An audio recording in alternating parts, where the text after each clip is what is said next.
The Great Xia Kingdom, Nanjing City. Jiangbai woke up on the sofa, his head throbbing, and found the environment unfamiliar. The surroundings were a mess, women's clothes and personal items strewn everywhere. On the floor, a pair of lace panties with a hole in the back caught his eye. The floor was also cluttered with piles of empty cans and beer bottles.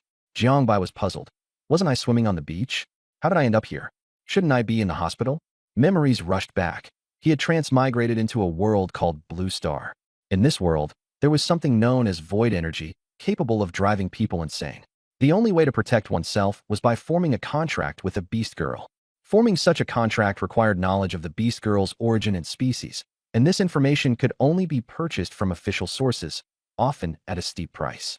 3 years ago, the original owner of this body had spent 150,000 yuan to purchase information about a fox beast girl and to secure a spot at a sacred mountain. This eventually allowed him to successfully bind himself to a white fox beast girl. However, yesterday, the white fox beast girl had requested to terminate the contract. Following an argument, she left home.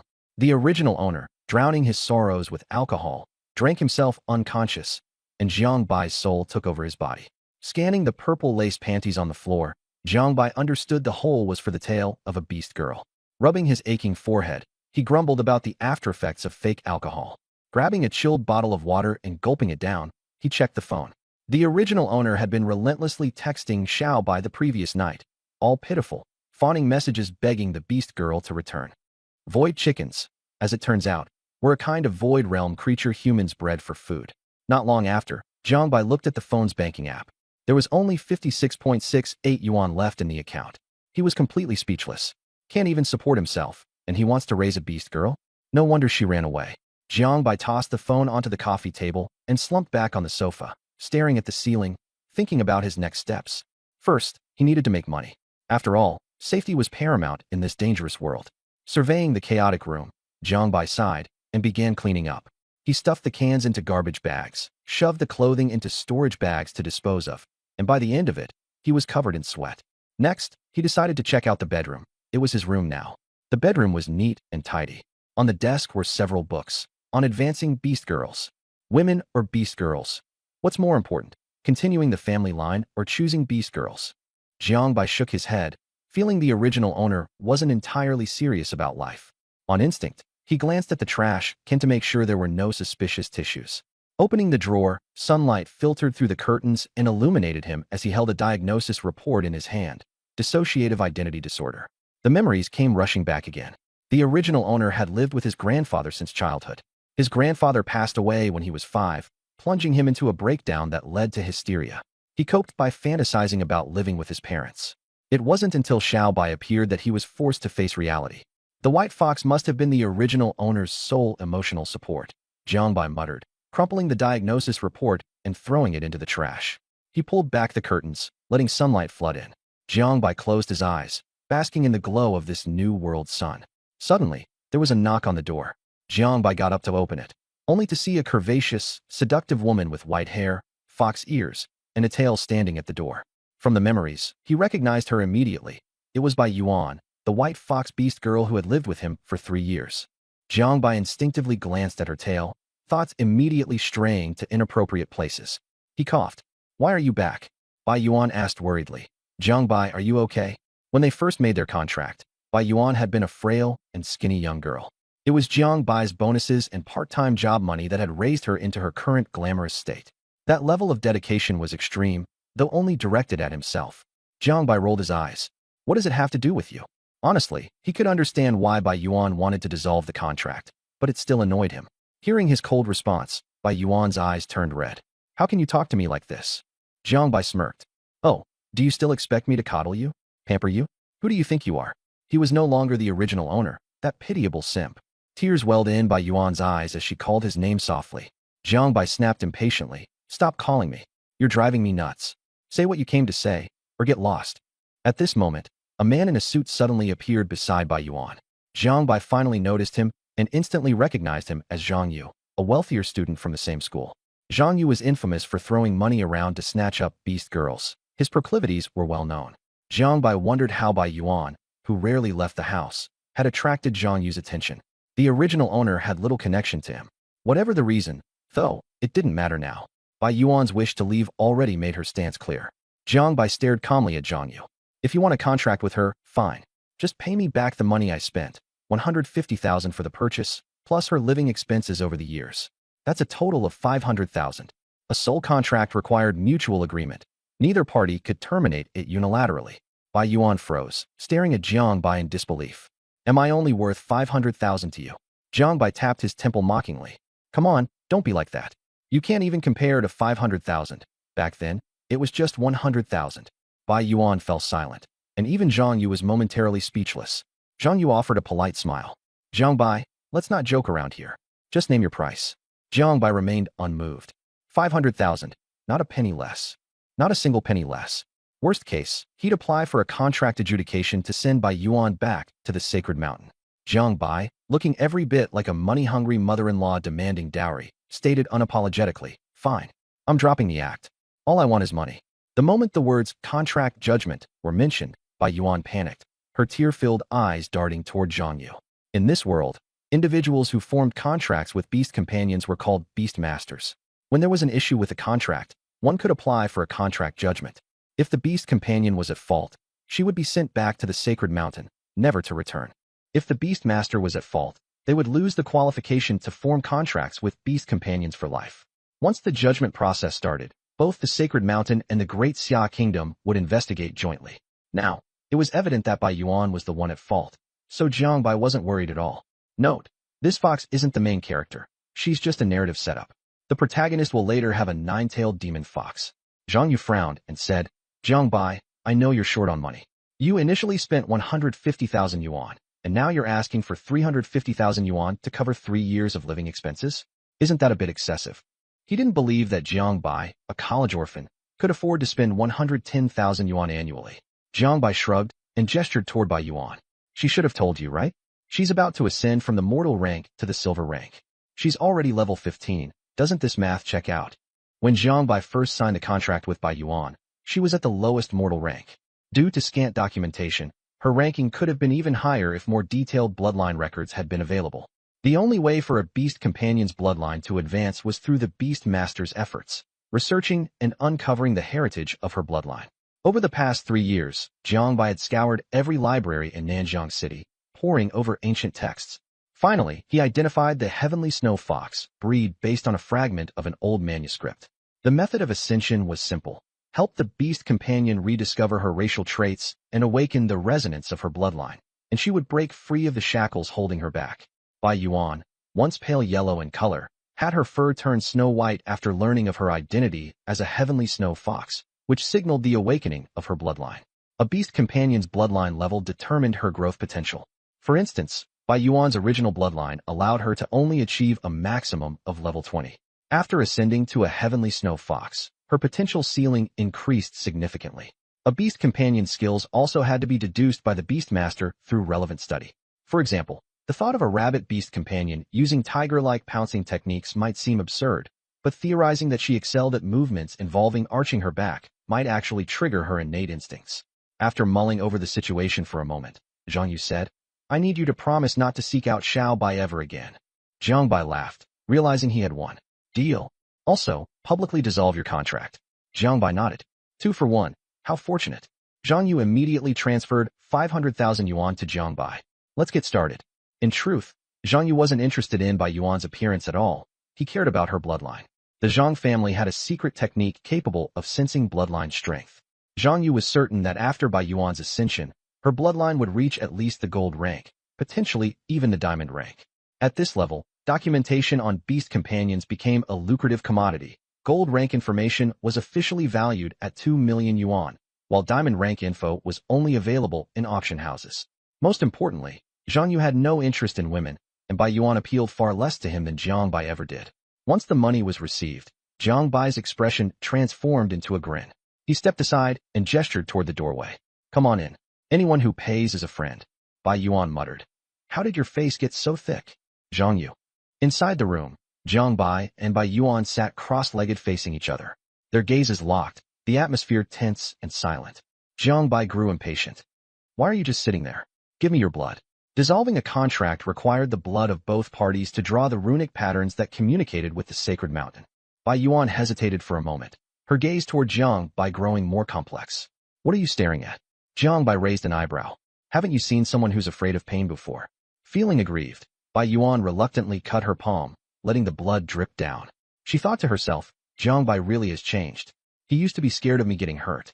Jiang Bai dipped his finger into her blood and used it to trace the runic pattern onto his palm.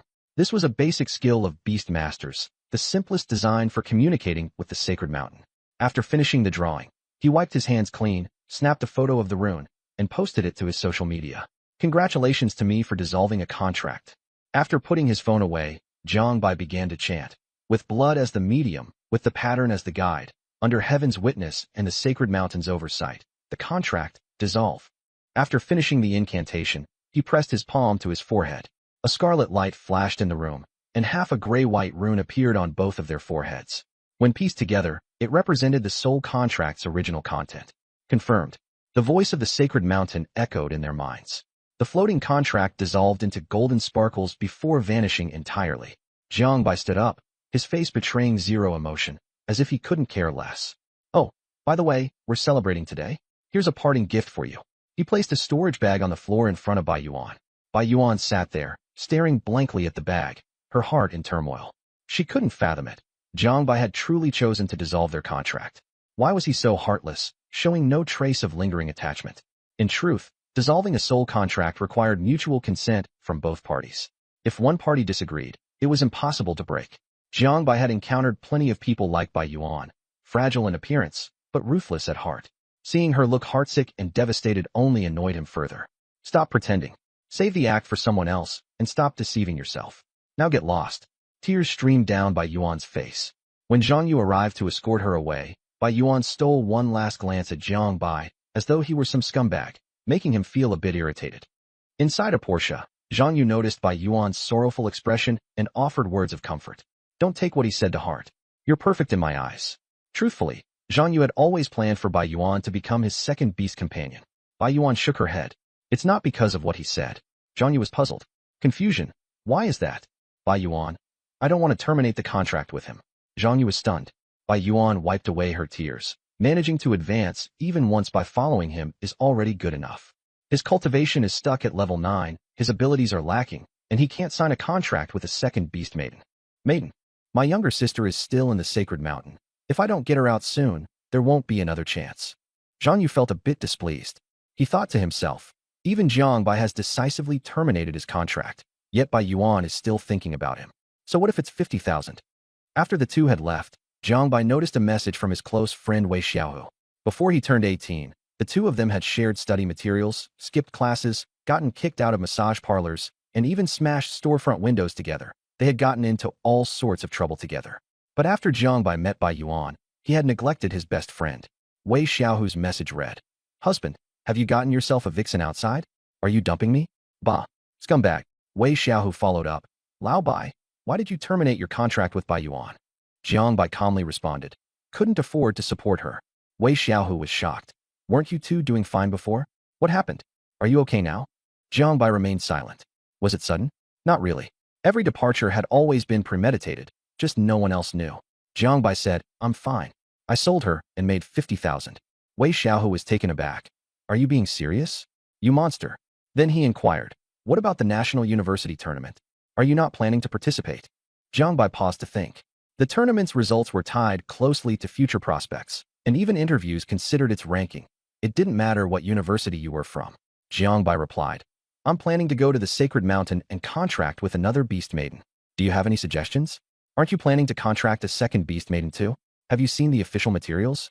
Wei Xiaohu responded, Yeah, I've seen them. They're mostly common level. We can't afford the silver level ones. I'll send you the info to take a look. Soon, Wei Xiaohu sent the materials over. The picture showcased a beaver beast maiden, with numbers below indicating accuracy levels. Jiang Bai glanced at it, and immediately recognized her as the beaver from his previous life. Jiang Bai asked, Beavers are good at construction, right? Wei Xiaohu replied, Are you sure about that? Jiang Bai said, Not entirely certain. After all, this wasn't his previous life. Who knew if the beavers here liked building dams like before? In his previous life, there was even news about beavers building dams faster and cheaper than the government. Wei Xiaohu urged, Hurry to campus. This year's tournament is about to start. You can still make it. Soon, Jiang Bai arrived at Nanjiang University. Standing before the campus gates, he was hit with a wave of nostalgia. Before he had time to reminisce further, a handsome young man approached with heavy dark circles under his eyes, holding a ragdoll cat in his arms. As the young man drew closer, the cat leapt to the ground and transformed into a beast maiden clad in a maid's outfit, complete with cat ears. She nodded as a greeting. Her name was Mimi, and she was Wei Xiaohu's beast maiden. Everyone around was accustomed to such transformations, but this was Jiang Bai's first time witnessing the morphing of a beast maiden. He found it rather fascinating. Lao Bai, move it. The sacred mountain is about to open. Wei Xiaohu tugged Jiang Bai into the school, with Mimi trailing behind. Before long, they arrived at the gymnasium. It was packed with people. They squeezed their way to their class's designated spot to wait. The sacred mountain's opening had two methods. One was the large-scale contracting tournament, held annually and free of charge. It was open to all adults nationwide. Many new beast maidens, or those who had failed to be successfully contracted, would be present inside. 2. The other was the small-scale official opening held monthly, which required an entry fee of 50,000. Participants could only choose from the beast maidens listed in the provided materials. Such tournaments were live-streamed to encourage people to discover new beast maidens. At this moment, Jiang Bai could feel someone watching him. Following the gaze, he discovered Bai Yuan, with Zhang Yu seated beside her. Someone nearby teased Jiang Bai. Hey, I heard your beast maiden ran off with Zhang Yu. Everyone turned to look at Jiang Bai, then shifted their gaze to Zhang Yu and Bai Yuan seated in the audience. Jiang Bai said calmly, I sold Bai Yuan to Zhang Yu. The surrounding beast tamers and beast maidens all displayed disdainful expressions. Once a contract was signed between a tamer and a beast maiden, they were supposed to support each other. Most beast maidens valued their bonds deeply. People like Jiang Bai who betrayed that trust were rare. Someone sneered, selling your own beast maiden? Your character speaks volumes. What a disgrace to beast tamers. The one who spoke was Yang Rong, a classmate of Jiang Bai. Her beast maiden was standing by her side. Yang Rong came from a poor background and had once sold herself just to purchase materials. Jiang Bai said, if you could sell yourself, why can't I? Yang Rong sneered, I'm not as low as you. Selling myself is one thing, but selling a beast maiden? That's something else. Jiang Bai nodded indifferently. I wasn't talking about beast maidens. His words struck a nerve, and Yang Rong's face darkened with embarrassment. She scoffed coldly. Most people here are looking to contract their second beast maiden. I wonder how someone like you dares show your face among us. Jiang Bai replied simply, you sold yourself. Yang Rong's expression grew uglier. She threatened, just wait until I meet you at the national tournament. Jiang Bai remained unfazed, repeating, you sold yourself. Yang Rong was so furious she couldn't even respond. Inside the sacred mountain, countless beast maidens were gathering at the spiritual platform in response to a call. Two beast maidens stood beneath the platform. One was mature and alluring, her long blue hair reaching her waist. Azure horns grew from her head, and a massive tail covered in blue scales extended behind her. Her aura was one of noble coldness. The other had a petite figure with silver-white ponytailed hair, round white ears, and clear eyes brimming with vitality. A university student appearance. The silver-haired girl looked conflicted, her face full of reluctance. Sister, are you really going? Can't you stay here? They had no beast masters, nor did they have names. The woman shook her head. Staying here would also mean death. I've been stuck at level 20 for over 100 years. This was her 10th time stepping onto the stage. If she failed again, the sacred mountain would abandon her, and her intelligence would disperse. No one had been able to identify her race for the past century. Her bloodline heritage was unclear, and she had no desire to make a contract. This was her last chance. The girl lowered her head and sighed. Second sister is angry, and our youngest sister is sleeping. Neither came to see you off. The woman patted her head gently, comforting her. As long as you came to see me off, that's enough, little third. The girl suggested, why don't you just find a random beastmaster to make a contract with? The woman countered, would you sign a contract randomly? The girl shook her head. The woman smiled as she looked at her projected silhouette. Our bloodline is noble and pure. It shouldn't be defiled. Even if others don't recognize it, we must maintain our pride. The girl nodded, her eyes red. She reached out, her voice choked. Hug me. The woman pulled her into an embrace, comforting her. It's all right. Maybe it'll work out this time. Go back now. It's time for me to leave. From now on, you all have to rely on yourselves. The girl refused to let go, fearing that this final goodbye might become their eternal parting. The woman urged gently, little third, go back. Finally, the woman resolutely walked toward the spiritual platform. The girl stayed behind, crying alone. Nanjiang University Gymnasium. Soon, a host in a suit took the stage and gestured for everyone to quiet down. Everyone, please calm down. The sacred mountain will begin shortly. Suddenly, the sky darkened. Within the thick clouds, the faint silhouette of a mysterious giant mountain appeared. Just as the sacred mountain was about to manifest fully, a surge of violet energy assaulted the mountain's phantom. The atmosphere grew tense. Someone in the leadership seats exclaimed, "What's happening? Why is the void realm appearing? An unknown force is obstructing the sacred mountain's descent. Damn it, what do we do now?" A middle-aged man dressed in a traditional Zhongshan suit, Zhou Zetian, the guardian of Nanjiang, sighed and instructed someone to notify key individuals to take action. A dozen beams of radiant light shot into the sky, transforming into ferocious beasts as they began to battle against the violet energy. Eventually, all those presences disappeared and the obstruction was cleared. The phantom of the sacred mountain solidified, and a golden light descended. In the blink of an eye, everyone in the plaza vanished, transported into the sacred mountain. Jiang Bai, who had initially been there just to spectate, blinked as his surroundings changed to a strange new world. The skies were dim, and the horizon was nowhere in sight. No one knew the actual size of the sacred mountain, though it existed within every nation in the world. The grand spectacle was live-streamed even into Xia, and the online scene was explosive with fast-scrolling comments. The skies over Nanjiang's sacred mountain actually went dark? Was the void realm interfering with the covenant ceremony? Will the participants be in danger? The authorities will handle it. Back in Nanjiang University's gymnasium, Zhang Yu and Bai Yuan stared intently at the large screen. Bai Yuan was anxious. What's going on with the sacred mountain? My younger sister and Jiang Bai are still in there. Zhang Yu called his father. What's happening with Nanjiang's sacred mountain? His father replied, this is serious. We don't know how many casualties there will be. After explaining, Zhang Yu looked back to Bai Yuan. Her eyes were teary. Is Jiang Bai in danger? Zhang Yu said coldly. You chose me, so you should forget about Jiang Bai. Only I can save your sister. Jiang Bai is not enough. In the leadership seats, Zhou Zetian set his phone aside and returned to his place. A group of people surrounded him and pressed him for information. Zhou Zetian answered, a void-eroded overlord has entered the sacred mountain. The entire room fell into shock. Creatures from the void realm in their lower levels existed solely to kill, but once they accumulated enough power, they gained intelligence and could manipulate the void's authority. Among them, the void-eroded overlords were the 10 most powerful beings, each unimaginably dangerous. Zhou Zetian remained calm. Don't worry, it's not too big of a problem. Everyone immediately understood his unspoken intention.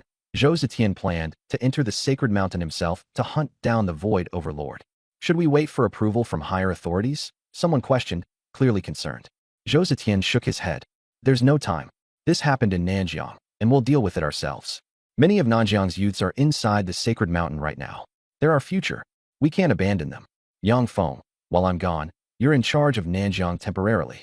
Yang Feng silently nodded, accepting the responsibility. Inside the sacred mountain, Wei Xiaohu walked next to Jiang Bai. Gilbert Bai, something's off this time. You don't even have a beast companion yet, so you should stick close to me. Jiang Bai nodded. Typically, the covenant ceremony in the sacred mountain always occurred in daylight, but this time, the skies were unnaturally dim. Still, the ceremony continued. In the skies, 10 white jade platforms descended slowly, resembling enormous talent show stages, each divided into separate zones. Jiang Bai's attention was drawn to the first platform, where hundreds of beast companions were already standing. Most of them were beautiful creatures, though there were some with overwhelming muscles. He suspected those muscular beasts could crush him with a single punch. Above their heads, their true forms were projected as holograms, tigers, elephants, and more, familiar to him. The second platform descended, and Jiang Bai froze for a moment in shock. A saber-toothed tiger? Isn't that an animal that went extinct tens of thousands of years ago? Next, there was a titanoboa, a hell pig, a terror bird, a mammoth. He couldn't help but wonder if these creatures were really the extinct species from Earth's history. Zhong, was it really necessary? You scared me. Wei Xiaohu pouted, while Jiang Bai sighed to himself. Wei Xiaohu rolled his eyes. In the live stream outside, viewers were eagerly taking screenshots, especially of the new species of beast girls. Everyone wanted to find out their identities and forge new contracts. The live chat was abuzz. The one on the second spiritual platform looks similar to the one on the first, just with longer teeth. No need to elaborate, we all saw it. This beast girl seems really powerful. Inside the sacred mountain, tensions ran high. A young man dressed in black, wearing a bandit cap that revealed only his wolf-like eyes, scanned the surroundings. His name was Wang Long, a member of the Zhang family. His main mission, contract the second beast girl, and as a side task, eliminate Jiang Bai. Wang Long was seasoned and had done his homework on Jiang Bai. Level 9, no beast girl companion. Meanwhile, Wang Long himself was level 20 and had a level 21 silver-ranked beast girl, giving him a crushing advantage. He approached Jiang Bai's class and spotted Jiang Bai's back from a distance. However, he didn't make a move yet, because Jiang Bai was talking to Wei Xiaohu, who was standing by his side. Wang Long hadn't anticipated Jiang Bai's close friend constantly guarding him. This was an unexpected variable. He hesitated. Should he take the risk to eliminate Jiang Bai in one swift move and then make a run for it? Just then, the fifth spiritual platform descended. A pterodactyl beast girl appeared, instantly putting Wang Long on high alert. He once possessed a torn page with an illustration of this very pterodactyl. He'd always believed it would never appear, but after waiting for 2 years, he witnessed it today. Beast girls not yet catalogued by the nation were rare and elusive. They appeared only 10 times before vanishing altogether. Right now, forming a contract with a new beast girl was more important than killing Jiang Bai. Wang Long had no choice but to abandon the idea of striking, hoping for another chance in the future. Jiang Bai had no idea he had just escaped death by a hair. He was entirely focused on the descending spiritual platforms. The 6th and 7th platforms soon followed. Jiang Bai exclaimed in shock, "Holy crap, it's a T-Rex!" On the 7th platform stood a Tyrannosaurus beast girl.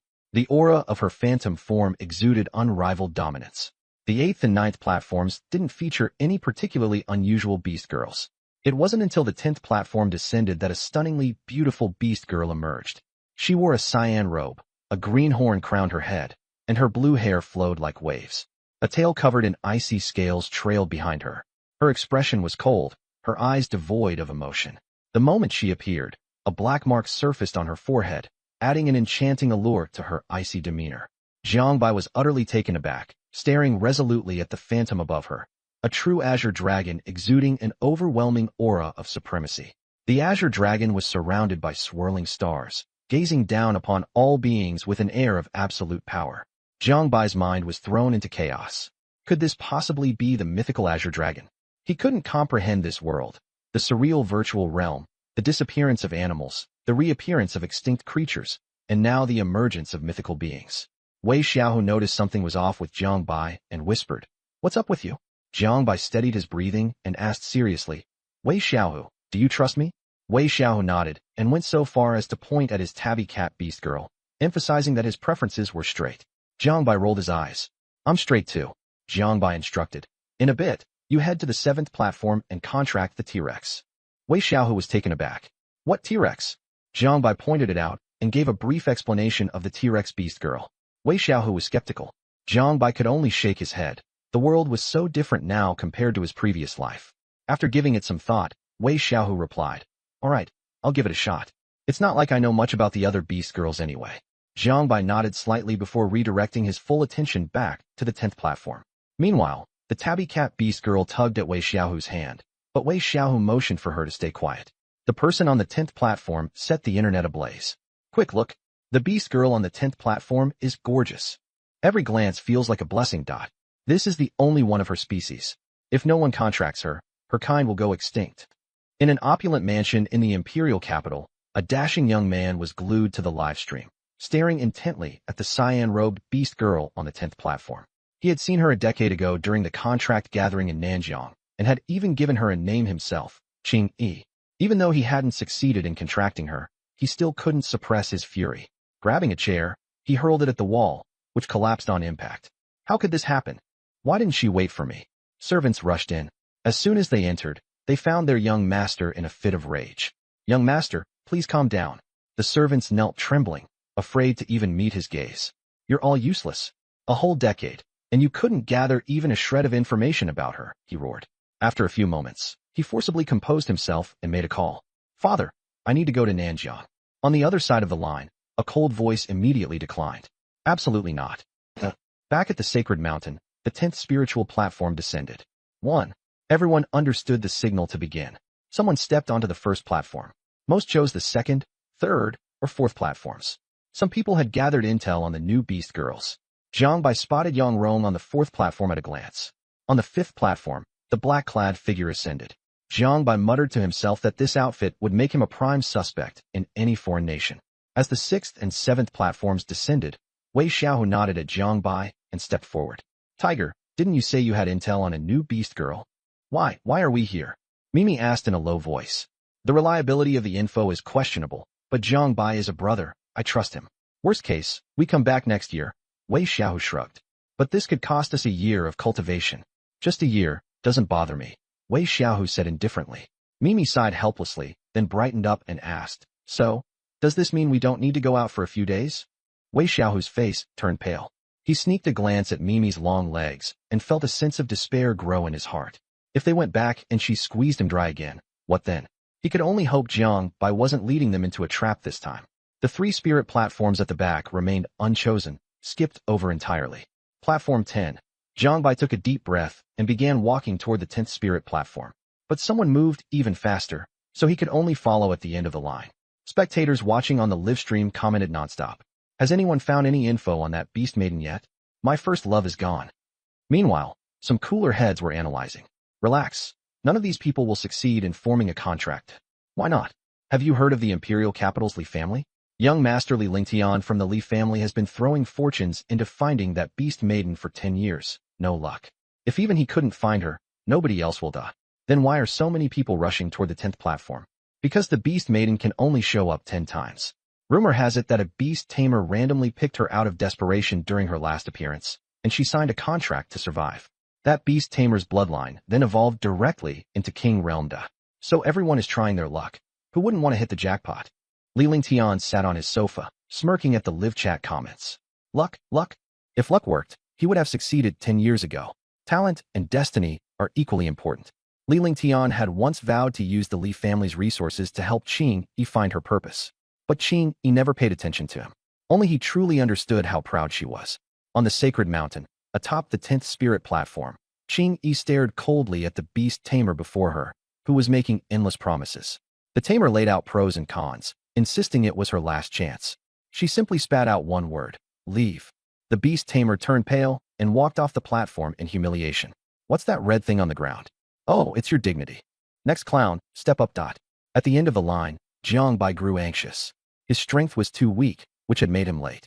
Suddenly, people in the queue ahead started shuffling back, evidently vying to be the very last in line. In the chaos, Jiang Bai found himself moved a few places forward. The last spot has the best odds. This guy's smart. Qinglong, Azure Dragon, observed the queue, her heart heavy with disappointment. She had seen this scenario 9 times before. Not a single person had been able to articulate her true identity. One middle-aged man had returned year after year, waiting for her, only to face rejection every time. Online chatter boiled over.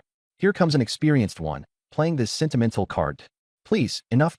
One young man blushed fiercely and stammered. Am I? It's huge. Qinglong froze for a moment. Then the commentators erupted. No way. Someone dig up his info. Qinglong felt despair but refused to give up entirely. There were still more people. She still had a chance. What should have been a contracting ceremony now resembled a matchmaking event, as participants began introducing their family backgrounds and romantic qualifications. Qinglong shook her head, remaining silent. Finally, it was Jiang Bai's turn. This guy, what outrageous thing will he say? No beast mating contract yet. Is he going to try a backflip? Qinglong narrowed her eyes, waiting for Jiang Bai to speak. Jiang Bai took a deep breath, determined to gamble everything on this moment. He gritted his teeth and shouted, You're a dragon. You're an actual dragon. The words were barely out of his mouth when Qinglong's blood began to surge, igniting her senses to the truth of her identity. She froze on the spot, murmuring, So, I am a dragon. Brilliant azure light erupted around her, and Qinglong revealed her true dragon form. The sight was majestic, shaking everyone to their core. Those standing on the spirit platform were thrown off by its sheer energy. Chaos ruled the scene. Someone asked the person standing behind Jiang Bai, What did he just say? That person was dumbfounded. I couldn't hear it. The crowd was stunned. The fact that they couldn't hear meant the sacred mountains wall had blocked the sound. It confirmed he had identified her correctly. Online streams also showed Jiang Bai's face entirely obscured, a distorted blur. He pulled it off. Turns out the clown was me. Find all his personal info now. 1 minute, no excuses. Unbelievable. A guy who hadn't even contracted a beast maiden somehow formed a contract with what seems to be a top-tier bloodline. Does anyone have his contact info? I need to ride this wave. Let me handle it. I can do anything. Back in the imperial capital, Li Lingtian sat motionless on the sofa, emotions warring within him. Relief that Qing Yi was alive mingled with frustration and anger at her being contracted by someone else. After a long pause, he sighed and picked up his phone. Investigate Qing Yi's new contractor. At the 10th Spirit platform, Jiang Bai still seemed frozen in place, utterly speechless. He had just witnessed a real dragon with his very own eyes. It was only when the Azure Dragon reverted to her human form as a stunning woman that he finally snapped out of his daze. And what else do you know? The Azure Dragon asked carefully. Jiang Bai unloaded everything he knew. The leader of the four divine beasts, the symbol of wood virtue, and dominion over clouds, rain, lightning, and thunder. He spilled it all. The Azure Dragon closed her eyes, sensing the awakening of her bloodline's inheritance. The dragon pattern on her forehead shifted colors: gray, white, blue, purple, orange, gold, red, finally settling into a radiant multicolored glow. A surge of energy spread outward. Jiang Bai stared at her forehead. He could recognize the golden hue, but the red and multicolored ones left him puzzled. The Azure Dragon opened her eyes, glancing at Jiang Bai curiously. You're really that weak, aren't you? She was about the same height as Jiang Bai, wearing a form-fitting suit of dragon-scale armor that exuded a close, palpable presence. Jiang Bai's face flushed as red as a monkey's behind. The Azure Dragon chuckled. Still able to get embarrassed? How amusing.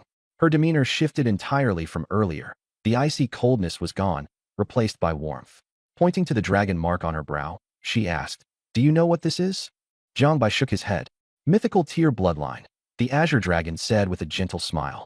"This means I have no bottlenecks in my cultivation. Even without a Beastmaster, I can reach the peak." Jiang Bai was stunned. Could it be she wasn't interested in forming a bond? Unexpectedly, the Azure Dragon posed another question. "For someone as weak as you, would you be willing to become my Beastmaster?" Jiang Bai didn't dare hesitate for even a second. He nodded fervently. "I'm willing. I'm willing. Life and soul as one, stepping forward together. By the spirit within me, I pledge my vow. Contract, commence." The two recited the vow in unison. A colorful page descended from the heavens, splitting into two radiant streaks of light that merged into their foreheads. The bond was formed, and a connection established between them. The Azure Dragon smiled warmly. "From now on, please take care of me, my Beastmaster." Jiang Bai scratched his head with a goofy grin. "Let's help each other." Seeing Jiang Bai's silly expression, the Azure Dragon couldn't suppress a laugh. This person might be foolish, but he had saved her life. If she broke the pact, he wouldn't even have a place to cry about it. Finally, the Azure Dragon tilted her head. "Shouldn't my master give me a name?"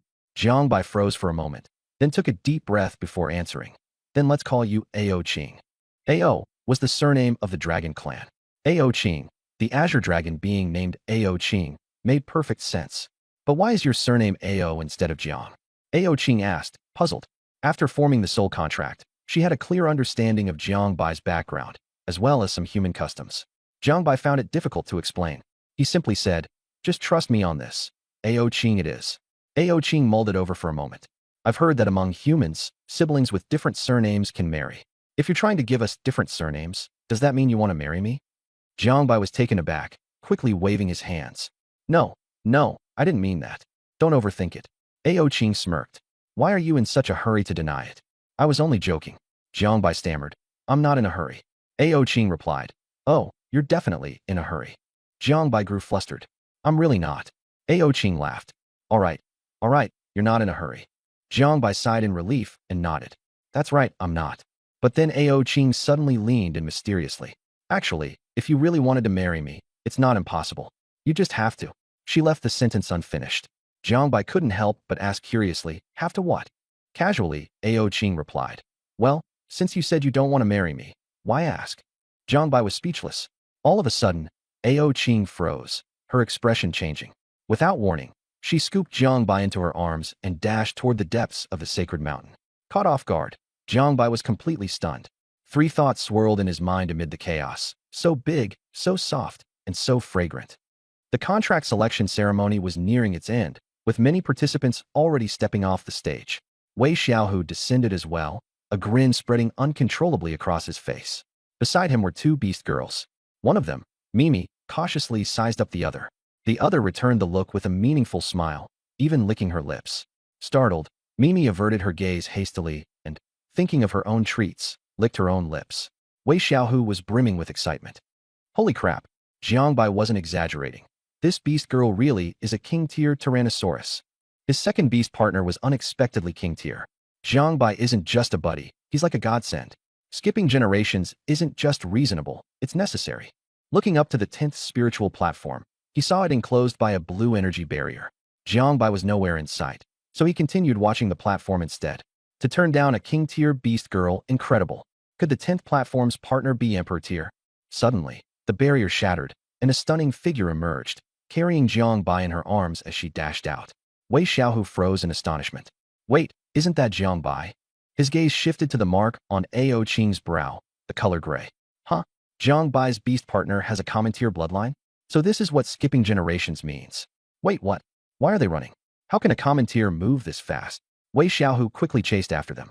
Online discussions flared up as well. Look, the 10th platform just opened. A beast partner with just a common tier bloodline. Aren't bloodline upgrades tied to collecting rare sources? But that beast girl is ridiculously fast. Maybe speed is her specialty. Meanwhile, at the Li family residence, Li Lingtian breathed a sigh of relief after seeing the gray mark. It seemed he still stood a chance. In the audience at Southern River University, Bai Yuan felt a pang in her heart upon witnessing Jiang by being carried by Ao Qing. But when she noticed the gray mark, she just pouted. Common tier? I'm nearly at silver tier already. What good was beauty anyway? Zhang Yu, observing Jiang Bai's beast partner, couldn't help but marvel. Though Jiang Bai's beast partners weren't of high rank, they were all stunningly gorgeous.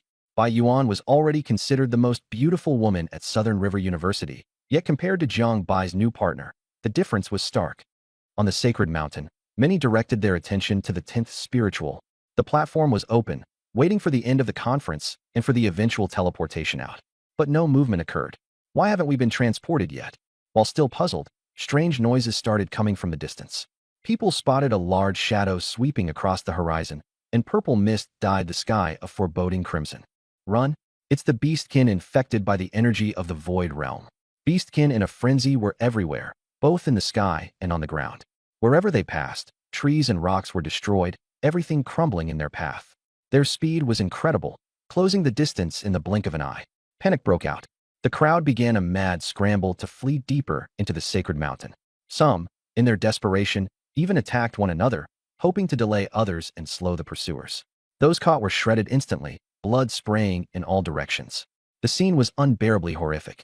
Some beastkin, blessed with unique abilities, tried to hide people underground. But as the purple mist swept past, even they were infected, joining the attacking horde. All of this was broadcast live to the outside world, shocking millions in the Great Xia. What's happening on the sacred mountain? Is the void realm truly this terrifying? Why hasn't anyone been teleported out yet? In Nanjiang City, Yang Feng was pacing anxiously. He hadn't anticipated Zhou Zetian dumping all responsibilities onto him before heading into the sacred mountain himself. Just then, the office phone rang. Zhou Zetian, don't panic. The Elders' Council is on their way. Leader, I'm Yang Feng. Zhou Zetian has already entered the sacred mountain, leaving all affairs in my hands. The voice on the other end grew sharp with anger. Who does Zhou Zetian think he is? To dare confront the Void Devourer alone. The lives of everyone in Nanjiang City wouldn't be enough to trade for the life of a Void Devourer, and even at that price, Zhou Zetian wouldn't survive. Yang Feng fell silent, finally understanding why Zhou Zetian had such a heavy expression earlier. It all became clear. The higher-ups and the sacred mountain had already reached a deal. The plan was to sacrifice the lives of the contract tournament participants in exchange for the Void Devourer's death. Nanjiang's delayed teleportation was a deliberate stalling tactic to hold the Void Devourer at bay. I don't believe sacrificing young lives is the answer, Yang Feng said in a low voice. You don't understand anything. Zhou Zetian is a cornerstone of stability, and the Void Devourer is a near-peak sovereign. Why should Nanjiang's sacrifices be off-limits? After a brief pause, the voice on the other end softened with resignation. You should make your preparations. At this moment, Jiang Bai, cradled in Ao Qing's arms, was slowly regaining his senses and asked softly, What's happening? Why are we running? Ao Qing replied, I don't know. The will of the sacred mountain urged me to flee. Jiang Bai felt something wasn't right. He realized the situation had escalated dangerously. Even after the events seemed to end, they had not been teleported out. Suddenly, continuous rumbling noises echoed from behind them. Jiang Bai's feeling that something catastrophic had occurred on the sacred mountain grew stronger. They kept running until the sounds faded away. Only then did Ao Qing put Jiang Bai down. Her face was flushed, her breathing labored, her hair disheveled, sweat dripped from her forehead. She was clearly exhausted. The green dress she wore, formed from dragon scales, pressed her body closely against Jiang Bai's during the entire run, making her blush even deeper.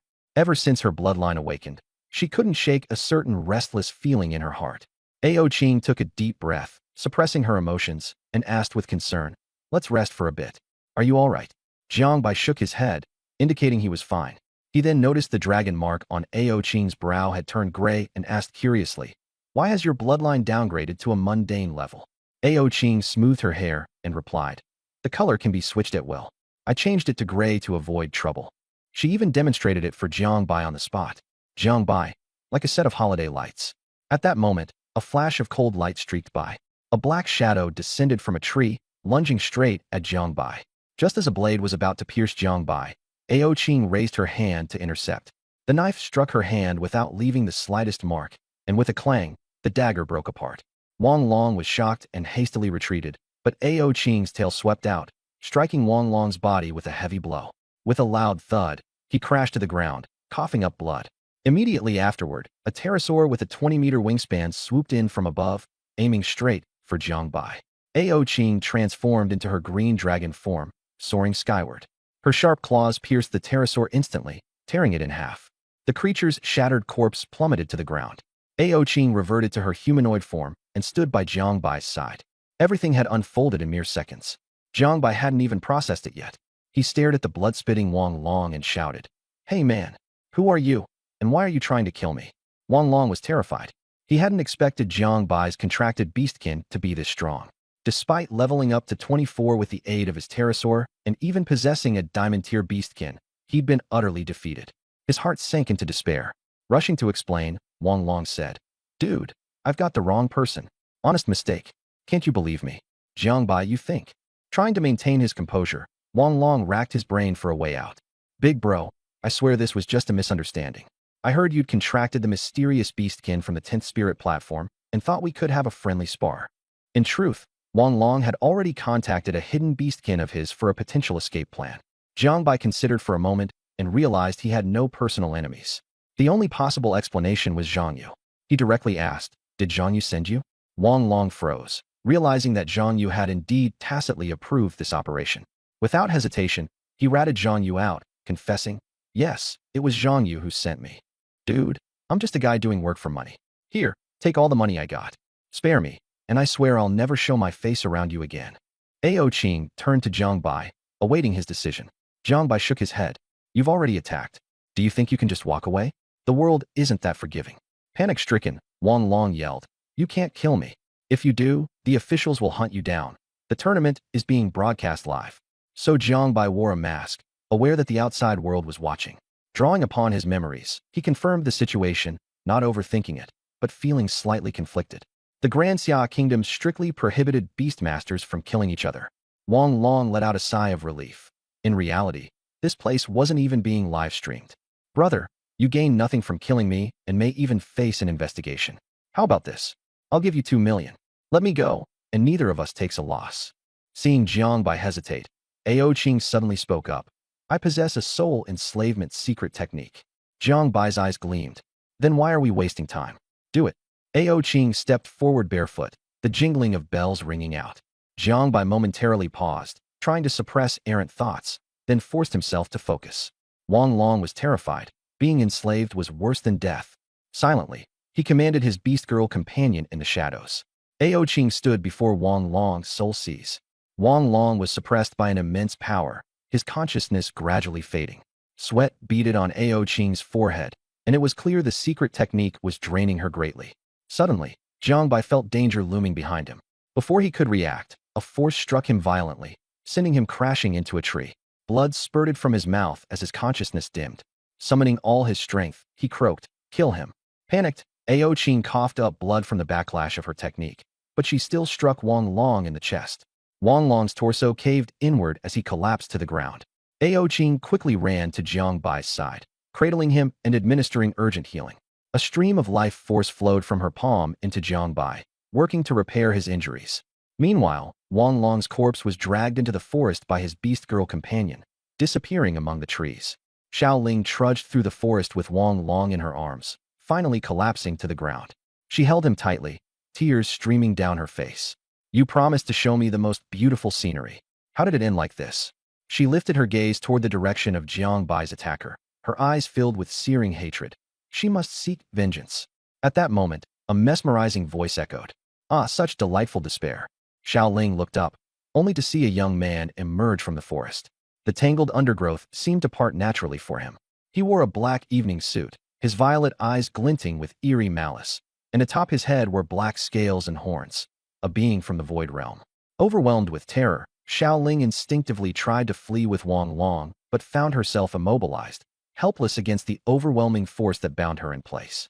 Panic gripped her heart. The youth approached Wang Long's lifeless body, lowered his head, and flicked his tongue through the air, savoring it before licking Wang Long directly. A look of satisfaction crossed his face as he murmured, "Delectable, simply exquisite." Void realm energy seeped into Wang Long's body, rapidly restoring it. Under this influence, Wang Long awoke, staring dumbfounded at the figure before him, a void entity in human form. The youth coldly demanded, "Whose blood is this?" Wang Long didn't answer. Instead, he shouted to Xiao Ling, "Run."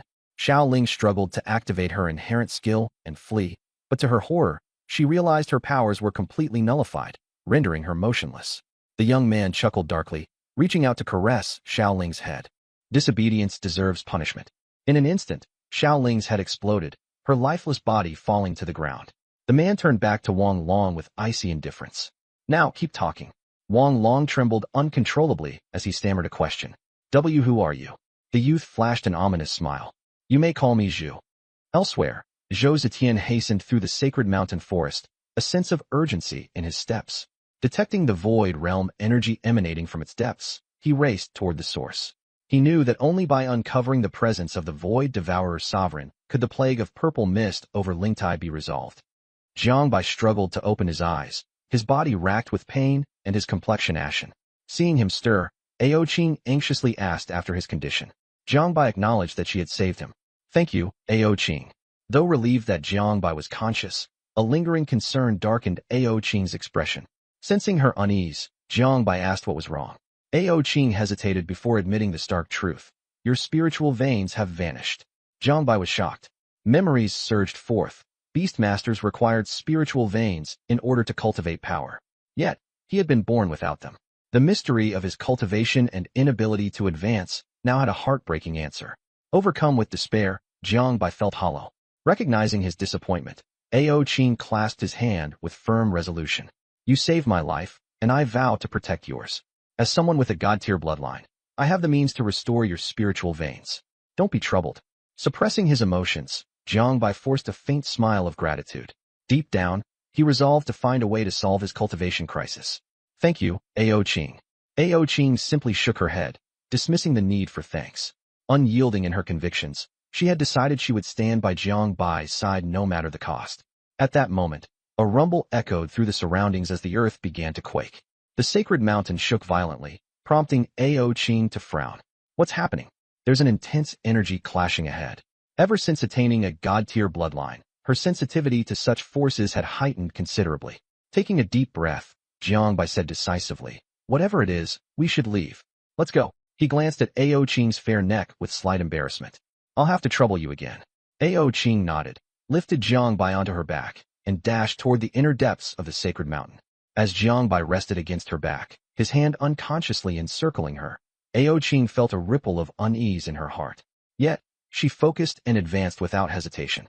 The deeper they went, the brighter the skies grew, and the more ancient the towering trees became. As Jiangbai gazed at the massive trees, a thought crossed his mind. In his previous life, these would have fetched a fortune, as long as the cops didn't catch him.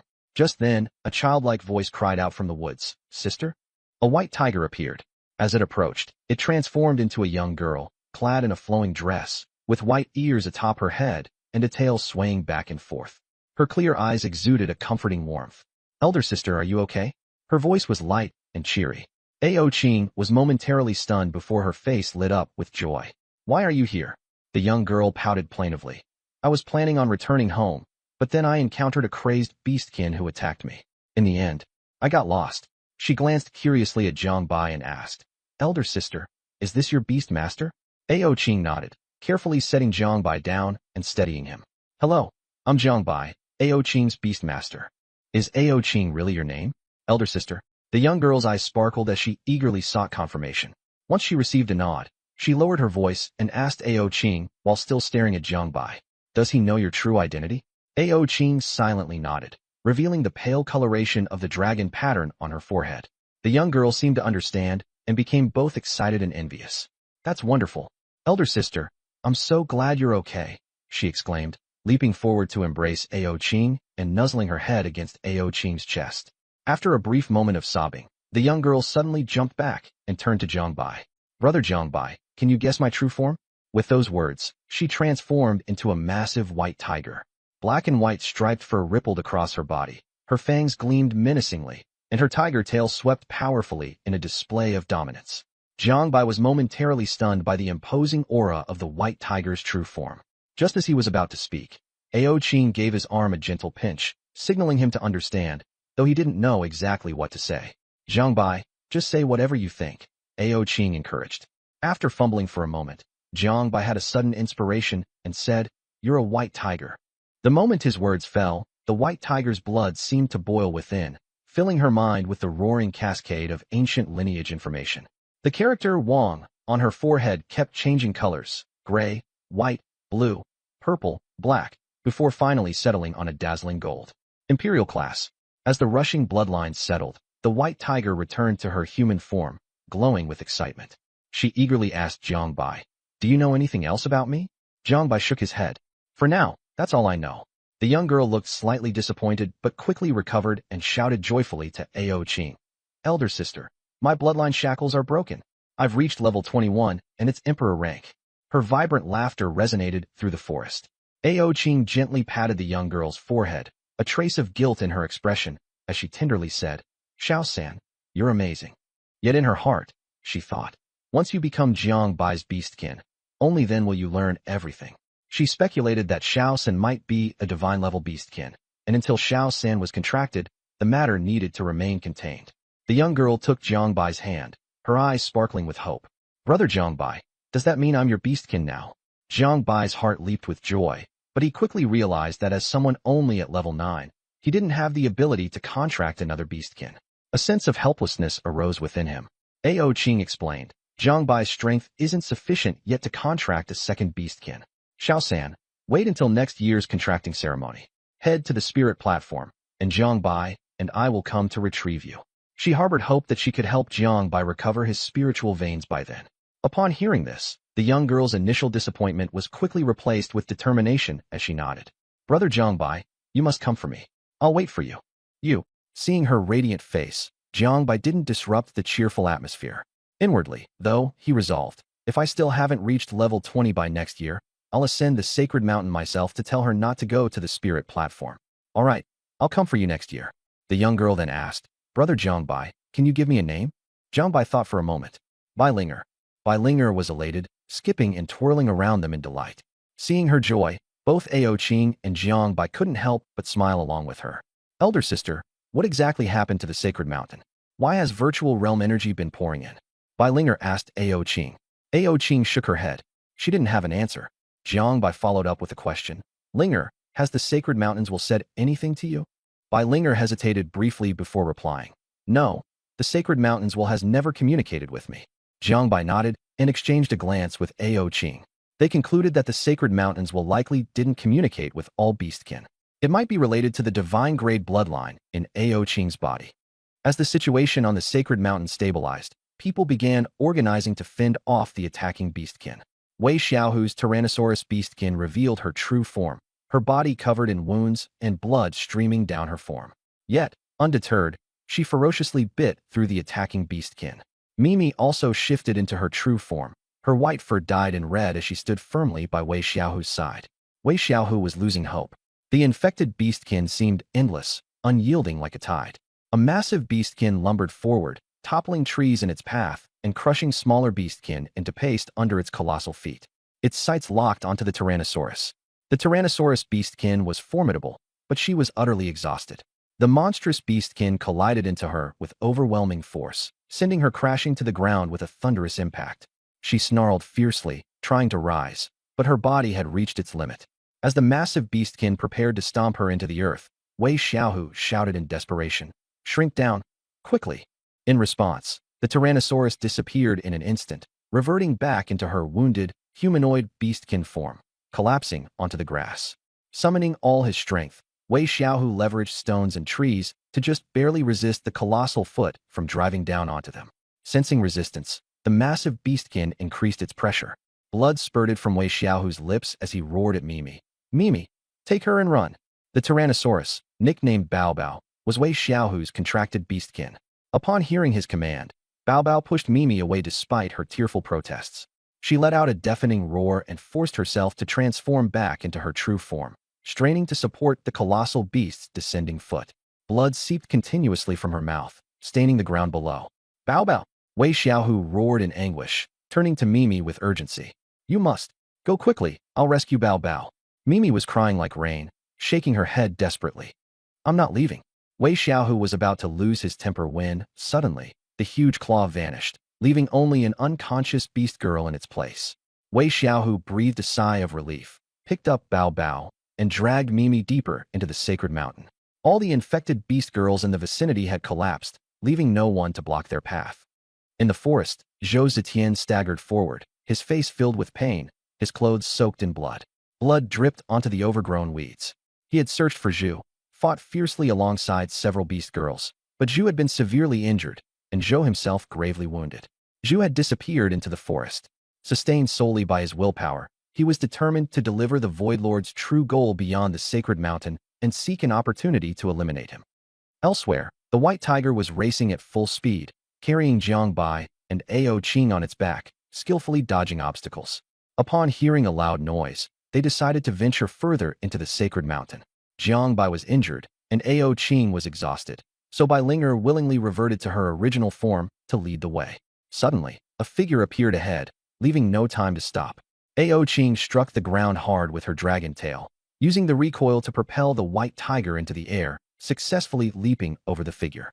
Bai Linger returned to her human form, standing with her hands on her hips, glaring. How dare you block the way? Do you have a death wish? The man collapsed upon seeing them, fainting immediately. Bai Linger froze, quickly explaining that they hadn't touched him. Ao Qing pulled her aside, shaking her head helplessly. Jiang Bai, regaining the ability to move thanks to Ao Qing's energy, approached and turned the man over. With one look, he recognized him. It was Zhou Zetian, the director of the Nanjing City Administration Bureau and honorary president of Nanjing University, a figure he once idolized. Jiang Bai hurriedly helped Zhou Zetian sit against a tree, calling out to him softly, but getting no response. He looked to Ao Qing for assistance. Ao Qing nodded and stepped forward to inject Zhou Zetian with life energy. Zhou Zetian coughed twice. Zhou Zetian suddenly spat blood and awoke, his consciousness gradually clearing. Jiang Bai rushed up in concern. President, are you all right? Hearing the familiar title, Zhou Zetian asked if Jiang Bai was a student of Nanjing University. Jiang Bai nodded, introducing himself. Zhou Zetian glanced at Ao Qing and Bai Linger standing behind Jiang Bai. When his gaze fell upon the golden mark on Bai Linger's forehead, his expression turned to shock. A royal class? How had he received no news of this? Are these two your beast girls? Jiang Bai nodded. Although he hadn't officially formed a contract with Bai Linger, there was little doubt it would happen. Zhou Zetian was visibly excited, saying, good, twice, only to cough violently again. Jiang Bai quickly urged him, President, please don't speak anymore. Once the teleportation gateway opens, I'll take you to the hospital. Inwardly, Jiang Bai felt a surge of excitement. This was a chance to secure a powerful ally. But Zhou Zetian fell silent for a long moment, then finally stated, I won't be able to leave. Jiang Bai was puzzled and hurriedly asked why. Zhou Zetian explained, a Void Lord had infiltrated the sacred mountain. Initially, the higher-ups had planned to cancel the Nanjing City Contract Conference and send the 10 elders to hunt the Void Lord. However, as the director of the Administration Bureau, he couldn't let it go. Sensing a conspiracy behind it, he decided to investigate personally.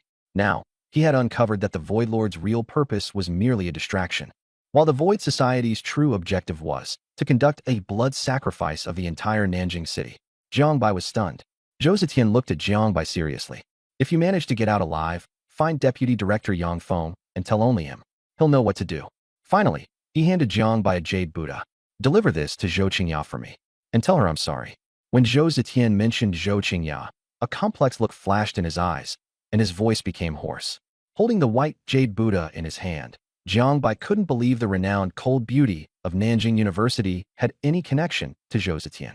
Zhou Qingya was one of the university's most celebrated figures, a gifted prodigy.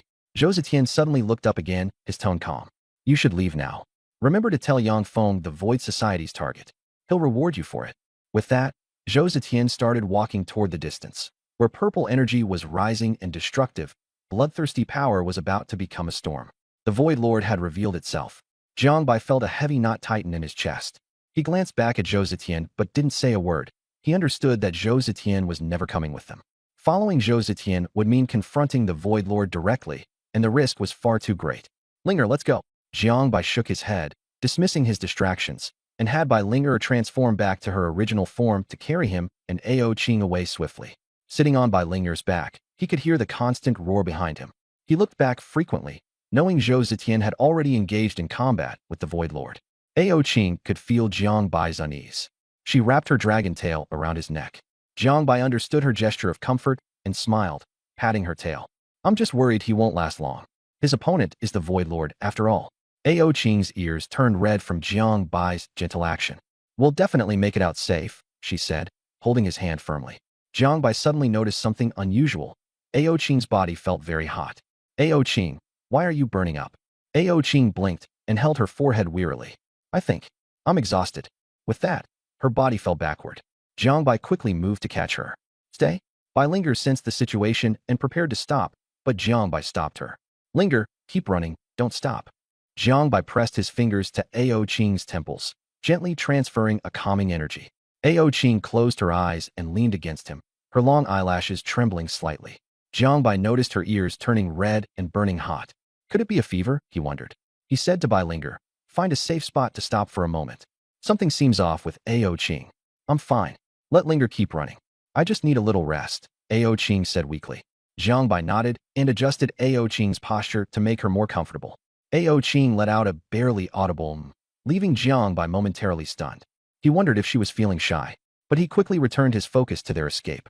He couldn't help but admire Bai Linger's skill at carrying them so steadily. As Bai Linger ran, the sounds behind them gradually faded. Jiang Bai cast one last glance at the rear, worried about Headmaster Zhou's safety. The teleportation hadn't activated yet, which meant the Void Devourer was still alive. Suddenly, Bai Linger came to an abrupt halt. Jiang Bai was nearly thrown off and instinctively grabbed onto something.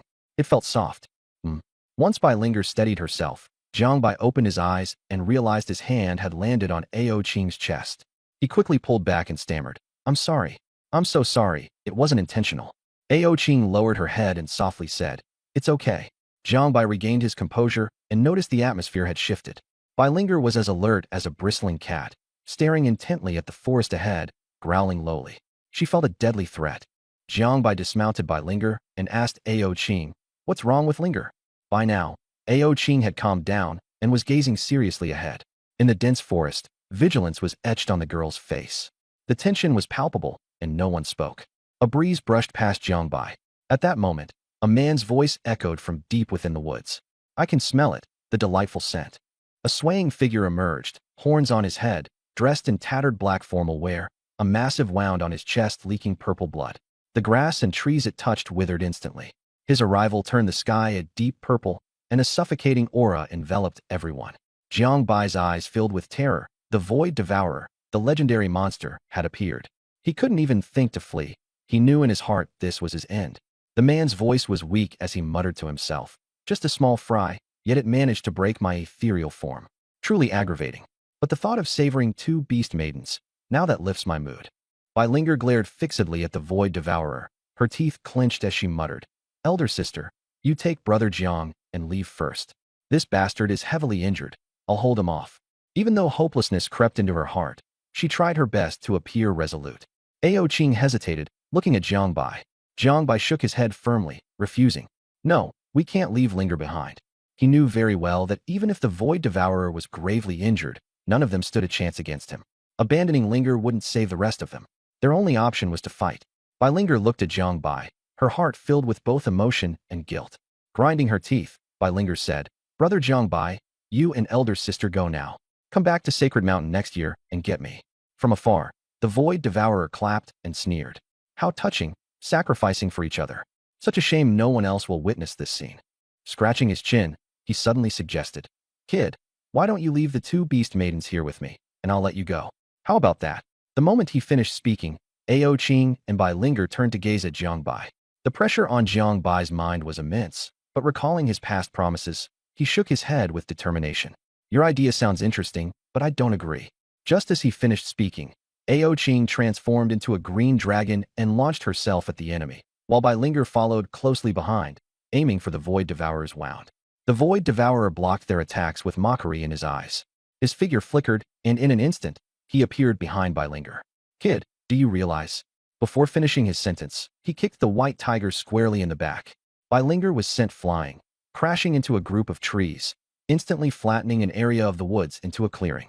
The monster sneered and casually grabbed the dragon's tail, slamming Ao Qing hard into the ground, carving a deep trench into the earth. Bai Linger coughed blood but gritted her teeth and charged at him again. A golden glow enveloped her body as she activated the white tiger's sacred armor, her aura growing fiercer. She engaged in close combat with the Void Devourer, but his attacks were overwhelming. Despite the golden glow shielding her, Bai Linger endured excruciating pain in her organs. Gritting her teeth against the agony, she lunged and bit into his arm. The monster glanced at Jiang Bai and smirked. I despise the hypocrisy of humans. You're just as scared of death as anyone else. He seized Bai Linger by the head and shoved her violently into the ground. In that moment, Ao Qing seized an opportunity. Her claws tore into the Void Devourer's wound, ripping it open further. His tattered suit shredded completely, and blood poured freely from his body. Already gravely injured, the Void Devourer looked worse than ever. He coughed blood, his face dark with fury. The worst wound, however, was the final slash dealt by Zhou Zetian. That strike had wounded the Void Devourer's very core. A mysterious force within it continued to corrode his body. Twisted in pain and madness, he let out a maniacal laugh. Your struggles are so delicious. I will savor tearing you all apart bit by bit. Purple energy began to surge from Zhu's body, his form swelling and transforming into a massive, two-horned lizard-like creature. His aura exuded an unparalleled sense of danger. Behind him, a rift leading to the Void Realm appeared, leaking dark purple energy, and the fissure was slowly expanding. Ao Qing quickly rescued Bai Linger, who had been crushed into the ground, and placed her beside Jiang Bai. With Jiang Bai's weak abilities, his involvement would only cause more trouble. Carefully, Jiang Bai caught the severely injured and unconscious Bai Linger, his expression heavy as he contemplated their next move. Once Zhu's transformation was complete, his menacing aura grew even stronger. Ancient trees withered in his presence, and the oppressive atmosphere became nearly unbearable. The rift to the Void Realm, a topic once confined to elementary school textbooks, now manifested starkly in reality before them. In that instant, Jiang Bai understood. Zhu was preparing to flee the Holy Mountain. The Void Beings could not possibly launch a large-scale invasion against the Holy Mountain. Humans alone were already a daunting challenge for them. Jiang Bai quickly warned Ao Qing to be cautious. He realized that Ao Qing's divine bloodline might have drawn the attention of the Void Lord. With the Void Lord poised to leave, Ao Qing was undoubtedly in great peril. The surrounding purple mist condensed into a fully formed void creature, its body as colossal as a small mountain. Ao Qing's true dragon form seemed childish and insignificant before this giant. The Void Lord spoke, his voice so thunderous that Ao Qing's head ached violently. Gritting her teeth and enduring the discomfort, she charged forward but was effortlessly struck down, her form almost disintegrating. Suddenly, beams of multicolored light descended from the sky, illuminating the Void Lord as though searing flames burned his body. However, he only laughed maniacally, shouting, "The Holy Mountain cannot keep me here. Before I leave, another 2 prime targets will die." At that moment, a blinding light shot down from the heavens, aiming directly at the Void Lord. However, the powers of the Void Realm surged forth from the rift behind him, blocking the attack. 2 energies, one radiant and one dark, intertwined, anchoring the Void Lord in place. Jiang Bai recalled something his teacher once explained. Only spatial attributes could break through the Void Realm rift. Desperately, he shouted for Ao Qing to attempt attacking the rift. But Ao Qing, gravely injured, had reverted to her beast maiden form. Her blood-soaked clothes clung to her, and her gaze was icy as she replied, "I don't have any spatial attribute abilities." In his panic, Jiang Bai suddenly remembered the sky-splitting claw, the ultimate technique of Dragon King Ao Run from an anime in his past life. Ao Qing's eyes lit up at the mention, revealing that the move indeed existed in her lineage, but her cultivation was too low to fully unleash its power. Jiang Bai urged her to attempt it regardless.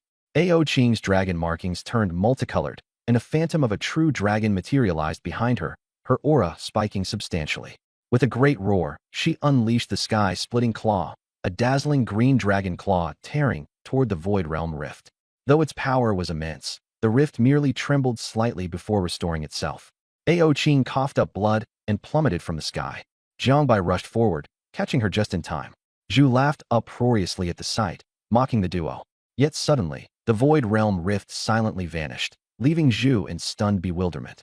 Without the protection of the Void Realm, radiant energy instantly pierced Zhu's forehead, spraying purple blood into the air. Utterly confused, Zhu could not comprehend why the rift had disappeared. Jiangbai stood equally dumbfounded. Had the Void Lord been abandoned by the Void Realm? Feeling his life force ebbing away, Zhu finally panicked. For so long, his reliance on the Void Realm had rendered him invincible. Now, with the rift gone, death loomed over him unexpectedly and irrevocably. Having outsmarted countless threats with the intelligence of a void creature, Zhu had ascended to become the Void Lord. Yet now, his demise seemed inevitable. In his final moments, the Void Lord cast his gaze toward the three worn-out figures of Jiang Bai and his companions. My origin will never be destroyed. I will return, Zhu murmured.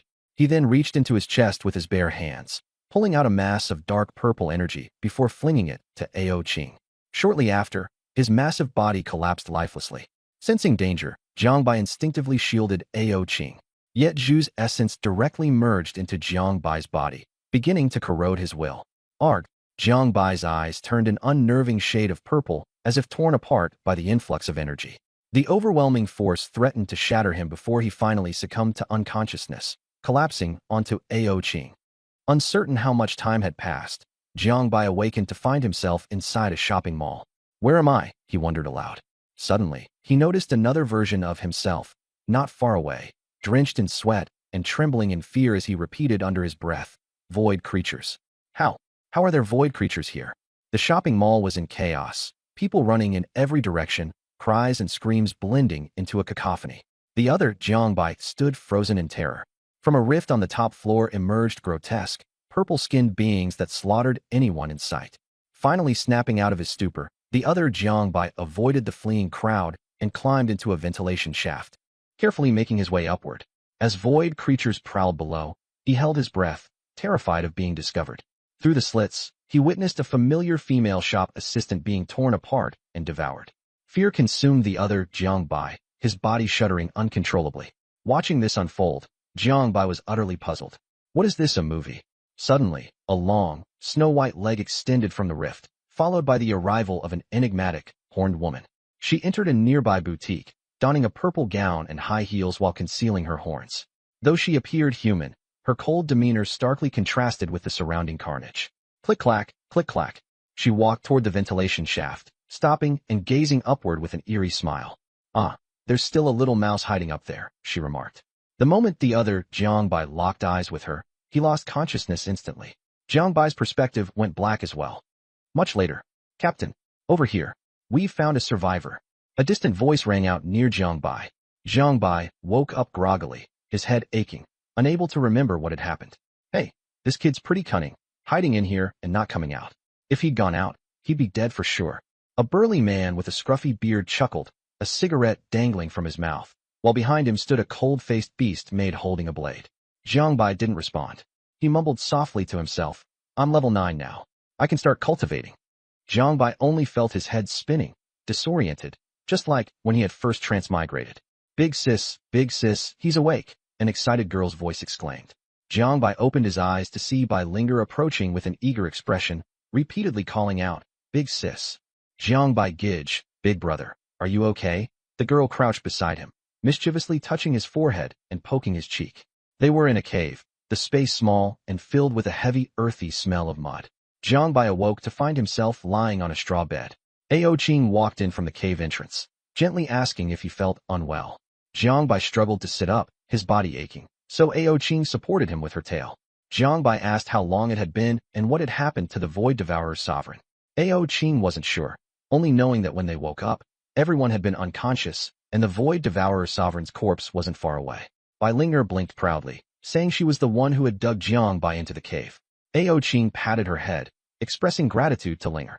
Bai Linger smugly declared she would protect Ao Qing in the future, though she looked a little upset, wishing Jiang Bai would work harder on cultivating so that they could visit the human world. Ao Qing sighed, saying Linger should wait 2 more years before they'd take her out. Hearing this, Bai Linger looked disappointed and said the holy mountain was boring, with no one left to play with her. When the topic turned to cultivation, Jiang Bai suddenly remembered the event 3 years ago when the Void Realm had invaded a shopping mall. After waking up, he discovered his spirit vein was gone, but strangely, he had reached level 9. Thinking back, he suspected it had something to do with the last strike from the Void Devourer's sovereign, or possibly the interference of a Void Realm entity in the mall. Jiang Bai inspected himself and was astonished to discover he had reached level 20. He quickly called out in surprise. Ao Qing hurried to check, thinking something was wrong with his body again. As she examined him, she was startled to find that Jiang Bai's body still lacked a spirit vein, but his cultivation was indeed at level 20, with a remnant energy of the Void Realm lingering inside him. Ao Qing's expression grew grave. She explained that Jiang Bai's body was now highly dangerous. If the energy within him lost control, he could either explode or transform into a being of the Void Realm. Jiang Bai remarked that he had always lacked a spirit vein. Was he still salvageable? Both Ao Qing and Bai Linger were taken aback. Jiang Bai began recounting everything that had happened 3 years ago in the shopping mall. Ao Qing pondered for a moment, suspecting that Jiang Bai's body might contain a remnant that the Void Realm entity had left behind, but her cultivation level was too low to discern it clearly. At that moment, Bai Linger timidly spoke up, asking if Jiang Bai, now at level 20, could form a soul contract with her. Jiang Bai was startled and looked in her direction. Could she really refuse to form a contract with him? Jiang Bai glanced at Ao Qing, seeking her opinion. Ao Qing looked between Jiang Bai and the innocent-looking Bai Linger before saying, Linger isn't a child. She can make her own decisions. Jiang Bai explained the risks to Bai Ling. Linger, I'm extremely dangerous right now. I could explode at any moment. Bai Linger blinked her wide eyes, seemingly unconcerned. It's okay. I want to go to the human world. If you do explode, I'll just find someone else to form a contract with. Jiang Bai felt a little moved, understanding that she said this so he wouldn't feel pressured. Beast mates typically lived longer than their beastmasters. When a beastmaster died, the beast mate usually had 3 choices: stay in the human world, return to the holy mountain, or form a new contract. Tears welled up in Bai Linger's eyes as she softly said, Besides, you're the one who gave me my name. Don't you want to form a contract with me? Jiang Bai raised his hands in defeat. Fine, fine. I'll do it, okay? Yay! Bai Linger cheered in delight. Ao Qing went out, saying she needed to process the Void Devourer Sovereign's meat to help strengthen Jiang Bai's body. Here, there were no ordinary animals. The meat they ate came from Void Realm creatures, which was both nutritious and capable of replenishing energy. Bai Linger sat across from Jiang Bai, her small face a mix of nervousness and excitement. Jiang Bai Gij, this is my first time. I'm nervous. Don't be nervous. It'll be over quickly. I have experience. Will it hurt? No. Should I prepare? You don't need to. You're so cold. Am I? Yes. Bai Linger pouted. With life and soul as one, bonded and united, with my soul as proof of my will, the contract is sealed. Jiang Bai had become Bai Linger's second contracted beastmaster. Linger. Bai Linger was feeling the changes in her body. I'm sorry. For what? I lied to you. Bai Linger tilted her head and wagged her tail. I knew that. Jiang Bai couldn't help but pat her head. Her hair was silky smooth. No wonder Ao Qing loved petting her. Bai Linger looked pleased, even leaning into his hand to rub against it. Jiang Bai doted on her as he asked, What do you know? Didn't you already look me up before? Jiang Bai was surprised. How did you know? Bai Linger moved her head away, sulking slightly. I'm smart too, you know. Jiang Bai chuckled and shook his head. Linger is the smartest. She stood up. Up. So, can you give it to me now? Bai Linger quickly grabbed his arm. Jiang Bai subconsciously glanced at her. The young girl was full of vitality, not as intellectual as Ao Qing, but just perfect in her own way. Ahem, fine, I'll give it to you. Bai Linger looked at him strangely. Are you thinking something inappropriate? Jiang Bai was embarrassed. Of course not. It felt like he had been caught red-handed peeking at a beautiful woman. Doesn't matter. Hurry and give it to me. Give you what? The information, of course. You didn't say you wanted it.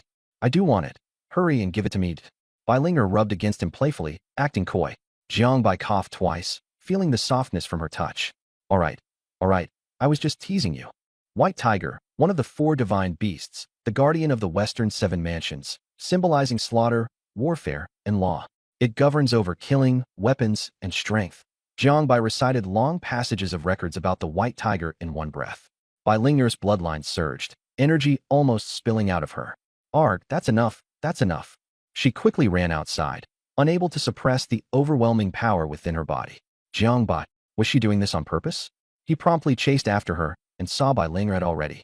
Jiang Bai revealed his true form, standing atop a massive boulder.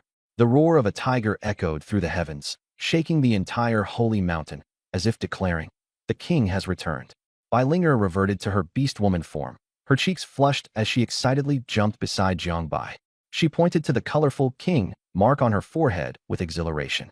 Ao Qing approached with a gentle smile and asked, "Your bloodline has leveled up?" Feeling wronged, Bai Ling dove into Ao Qing's arms. "Big sis, you tricked me." Ao Qing comforted her by patting her back. Bai Ling quickly bounced back, hands on her hips, declaring, "I'm so magnanimous, so I'll forgive you." Ao Qing suggested they eat first, taking Bai Ling with her. Jiang Bai nodded and followed along. By the fire, a gigantic log was roasting. Jiang Bai initially thought it was barbecue, but upon getting closer, he realized it was just a charred piece of wood. "What are we eating?"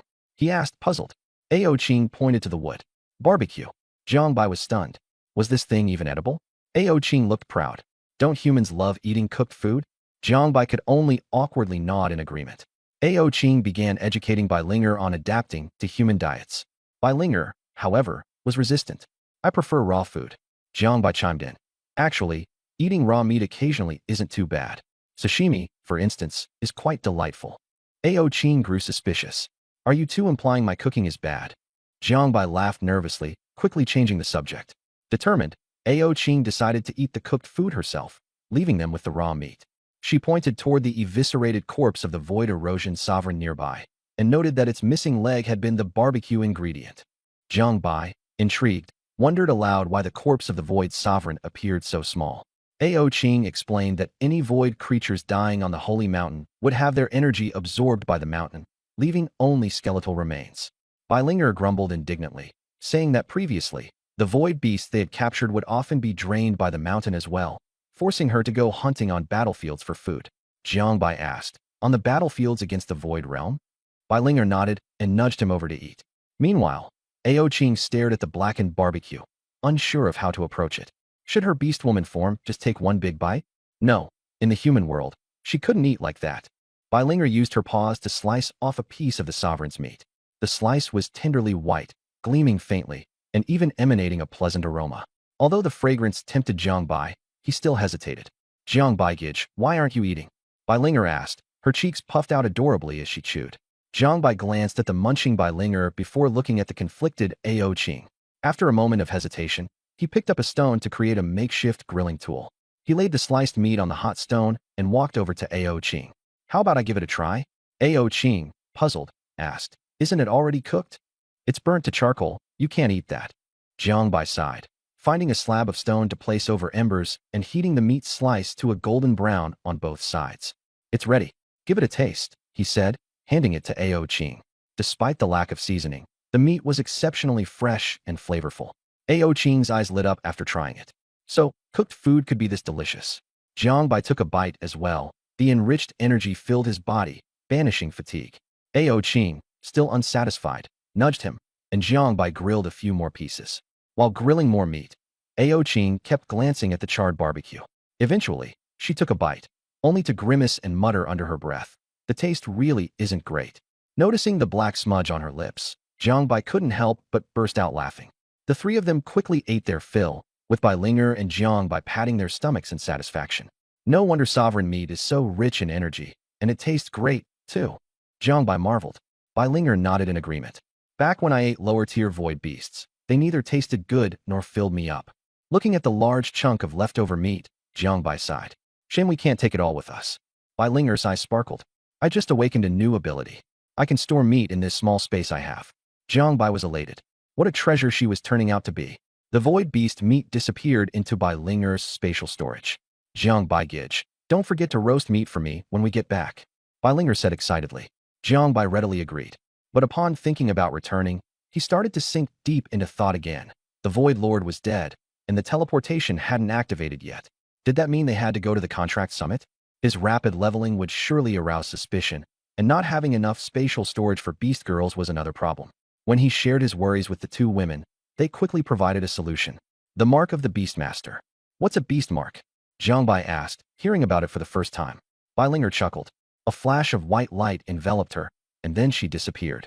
Jiang Bai suddenly felt a wave of warmth spread through his body. "Hey, Brother Jiangbai, can you hear me? Bai Linger's voice echoed. Jiangbai froze. Linga? Where did you go? I'm right here. On you. Jiangbai hesitantly patted himself on the body. Stop touching recklessly. Linger sounded a little annoyed. Jiangbai lifted his shirt and saw a white tiger tattoo newly etched across his chest and back.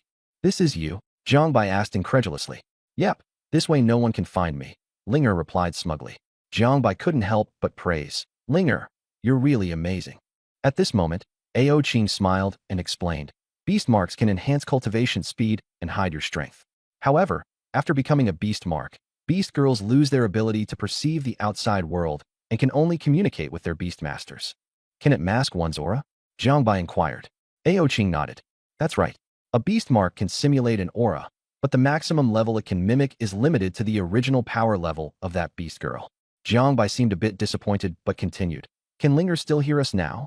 Ao Qing shook her head. Most likely not.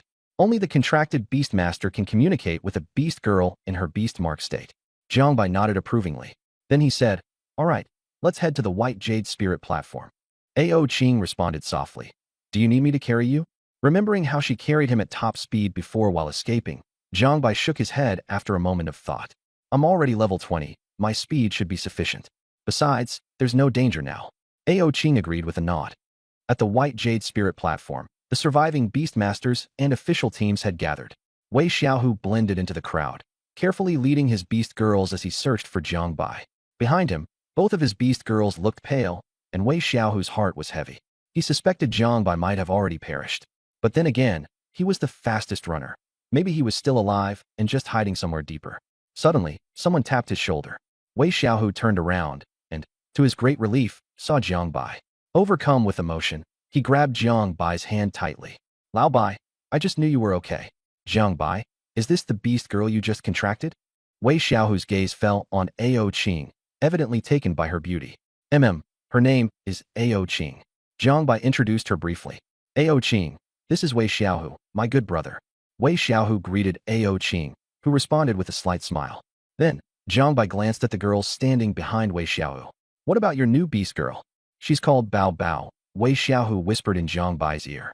Her bloodline is at king level. What's the quality of your new beast girl? Wei Xiaohu asked curiously. Glancing at the gray dragon pattern on Ao Qing's forehead, Jiangbai replied, Mortal tier. What? Why didn't you contract Bao Bao instead? She's a king-level beast girl. Wei Xiaohu exclaimed in shock. Jiangbai blinked and answered, She's too big. Wei Xiaohu was momentarily speechless. Spotting a line forming in the distance, Jiangbai quickly changed the subject. What's happening over there? Not far away, government officials were questioning the crowd. A senior figure from Nanjing City had gone missing at the Sacred Mountain, and an investigation into eyewitness accounts was underway. Wei Xiaohu had already been questioned and informed Jiangbai that his turn would come soon. Jiangbai speculated that the missing figure might be Zhou Zetian. He considered whether or not to mention Zhou Zetian's instructions to find Yang Feng, but ultimately decided to keep it a secret. He suspected there might be moles from the Void Society among government officials. At that moment, a tall, striking woman wearing black stockings and a white blouse approached. She introduced herself as Shen Tong, the captain of the 3rd Unit of Nanjing City Civil Affairs Department. She revealed her identity and began questioning Jiangbai. First, Shen Tong nodded at Wei Xiaohu, signaling him to leave with his beast girls. Then, noticing Ao Qing's presence, Jiangbai explained that she was his contracted beast girl. Shen Tong's demeanor turned serious, and she began by verifying basic information and asking Jiangbai to identify faces in a set of photos. One of the photos was indeed Zhou Zetian, but Jiangbai feigned ignorance. She probed his whereabouts during the infection beast's attack. Jiangbai said his beast girl had taken him deep into the Sacred Mountain. The rest of her questions were answered briefly but carefully. Upon finishing, Shen Tong reminded him to stay safe. Afterward, Shen Tong reported to an elderly man that only Wang Long had seen the bureau chief. The others didn't have direct contact. The old man, one of the revered 10 elders of the Great Xia Nation and Zhou Zetian's mentor, appeared forlorn as he left with a sigh. When the questioning concluded, Jiangbai found himself back at the Nanjing University Gymnasium. The building was eerily empty. Less than a third of the survivors remained.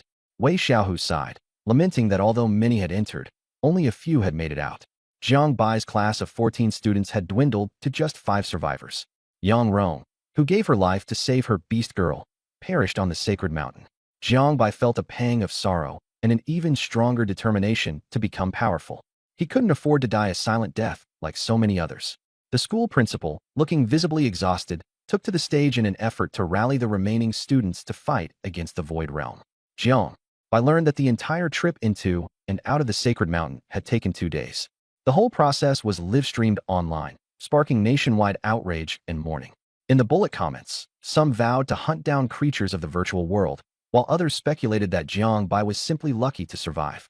After the principal finished speaking, Jiang Bai left with Ao Qing.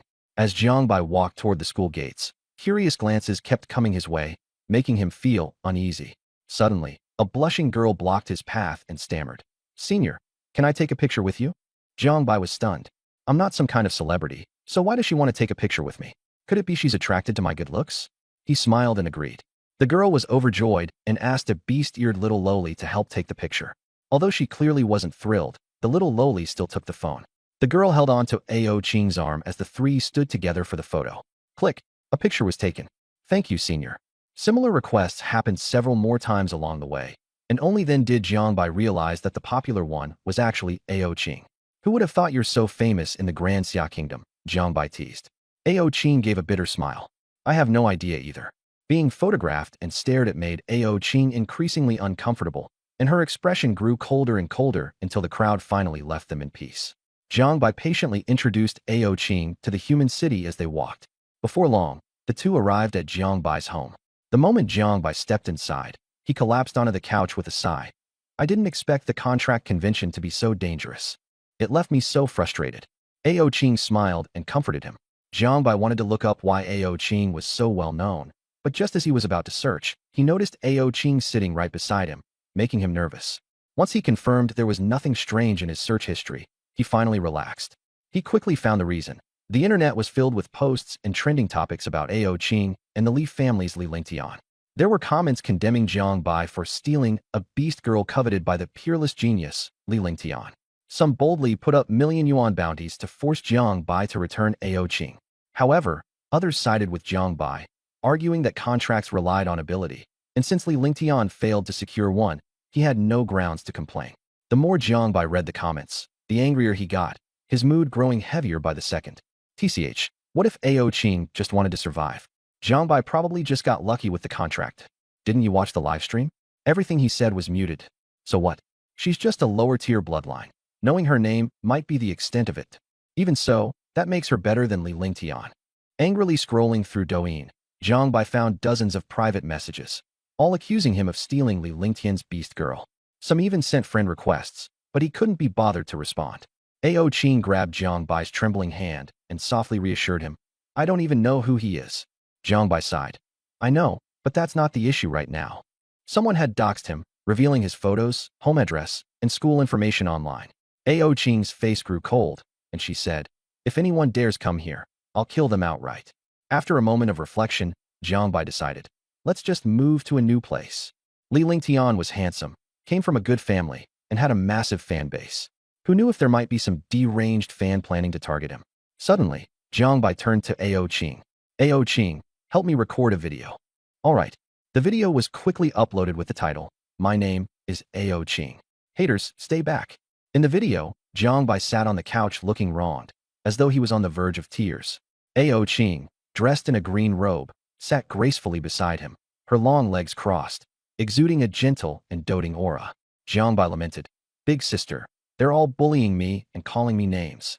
As he spoke, he burrowed into Ao Qing's embrace, even rubbing against her clothes a couple of times. Ao Qing gently patted his back and said, "Be good, Xiao Bai. Just think of them as clowns." Jiang Bai looked up. "You won't ever leave me, will you?" Ao Qing smiled warmly and replied, "Never, even in death." Jiang Bai beamed. "I knew you were the best." Jiang Bai started looking into renting a house. "It's inconvenient to bring you along, Ao Qing. Turn back into your beast tattoo for now." Ao Qing ignored him and even teased, "You should call me elder sister. I'm older than you." Jiang Bai glanced at her chest and gave in. "Fine, sis, just come on to me already." A flash of azure light later, Ao Qing transformed into a beast tattoo. Jiang Bai looked at the azure dragon tattoo on his left arm and the white tiger on his right, unable to resist smiling. Once he put on his clothes, complete with a cap and mask, Jiang Bai set out to look for a rental. The subway was packed, suffocatingly so, and he only felt some relief after getting off the train. Suddenly, The ground began to quake, tree leaves rustling wildly, as electric scooters toppled over one by one. Jiangbai clung to a tree to barely stay standing, and after a short while, the tremor subsided. The people around him seemed entirely unbothered. He spent the whole afternoon hunting for apartments and finally chose Jinxiu Mansion, an upscale residential district with tight security, but at a steep price of 6,000 yuan per month. The apartment was 120 square meters, with 3 bedrooms and a living room, fully furnished. Jiangbai summoned Ao Qing and Bai Linger as he settled in. The moment Bai Linger appeared, she was fascinated by her new surroundings. She looked, touched, and leapt around, eventually bouncing on the couch a few times before settling beside Jiangbai to act coy. Big brother Jiangbai, when will you take me out to play? Though Jiangbai's heart wavered briefly under her flirtation, he rationally rejected her request. Jiangbai was in a dangerous situation. He needed Bai Linger to help him conceal his presence, so he could only have her stay hidden temporarily. He was doing this to turn Bai Linger into a secret weapon while also covering up his own level information. Recently, Jiangbai had caught the attention of Li Lingtian's fanatics. Having known in his previous life how insane these fans could be, he had to act cautiously. Bai Linger seemed a little displeased upon hearing this. How long will this take? Jiangbai thought for a moment and replied, at most, 1 year. 1 year was sufficient for those top-tier geniuses to cultivate to level 20. He decided to pretend to be a genius himself. By doing so, he would gain more school resources and attention, and it would be much safer. That evening, the trio still feasted on the flesh of the Devourer Lord. With added seasoning, everyone ate a lot. Bai Linger consumed so much that steam seemed to rise from her head, and she could no longer endure it. Eventually, she transformed into her white tiger beast form and clung to Jiangbai's body for relief. Only Ao Qing appeared pale and muttered that she might have eaten too much. The next morning, Jiangbai groggily reached out to turn off the alarm clock, got dressed, and headed out. In the kitchen, Ao Qing, wearing the white dress he had bought her the previous day along with an apron, radiated beauty. She greeted Jiangbai cheerfully, saying that breakfast was almost ready. Jiangbai froze for a moment, then went to freshen up. When he returned, he saw the dining table adorned with piles of charred meat slices, bread, and fried eggs. Speechless, Jiangbai suppressed a chuckle and sat down. This is the result of staying up all night to learn, Ao Qing said with an expectant look. Try it, Xiaobai. Caught in her earnest gaze, Jiangbai felt compelled to call Bai Linger over to eat. Bai Linger shuffled drowsily to the table. Jiangbai placed a piece of burnt egg on her plate. Instantly alert and wearing an expression of shock, Bai Linger put on a facade of enjoyment, quickly swallowing and responding mechanically. Delicious. So good. Bai Linger even helped Jiangbai by placing a few pieces of meat on his plate, causing him to break into a cold sweat. Ao Qing then solemnly instructed, this is a burger. It needs to be paired with bread. Bai Linger nodded enthusiastically, made a sandwich with the bread and meat, and handed it to Jiangbai. With no other choice, Jiangbai took a bite under Ao Qing's eager anticipation. Brother Jiangbai, isn't sister's breakfast delicious? Bai Linger asked with a mischievous smile, her eyes gleaming with schadenfreude. Brother Jiangbai, today's your turn to suffer. Serves you right. Grinding his teeth, Jiangbai took a few more bites of the burger and faked enjoyment. Linger, why don't you eat more? Here, let me make one for you. Bai Linger pulled a sorrowful face. Seeing how enthusiastically the two of them seemed to be eating, Ao Qing became suspicious. Is it really that delicious? Jiangbai handed her a piece of fried egg. Why don't you try it? Excited, Ao Qing took a bite. The next second, she froze in place, her face turning red. Yet, she forced herself to swallow it. Both Jiangbai and Bai Linger stared at her, dumbfounded. After a while, Ao Qing said earnestly, I'll work harder to improve. Jiangbai and Bai Linger were speechless. Once breakfast ended, both Bai Linger and Ao Qing reverted to their beast forms. Jiangbai asked, Sister, I have to go out. Do you want to come with me? After some hesitation, Ao Qing replied, I'll cultivate in my beast form too. Jiangbai nodded in agreement. The Southern Jiang City Management Bureau was heavily guarded. Jiangbai went there hoping to meet Yang Feng, only to be told he needed an appointment. He was promptly turned away. A quick search revealed that Yang Feng was a deputy director. Recalling another task, Jiangbai decided to head to Southern Jiang University to find Zhou Qingya. The campus gates were relatively quiet, and Jiangbai made his way toward the Combat Academy. Southern Jiang University had several colleges, and the Combat Academy exclusively consisted of geniuses. Students were required to be above level 15 before enrollment. After contracting beast companions, students were further divided into classes. The curriculum not only covered combat, but also emergency response training. Jiangbai's original level was low, and his beast companion skills leaned toward support. As a result, he had been placed in the support academy, where the training was akin to the healer role in games. Although his past self was only level 9 and lacked skills, his theoretical knowledge was strong. He had relied on scholarships to scrape by, which caused others to resent him. After all, why should someone with lousy talent qualify for scholarships? The moment he stepped into the combat academy, Jiang Bai drew attention. People whispered to each other, "Isn't that Jiang Bai?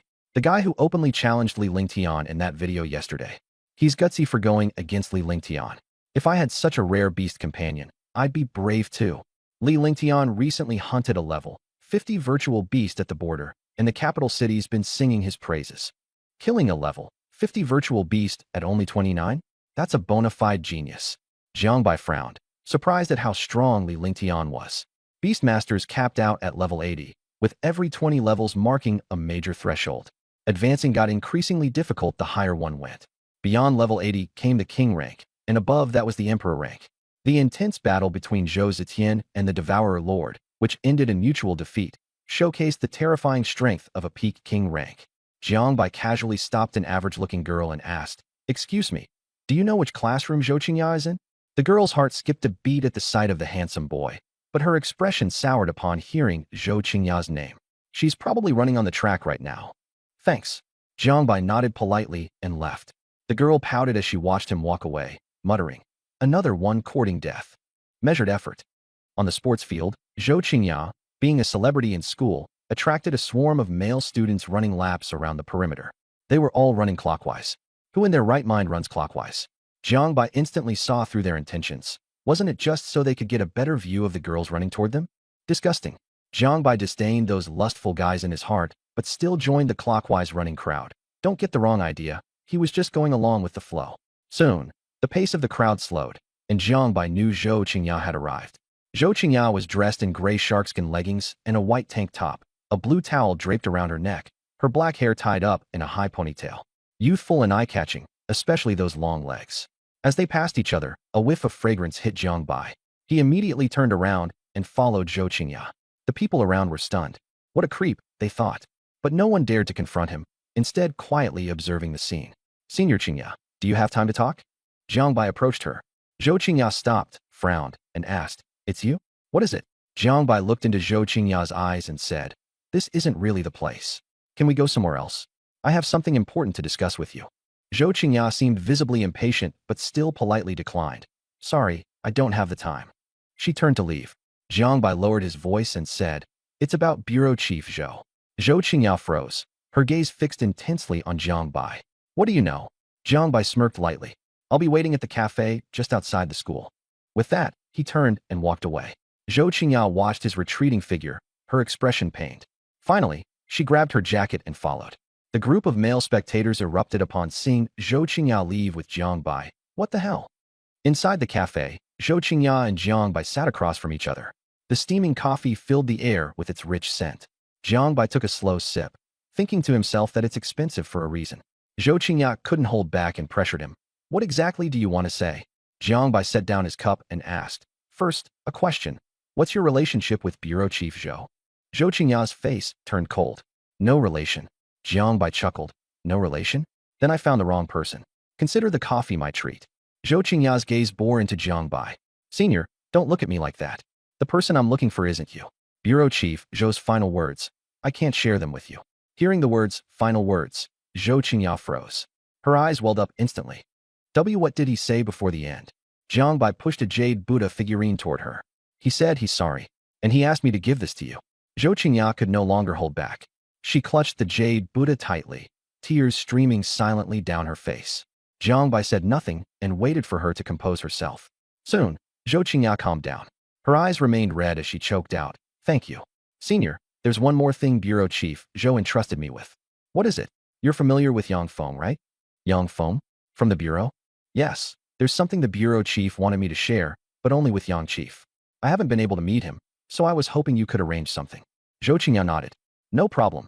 Let's add each other's contact info to stay in touch." The two exchanged WeChat information. Jiang Bai stood and smiled. "Well then, I'll take my leave." "Take your time." Zhou Qingya stared quietly at the jade Buddha in her palm, her expression forlorn, filled with memories of Zhou Zetian. "Yaya, do you want to go to the amusement park?" "Yaya, now that you're grown, you'll have to learn to sleep on your own." Scenes of her past with her father came flooding back. Until one day, Zhou Zetian returned home looking utterly defeated. After that, she never saw him again. Her mother had already passed away. From that day forward, her relationship with her father sharply deteriorated, eventually to the point of complete estrangement. She pocketed the jade Buddha, murmuring softly, "It's too late to control me now." Leaving the cafe, Zhou Qingya headed to the door. A staff member hurried after her. "Miss, you haven't paid yet." Zhou Qingya paid the bill expressionlessly, oblivious to the curious stares from those around her. By the time she returned to the university, it was already past 9 o'clock. Many students were hurrying to attend their second class. Due to the presence of beast companions, Nanjing University did not provide dormitories. Students with wealthier backgrounds usually bought or rented apartments, while most opted for renting, since university was merely a temporary phase. When Jiang Bai entered the classroom, only a handful of students were scattered across the seats. He spotted Wei Xiaohu, who had prominent dark circles and looked utterly drained, sandwiched between two beast companions. Mimi, the ragdoll cat beast companion, clung to Wei Xiaohu's arm, alternating between talking to him and pointing toward Bao Bao. As soon as Jiang Bai stepped inside, Wei Xiaohu hurried over and pulled him to a seat. Jiang Bai, come sit over here." Jiang Bai glanced at him and asked, "You look terrible. Did you not sleep last night?" Wei Xiaohu looked miserable. "Sigh. Last night my two companions nearly tore the house apart. Mimi wanted to sleep with me, but Bao Bao wasn't having it. Mimi flared up, and the two started arguing. I offered to sleep on the couch and let them share the room, but in the middle of the night, Mimi sneaked over, and then Bao Bao caught her. What followed was a huge fight, and Bao Bao wanted to hit her again. I was worried Mimi would get hurt, so I stepped in to stop him, but Bao Bao ended up hitting me too." He rolled up his sleeve, revealing a row of teeth marks. Jiang Bai gave a thumbs up. "Your catgirl partner has some serious combat power." Wei Xiaohu sighed. "This won't last. Your partner is better. She looks gentle and kind." Jiang Bai thought of Ao Qing, nodded in agreement, but then his stomach churned as he recalled breakfast. He thought to himself, "I need to find a way to stop Ao Qing from cooking again." The class bell rang, and an elderly professor with glasses walked in, carrying a mug of goji berry water. He glanced around the classroom, sighed, and when he saw Jiang Bai and Wei Xiaohu sitting together, he frowned and asked, "Wei Xiaohu, why aren't you sitting with your beast girl partner?" "Jiang Bai, where's your beast girl? Why didn't you bring her today?" Wei Xiaohu quietly returned to his seat. Jiang Bai stood up and explained, "Professor Lin, my beast girl got injured on Sacred Mountain. She's resting at home today." Professor Lin nodded. "If you've bonded with a beast girl, treat her well. Don't bother with those negative discussions online." The professor then asked, "Where's Qianyu?" Silence filled the room. Qianyu was the class beauty, stunningly attractive with an excellent figure and formidable strength.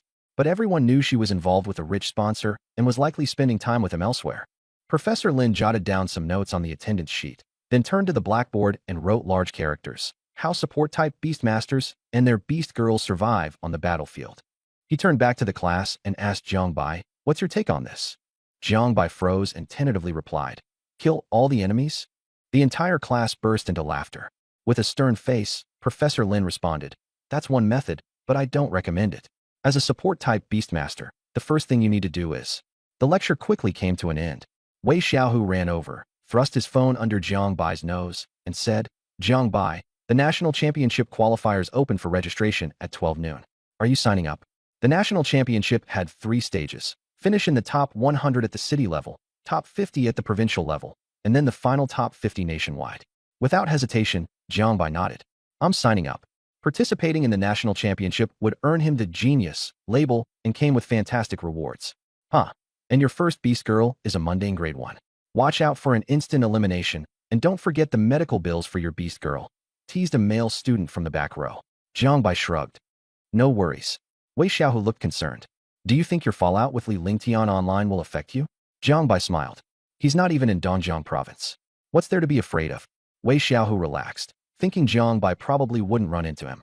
At noon, Jiang Bai promptly registered, filled in the required information for grouping, and received a confirmation text, registration successful. In the afternoon, they had 2 more classes. During the break, Zhou Qingyang messaged Jiang Bai, informing him that Yang Feng had agreed to meet. Bored, Jiang Bai killed time on his phone until the battery died. At the east gate of Nanjing University, Qianyu was dressed in a short leather skirt and a white crop top, paired with fishnet stockings and high heels. When she saw Jiang Bai, she subconsciously straightened her posture, hoping to flaunt her figure in front of the handsome man. A red Porsche pulled up right in front of Jiang Bai. Without hesitation, Jiang Bai got in, leaving Qianyu stunned as she wondered whether he might be some kind of high-end businessman. At the Namboan Grand Hotel, Jiang Bai stepped out of the car and couldn't help but praise the comfort of luxury vehicles. Zhou Qingya also got out, her curled hair cascading over her long dress. Her demeanor appeared much more mature, and she wore a blue energy bracelet on her wrist. Uncle Yang will be a little late. Let's head up first, Zhou Qingya said, leading the way. The three had reserved a small private room. Its warm, homey atmosphere made it feel like a family gathering. Jiang Bai understood that Director Yang and Director Zhou had a particularly close relationship. Since Director Yang was delayed, Jiang Bai went to the restroom, only to unexpectedly run into Bai Yuan. Bai Yuan froze. What are you doing here? Calmly, Jiang Bai replied. Why wouldn't I be here? His attention was drawn to the markings on Bai Yuan's forehead, and he was surprised to realize she had elevated her bloodline to diamond grade. Bai Yuan spoke coldly. So this is how you spent that 50,000? Jiang Bai frowned. How I spend my money is none of your business. Get lost. Bai Yuan's eyes turned red as she snapped. Jiang Bai, you should use the money to enhance your cultivation, not squander it like this. Jiang Bai's voice hardened. Our contract ended long ago. We're strangers at best, or enemies at worst. You have no right to meddle in my affairs. He hadn't forgotten the suspicion that Zhang Yu might have hired people to kill him. Bai Yuan trembled, tears welling in her eyes. Jiang Bai, I'm sorry. I didn't mean to. Unshed tears glistened in her gaze. Whether you meant it or not, you've already done it. You need to deal with the consequences. Now move. I've got things to do. I won't move. Did you come here for dinner with your new bonded beast girl? She'll never understand you. Bai Yuan's tone was stubborn and unyielding. The private room was lavishly decorated. Tonight's gathering was a celebration for Bai Yuan's successful promotion to diamond-level bloodline. Zhang Yu hadn't expected her to achieve this milestone. Everyone surrounded him with flattery and praise. Brother Yu, as the heir of the Zhang family in Nanjing City, and with a diamond-class beast girl, you're guaranteed a spot in the national top 100. Zhang Yu smiled and raised his glass. Beside him, a handsome man toasted him. Zhang Yu sipped his drink and quietly asked, Did you bring the oil? Yes, I have it. At that moment, someone chimed in. Brother Yu, why isn't Sister Yuan back yet? Zhang Yu frowned and ordered, Xiao Wu, go check on her. Zhang Xiaowu turned into the corridor and immediately saw Bai Yuan being stopped by Jiang Bai. Her eyes were red-rimmed. Xiaowu, this has nothing to do with him, Bai Yuan quickly explained. And who are you? Why are you stopping Sister Yuan? Zhang Xiaowu pointed at Jiang Bai. I told you, it has nothing to do with him. Bai Yuan interrupted. Jiang Bai, why aren't you back yet? At this moment, Zhou Qingyao approached. Uncle Yang is arriving soon. I came out to check, Zhou Qingyao said. Jiang Bai briefly explained, and Zhou Qingyao turned toward Bai Yuan. Since you've already terminated your agreement, why are you still pestering Jiang Bai? Bai Yuan retorted coldly. And what is your relationship with Jiang Bai? Zhou Qingyao shot Bai Yuan a glance. That's none of your business. Now move aside. Being ignored, Xiaowu grew increasingly angry. You little slap. The sound of a slap echoed, and Jiang Bai delivered a firm hit across Xiaowu's face. Watch your mouth. Zhou Qingyao unexpectedly glanced at Jiang Bai. Xiaowu's face burned hot with pain, and with humiliation beneath his rage, he became furious. Gathering his strength to strike, Zhou Qingyao simply kicked him, sending him flying. Bang! Xiaowu stumbled back to his feet, glancing nervously at Zhou Qingyao while wiping the blood from his lips. Sister Yuan, let's go. Bai Yuan cast a glance at Jiang Bai, but said nothing, eventually leaving with Xiaowu.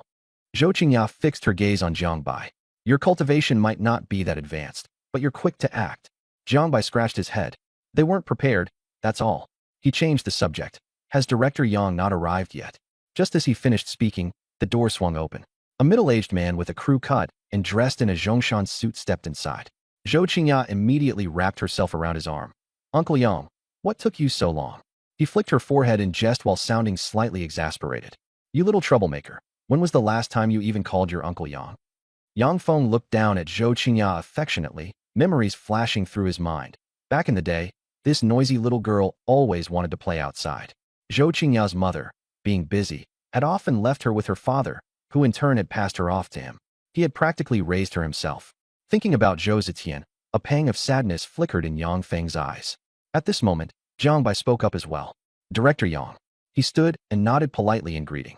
Yang Feng glanced at Jiang Bai. You must be Jiang Bai. Take a seat. Meanwhile, Zhang Yu stared at a battered and bruised Zhang Xiaowu, his expression dark. Who did this? Zhang Xiaowu looked over at Bai Yuan, who kept her head lowered in silence. Zhang Xiaowu replied, A man and a woman I didn't recognize. The woman was incredibly strong. She defeated me with a single move. The man was weak, only at level 9. I think his name was Jiang Bai. Bang! Upon hearing the name Jiang Bai, Zhang Yu smashed his fist onto the table, breaking it into pieces, and then locked his glare onto Bai Yuan. Bai Yuan kept her head down, remaining silent. Zhang Yu's voice was low and heavy. Care to explain? Bai Yuan replied tersely. We just ran into each other on the road and chatted a bit. Zhang Yu considered her words before speaking again. Xiaowu, take me to them. Bai Yuan raised her head to look at him, but didn't say anything. Zhang Yu's expression grew even darker, and he snorted coldly. I'm not going to cause trouble for him. In truth, he knew Bai Yuan cared about Jiang Bai. If he acted directly, it would backfire. Still, he had to understand who Jiang Bai was associating with, because Jiang Bai had to die. Otherwise, Bai Yuan would never align herself with him. As they exited, Zhang Xiaowu whispered, Brother, Jiang Bai and his group are in private room 666. Zhang Yu nodded and headed toward the room. Turning a corner, he spotted 2 people standing near the door to room 666. Once he got closer and recognized them, his expression changed dramatically, and he immediately turned into the nearby restroom. Brother, you went the wrong way. Zhang Yu shot him an icy glare, and Zhang Xiaowu immediately shut his mouth. Inside the restroom, Zhang Yu stared at himself in the mirror, deep in thought. Ever since Zhou Zetian had gone missing in the Sacred Mountain, things had become tense between his father and Yang Feng. The position of director of the Nanjiang Municipal Bureau was likely going to be decided between his father and Yang Feng. But why would Jiang Bai have any connection with Yang Feng? He didn't have that kind of background. Quickly, Zhang Yu came to a realization. Jiang Bai must have met Zhou Zetian at the Sacred Mountain and brought news back to Yang Feng. As for the specific message, he didn't know, but it had to be important enough that his father needed to know. Meanwhile, Jiang Bai, Yang Feng, and Zhou Qingya chatted casually before eventually getting down to business. Yang Feng asked, Tell me what happened when you encountered Zhou Zetian in the Sacred Mountain. Jiang Bai recounted the events, leaving out the details about Ao Qing and only mentioning how his beast spirit possessed healing abilities, aligning with the specialization of his school. Upon hearing about the Void Association targeting Nanjiang City, Yang Feng seemed only mildly surprised before asking Jiang Bai, why? After learning this information, did you go to Qingya first instead of directly coming to me? That girl isn't exactly easy to deal with. Jiang Bai gave a small smile, explaining that he did try to meet Yang Feng, but got turned away. Additionally, he mentioned that Zhou Zetian had entrusted him to deliver something to Zhou Qingya. What item? Yang Feng asked. Jiang Bai glanced over at Zhou Qingya. She hesitated for a moment, but then took out a jade Buddha. After examining it, Yang Feng nodded in acknowledgement. Do you know why Zhou Zetian ventured into the Sacred Mountain? Jiang Bai cautiously guessed. For the future of Nanjiang City? Yang Feng nodded before asking another question. Do you understand the concept of the world's momentum? Jiang Bai froze, caught off guard. Yang Feng explained. The world's momentum, to put it simply, refers to fortune and destiny. This momentum can affect how many people in a particular region are able to cultivate. For example, here in Nanjiang City, the momentum has been gradually depleting over the years. The number of people capable of cultivation was steadily diminishing. Sparse. The total amount of luck is constant, but it's redistributed. The national championship is an opportunity. Fortunes across regions will also be rearranged. Zhou Zetian ascending the Sacred Mountain is also due to this. Jiang Bai and Zhou Qingya fell silent after listening, digesting Yang Feng's words. Yang Feng looked at Jiang Bai and asked, You're graduating soon, aren't you? Jiang Bai nodded. What are your plans after graduation? Jiang Bai shook his head, only focusing on achieving good results in the championship. Yang Feng asked if he knew about the major forces in the country. Jiang Bai appeared confused, so Yang Feng continued. Besides the official ones, there are 2 major private organizations, Majin Gate, a group that focuses on exploring relics. They're spread across the country and love teaming up to hunt for treasures. Jiang Bai joked. Do they all carry shovels on their backs? Yang Feng looked puzzled as Jiang Bai chuckled awkwardly, prompting him to continue. The other is called Immortal Palace, a group of lunatics. They believe the Sacred Mountain and the Void Realm are dangerous. They don't form contracts with beast maidens and rely purely on their own training. Jiang Bai had heard of them because beast maidens and humans can't have children. While the soul contract is equitable, beast tamers and their beast maidens often develop feelings for each other, and many only form a bond with one. Yang Feng took a sip of his drink, speaking with disdain, not evil, but mentally unhinged. He then brought up the criminal forces. The big one is the Void Association, which you're probably aware of. Then there's Dark Night Withered Blossoms, entirely composed of beast maidens. There used to be the Night God's Temple. Back in the day, the Night Emperor was formidable. Even the human emperor avoided him. Jiang Bai grew curious. Was the Night Emperor truly that strong? Even the human emperor was afraid. Yang Feng replied. The current human emperor had just ascended. The previous human emperor immediately abdicated after confronting the Night Emperor. Later, the Night Emperor fought against the Eastern Suppression King and was killed, which led to the downfall of the Night God's temple. Many say the leader of the Dark Night Withered Blossoms is the Night Emperor's Beast Maiden. Jiang Bai wondered aloud if the Eastern Suppression King was stronger. Yang Feng wasn't sure, stating it might have been that the Night Emperor was already badly injured, making it an opportunistic win for the king. Getting down to business, Yang Feng straightforwardly asked, "Interested in joining the bureau? I have an internal recommendation slot. Consider it my reward for bringing you the news." Jiang Bai was delighted and gratefully agreed, toasting to express his thanks. Yang Feng advised him to report quickly, assuring him that the school would give approval. Jiang Bai left merrily. After Jiang Bai departed, Zhou Qingya couldn't help but ask, "Uncle Yang, are you giving such a valuable slot to Jiang Bai just like that?" Yang Feng chuckled. "Don't you know your father's skills by now? He could have easily delivered the item himself, but made Jiang Bai take it. That means he values Jiang Bai greatly." Zhou Qingya thought about it and nodded in agreement. Yang Feng joked, "Your father's probably scouting a son-in-law for himself." Blushing with embarrassment, Zhou Qingya hit Yang Feng in frustration. Uncle Yang laughed, then asked, "Qingya, what do you think of Jiang Bai?" Zhou Qingya thought of one of Jiang Bai's Douyin videos and recalled the scene in the cafe that morning. She shook her head and said, "Bold and thick-skinned. I really don't see anything special about him and have no interest in him." Yang Feng grinned. "Haha, don't regret it later." Zhou Qingya stuck out her tongue. "I won't regret it." Jinxiu residence. As Jiang Bai arrived home, he ran into a drenched woman emerging from the door across the hall. The woman had a great figure and nervously asked, "Are you the new neighbor?" Jiang Bai nodded in confirmation. With a trembling voice, the woman explained that her home's drainage had clogged, her place was flooded, and her phone was damaged. She asked to borrow his phone to make a call. Jiang Bai replied, "My phone's dead and needs charging. Want to wait inside my place?" The woman declined, saying she'd wait at the door instead. Soon, Jiang Bai contacted the property management and informed her that a repairman was on the way. The woman thanked him repeatedly. Back at home, Jiang Bai realized that neither Ao Qing nor Bai Linger had eaten yet, so he went into the kitchen to cook. In no time, he whipped up a few dishes and cleaned up the kitchen afterward. As he prepared to take out the trash, he noticed the neighbor's door was slightly ajar and faint cries could be heard from inside. On alert, Jiang Bai knocked. With no response, he kicked the door open. Inside, a man in work clothes was covering the woman's mouth while her clothes were torn. The man raised a hammer to attack upon seeing Jiang Bai, but he was knocked unconscious in one swift move. The woman was terrified, shrinking into the bed, trembling. Just then, a little girl in a dinosaur onesie appeared at the entrance, clutching a teddy bear. She timidly entered the room and placed the bear in her mother's arms, patting her back. "Don't be scared, Mommy. Meng Meng is here." The woman clutched her daughter tightly and broke into tears. Satisfied the woman was safe, Jiang Bai dragged the attacker into the hall and called the police.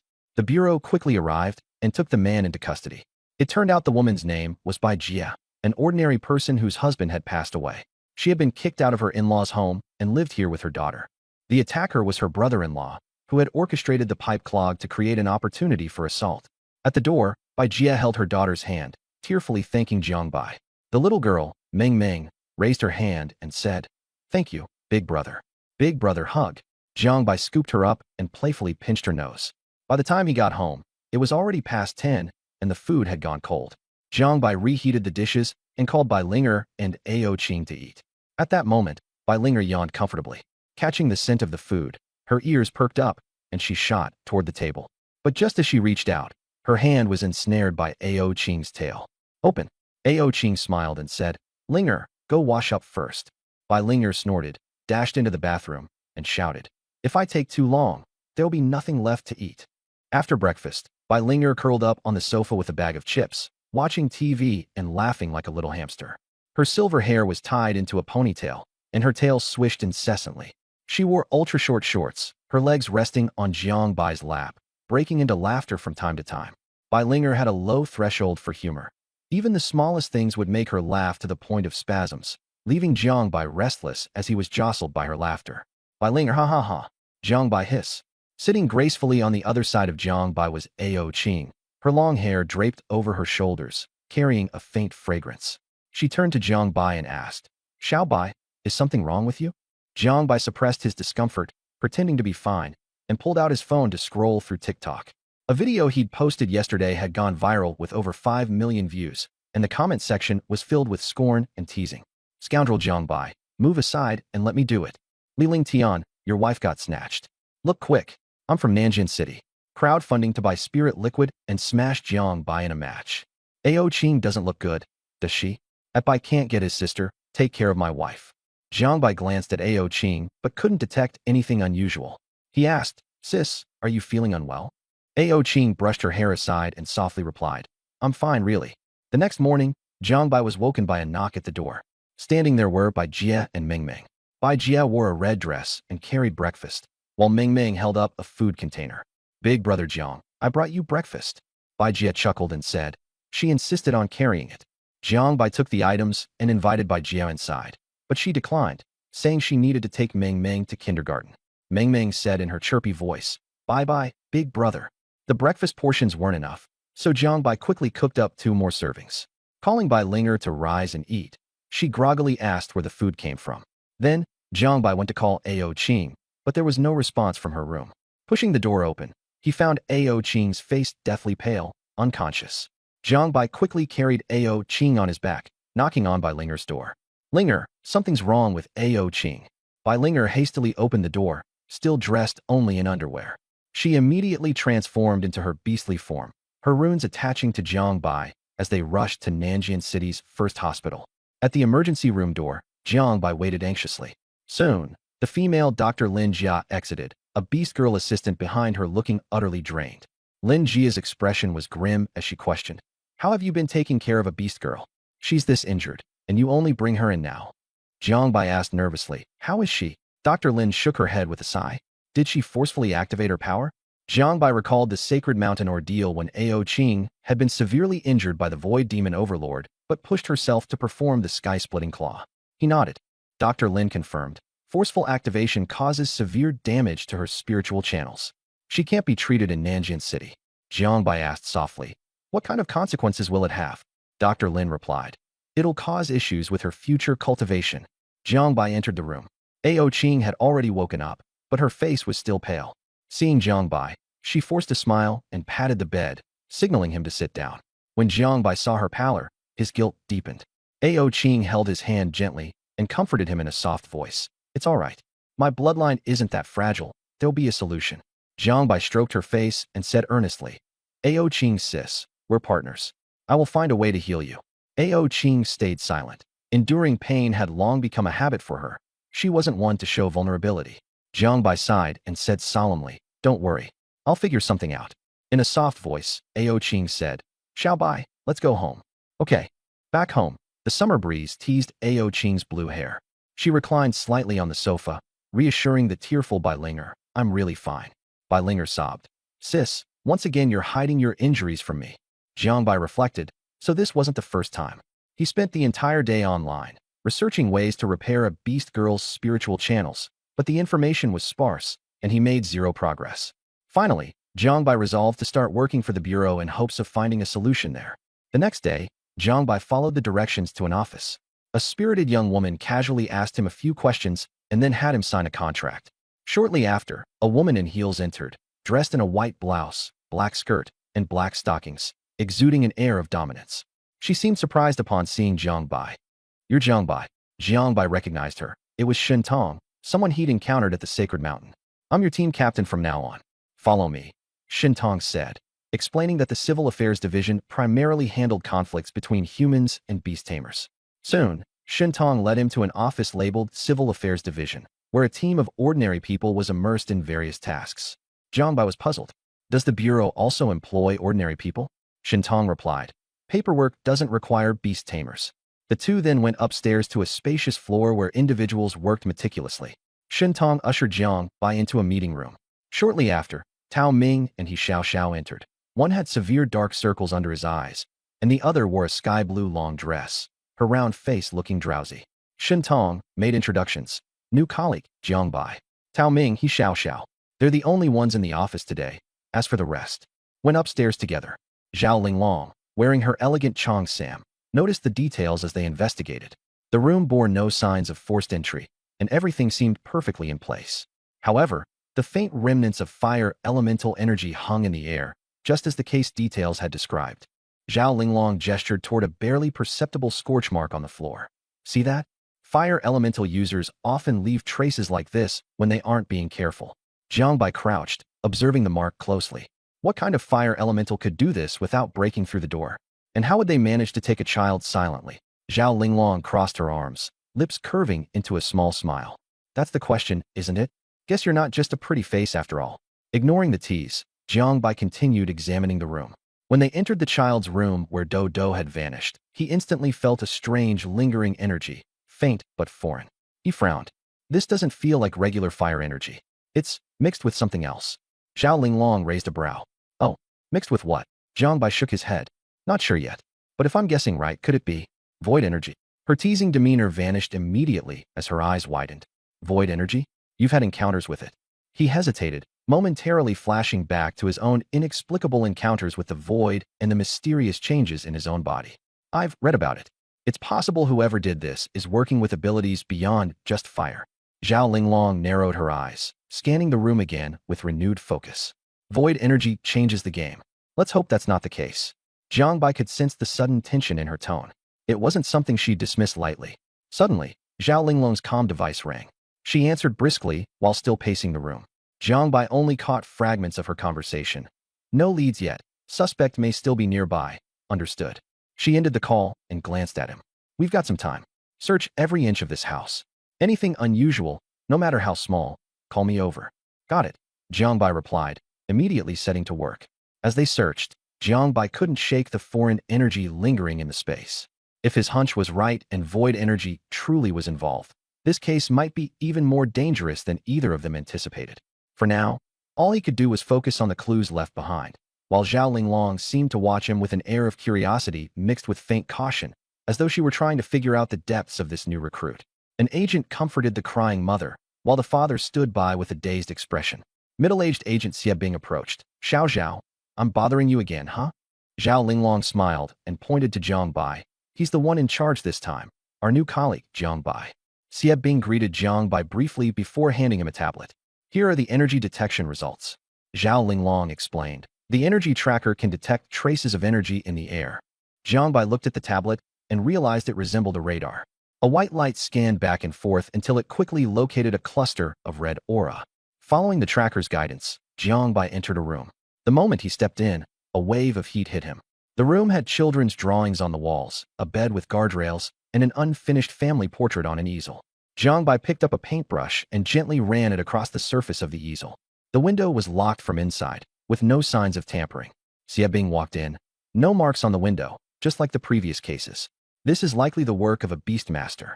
After completing his inspection, Jiang Bai stepped out of the room to the sound of the mother sobbing uncontrollably. He walked over and asked, Mr. Yang, Ms. Zhang, may I ask you a few questions? The sobbing ceased, and both parents trembled slightly. Jiang Bai asked, what do you do for work? The man replied, I used to run a business, but I stopped after losing money. Now I work as the head of the residential security team, and my wife is an elementary school teacher. Jiang Bai nodded. Mr. Yang, please describe the events leading up to your daughter's disappearance. The man extinguished his cigarette, paused briefly, and began. After dinner last night, the whole family was watching TV on the sofa. Around 8 p.m., we went outside for a walk. Jiang Bai interrupted. What time exactly? The man responded, right after Do Do's favorite show ended. It should have been around 8 o'clock. Jiang Bai nodded. Please continue. The man continued. Do Do said she was sleepy and wanted to go to bed. We waited until she fell asleep before heading downstairs. It was my wife's birthday yesterday. Do Do stayed home to sleep, and we went to a bar. Jiang Bai asked, whose idea was it to go to the bar? The man said, my wife suggested it. We used to go often, but later, due to financial pressure, we stopped. Jiang Bai asked, which bar was it? The man replied, K3, near the neighborhood. We came home drunk and went straight to bed. The next morning, after making breakfast, we went to check on Do Do and realized she was gone. The woman started crying. It's all my fault. If I hadn't insisted on going to the bar, Do Do wouldn't have gone missing. Jiang Bai frowned. Are you certain Do Do disappeared during the time you were at the bar? The man nodded. Jiang Bai asked, how can you be so sure? The woman choked back her sobs. When I got home, I felt it was too hot, so I opened the window. Thinking back now, Do Do must have gone missing at that time. If we had called the police sooner, we might have found her. Jiang Bai asked, what exactly did you do at the bar? Tell me in detail. The woman hesitated. Do you need the details? Jiangbai said.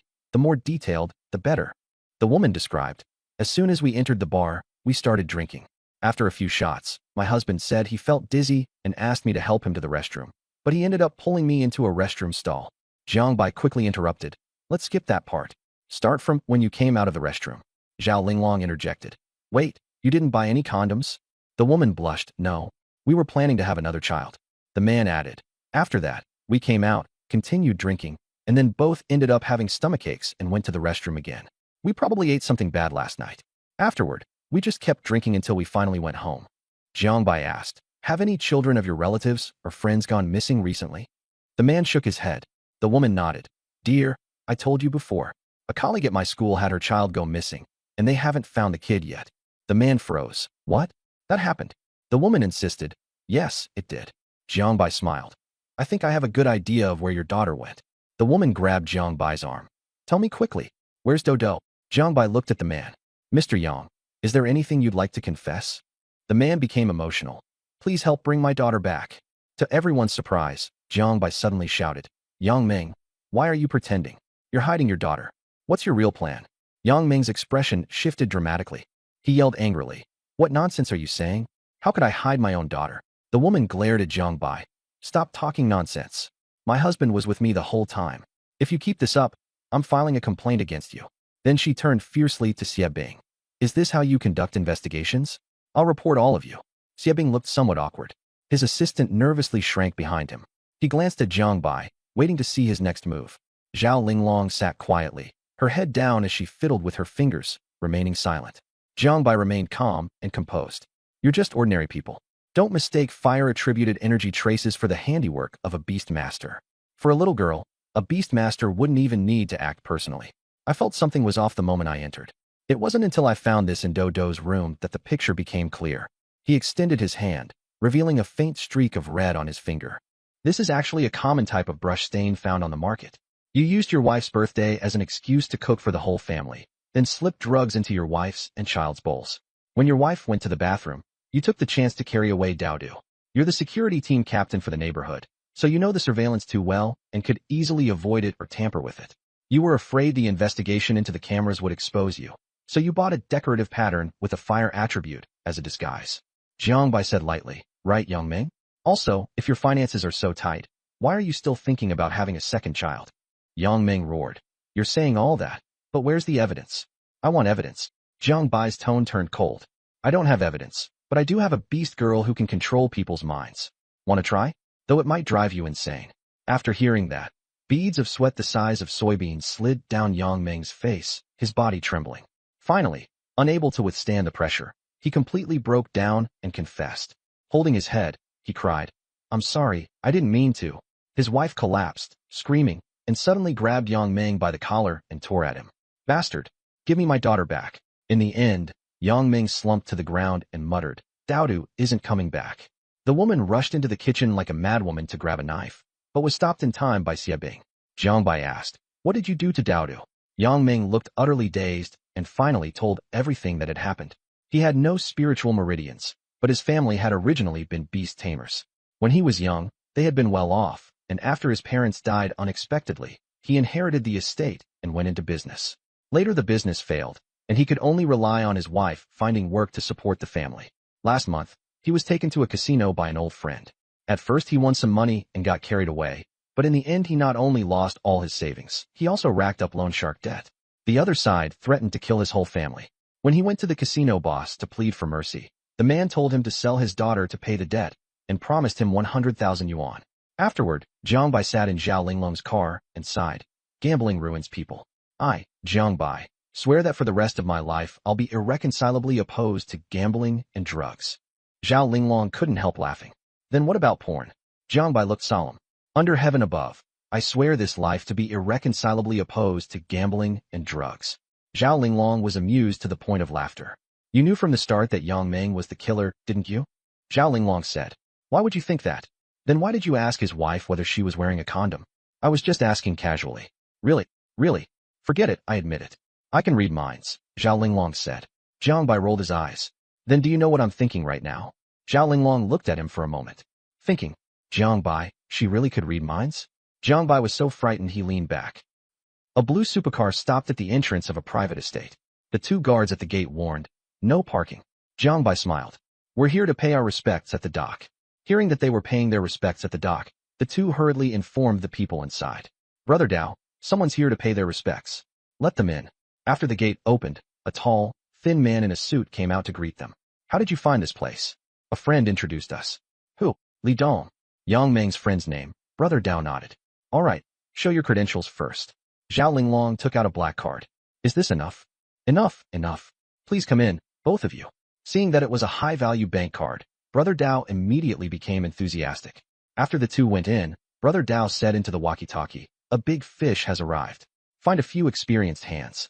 Just after entering, they could hear shouting inside, along with cigarette butts and the smell of smoke everywhere. A beautiful woman in a cheapao came over. "How do you want to play?" Zhao Linglong was elegant, while the beautiful woman beside her had more of a worldly air. Jiang Bai stepped back. "I just swore I'd never gamble again." Zhao Linglong handed over the card. "Exchange it for 10 million in chips. We'll play Texas Hold'em." The beauty was overjoyed. "Take the distinguished guests upstairs." Zhao Linglong sat down at the gambling table, with Jiang Bai behind her. There were 5 people at the table, plus a dealer. The sexy female dealer was dressed very revealingly, with a hot figure and a flower tattoo on her north hemisphere. Jiang Bai frowned and silently complained in his heart. "Deal the cards." On the table, 6 of spades, 6 of diamonds, ace of spades. Jiang Bai secretly peeked at Zhao Linglong's whole cards, only to catch a glimpse of the valley between her breasts. Suddenly, Zhao Linglong lowered her voice. "Big." Jiang Bai froze, then said seriously, "Big." Zhao Linglong smiled. "Big? Then I'll go all in." "Jiang Bai, you've got a garbage hand and you're going all in?" The others were all stunned. Only she dared to go all in. The sexy dealer looked at the first and last players, and both called. The others folded. First hand, 6 of clubs, 5 of spades. Second hand, 5 of hearts, 5 of clubs. In fact, all 4 of them were plants. Zhao Linglong was the only real player. Fourth card, 6 of hearts. Fifth card, 5 of diamonds. On the table, 6 of spades, 6 of hearts, 6 of diamonds, ace of spades, 5 of diamonds. Zhao Linglong directly revealed her cards, 6 of clubs, ace of diamonds. The first plant was dumbfounded. He also had the 6 of clubs, so how did he still lose? In the end, Zhao Linglong won with 4 sixes, shocking the entire room. Zhao Linglong was excited. "Little brother, you're amazing. Come here and give me a hug." Jiang Bai said, "You dare touch me?" Zhao Linglong laughed so hard her body shook. This kid was really funny.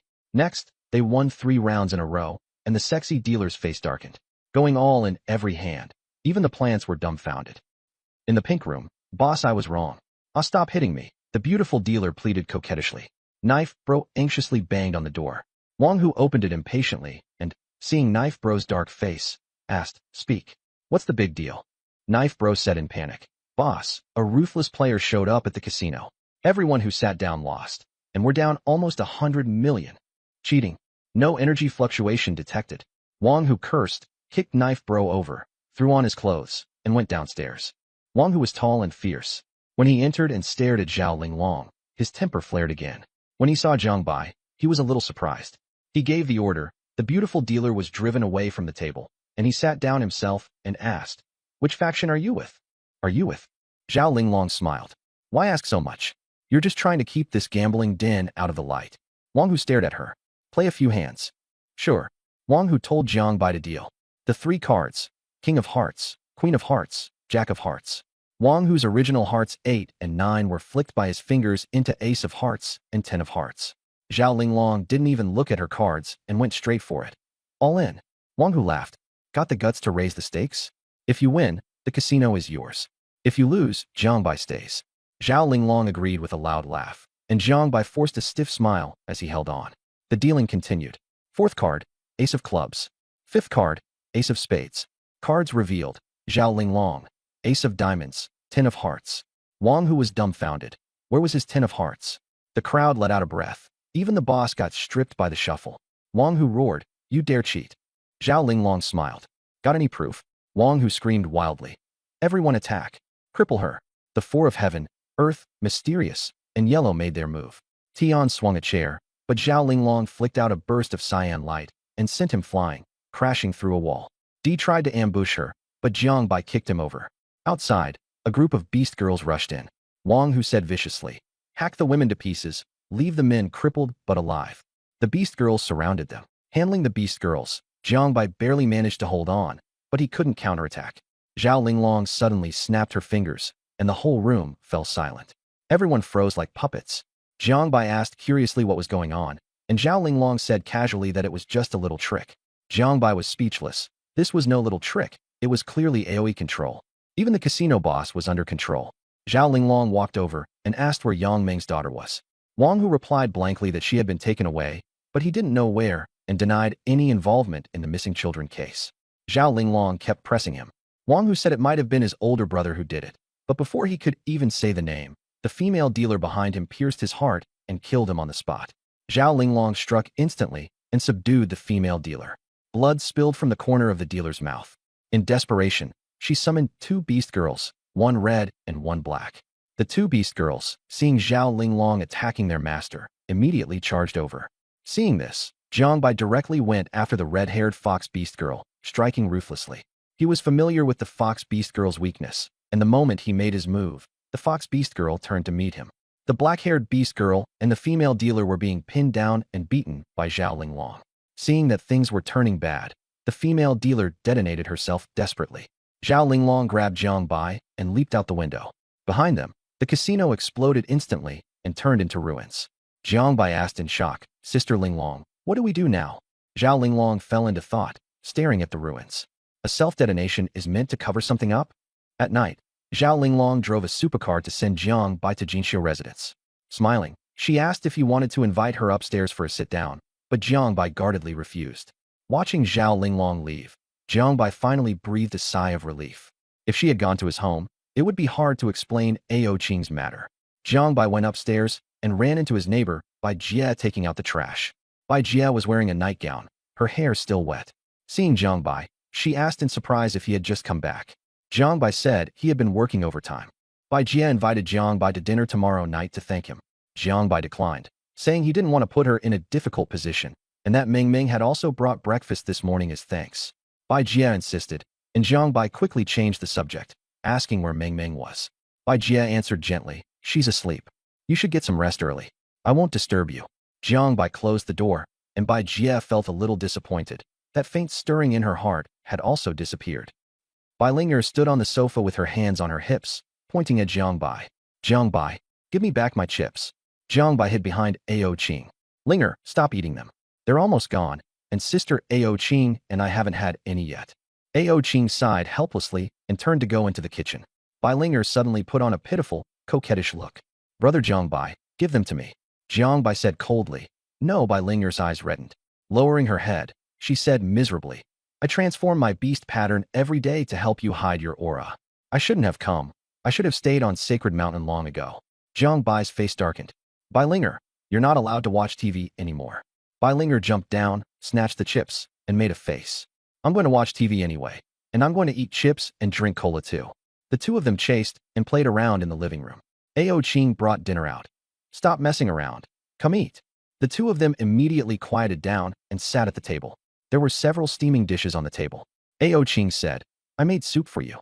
Do you want to drink the soup first or eat first? Jiang Bai thought to himself, can I just eat the rice? After all, the rice was cooked by him. The two answered in unison, eat. Then they desperately shoved rice into their mouths and didn't touch the dishes. Ao Qing took the initiative to pick up a piece of meat for them. The meat wasn't burnt, but its color was strangely eerie. Jiang Bai stared in shock, wondering what it was. Ao Qing looked at them expectantly.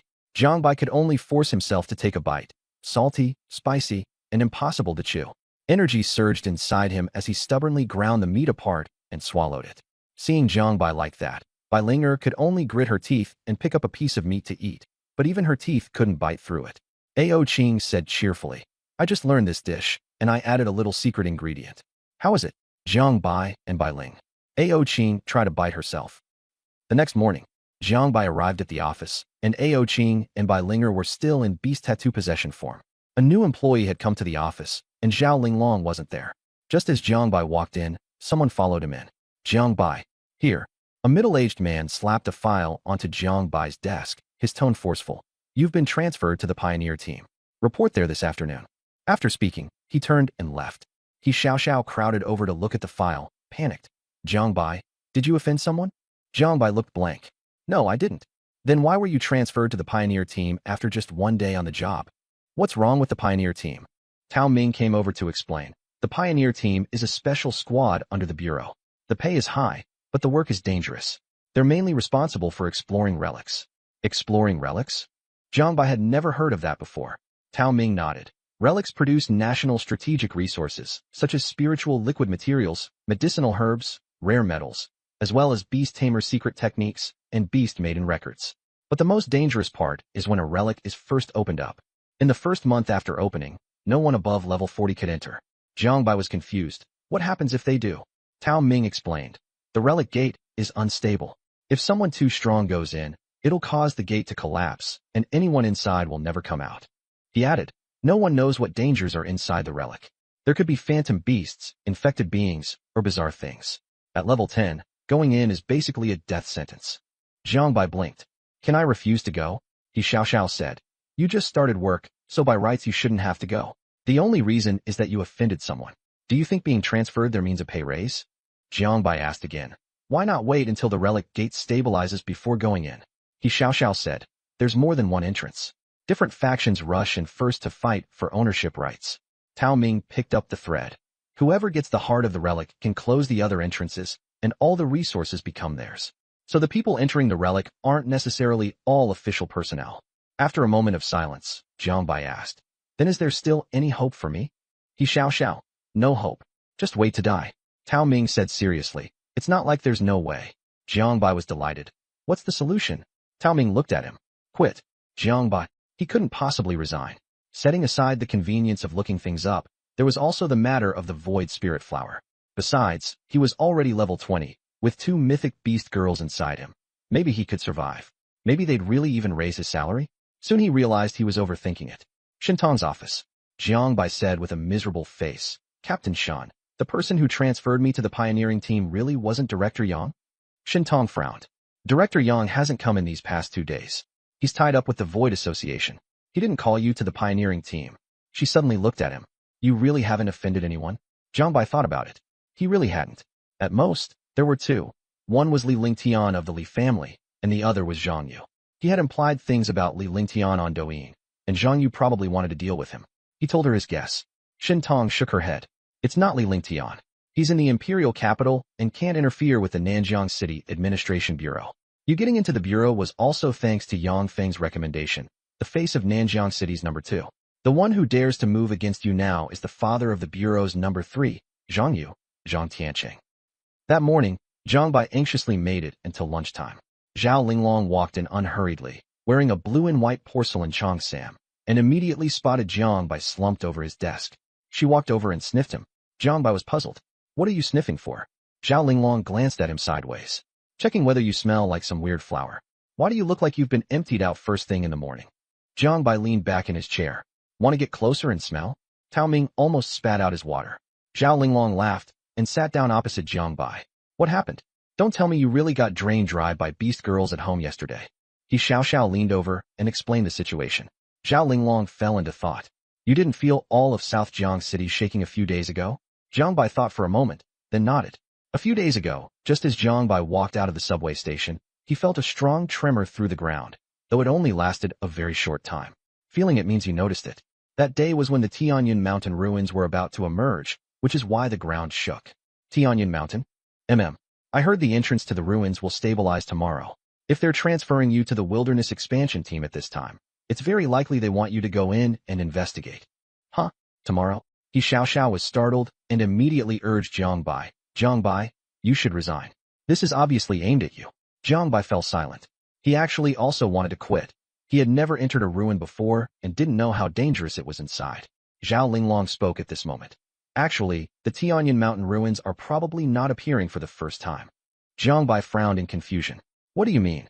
Have you heard of the Yuqing Hall? Jiang Bai shook his head. It was the first time he had heard of it. He Xiao thought for a moment and guessed. The strongest force in Dongjiang province back then? Tao Ming leaned over and asked Zhao Linglong. You mean the Tianyan Mountain ruins are Yuqing Hall's main base? Zhao Linglong explained. 60 years ago, Yuqing Hall was a top force in Dongjiang province, and the whole group was made up of support-type beastmasters. They were famous nationwide. But 50 years ago, Everyone disappeared overnight. Jiang Bai was puzzled. How could so many people all vanish? Tao Ming said, major forces usually have their own exclusive ruins as a headquarters. For example, our bureau's headquarters is in an imperial capital ruin. Yuqing Hall's ruin back then was called the Yuqing Realm, and later it also disappeared suddenly. He looked at Zhao Linglong. Is Tianyun Mountain the entrance to Yuqing Realm? Zhao Linglong nodded.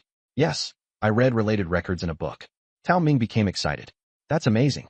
Yuqing Hall was the largest support beast master organization at the time, and with their disappearance, many support secret arts were cut off. Looking at it now, the Yuqing Hall ruin has very high value. Zhao Linglong continued, but there are also many dangers. The Void Association, Dark Knight Fallen Flower, and other forces are definitely watching it too. He Xiao asked, for a big force like Yuqing Hall, if something happened to the ruins, people should have known, right? How come no one escaped? Zhao Linglong changed her posture and said, there are rumors that it has something to do with the Void Realm. In fact, a small number of people did escape, such as the Hall Master. It is said that there was once a village in South Jiang City where everyone suddenly disappeared. Later, it was found out that the Yuqing Hall Master refined them into monsters. These monsters had no consciousness and very hard bodies. Many beast masters of level 20 couldn't defeat them. Tao Ming asked, ordinary people? Zhao Linglong nodded. He Xiao handed her a cup of coffee. By rights, even if ordinary people were infected by Void Realm energy, level 10 beast masters should be able to handle it. How could even level 20 fail? Zhao Linglong lowered her head and took a sip of coffee. Rumor has it that the Yuqing Hall Master was doing experiments and deliberately came into contact with Void Realm energy, only to lose control in the end.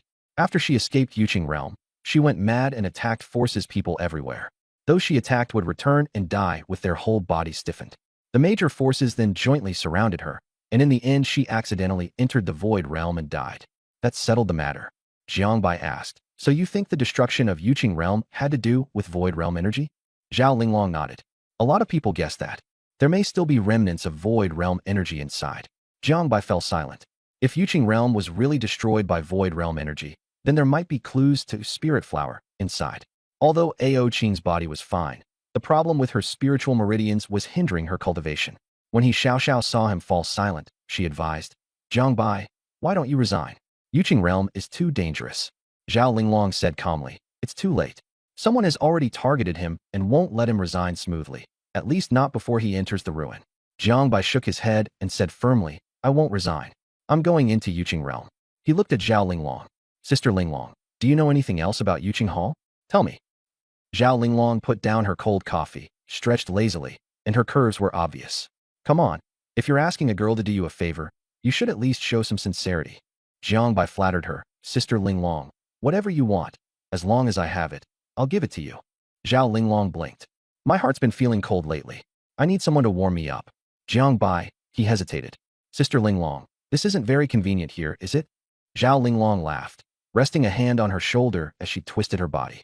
A few billion can certainly warm my heart, but for now, help your sister massage her shoulders and let me give you some pointers.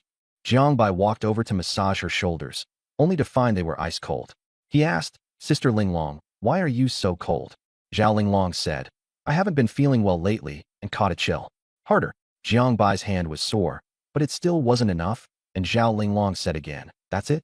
Are you even capable? Jiang Bai had no choice but to use purple energy to increase the force. Is this enough pressure? Zhao Linglong narrowed her eyes in enjoyment. Just like that.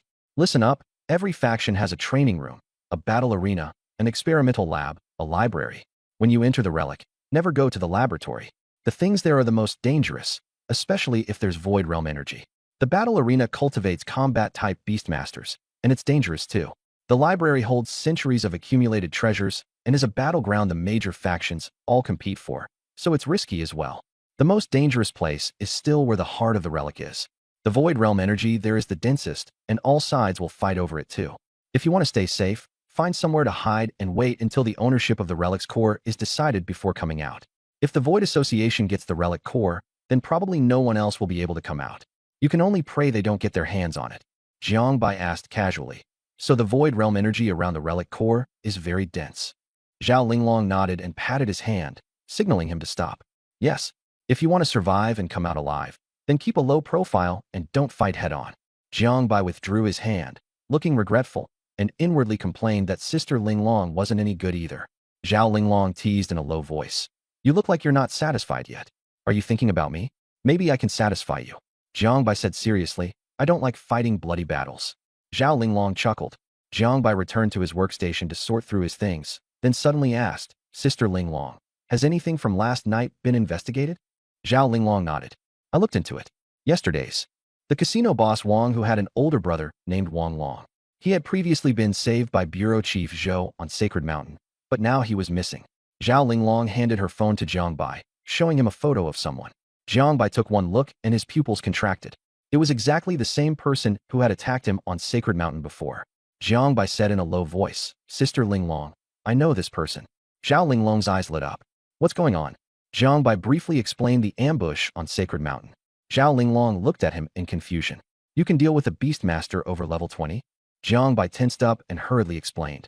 At the time, my beast girl took off his hood. He was afraid of being traced, so he let me go. Zhao Linglong nodded, but was still puzzled. Wang Long is a member of the Zhang family, so why would they be kidnapping children? After thinking for a moment, she added, this runs deep. Don't get involved. I'll report it to Team Leader Shun. In the afternoon, Jiang Bai carried his things into the Wilderness Expedition Team's office. The middle-aged man in charge of his onboarding pointed at a desk. That's your seat. We have a mission tomorrow, so go back and prepare today. After saying that, he walked into the hallway to make a phone call. Deputy Zhang, everything you instructed has been done. That kid is only level 10. I'll handle him properly and make sure it's clean and neat, without affecting the Bureau's reputation. Jiang Bai spent the whole afternoon loafing around in the office and felt that everyone looked at him a little strangely. After returning home, Jiang Bai carried in some vegetables and called Bai Linger and Ao Qing out. Bai Linger was still groggy with sleep. Brother Jiang Bai, what are we having today? Jiang Bai was speechless. Today we're making a feast. Recently, whenever Ao Qing went out, she had been possessing her beast tattoo, and her complexion had improved a lot. She spoke up. How about letting me cook tonight? I've been studying hard again. Jiang Bai and Bai Linger were both silent. In the end, Jiang Bai still let Ao Qing cook. Bai Linger looked at him resentfully, thinking, just wait. One day I'll make you regret this. Seeing that the big sister who once stood up for justice on the Holy Mountain had actually become obsessed with cooking, only to make terrible food, she was speechless too. At night, the house was lit with a warm glow. Bai Linger slumped on the sofa, ears drooping, listless. Ao Qing blushed as she looked at the ruined dishes on the table, wondering why she had failed again. Once his stomach felt a little better, Jiang Bai said, tomorrow I'm going to the ruin. The two of them immediately looked at Jiang Bai. Jiang Bai talked about what had happened during the day, including Bai Yuan's matter. Bai Linger said indignantly, Bai Yuan is way too bad. Jiang Bai Gij is obviously so good. She flailed her claws and teeth as if she wanted to vent Jiang Bai's anger for him. Jiang Bai shook his head. It's not the time to talk about that. Going into the ruin tomorrow will be dangerous, so we need to improve our combat strength. Ao Qing's spiritual veins still hadn't recovered. Aside from strength and speed, Jiang Bai didn't have many other skills, so Bai Linger had become the main combat force for now. Jiang Bai and Bai Linger sat cross-legged. Bai Linger's watery big eyes stared at him, her tail swishing back and forth. Jiang Bai began thinking of a plan, and suddenly his eyes lit up. Jiang Bai told the legend of the white tiger swallowing the plague god and protecting the people. Bai Linger listened with her whole body glowing, the Wang character mark between her brows flashing. She closed her eyes and sensed the changes in her bloodline, a faint light appearing over her body, making her look holy and serene. Jiang Bai thought to himself that he had bet right. He had contracted Ao Qing and Bai Linger, both beings from myths of his past life, yet there were no records of them in this world. He suspected that the beast girls in this world might be connected to Earth from his past life, though he didn't know how. Bai Linger pounced into Jiang Bai's arms and happily said she had learned a new skill again. Jiang Bai casually asked what it was, but Bai Linger kept him in suspense and refused to say. Jiang Bai told her to keep learning skills, and Bai Linger frowned, saying she would have to wait until level 30. She was only level 22 now and didn't have enough energy. Ao Qing also nodded, saying she too could only learn the next skill at level 30 because her internal energy was limited. Jiang Bai was a little disappointed. Ao Qing comforted him, saying that unlike ordinary beast girls who learned a skill every 10 levels, they could also awaken a talent secret art every 10 levels. Jiang Bai was very surprised, because beast girls usually only had one talent secret art. Ao Qing explained that her first talent secret art was Soul Devour, which could enslave people whose souls were weaker than hers, and her second was Source of Life, which could heal. Bai Linger's first talent secret art was Space, which could store things, and her second was White Tiger Golden Body, which increased strength and reduced pain. Jiangbai nodded. The first skill of beast girls was always battle physique, making them bigger and stronger. Ao Qing's second skill was rending void claw, and Bai Linger's second skill she still hadn't told him about. At that moment, someone suddenly knocked on the door. Jiangbai told Bai Linger to hide well, and outside the door a little girl was hugging a huge watermelon, shouting for Jiangbai to open up. Jiangbai opened the door and carried her inside. Bai Jie stood at the doorway in a white dress, her temperament mature, with light makeup on her face. Bai Jie softly asked, "Is this convenient?" Jiangbai smiled and invited her in. How could it be inconvenient? As soon as Bai Jie entered and saw how tidy the room was, she couldn't help glancing at Jiangbai. When she reached the living room, she saw Ao Qing sitting on the sofa playing with her phone and was shocked. This beast girl is really beautiful. Immediately after, she felt a bit disappointed. Seeing guests, Ao Qing stood up and said with a smile, "Hello, please sit. I'll get some fruit." Bai Jie sat down a little awkwardly, like someone who had snuck into another person's house to steal something and been caught. Mengming's eyes lit up when she saw Ao Qing. "Sister, you're so pretty. Are you a beast girl?" She broke free from Jiangbai and ran over, curiously looking at Ao Qing's tail and horns. Ao Qing wrapped Mengming up with her tail and smiled gently. "Yes, I am a beast girl." Mengming's eyes were full of stars. "Sister, can you be my beast girl in the future?" Ao Qing patted her head and laughed. "No, sister is your Jiangbai Gige's beast girl.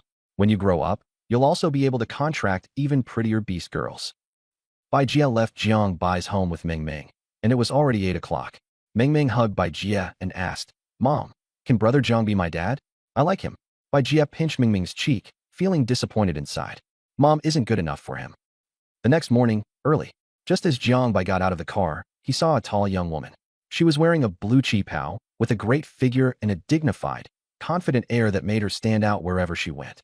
But the moment she spoke, her whole vibe changed. "Well, you're looking pretty energetic. Did you take care of things yourself last night?"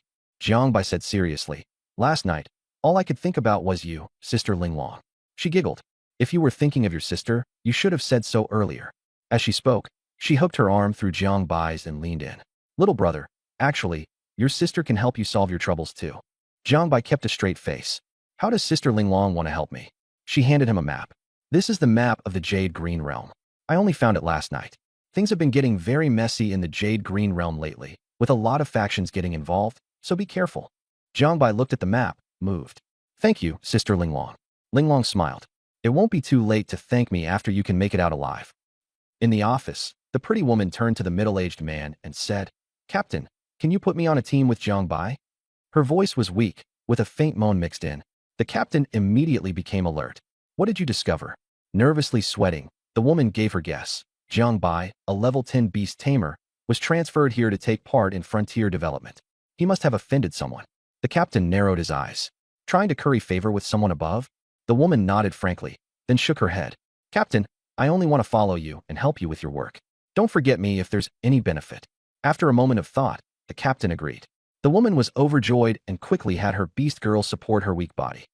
When Jiangbai entered the office, he found the atmosphere heavy and solemn, with a killing intent hanging over everything. The frontier team had brought in a middle-aged man, whose gaze was sharp. He said in a low voice, "Split into groups. When the gate to the ruin stabilizes at noon, take your positions." The team was divided into 3 groups. The combat group, which cleared out dangers and infected beings. The healing group, mostly auxiliary beast tamers responsible for treatment. And the supply group, which provided materials. A woman in a white blouse walked up to Jiang Bai and introduced herself. "Zhou Ming, from South Jiang University, right? Come join our healing group." Jiang Bai nodded in agreement. At Tianyan Mountain, at the entrance to the ruin, Jiang Bai stood among the crowd. Ahead was a vertical eye-shaped black sphere of light, its glow unstable, like a black hole. At noon, the gate to the ruin stabilized. Wang Wei took the lead and reminded everyone, "Put on your masks. Combat group, move first." Jiang Bai put on a special mask that could block the power of the Void Realm. The combat group entered first, and by the time it was the healing group's turn, there were already fewer people left. Inside the Jade Green Realm, everyone complained that the Void Realm energy was far too dense, feeling like it was about to lose control. Some joked about paying back the debt for the Beast Girl foot bath. Jiang Bai ignored the chatter and simply observed the surroundings. The sky was eerily red, and everything around him was ruined. Buildings had collapsed, and debris lay everywhere. Jiang Bai remembered the map. This place had once been the commercial street of the Jade Green Hall, with a square at the far end. Ahead, fierce fighting sounds could be heard. Zhou Ming directed them. Go ahead and rescue the injured. Jiang Bai and the others rushed to the front line. Corpses were strewn everywhere. Most members of the healing group were in their 20s, with a few in their 30s. In the distance, a large number of infected beings were gathering, purple light in their eyes and blue-purple skin, mindlessly charging toward the combat group. The combat group members were at a high level and easily cleared out the infected bodies, advancing slowly. Some were injured, and some were even torn apart and devoured. Zhou Ming shouted, "Healing team up! Heal the wounded!" Everyone summoned their beast girls. Jiang Bai hesitated for a moment, then also summoned Ao Qing. As soon as Ao Qing appeared, everyone turned to look at her and recognized her as the famous beast girl from Douyin, immediately guessing Jiang Bai's identity. Jiang Bai handed the mask to Ao Qing, and the others also handed their masks to their own beast girls. The wounded withdrew one after another for treatment. Jiang Bai entered an abandoned house and saw that it had once been a tea house. The tables were covered in dust. Sitting across from Jiang Bai was a wounded man, an older fellow. The man glanced at Jiang Bai and asked in confusion, "Level 10. Jiang Bai nodded. The man immediately said unhappily, "Since when can a level 10 Beastmaster join the frontier clearing team?" At that moment, another man came over. They knew each other. "Brother Yang Lin, what's wrong?" Yang Lin pointed at Jiang Bai and complained, "Dazhu, look, your healing team sent only a level 10 Beastmaster to treat us. Are they trying to get me killed?" A level 10 support Beastmaster simply couldn't handle the healing needs of people over level 30, and Yang Lin was very displeased. Jiang Bai said nothing. Whether he helped or not was up to him, and if the other party didn't want it, that was even better. Dazhu was angry after hearing this too, and shouted, "Team Leader Zhou! Team Leader Zhou!" Zhou Ming came over and frowned. "What is it?" Dazhu pointed at Jiang Bai in dissatisfaction. "What do you mean by this healing team, sending this kid to treat our wounds? Are you trying to get us killed faster?" Zhou Ming shot back coldly. "Support-type Beastmasters are in short supply right now. Be glad you're getting treated at all. Take it or leave it. If you're not in a hurry, go wait in line." She glanced at Jiang Bai, then turned and left. Dazhu was so angry he wanted to argue further, but Yang Lin stopped him. "Don't go. Zhou Ming is Wang Wei's mistress. If you make a scene, you won't even get this level 10 healing anymore." Dazhu was still unconvinced and turned to Jiang Bai coldly. "Kid, go to the supply team and get some bandages and medicine first. Bandage us up." Jiang Bai quickly went to fetch the items and, based on his memory, bandaged Yang Lin. Seeing that Jiang Bai's technique was professional, Yang Lin hesitated, then stuffed a box of recovery pills into his hands. "Remember to eat one after use to replenish your energy." The box in Jiang Bai's hand contained 2 pills, worth 5,000 on the market. Dazhu glanced at the pills, but said nothing. Ao Qing made her move. Green light shimmered in her hands as life energy poured out, rapidly repairing Yang Lin's injuries. Feeling his body recover, Yang Lin was so shocked his eyes widened. He had been treated by high-level healers before, but none of them had been this effective. In just a few seconds, most of his injuries had healed. It was simply unbelievable.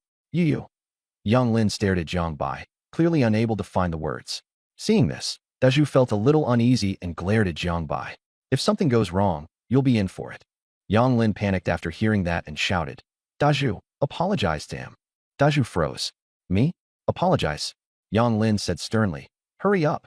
Dazhu had no choice but to mutter sorry in a muffled voice, then turned his head away and wouldn't look at Jiang Bai. Yang Lin could only smile apologetically. "Little brother, sorry about that. My brother here has a sharp tongue, but he means no harm." Jiang Bai waved his hand to show it was nothing. Yang Lin took another look at Jiang Bai before leaving with Dazhu. Dazhu still didn't understand. "Brother Yang Lin, why did I have to apologize?" Yang Lin said in a low voice, "That kid's beast girl's healing is too strong, even better than many level 31s. Yang Lin said he had fully recovered. Dazhu didn't believe it. "You're kidding me, right? You recovered that fast."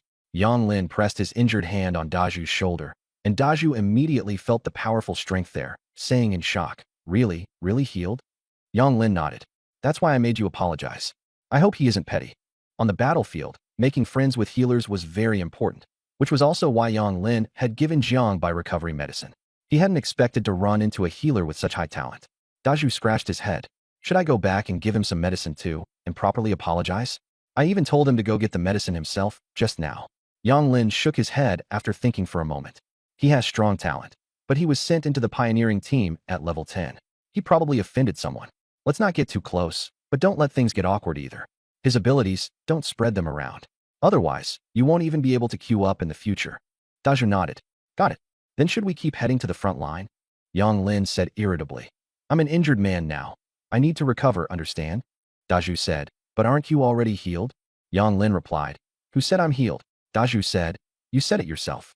Yang Lin slapped Daju. Use your brain more. This ruin is obviously wrong. If not now, when are we supposed to conserve our strength? Although the front line's opponents were only ordinary infected beings, there was still danger. Not long after, Zhou Ming came in and said to Jiang Bai, Jiang Bai, stay here. There aren't enough people in the healing team, so each person is responsible for an area. We'll gather again after the combat team finishes. The combat team didn't have many injuries. After Jiang Bai healed only Yang Lin, he sat alone in the tea house, recalling the map Zhao Linglong had given him. He needed to go to the core main hall of Yuqing Hall to find the Void Spirit Flower. But there were infected beings all around, and Jiang Bai didn't dare act alone. He could only wait for the combat team to clear the area before looking for a chance. Time passed slowly. The crimson mist on the battlefield grew thicker and thicker, visibility dropped extremely low, and the smell of blood mixed into the air. At that moment, Jiang Bai heard someone outside running over quickly. Suddenly, a fierce gust of wind rushed in. Jiang Bai instinctively dodged, and a short figure wearing a broken mask rushed past him, like someone who had just come in and was already infected by the void world energy. His movements were stiff, and he kept making hoarse sounds in his throat. Beneath the mask were a pair of fengong eyes. It was Jiang Bai's first time seeing an infected being up close, and his mind went blank for a moment. The infected being pounced at Jiang Bai. Jiang Bai was a little slow to dodge and nearly got hit. Fortunately, Ao Qing pulled him away with her tail, but Jiang Bai's mask was still knocked askew. Strangely, it felt the same whether he wore the mask or not, and Jiang Bai found that the environment hadn't changed. The infected being lunged again. Jiang Bai dodged aside and forcefully kicked the infected being in the back. The infected being coughed, turned to glare at Jiang Bai, and its eyes were blood red, making Jiang Bai's scalp tingle. Jiang Bai immediately summoned Bai Linger. Be careful, this infected being is strong. Bai Linger rushed up with a cold face, and Jiang Bai and Ao Qing joined in as well. The infected being was fast and strong, but without any reason, the three of them could barely hold it off. With a tiger roar, Bai Linger transformed into her true form and activated Battle Body. A flash of golden light appeared on the White Tiger, and White Tiger Golden Body activated. Bai Linger's speed and strength instantly increased. She charged forward directly and tangled with the infected being in close combat. One palm strike hit the infected being's chest, caving in its ribcage, and Jiang Bai was stunned as he watched. The infected body feared no pain and struck back at the back of Bai Linger. Ao Qing was quick and agile, using her tail to pull Bai Linger away. Jiang Bai also kicked toward the infected body's arm. The infected body missed, slammed a fist into the ground, and the ground caved in, its fist turning into a mass of shredded flesh. Just after being pulled away, Bai Linger rushed forward again and plunged a claw into the infected body. Amid a tiger's roar, the infected body was directly torn to pieces. Jiang Bai let out a sigh of relief and looked at Bai Ling. Linger, are you okay? Bai Linger transformed back into her beast girl form and proudly waved her fist. Brother Jiang Bai, sister, am I amazing? Ao Qing patted her head and smiled. Our Linger is the strongest. Jiang Bai smiled, but his attention fell on the infected body. He picked up the shattered mask and found a layer of white transparent film inside. Yet there was nothing like that in his own mask. Jiang Bai's expression darkened as he realized he'd been framed. Since entering the ruins, he had actually been exposed to the energy of the Void Realm all along. He immediately thought of Zhou Ming, suppressed his killing intent, and said to Ao Qing, Sis, take off your mask and have a look. Ao Qing removed her mask and felt no difference at all. This mask is useless. Jiang Bai's face turned gloomy. He hadn't expected to be schemed against as soon as he came in. The Administration Bureau investigated internal slaughter very strictly, yet someone had still made a move on him. Jiang Bai asked Ao Qing and Bai Linger to revert to beast marks, changed into a different set of clothes himself, put on the mask, and hid in the mist, preparing to settle accounts with Zhou Ming. After leaving the tea house, Jiang Bai found that most of the treatment team members were dead. They had probably been ambushed. He changed to yet another mask, just in case Zhou Ming had tampered with something. Linger, can you hear me? Jiang Bai asked. Bai Linger replied, Brother Jiang Bai, what's wrong? Jiang Bai said, Stop concealing my aura. Bai Linger asked curiously, why? Jiang Bai said bluntly, I'm going to kill someone. I need to hide my identity a bit. A flash of white light, and Bai Linger appeared. Brother Jiang Bai, I'm going with you. Jiang Bai nodded. Ao Qing's appearance was too conspicuous and not suitable for hiding, so he decided to have Bai Linger accompany him. He handed her a mask, and Bai Linger happily put it on. Her beast ears stood upright, Her tail swayed, and she looked around everywhere. Brother Jiangbai, this place is really shabby. What's that Ferris wheel? And there's even a closed-down restaurant here. Bai Linger asked curiously as she walked. Jiangbai looked at her with some guilt. Since forming a contract with him, Bai Linger had always stayed on his body as a beast mark, never complaining and never asking to go out and have fun. It had to be completed successfully. During the national tournament, Jiangbai would definitely take Bai Linger and Ao Qing out to have fun for a day. He made up his mind.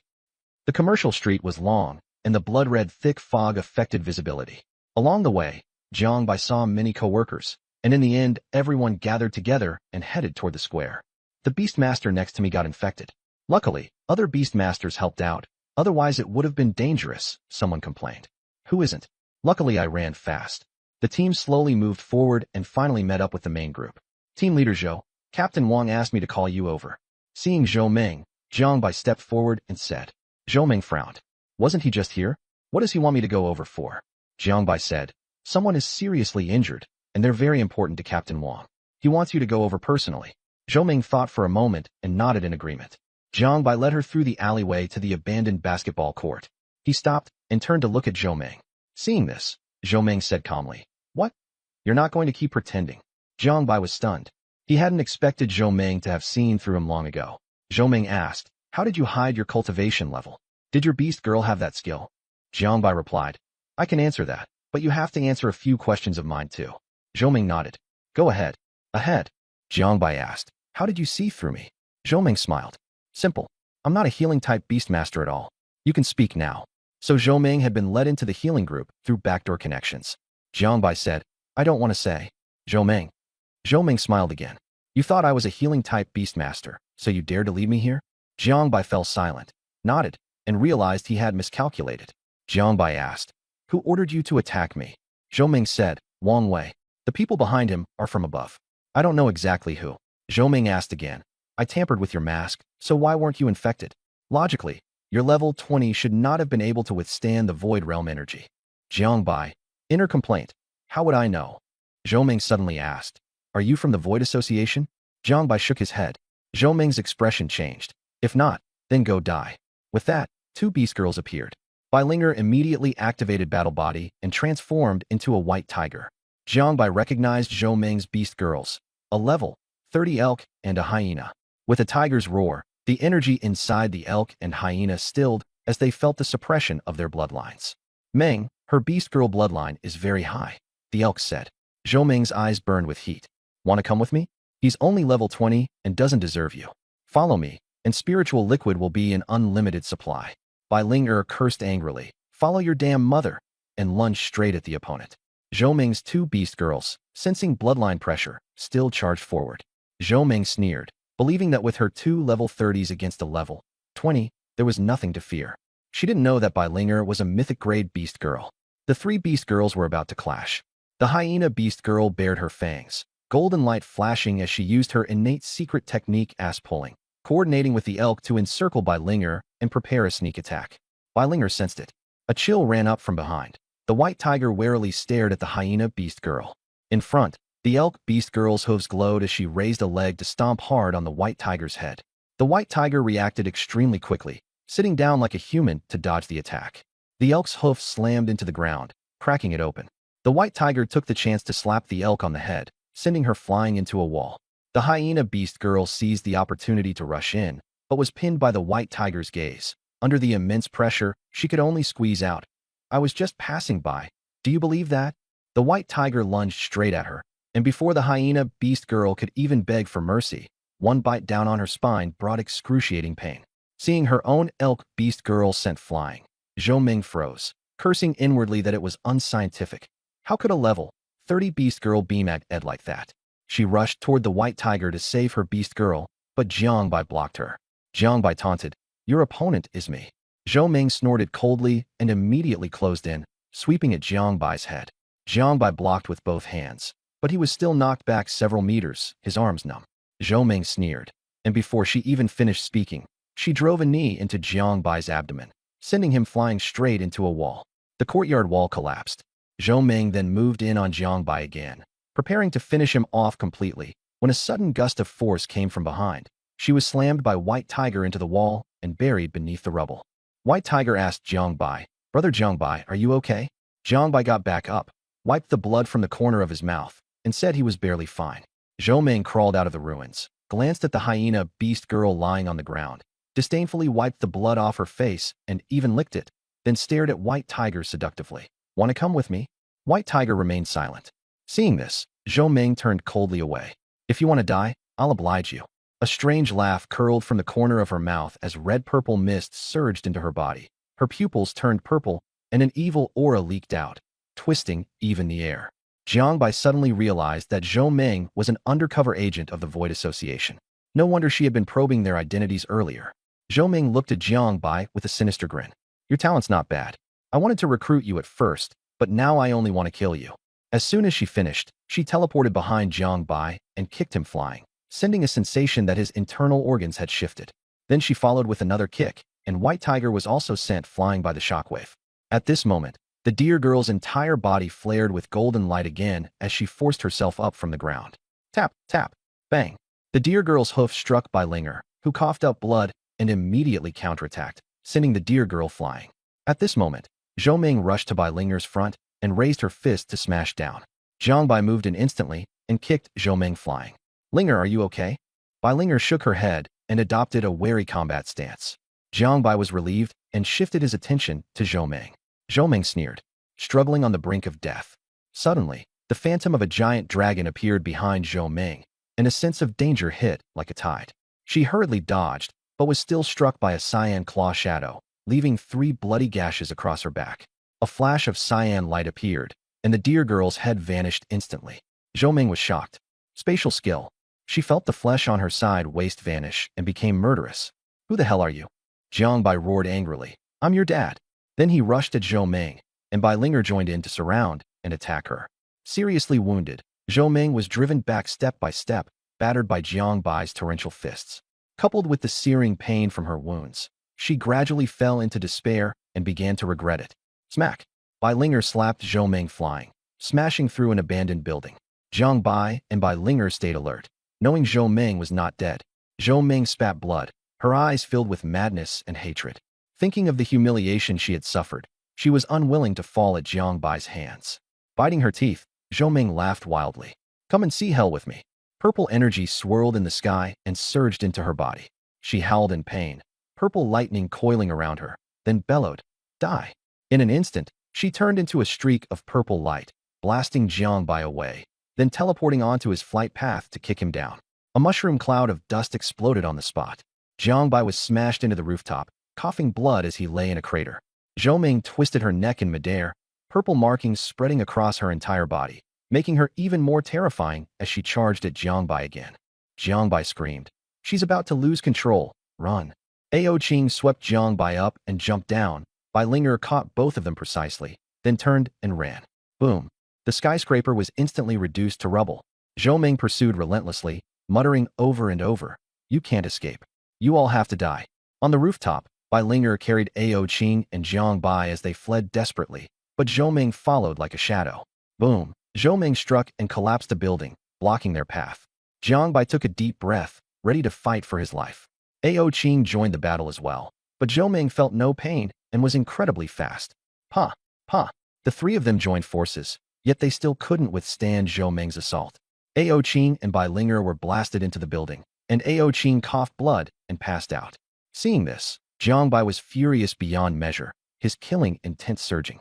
At that moment, a violent pounding came from within Jiang Bai's body. Purple energy burst out, his whole body trembled, his hair turned purple, and his eyes were also stained with a wild purple light. Bloodlust flooded his mind, and he let out a pained roar. The purple energy began to spill outward. Jiang Bai wore a crazed expression and shouted at Zhou Ming, "Come on, kill me." Zhou Ming was stunned, but Jiang Bai's figure vanished and instantly appeared in front of her. He threw a punch, Zhou Ming blocked by instinct. The 2 fists collided, the sky erupted, and the 2 immediately took the fight to the ground. Bang bang. Their fists clashed blow for blow, so fast that Bai Linger couldn't make out their figures. They fought fiercely, sometimes on the ground, sometimes in the air. Suddenly, Zhou Ming kicked Jiang Bai into a ruined building. Bai Linger hugged Ao Qing, anxious and uneasy. Jiang Bai slowly walked out from the ruins, tore off his tattered shirt, and said in a low voice, "Still not enough. Come again. The two began fighting once more, dust billowing everywhere. In the end, everything fell silent. Jiang Bai gripped Zhou Meng by the neck and lifted her high into the air. Zhou Meng struggled desperately, but she was pinned down tightly. Jiang Bai said coldly, "It's over."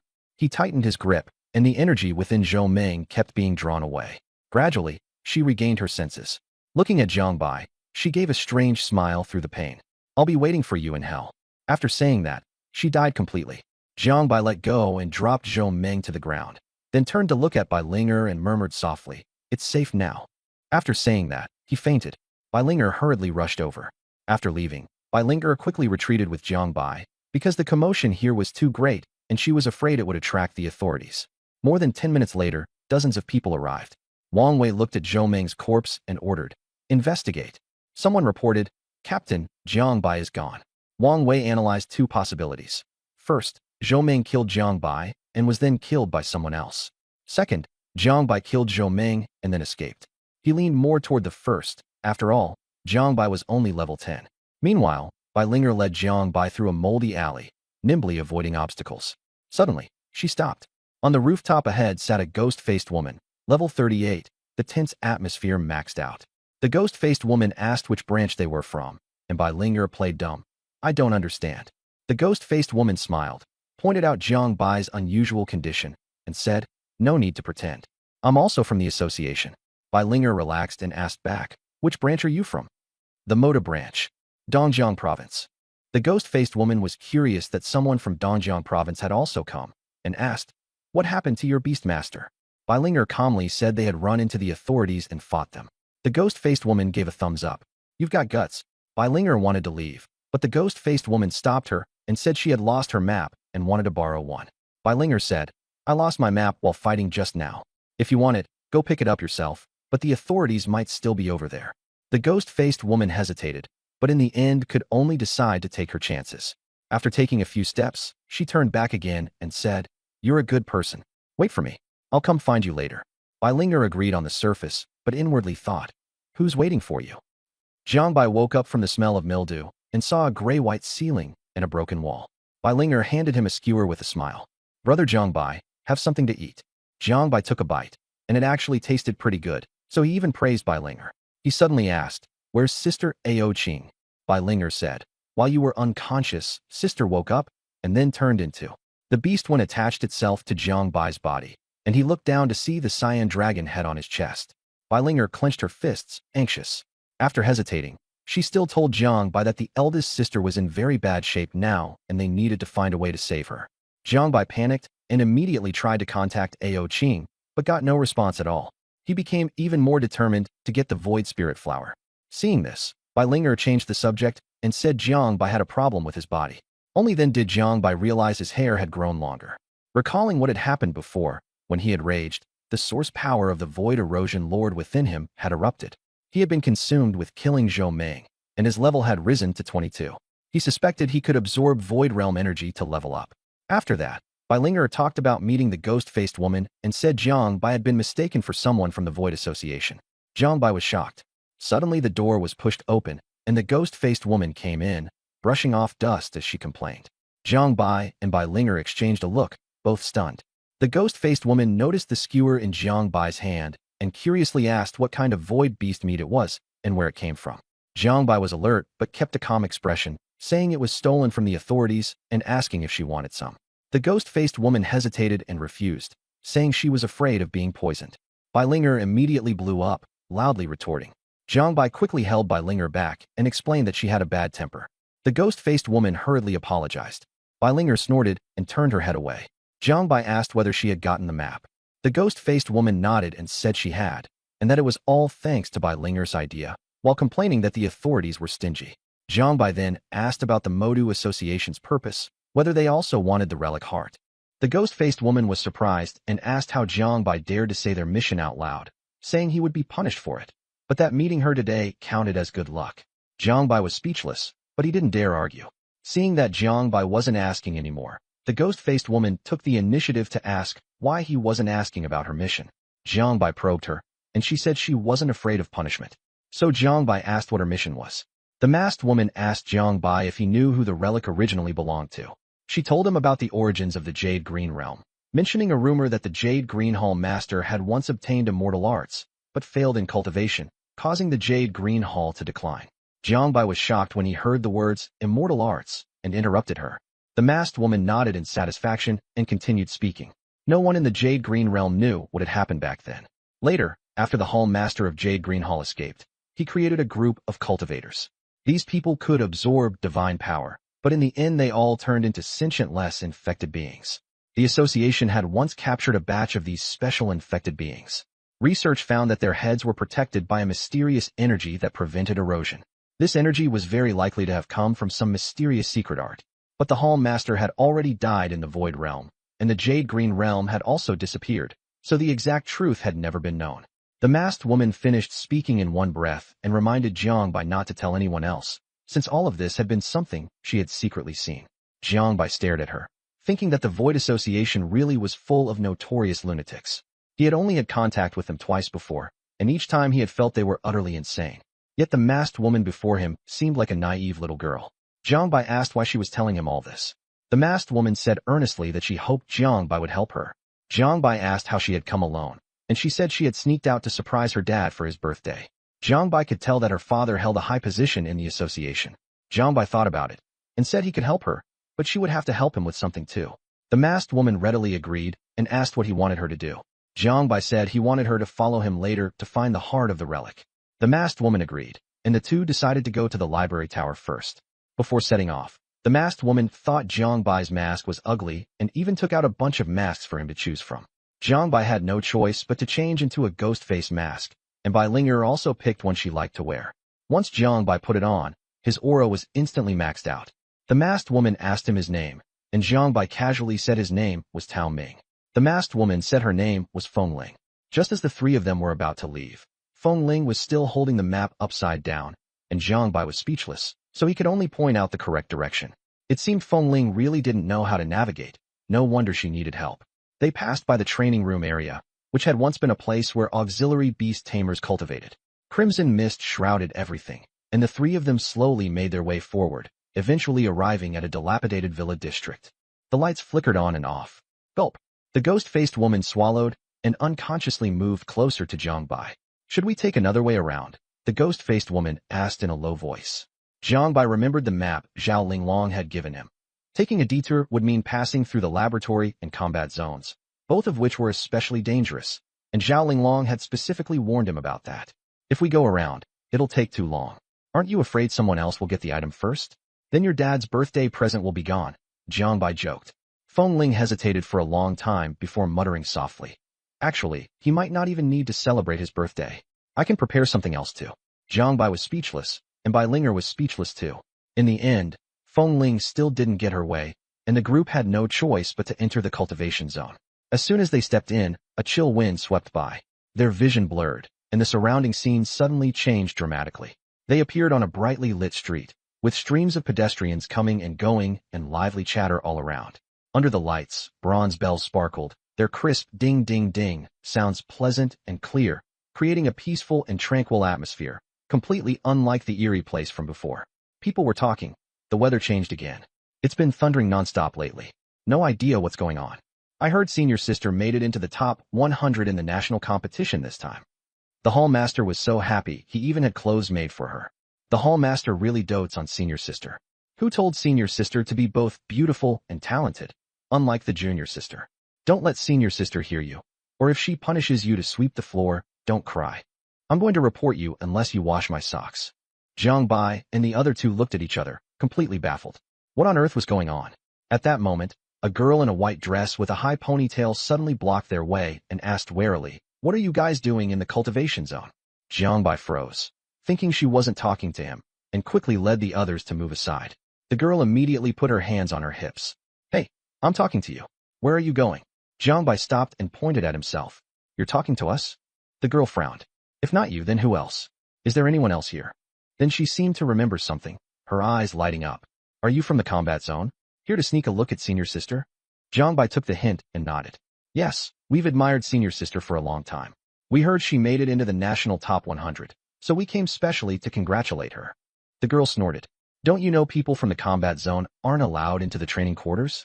If you're found out, you'll be kicked out of the Yuqing Hall. Jiang Bai hurriedly apologized. Sorry, we just arrived at the Yuqing Hall and don't know the rules. We'll leave right away. He decided to get out quickly. This place was way too weird. The girl rolled her eyes. Senior sister is almost back, and this area is under lockdown. If you go out now, you'll definitely be checked. Jiang Bai paused, then looked back and saw that the street behind them stretched on endlessly, while ahead, a group of fully armed personnel was approaching to inspect identities.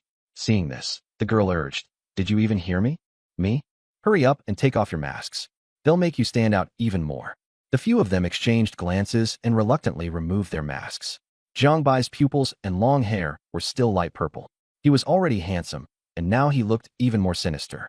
The girl froze, staring at Jiang Bai's face, unable to speak for a long time. Feng Ling also took off her mask. Her high ponytail looked fresh and neat, and her delicate face had clear, bright eyes. But the black robe she wore didn't suit her at all. The inspectors were almost here, and the girl was still dazed. Jiang Bai quickly reminded her, Hey, what do we do now? The girl blushed and said softly, Why don't you come to my place first? You can leave once the lockdown is lifted. Jiang Bai nodded, and the group followed the girl. On the way, they learned her name was Zhao Ling. Her home was in a villa district, quite large, but she usually lived there alone, and the decor was very girly. After they went in, Zhao Linger said, Please sit for a moment. I'm going to change clothes, and I'll be right down. With that, she dashed upstairs, slammed the door shut, and crouched by the door muttering under her breath.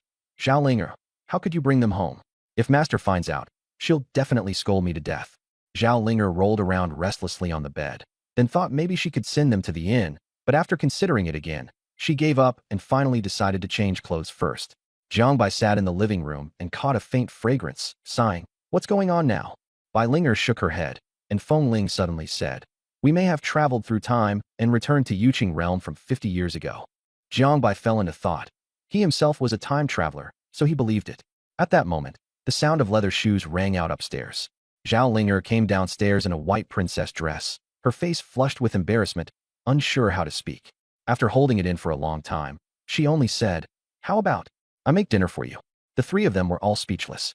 In a situation like this, she still wanted to apologize? In the kitchen, Zhao Linger made water with a bitter face, and finally brought out 3 bowls of instant noodles, her expression strained. I'm sorry, this is the only thing I know how to make. But Bai Linger praised, It smells so good, you're amazing. Suddenly the door opened, and a woman wearing a bronze mask and a qipao rushed in, hugging Zhao Ling. Linger, long time no see. Miss your senior sister? Zhao Linger stiffened, crying pitifully.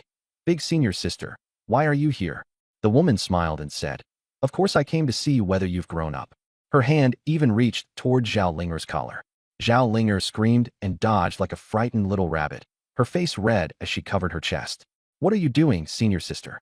Looking at Zhao Linger with a sorrowful expression, half joking and half serious, she said, Linger, has it been so long since we last met that we've grown distant? Then she smiled again and said, Don't worry, tonight I'll let you see what I've learned. I picked up quite a lot at this national convention. She even winked at Zhao Linger.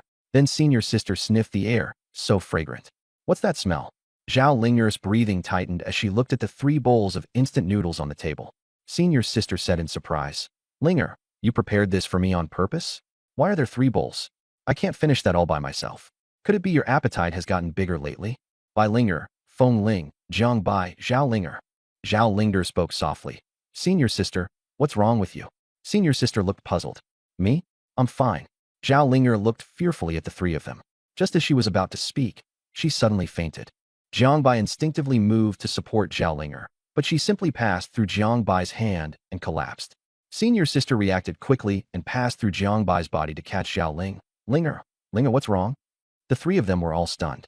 Feng Ling swallowed hard. Looks like we didn't time travel. Jiang Bai was also stunned, his mind full of questions. Have we become ghosts? Why can Zhao Linger see us? He waved his hand in front of senior sister, but she had no reaction at all, only looking at Zhao Linger with concern. Let's go out and take a look, Jiang Bai said softly. They walked onto the main street, and the crowd passed straight through their bodies. Jiang Bai's face turned grave. Go find Zhao Linger. Only she can see us. Zhao Linger slowly woke up, remembering what happened last night. I really ran into a ghost. And it's a good-looking one, too. Seeing the senior sister lying beside the bed, she softly called out, Senior sister. Senior sister immediately perked up and touched her forehead. Linger, you're awake? Do you feel bad? I'm fine, senior sister. As long as you're fine. You scared me half to death yesterday. Come on, let's get something to eat. Just as they stepped out the door, Zhao Linger suddenly stopped. Senior sister asked, what's wrong? Zhao Linger froze. In the courtyard, the three ghosts from last night were eating grilled meat. Jiang Bai handed Feng Ling some grilled meat. Feng Ling took one bite and immediately shouted that it was good, giving Jiang Bai a thumbs up, then shoved the whole skewer straight into her mouth. So hot. Jiang Bai reminded Bai Linger to eat slowly, and Bai Linger nodded, then continued stuffing skewers into her mouth. Suddenly hearing the door open, Jiang Bai looked toward the entrance and saw Zhao Linger standing there in a daze. After a moment's hesitation, he held up a skewer of grilled meat. Want some? When Zhao Linger heard the ghost inviting her to eat grilled meat, she immediately fainted again. Senior sister caught Zhao Linger once more. Linger, Jiang Bai was speechless. Am I really that scary? Bai Linger calmly kept eating the skewers. Maybe she thought she really saw a ghost. Feng Ling said angrily. Bai Linger, how could you eat my grilled meat? Bai Linger handed over the skewer. Want to lick it then? Zhao Linger woke up again. Linger, what's wrong? Her senior sister asked in confusion. I'm fine, Zhao Linger said angrily. Her senior sister looked at her worriedly, thinking, something didn't go wrong, did it? Zhao Linger threw off the blanket, slipped on no shoes, and stormed downstairs. She saw those three ghosts still on the downstairs sofa, chatting merrily, and her anger instantly exploded. It was over. This was too outrageous, frightening Zhao Linger like that, and still daring to throw a party at her house. Zhao Linger was no soft persimmon. She rushed over directly, and, in front of Jiang Bai and the other two, dropped to her knees in a furious slide kneel. I'm sorry, I disturbed you. Don't blame me. Please leave in peace. I'll burn more paper money for you. So stop haunting me. After kowtowing, the three of them were all speechless. The senior sister pulled her up. Linger, what's wrong with you? Zhao Linger said with a mournful face. Senior sister, I've been haunted by ghosts. The senior sister, has this kid been reading too many horror novels? She keeps talking about wanting to catch a beautiful ghost to be her husband. The senior sister comforted her. Don't be afraid, senior sister is still here. I'm a level 50+ beastmaster. No ghost would dare come. Zhao Linger cried while pointing at the ground. But they're right in front of you, and you still can't see them. The senior sister was speechless and decided to wait until her master came back to deal with it. She couldn't let her keep reading these books. At this moment Jiang Bai spoke up. Miss Linger, you've misunderstood. We're not ghosts. Zhao Linger didn't believe him. You don't even have shadows. Jiang Bai looked down and sure enough, there were no shadows. Zhao Linger gritted her teeth. Forget it. If you want to follow me, then follow. Senior sister, let's go eat. Along the way she secretly kept glancing at Jiang Bai, and the senior sister grew even more worried. During the meal, Jiang Bai and the other two were still sitting nearby watching. Zhao Linger couldn't take it anymore. You guys stop following me. Then she dragged her senior sister out. Not long after, Zhao Linger came back alone, took out a pile of ghost exorcising tools, peachwood sword, yellow talismans, glutinous rice, and hurled them all at Jiang Bai. Jiang Bai was also stunned. Could we really be ghosts? He then rejected that thought. It was only after they entered the training room that this happened. Miss Linger, we really aren't ghosts, Jiang Bai explained. Bai Linger thought he was calling her, and froze. Zhao Linger kept wildly throwing the tools around, and only then did she doubt herself. You really aren't ghosts? Jiang Bai nodded firmly. No, otherwise these things of yours would have worked. Oh right. Zhao Linger suddenly understood. Jiang Bai was speechless. Zhao Linger even believed more strongly that the tools were fake, rather than believing they weren't ghosts. After tidying up the house, Zhao Linger finally sat down and looked at Jiang Bai. What exactly are you? Jiang Bai explained everything that had happened. Zhao Linger was shocked. You mean that after this, Yuqing realm will be gone, and everyone will die? Jiang Bai nodded. Impossible. Yuqing Hall is so strong. How could it be gone? Zhao Linger didn't believe it, but seeing everyone's expressions, she was completely dumbfounded, repeatedly muttering, I have to save Yuqing Hall. In the end, Jiang Bai and the others decided to follow Zhao Linger for now. They also didn't know how to return yet. The next day, Zhao Linger went to the academy as usual. Jiang Bai and the others followed behind Zhao Ling. Along the way, quite a few people in the academy pointed at Zhao Linger and whispered, Here comes the little ostrich. Why is she coming to class today too? Zhao Linger's face turned bright red, and she could only lower her head and hurry forward. The group behind her shouted again, Don't run off. The man in the lead spat on the ground, his face full of disdain. Her grades are bad. She cultivates slowly, and when something happens, all she does is tremble. She can't even use her skills. How did the hall master pick her? She's embarrassing our Yuching Hall. Someone next to him chimed in. If it were me, I'd have left already. She doesn't even have a legacy mask. How embarrassing. Zhao Linger heard every word clearly. With her head down, her eyes reddened. She forced herself to look up and said softly to Jiang Bai, Tao Ming, they're so annoying. Her voice was shaking. Bai Linger couldn't take it anymore and rushed over to slap the boy across the face. Senior sister Qianlong. The boy trembled in fear. Qianlong said coldly, apologize. The boy refused to fuchi. She's just timid. Qianlong slapped him again. Apologize. The boy didn't dare say another word. Qianlong slapped him several more times, ordering each time, apologize. No one nearby dared make a sound. Zhao Linger burst into tears and grabbed Qianlong. Senior sister, stop hitting him. Qianlong wiped away Zhao Linger's tears and warned the people around them coldly. If anyone says anything bad about Linger again, I'll make sure you wish you were dead.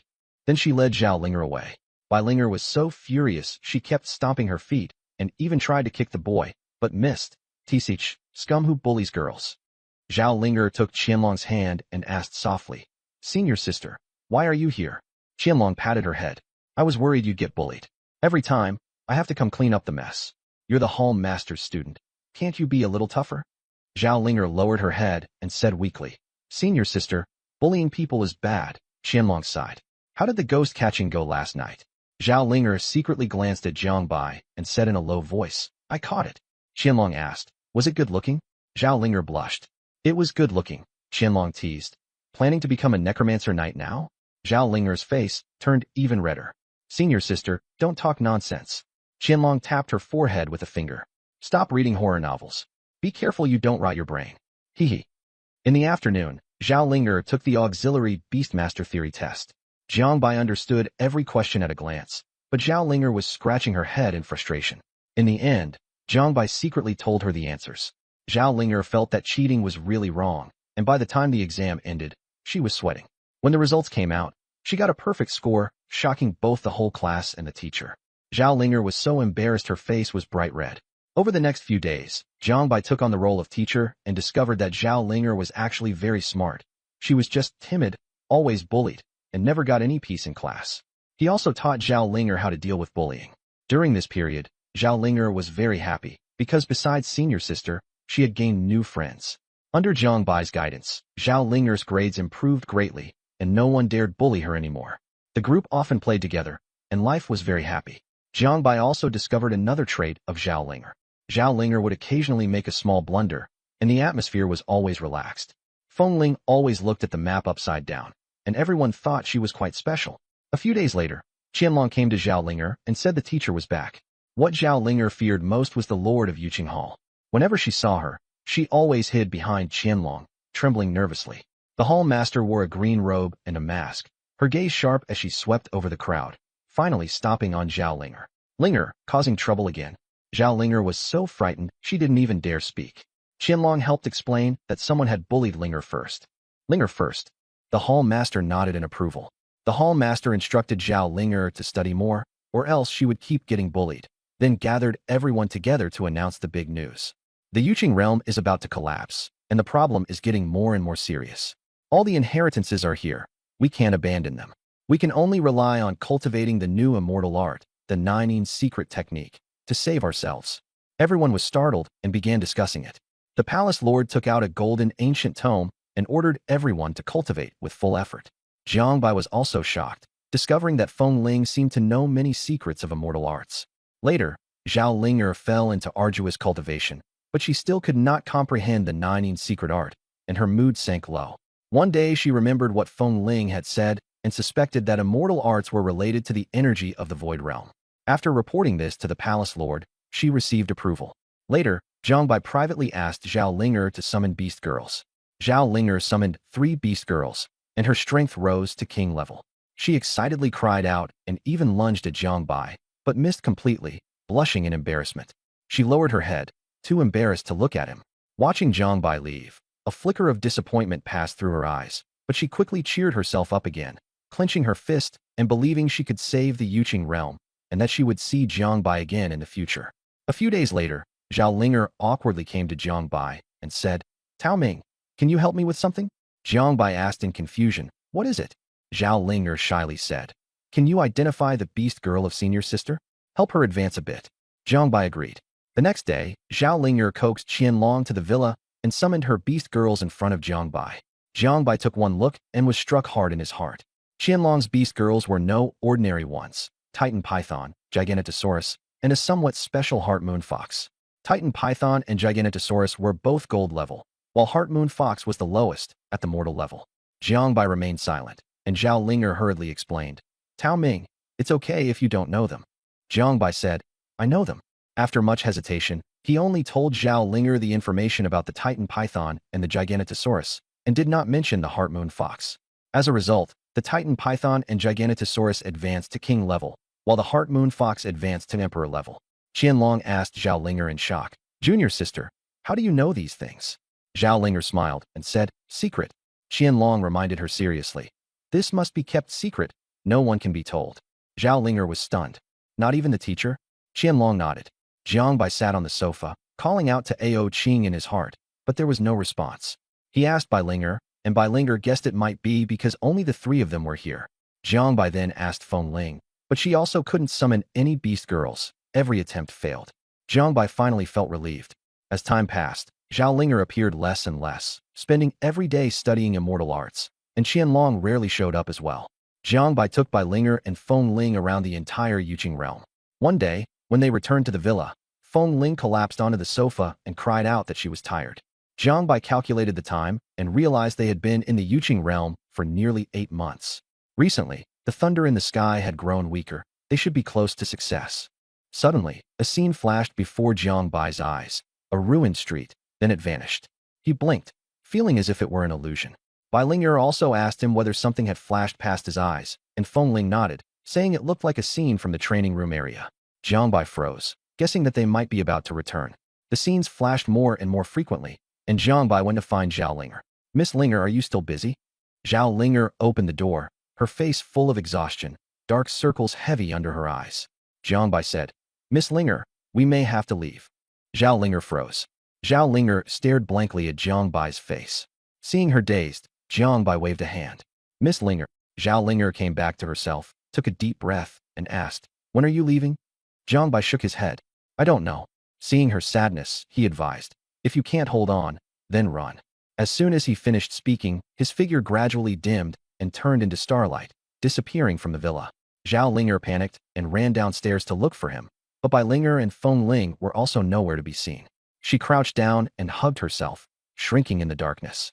Qianlong came over and, seeing this, felt heartache. Ling'er, are you crying? Zhao Ling'er wanted to wipe away her tears, but she could not stop them, and could only throw herself into Qianlong's arms, sobbing. Senior sister. I'm not crying, woo woo woo. The scene shifts, and the street changes from bustling and prosperous to dilapidated and shrouded in a bloody mist.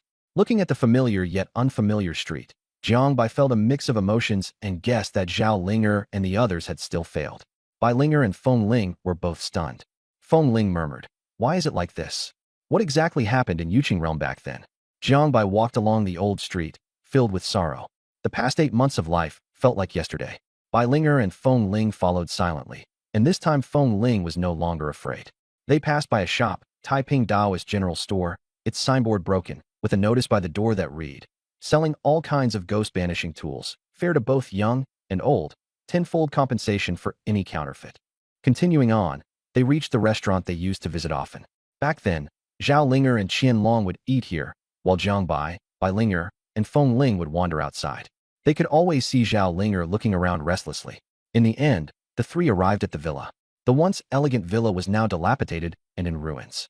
The large iron gate was rusted shut, with a carving on it that read, "Guess where the key is."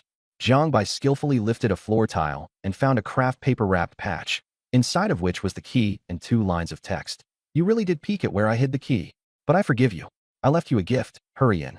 Just as Jiang Bai inserted the key, the iron gate collapsed with a crash, sending dust flying everywhere. The moment he stepped into the yard, he saw the big grill and thought of the barbecues from before. Others couldn't use it, so Zhao Ling'er specially had a big grill made to join them. Pushing open the villa door, a foul stench of rot and mold hit him in the face. Jiang Bai forced back his grief and entered Zhao Ling'er's room. It was a mess everywhere, with discarded sketches scattered on the floor. On the table sat a large box, with blood still fresh on it. Tao Ming, I knew you would come back. Inside the box were 3 craft paper envelopes, respectively labeled to Tao Ming to Feng Ling to Bai Linger. Jiang Bai handed them to the two of them and opened his own thick envelope, from which the faint fragrance of a young girl still lingered.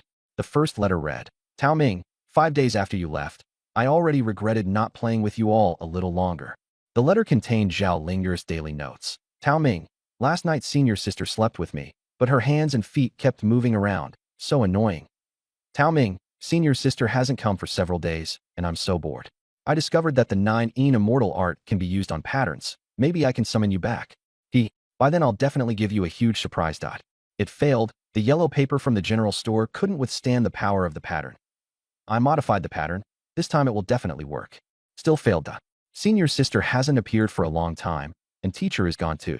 The sky in Yuqing realm seems to have turned purple. Am I seeing things?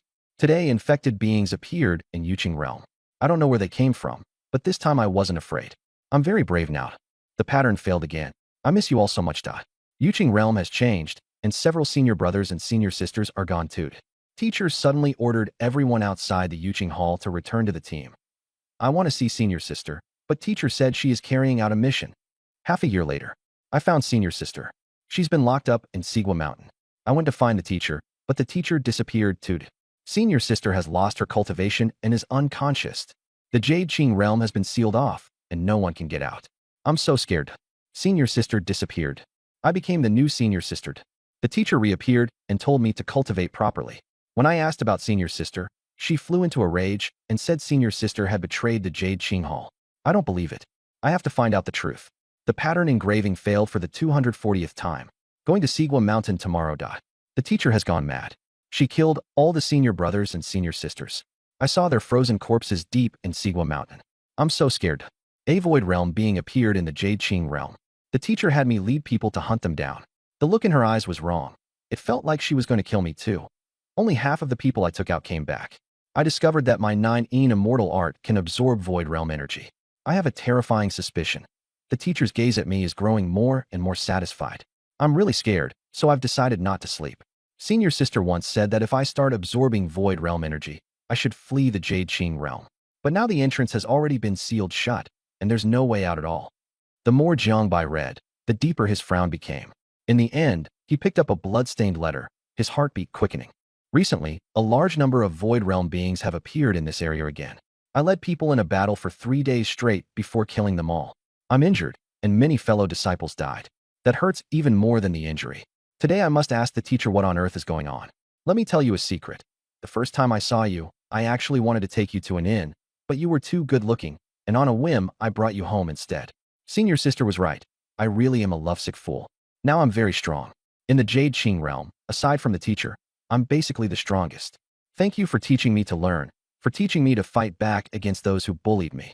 Besides senior sister, you're the person who's been nicest to me. You also helped me improve my beast girl bloodline. You're really amazing. I also really want to see you again. Actually, I've always crossed out. Right, there's a gift I left for you in the box. Remember to keep it safe. I'm going to find the teacher now. Time flies so fast. You've all been gone for 10 years already. Goodbye, if there's ever another chance. Jiang Bai stood silently, holding the jade pendant Zhao Linger had left behind.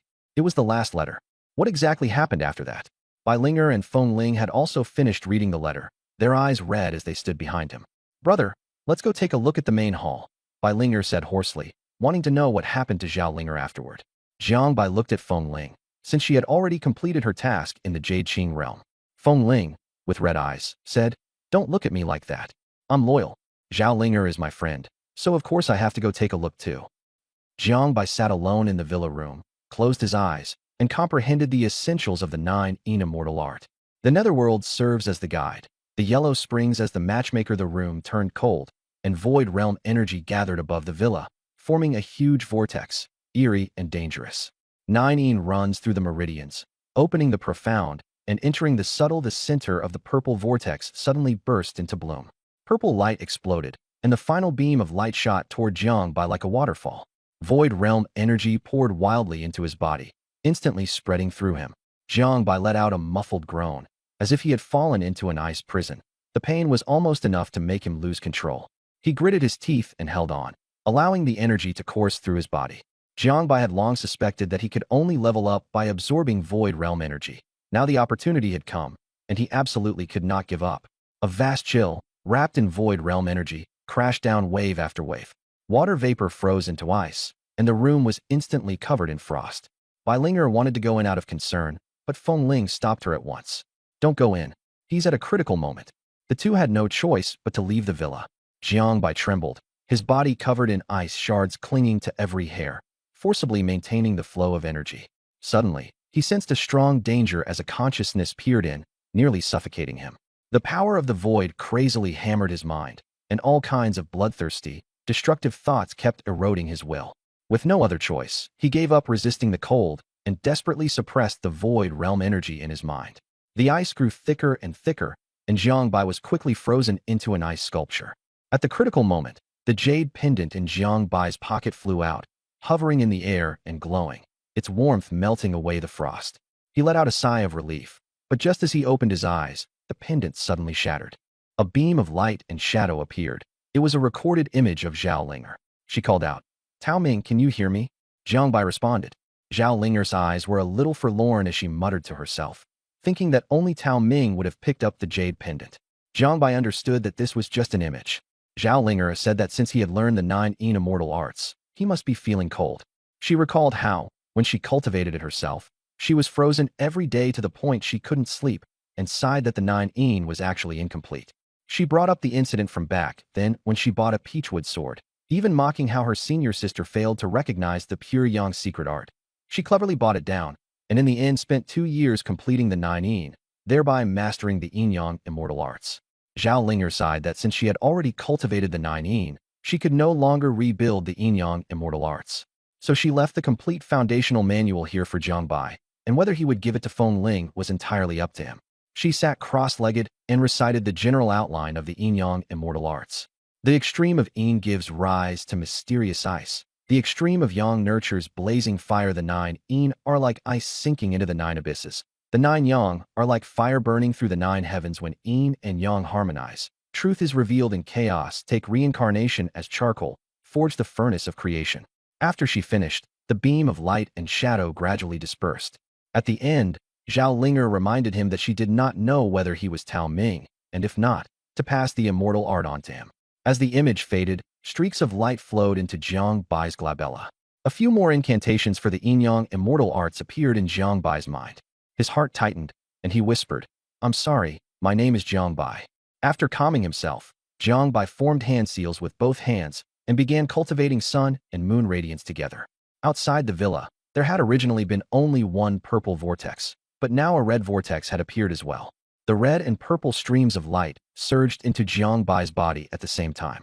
His originally pale purple hair and pupils instantly turned half black and half white, with the left eye black for yin and the right eye red for yang. In the end, the colors faded, and everything returned to normal. Jiangbai had mastered yin-yang dual pupils.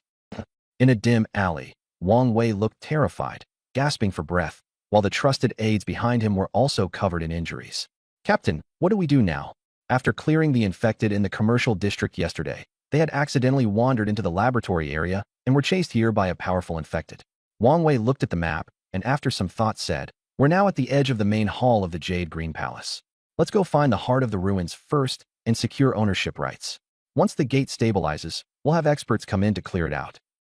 The library pavilion of the Jade Green Palace had already become ruins. On top of the rubble, 2 women were confronting each other. One had a fiery figure and wore a fox mask. The other was cold and arrogant, and both came from top-tier families. They had just fought because of a family dispute and collapsed the library pavilion. Li Lingshuang said coldly, "Long Qiuyue, do you think I'm afraid of you?" Long Qiuyue smiled. "You're getting anxious, aren't you? Everyone, tell me, wasn't it someone who stole another person's beast girl and still had the nerve to post a video?" Li Lingshuang's expression darkened. "My brother never said Ao Qing was his beast girl. Because of the rumors online, she was miserable, and she also grew resentful toward her brother and Jiangbai. Jiangbai had contracted a beast girl and then made a sarcastic video, completely humiliating the Li family." Long Qiuyue sneered. "Your brother not explaining it means he wants to take advantage of the confusion. How embarrassing." Li Lingshuang snapped, "You're courting death," and charged at Long Qiuyue again, the two of them fighting into a mess once more. Their strength was evenly matched, and neither could do anything to the other. At this moment, a young man appeared.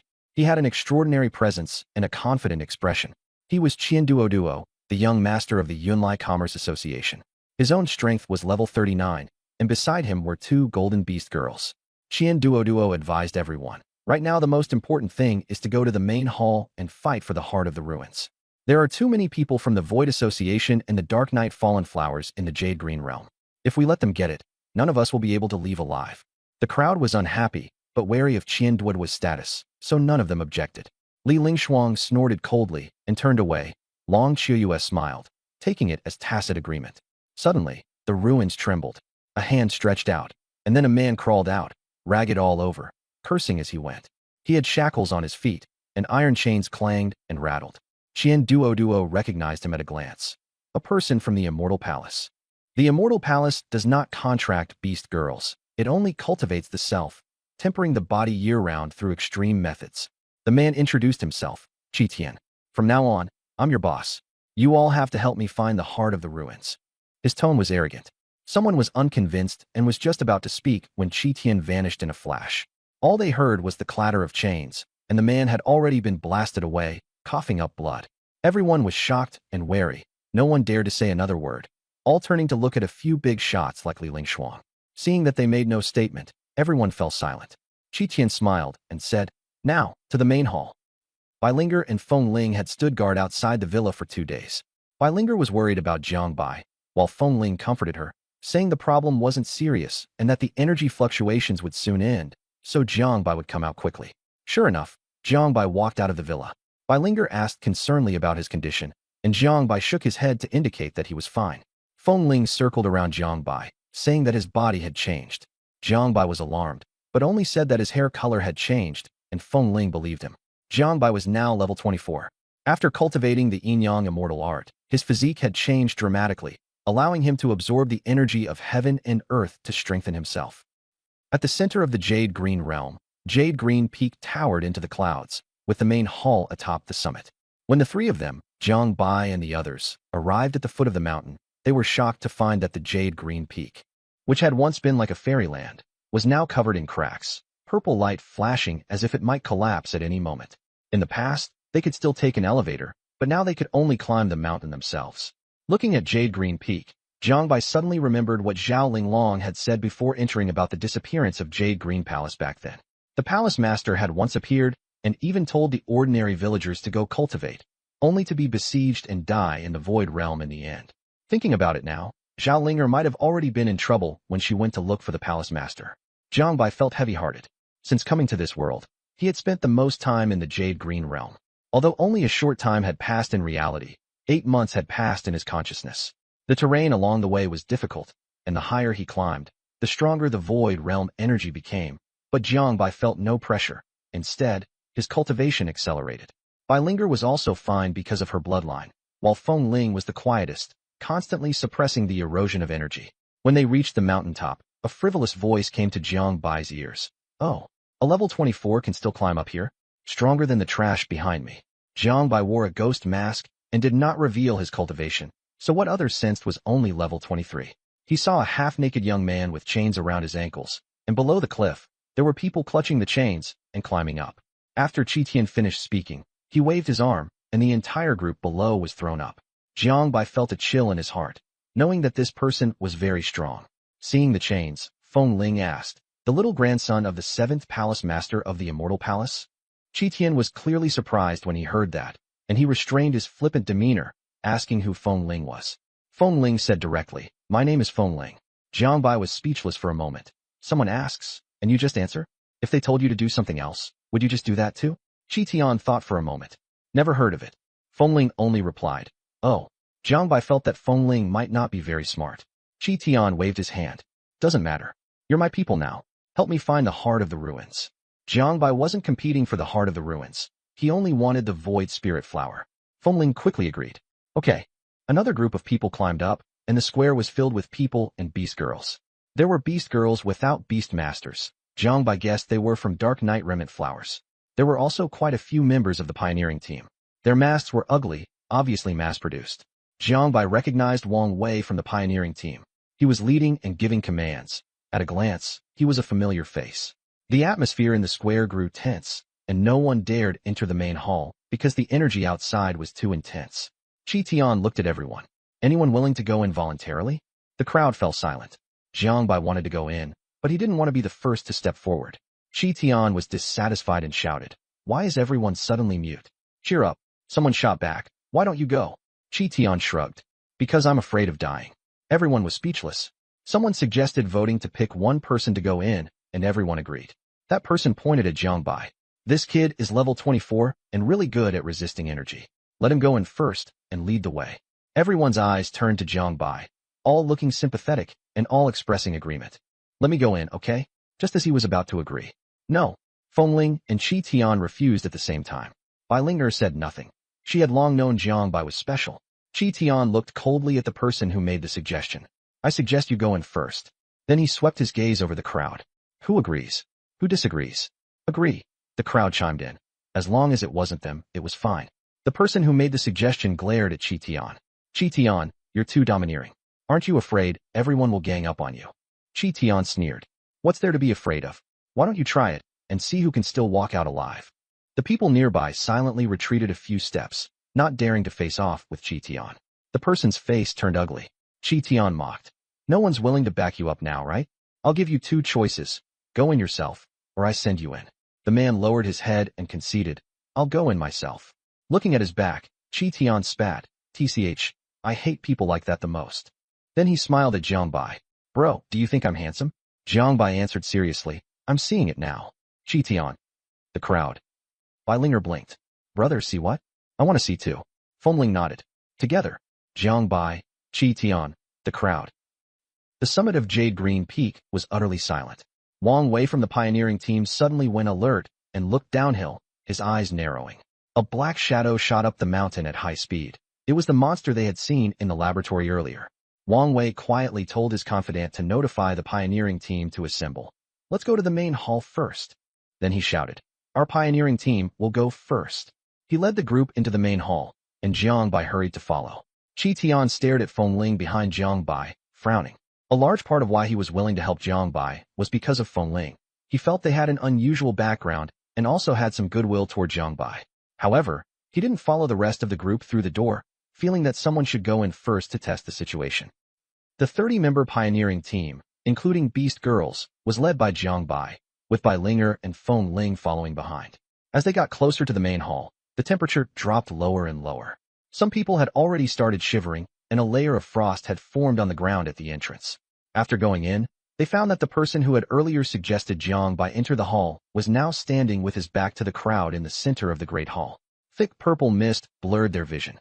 Everyone looked around warily, their heartbeats quickening. Someone called out to him, "Hey, are you okay?" No response. Crack, crack. He suddenly twisted his whole body in a grotesque motion and slowly turned around.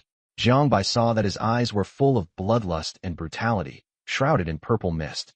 "He's been infected. Be careful. Deal with him first." The man lunged at them like a zombie. His body twisted and his mouth curled into a smile. Everyone swarmed in and brought him down in just a few blows. Wang Wei looked at the man in confusion. Why did he take off his mask? At that moment, the surrounding area suddenly.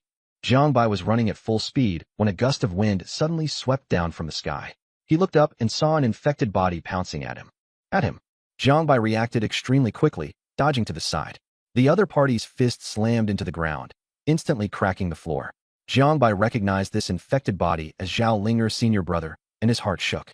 Zhao Linger had once said that all her senior brothers and sisters had been killed by the Jade Azure Hall Master, and their bodies were left on Mount Sigua. But now, how could their bodies appear on Jade Azure Peak? Could someone have deliberately moved them here? Jiang Bai looked around and discovered that all of them were Zhao Linger's former senior brothers and sisters.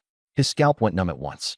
These people had already been powerful in life, and now, after being eroded by the energy of the Void Realm, they had become even more terrifying. Just as he was thinking, he heard several tearing sounds, and members of the pioneering team were torn apart and killed, blood splattering across the hall. "Linger, Feng Ling, be careful. This infected body is very strong." Jiang Bai warned them. Bai Linger nodded and instantly transformed into a white tiger, golden light flowing around her as she gathered strength.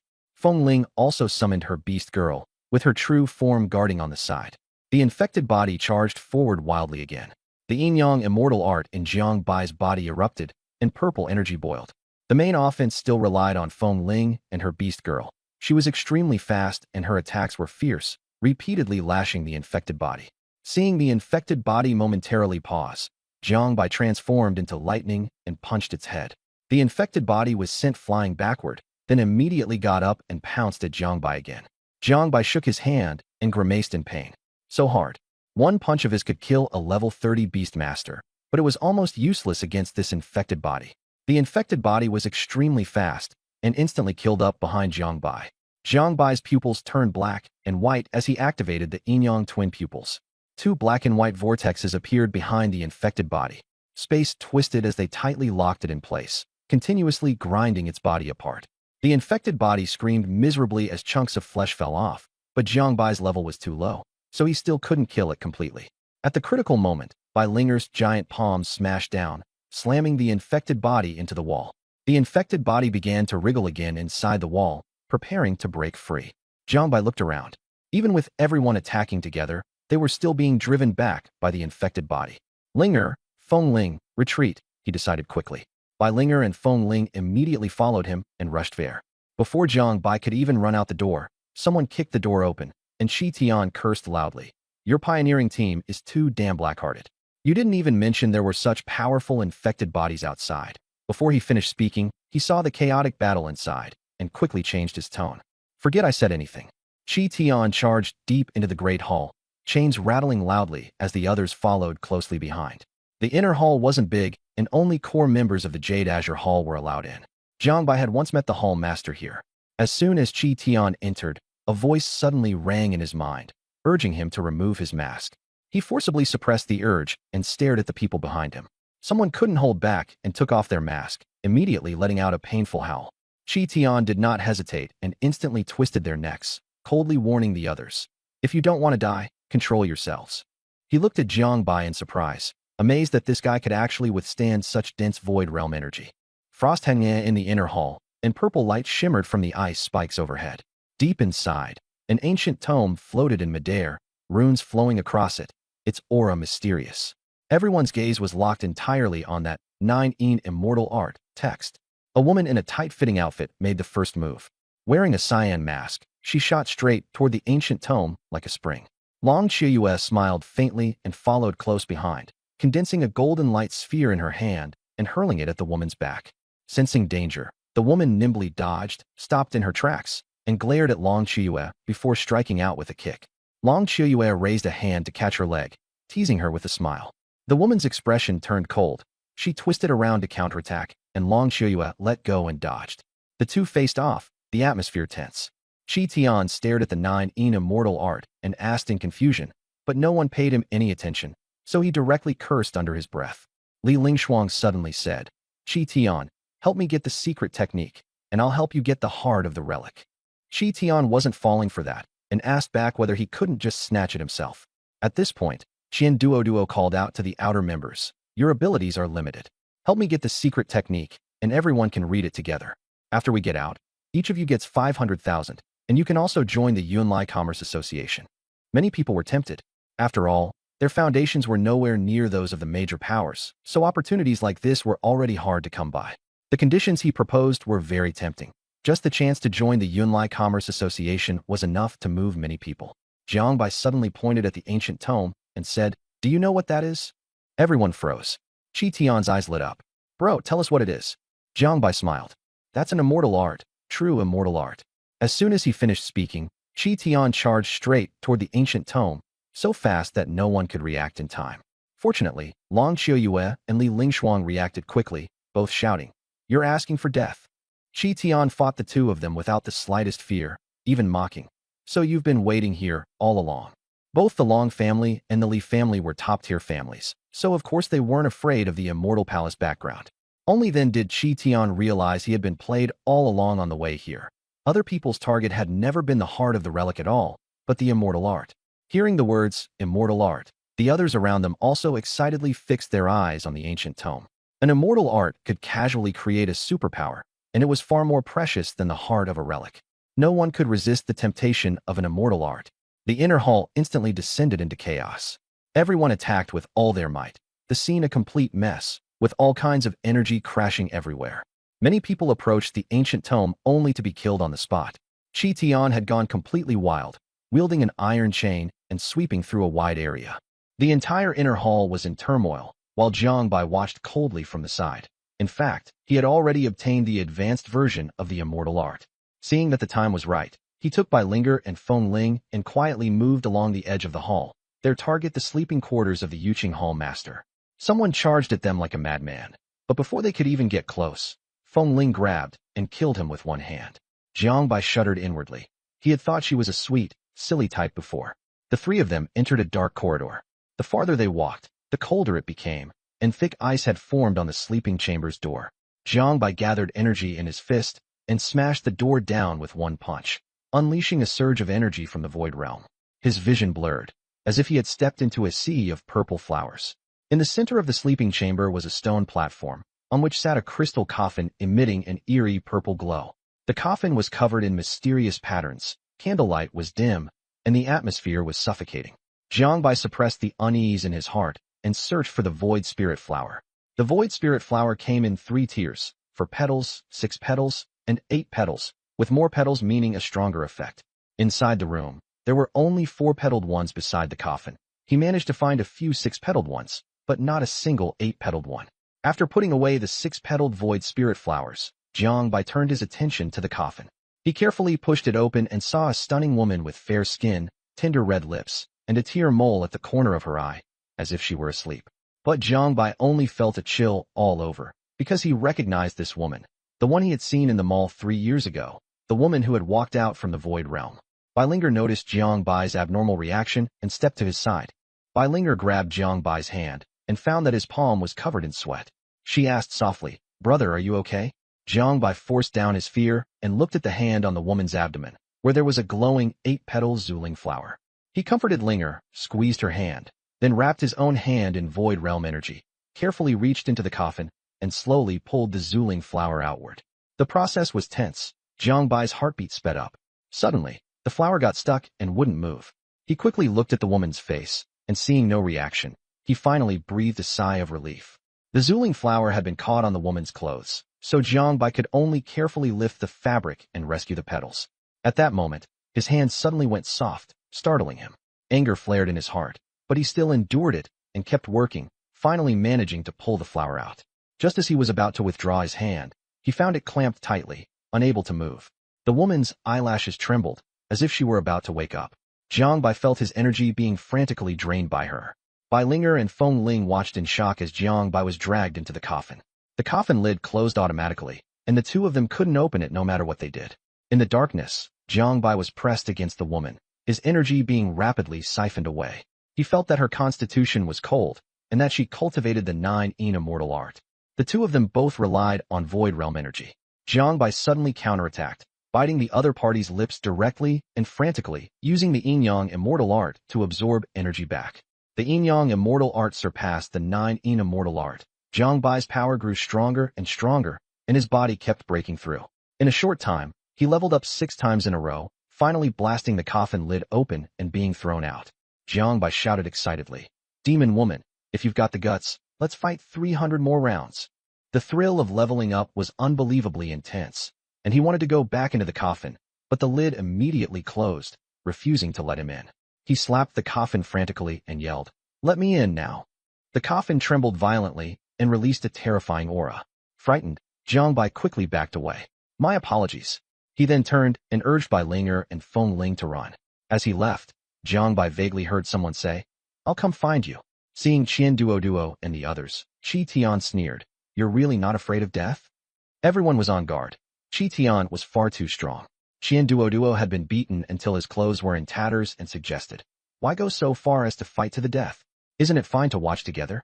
He also reminded everyone that the void realm energy was becoming denser, and they could all get trapped. The crowd fell silent. Long Qiuyue smiled at Li Lingshuang. "I'm fine with it. I'm just afraid someone won't agree."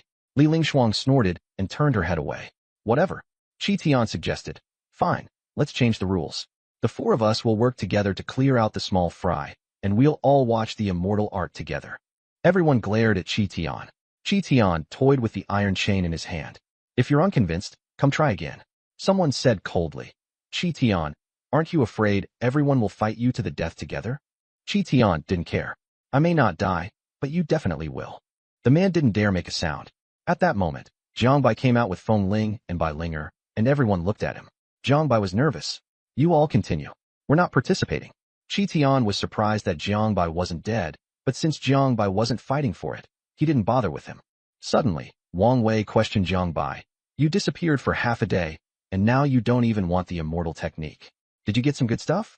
Everyone stared at Jiang Bai in unison. Jiang Bai was glad he had suppressed his aura to level 24 and hadn't been exposed. It normally took Beast Masters several years to level up 6 times, yet he had done it in just half a day. That was far too eye-catching. Jiang Bai said, the best thing in this relic is the relic core. Do any of you feel like someone is controlling you? He then pointed toward the bedroom.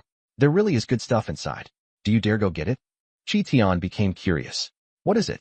Jiang Bai smiled. A coffin. As soon as everyone heard that, one group immediately rushed into the bedroom, and the rest, unwilling to give up, followed them in. With only a few people left, Jiang Bai said, you guys chat. Long Qiuyue stared at Jiang Bai and invited him. Little brother, come to the demon capital. The Long family has lots of cute younger sisters. Chi Tian also urged, come to our immortal palace. Break your beast girl contract, and I'll give you the best resources. Bai Linger was annoyed. She glared at Chi Tian and scolded. Are you sick? Shut up, or I'll beat you. Or I'll beat you. Chi Tian said lightly. A lot of people are obsessed with beast girls now. The birth rate is so low that both Daxia and Blue Star are in danger. Jiang Bai didn't care and pulled Bai Linger along. What does that have to do with me? I just like my beast girl. Fluffy is pretty nice. Bai Linger immediately hugged Jiang Bai's arm. I like big brother too. Chi Tian shook his head and said nothing more. Long Qiuyue spoke again in a flirtatious tone. Our Long family has even better benefits. Long Qiuyue patted her chest and said, if big brother has any troubles, come talk to me.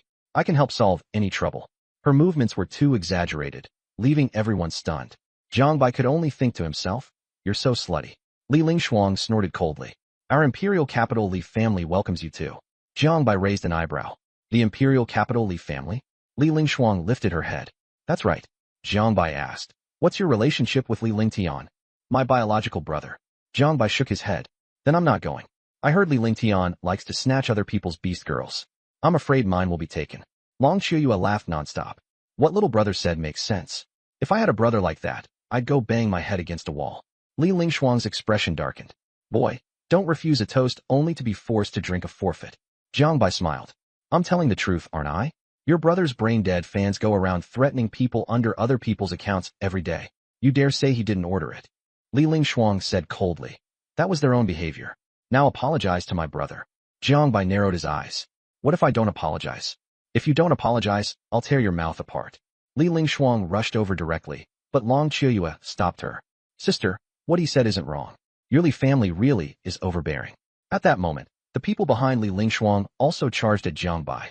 Jiang Bai's eyes turned cold, and he threw a punch directly, sending the man flying out and knocking him unconscious. Everyone was stunned. A level 24 Beast Master instantly killing a level 39 Beast Master? That's impossible, Jiang Bai said lightly. Anyone not afraid of death can keep coming. Li Lingshuang hadn't expected Jiang Bai to be this strong, and it wasn't good for her to make a move on the spot, so she could only suppress her anger. Seeing no one else move, Jiang Bai said to Feng Ling and Bai Linger, let's go. Li Lingshuang clenched her fist, watching Jiang Bai leave, trembling with rage. Just after they walked out of the main hall, Jiang Bai immediately shouted, run. He felt the energy in the hall suddenly surge. Something must have happened in the sleeping palace. Danger. At the foot of Yukingfeng Mountain, Jiang Bai said to Feng Ling, you should go now. You've got everything. Feng Ling nodded and turned to leave. Jiang Bai then left with Bai Linger. Halfway there, someone called from behind, Tao Ming. Jiang Bai turned and saw it was Feng Ling and asked helplessly, what is it now? After hesitating, Feng Ling said, I can't find my way back. Jiang Bai covered his face. Then how did you find me just now? Feng Ling answered seriously, I smeared flower juice on you. My beast girl can smell it. So she followed the scent. Jiang Bai, you really are something. At the entrance to the ruins, the exploration team was half the size it had been before. Jiang Bai pointed to the exit and said to Feng Ling, that's the ruins gate. You can leave from there. Feng Ling looked puzzled. Aren't you coming with me? Jiang Bai thought to himself, I'm with the authorities. Out loud, he said, no, I still have things to do. After thinking for a moment, Feng Ling said. Come visit me in Modu when you have time. She tossed Jiang Bai a jade token. This is a senior membership certificate from the association. Bring it to Modu, and anyone from the association can take you to find me. Jiang Bai nodded. Jiang Bai took off his mask, letting Bai Linger turn into Beast One. With a flash of golden light, Linger's aura dropped to level 15 and disappeared. Ao Qing suddenly appeared, wearing green battle armor and with a sexy figure. The moment she saw Jiang Bai, she smiled. Seeing that Ao Qing looked unwell, Jiang Bai said with concern that he had already found Su Ling flower and would help her heal her spirit veins when they got back. Ao Qing took his hand and thanked him gently. Jiang Bai urged her to speak up if anything happened. She wasn't alone anymore. He was with her. Ao Qing agreed. Jiang Bai hadn't expected that Yang Lin, whom he had once saved in the Yuqing realm, was still alive and had even become a team leader. Yang Lin recognized Ao Qing at a glance and was surprised they were still alive. Jiang Bai said he had just been lucky. Seeing that he was already level 15, Yang Lin was shocked at how quickly he had been cultivating, then quietly took Jiang Bai to a place where no one was around and let him put his beast girl into his spatial storage. He said he would let Jiang Bai out early tonight when guarding the gate. Jiang Bai thanked him sincerely. That night, Jiang Bai successfully left the ruins. Breathing in the long-lost fresh air, he felt how little void realm energy there was here, to the point that the immortal arts inside him were almost coming to a stop. On the way home, he thought about the matter of the Yuqing Hall master and suspected that the woman in the coffin was actually the same woman who had come out of the crack years ago, and also the Yuqing Hall master. He then set these thoughts aside and took out his phone. At first glance, he saw that Wei Xiaohu had sent many messages, asking where he had gone and saying the selection tournament was about to begin. He also said that he had run into Bai Yuan downstairs at Jiang Bai's place that day and had gotten into an argument with her. Jiang Bai replied casually, saying he had gone out to experience the Great Tao, had no signal, and had just gotten back. Xiaohu joked around a lot and asked what his relationship with Bai Yuan was. Jiang Bai directly said they had already ended their contract and told him not to pay attention to Bai Yuan. Wei Xiaohu said Bai Yuan still seemed unable to let go. After that, at the entrance of room 404 in Jinxiu residence, Bai Yuan was wearing a white dress and crouching by the door, looking downcast. After ending her contract with Jiang Bai's suddenly cold attitude toward her had made her very sad. After reflecting, she felt she should explain things to Jiang Bai clearly, that the contract was ended because of her younger sister. Maybe then Jiang Bai's attitude would change. But recently she hadn't been able to find Jiang Bai. She had gone back to their old places and to the school, but hadn't seen him. Every day, whenever she had time, she would go to Longhua Community and wait until late at night. In a room lit by pink light, Zhang Yu was together with a handsome man. Zhang Yu lay on the bed and let the other man apply oil for him. Suddenly the phone rang, and Zhang Yu answered. A subordinate reported that Bai Yuan had gone to Longhua Community again. Zhang Yu's expression instantly turned cold. He threw the phone aside and said coldly to the man, "Lie down properly. I'm in a bad mood right now." Inside Jinxiu residence, Jiang Bai summoned Ao Qing. Seeing the familiar house, Ao Qing was very happy. She pressed tightly against Jiang Bai and wagged her tail, leaving Jiang Bai a little embarrassed. Sister Ao Qing. Jiang Bai was nervous, and Ao Qing smiled gently, teasing him about whether he was feeling hot. Jiang Bai forced himself to stay calm and said he wasn't hot, but inside, he was frantically telling himself to hold his ground. Jiang Bai quickly changed the subject and said he wanted to help Ao Qing heal. Ao Qing blinked and asked if she needed to take off her clothes. Jiang Bai hurriedly said no. In the living room, the two sat cross-legged. Jiang Bai took the Void Spirit flower out of his storage space and began using the Yin-Yang immortal art to treat Ao Qing. Under his guidance of energy, the Void Spirit flower glowed. Its medicinal fragrance wafted around as energy flowed into Ao Qing's body. Ao Qing felt the medicinal power nourish her spiritual meridians, and the pain and cracks slowly repaired themselves. Jiang Bai fully supported her, sweat seeping out, the energy of the Void Spirit flower growing weaker and weaker, but the treatment still wasn't over.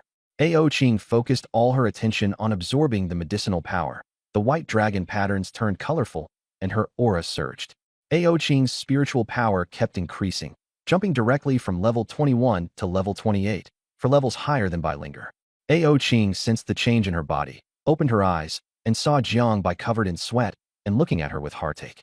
She froze, and suddenly her bloodline surged, her eyes turning hot. Jiang Bai felt a little awkward. "Sister Ao Qing, what do you want to do?" Ao Qing suddenly revealed a mysterious smile, her lips moving slightly as she said, "What?"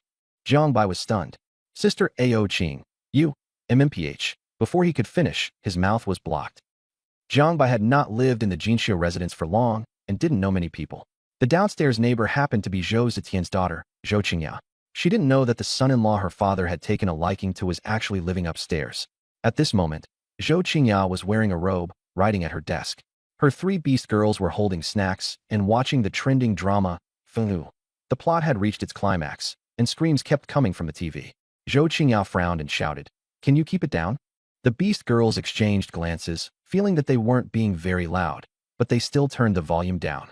A while later, Zhou Qingya became even more annoyed, her head practically about to explode. She couldn't help shouting, "Turn off the TV." The three beast girls froze and said aggrievedly, "We didn't turn on the sound."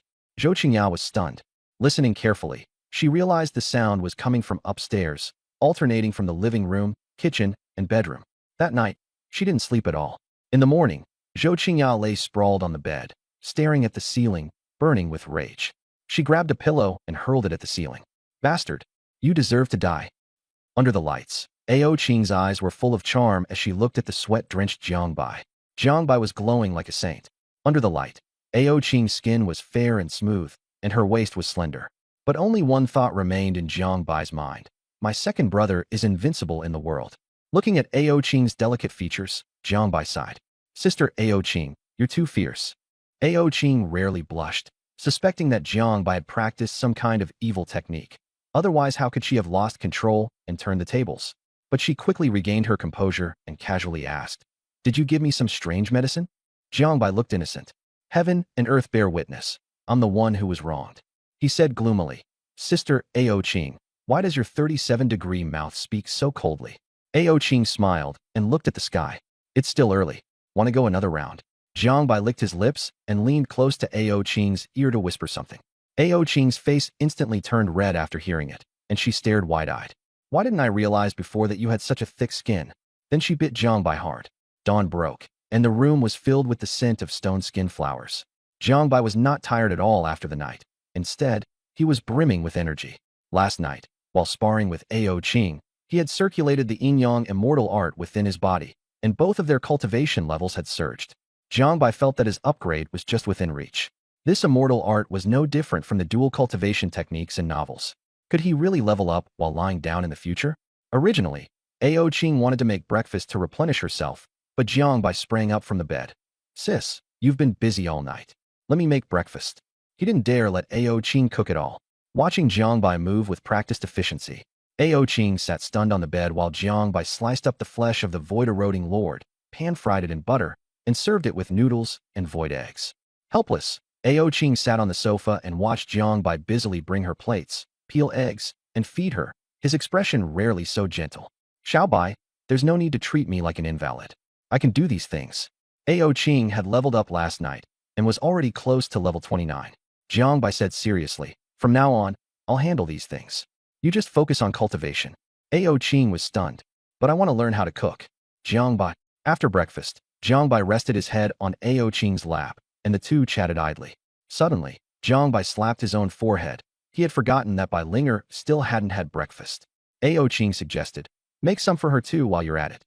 Jiangbai quickly boiled more noodles, fried more meat, and specifically left some void beast meat for Bai Linger. As soon as Bai Linger appeared, she smelled the strange scent and curiously asked Jiangbai about it. Jiangbai played dumb and said it was just the smell of breakfast. Bai Linger then ran over to smell Ao Qing instead and found that the scent was coming from her body. Bai Linger immediately saw that Ao Qing's cultivation had reached level 28 and happily grabbed her.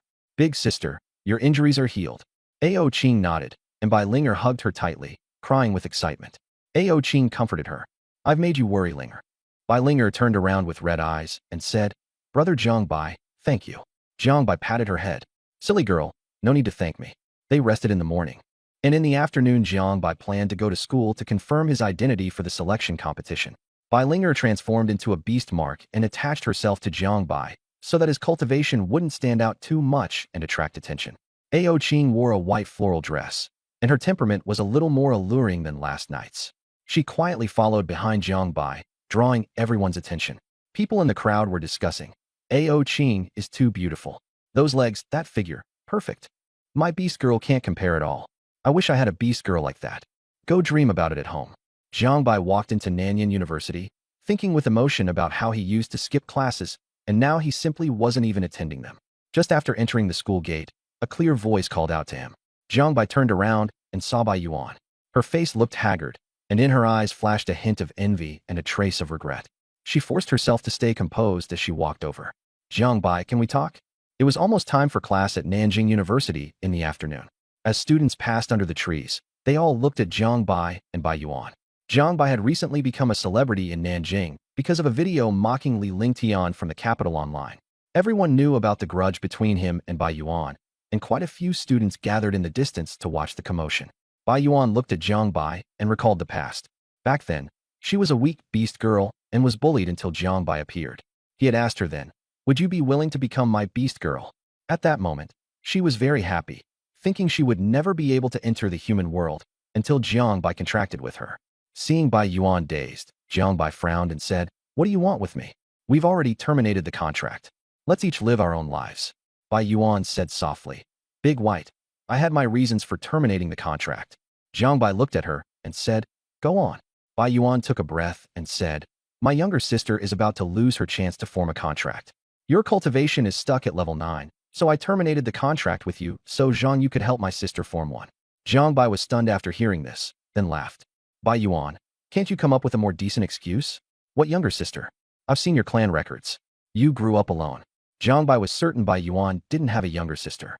Back then, he had checked her background thoroughly before contracting with her. He sneered, "Don't come bother me. I'm doing fine now." Jiangbai left. Bai Yuan stood where she was, her expression downcast, repeatedly muttering in a low voice. "How could that be? How could I not have a younger sister? Impossible, impossible." The registration area for Nanjing University's competition selection was packed with people. While lining up, Jiangbai felt someone staring at him maliciously. Soon, a girl in revealing clothes walked by, pretending to trip, and Jiangbai subconsciously reached out to catch her. "Are you okay?" The girl was so frightened that she stumbled back and, clutching her chest, shouted, "Someone molested me." Jiangbai was speechless. Seeing Jiangbai suffer a setback, the girl felt secretly delighted, doing it only to avenge her older brother. Her shout attracted many students and teachers. A female teacher frowned and asked, "What's going on?" The girl pointed at Jiangbai while crying. "Teacher, he touched my chest." Jiangbai shrugged. "Teacher, she's falsely accusing me. Do you believe that?" The female teacher gave him a cold look. "Why would anyone else falsely accuse you? Hurry up and apologize, or I'll call the administration." Jiangbai laughed in anger. "With a face like yours, you think I'd molest you? If I had that kind of money, I'd go to a red light district and find someone better than you. I don't even dare take a photo of your face. I'm afraid I'll tap it and end up paying." The girl was furious, but she still acted fragile, hiding behind the teacher. "Teacher, he..." The female teacher sneered. She knew in her heart that the girl was framing someone, but she already disliked Jiangbai. After all, she was also a fan of Li Lingtian. Apologized to her. Before she could finish, she was slapped in the face by Ao Qing. Ao Qing said coldly, "Your mouth only knows how to make up stories? Want me to rip it off for you?" The female teacher was furious. She never expected Ao Qing to dare hit her in public, and the strange looks around her made her utterly embarrassed. Just as she was about to lash out at Jiangbai, Zhou Qingyao walked over. "What's going on?" The female teacher pointed at Jiangbai and shouted. She was harassing a girl and even hit a teacher, completely lawless. "I'm going to have the administration bureau take her away." Zhou Qingyao looked at Ao Qing, then at that scheming girl, and was speechless inwardly. Could you find a better excuse to pick a fight? It's really disgusting. People from the administration bureau arrived quickly, and the one who came was actually Xie Bing, whom Jiangbai had seen in a previous case. He met Jiangbai's gaze and nodded, then began to ask the female teacher about the situation. After understanding what had happened, Xie Bing said to the scheming girl, "You are suspected of falsely accusing a public official. Please come with me." The scheming girl was dumbfounded. The female teacher was dumbfounded, and the onlookers were stunned too. At this moment, Jiangbai deliberately dropped her work ID on the ground. "Oops, sorry, my work ID fell." She picked it up and wiped it repeatedly, as if showing it off. Everyone was speechless. "Of course it's you who knows how to put on a show." Jiangbai then pretended to feel dizzy. "Oh no, Ao Qing, hurry and support me." Ao Qing immediately stepped forward, held Jiangbai in his arms, and gently asked whether she felt unwell anywhere. Everyone was frantically complaining in their hearts, "Such good cabbage, and it all got ruined by a pig." The interruption ended, and everyone continued queuing. Soon it was Jiangbai's turn. Sitting in front of Jiangbei was Zhou Qingyao. Her shark pants outlined her long legs and figure. and her white tank top was slightly damp at the chest, with a shirt worn over it. She looked completely exhausted. Jiang Bai couldn't help asking, "Senior Qingyao, didn't you sleep last night?" Zhou Qingyao froze for a moment. These past few days she'd been too busy investigating her mother's matter to rest, and last night it was noisy upstairs, so she couldn't sleep at all. She rubbed her temples. "I've been too busy lately." Then she asked in surprise, "You're participating in the national competition?" Feeling Jiang Bai's level 15 aura, she was shocked. "You're already level 15? Jiang Bai coughed lightly and said solemnly, "I was hiding it so well that I thought no one had noticed." How embarrassing. Only level 15 after 3 years. Zhou Qingyao rolled her eyes at him, thinking he was showing off.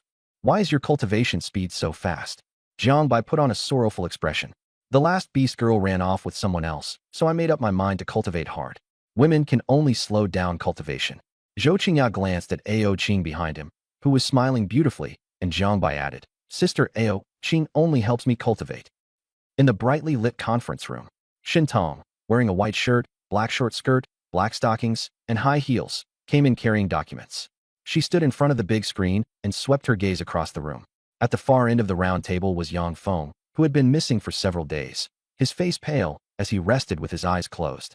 Beside him sat Zhang Tiancheng, wearing a Zhongshan suit, with a square face and neatly combed hair. He was the original third-in-command of Nanjing City. Now Zhou Zetian was missing.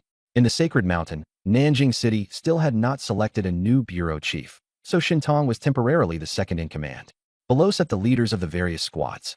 Zhao Linglong sat beside Shintong, wearing a cyan floral qipao, head lowered as she played with her fingers, absent-minded. Shintong coughed and said seriously, "Today we're mainly discussing how to eliminate the Void Association within Nanjing City. Recently, the Void Association has been active frequently in Nanjing City. The incident at the Sacred Mountain before was also caused by them." Bureau Chief Yang went to investigate and found some clues. He clicked open the PPT, and the screen showed a young man in casual clothes, with a sinister look in his eyes. "This is the branch president of the Void Association in Dongjiang Province, a dangerous person. Bureau Chief Yang fought him before, but now we can't find him. However, he's definitely still in this city. The Void Association may be planning to blood sacrifice the entire Nanjing City. The exact purpose is unclear. Everyone must figure out their plan and stop them. Also, the national competition selection tournament is about to begin, so we need to conduct a thorough screening and make sure enemy countries don't get in." Shintong's office. Shintong looked at the lazy Zhao Linglong and asked helplessly, "Any leads on the missing children case?" Zhao Linglong stretched. "I've got some clues. It was done by the 9 Chrysanthemum sect, but their purpose still isn't clear." Shintong frowned. 9 Chrysanthemum sect? Is Sakura country causing trouble again? Zhao Linglong guessed. Maybe it has something to do with Juling Island in the East Sea. Juling Island is a new relic contested by the Great Xia Nation and Sakura country. Shintong rubbed her temples. "Keep investigating." Zhao Linglong nodded, then said, "Now that Bureau Chief Yang is back, should we suggest transferring Jiang Bai back?" Shintong glanced at her.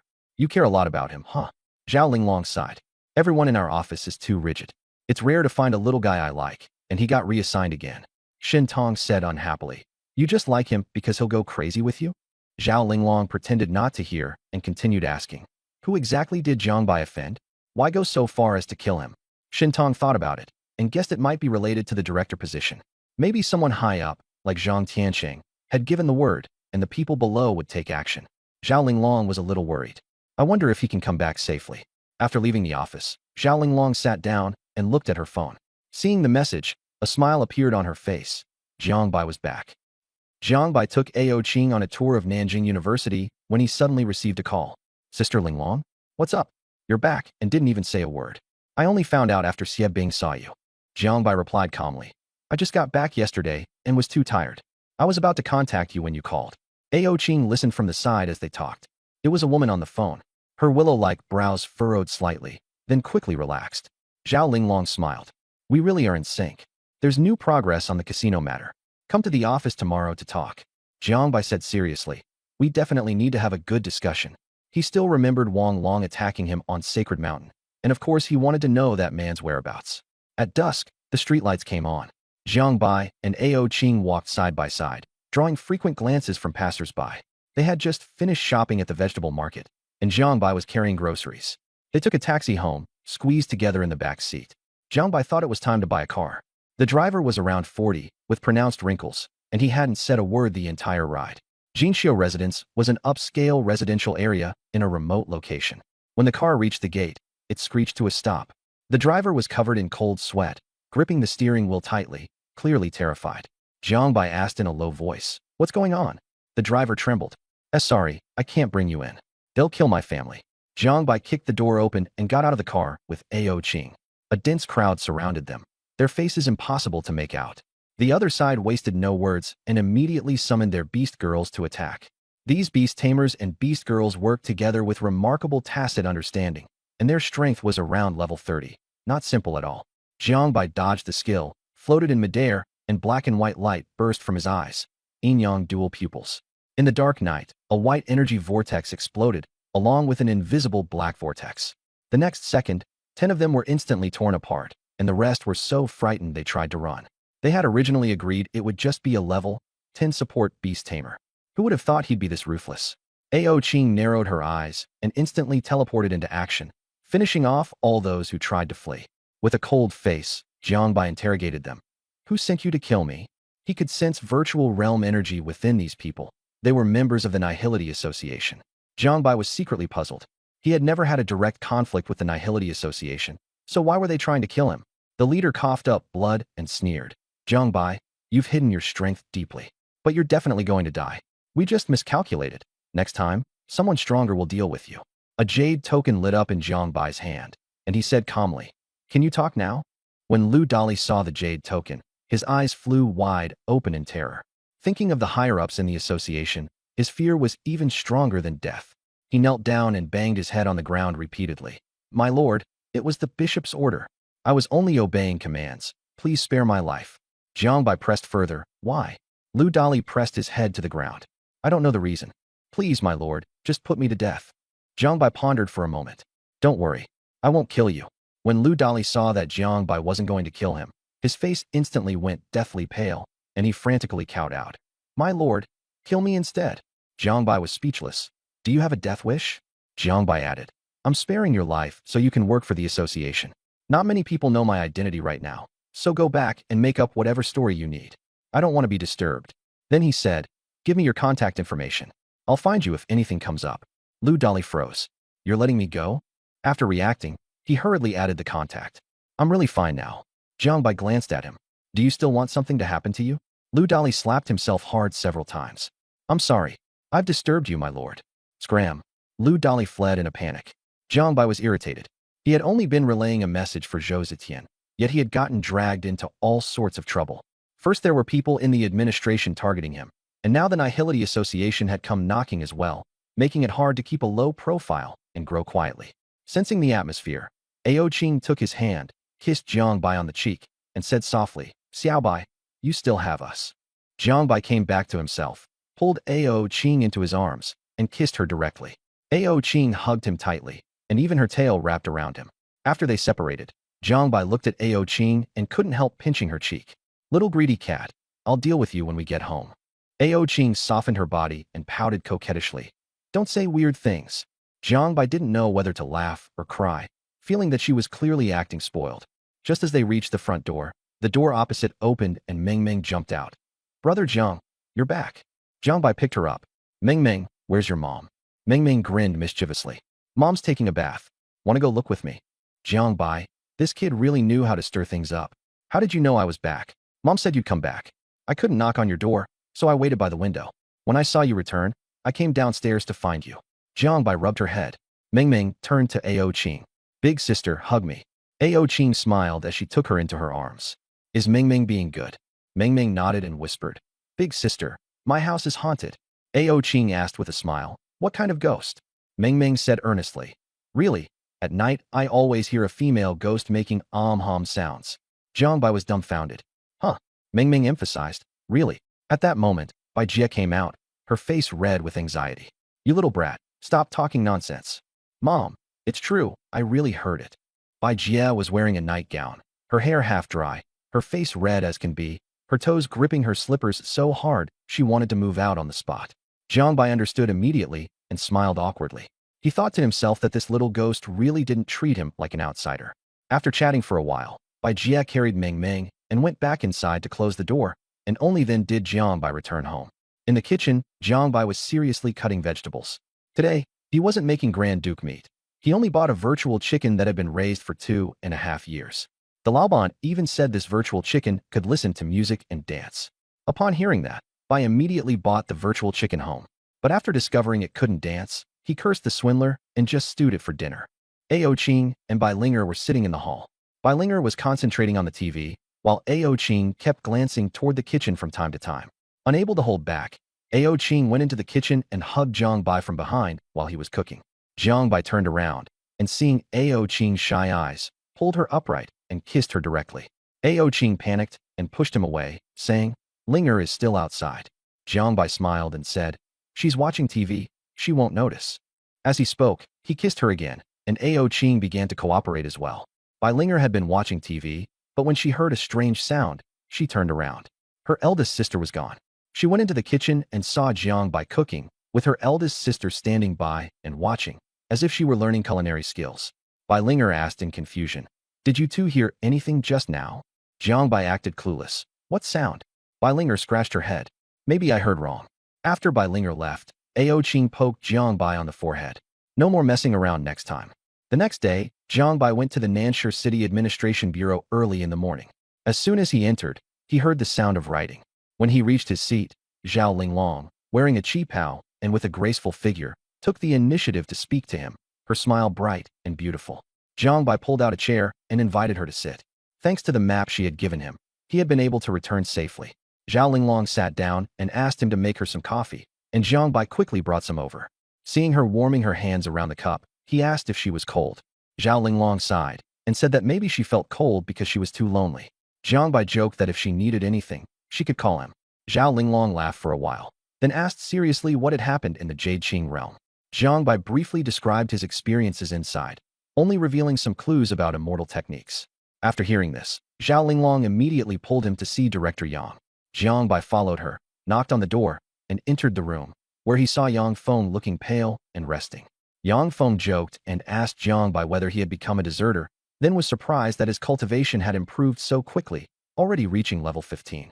Jiang Bai said he had returned injured, and that his cultivation had improved thanks to luck. Yang Feng said he had recently been fighting someone and would recover soon, then told them to get to the point. Zhao Linglong explained their purpose. After hearing her out, Yang Feng immediately went into the lounge to make a phone call. He soon came out, a tired look on his face. Jiang Bai hadn't expected Yang Feng to personally make coffee for them, and felt somewhat flattered. Zhao Linglong, on the other hand, took a sip very naturally. Jiang Bai hesitantly asked Yang Feng what exactly had happened. Yang Feng was silent for a moment, then said, "I told you before about the momentum of heaven and earth, right?" Jiang Bai nodded. He remembered Yang Feng saying that fortune would change. Yang Feng sighed. Over the years, it's not just Nanshur City. The fortune of the entire Great Xia nation has been declining. Jiang Bai asked in confusion, "Didn't they say fortune doesn't change?" Zhao Linglong explained, "That's for Blue Star as a whole. If Great Xia's fortune declines, other countries' fortunes will rise." Yang Feng nodded. In the past, Great Xia's fortune was the strongest, suppressing all the other countries. But 60 years ago, something happened, and Great Xia's fortune fell to the lowest point in history. He suddenly asked Jiang Bai, "Do you know the origins of beast girls and the sacred mountain?" Jiang Bai shook his head. Yang Feng said that in the past there were no beast masters or beast girls. Back then, they were called qi refiners. 2,000 years ago, the Void Realm descended, and Great Xia was still called the Great Qin Empire. The founder of the Immortal Palace was actually a powerful qi refiner. The beings of the Void Realm were too strong, and the Qin Emperor led people in a desperate resistance. In the end, the Sacred Mountain appeared, and the Qin Emperor reached an agreement with the existence within the Sacred Mountain. From then on, Beast Girls became the main force against the Void Realm. Because of this, Great Qin collapsed and later became Great Xia Nation. Jiang Bai was shocked. The Great Qin Empire. That name was far too familiar. Jiang Bai forced down his surprise and asked, "What does this have to do with the decline of Great Xia's fortune?" Zhao Linglong said, "The sorrow of Mount Li." Yang Feng nodded. "Yes, what happened at Mount Li 60 years ago?" Zhao Linglong explained that 60 years ago, the Qin Emperor's mausoleum was discovered at Mount Li. Countless geniuses from Great Xia entered in search of the secret methods of qi cultivation, but most never came out. The younger generation was almost cut off, and the nation's fortune plummeted like a cliff, never recovering in 60 years. Jiang Bai was practically speechless. Great Qin, Mount Li, He had heard of all of these in his previous life, so why did they exist in this world too? Yang Feng took a sip of coffee and added, back then, some people who made it out alive said immortal arts had appeared in the underground palace. After the news spread, many people rushed to Great Xia, and a lot of them were assassinated. Do you remember the Dark Night Hall? Jiangbai recalled. People from the Dark Night Hall also entered the Qin Emperor's underground palace. Yang Feng shook his head. 60 years ago, there was no Dark Night Hall yet. Back then, the Night Emperor was just a beast master. He entered the Qin Emperor's underground palace and came out alive. Although he was hunted, he didn't die, and later founded the Dark Night Hall. He's probably one of the people who obtained immortal arts. In the end, Yang Feng said that the news of immortal arts appearing in the Jade Azure realm was very important and very dangerous. The Jade Azure realm would become extremely chaotic, so their people would be withdrawn immediately. Jiangbai fell silent. The immortal arts in the Jade Azure realm were not the most dangerous thing there. What was truly terrifying was the suspected former Hall Master of Jade Azure. Seeing Jiangbai look completely bewildered, Yang Feng smiled and said, I'm telling you this because I treat you as one of us. I really didn't know you'd been transferred to the pioneering team. Go back to work at the affairs office this afternoon. That afternoon, just as Jiangbai entered the affairs office, he Xiao Xiao, with her twin buns hairstyle, exclaimed in surprise, Jiangbai, you're back? Still alive, huh? Jiangbai was speechless. So I was supposed to die, was I? He Xiao Xiao realized she had misspoken and hurriedly apologized, blushing.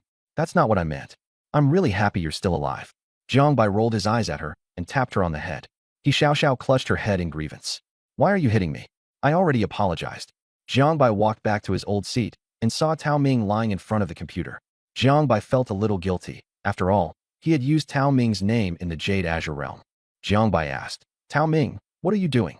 Tao Ming turned around and said, the selection tournament is about to start, so I'm studying the information on the participants. A thought flashed through Jiangbai's mind. Jiangbai sat down, opened the match schedule, entered his name and number, and saw that his first opponent was Wang Zhulan, level 18. Jiangbai asked Tao Ming to send him the betting link for the match. Tao Ming sent over a link, and as soon as Jiangbai clicked it, the computer suddenly played an ad, Sexy Beast Girl Dealer dealing cards online, and everyone in the office turned to look. Jiangbai expressionlessly muted it and looked at Tao Ming. Wrong link, right? I wanted the opening odds link. Tao Ming awkwardly sent another one. Jiangbai found his match information. Jiangbai versus Wang Zhulan, odds 2:1. Jiangbai was level 15, Wang Zhulan level 18. Jiangbai decided to place his bet when the betting window was about to close. Jiangbai wanted to improve AO Qing and Bai Linger's strength, but the flesh energy concentration of the Void Erosion Great Lord was too high. Absorption couldn't keep up with the waste, so he needed to buy Spirit Liquid to assist. Spirit Liquid was very expensive. Ordinary grade cost 10,000 yuan, lower grade 100,000, and higher grades were hard to buy even if you had money. He had originally wanted to make money by selling Beast Girl information, but he was afraid of drawing attention, so he decided to sell a little first and wait until he was stronger before selling more. Before work ended, Zhao Linglong came and threw a dossier to Jiangbai. It contained information on the Wang Long and Wang Hu brothers. Wang Long had grown up in the Great Xian nation since childhood. After contracting a beast girl, he was taken in by the Zhang family. Wang Hu relied on Wang Long to run casinos, and later the two were taken down by Zhao Linglong and Jiangbai together. Jiangbai looked at the file and asked, Wang Long is from Sakura country? Zhao Linglong nodded. Although he grew up in Great Xia, he's always had ties with the Jiuju sect of Sakura country. Jiangbai asked again, does he have anything to do with the Zhang family? Zhao Linglong shook her head. I haven't found anything yet, but while investigating the Zhang family, I discovered another issue. Jiangbai was surprised. What issue? A strange look flashed in Zhao Linglong's eyes. You know, Zhang Yu has always been poaching other people's beast girls. Jiangbai immediately understood that Zhao Linglong was talking about Bai Yuan. I have nothing to do with Bai Yuan anymore. Just say what you mean. Zhao Linglong nodded. I found that all the beast girls Zhang Yu poached have gone missing. I suspect he's conducting beast girl bloodline experiments. Such experiments require drawing live blood. They're extremely cruel and are explicitly banned by the state. After hearing this, Jiangbai felt a chill down his back and tentatively asked, why are you telling me this? He only wanted to deal with Wang Long and didn't want to get involved any further. Zhao Linglong smiled. Bureau Chief Yang has assigned you to me. You have to help me investigate this thoroughly. Jiangbai sighed helplessly. Sister Linglong, I still have to take part in the selection competition. How would I have time to help you? Zhao Linglong said easily. The competition will be over very soon, and the evening is free. At night, I have to go home and feed my beast girls. Don't worry, sister won't let you fall behind. Suddenly Zhao Linglong's smile faded, and she said seriously, I've had a question lately. Help me think it over. Jiang Bai looked puzzled. What question? Zhao Linglong said earnestly. Make a sentence using Lao De to Lao Wu. Jiang Bai thought for a moment. Lao Wu told Lao Si that Lao San's Lao was Lao Do already. Tao Ming was drinking water and immediately sprayed it out, scrambling to wipe the keyboard. Zhao Linglong couldn't help bursting into laughter, her body trembling with it. Jiang Bai couldn't help but stare. She giggled. Little brother, you're really talented. Jiang Bai replied solemnly. Not at all, not at all. After getting off work, Jiang Bai went to the directly affiliated merchant guild of the Great Xia Kingdom and took out 5 sets of ordinary Beast Girl records to sell. The one who came to greet him was a cat-eared Beast Girl in a business suit, tall and graceful, her heels clicking crisply. Sir, how may I help you? I want to sell some Beast Girl records. The cat-eared Beast Girl immediately perked up, respectfully asked him to wait a moment, and went to fetch the person in charge. She led Jiang Bai to the reception room, served him tea, and quickly left. Not long after, a woman in a black business suit, short hair, and gold-rimmed glasses came in and introduced herself. My name is Qianyu. Qianyu thought Jiang Bai was too young and felt a little disappointed, but she didn't show it on her face. Jiang Bai gave his name and shook hands briefly with her. Qianyu sat down. I heard you have Beast Girl records to sell. Jiang Bai nodded and took out 5 sets of records from his storage space. Qianyu examined the records carefully. The more she looked, the more shocked she became. These records were very detailed. If they were genuine, they could greatly enhance human strength. She put aside her contempt and said seriously, Mr. Jiang, the authenticity of these records still needs to be verified.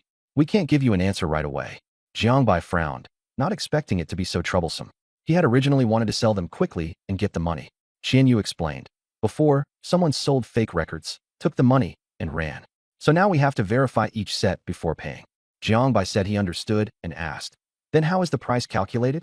Based on the Beast Girl's rank, common grade, 50,000, silver grade, 300,000, gold grade, 800,000, above gold, scarce. We'll auction them. 40% of the auction price goes to you. Jiang Bai nodded, having no objections.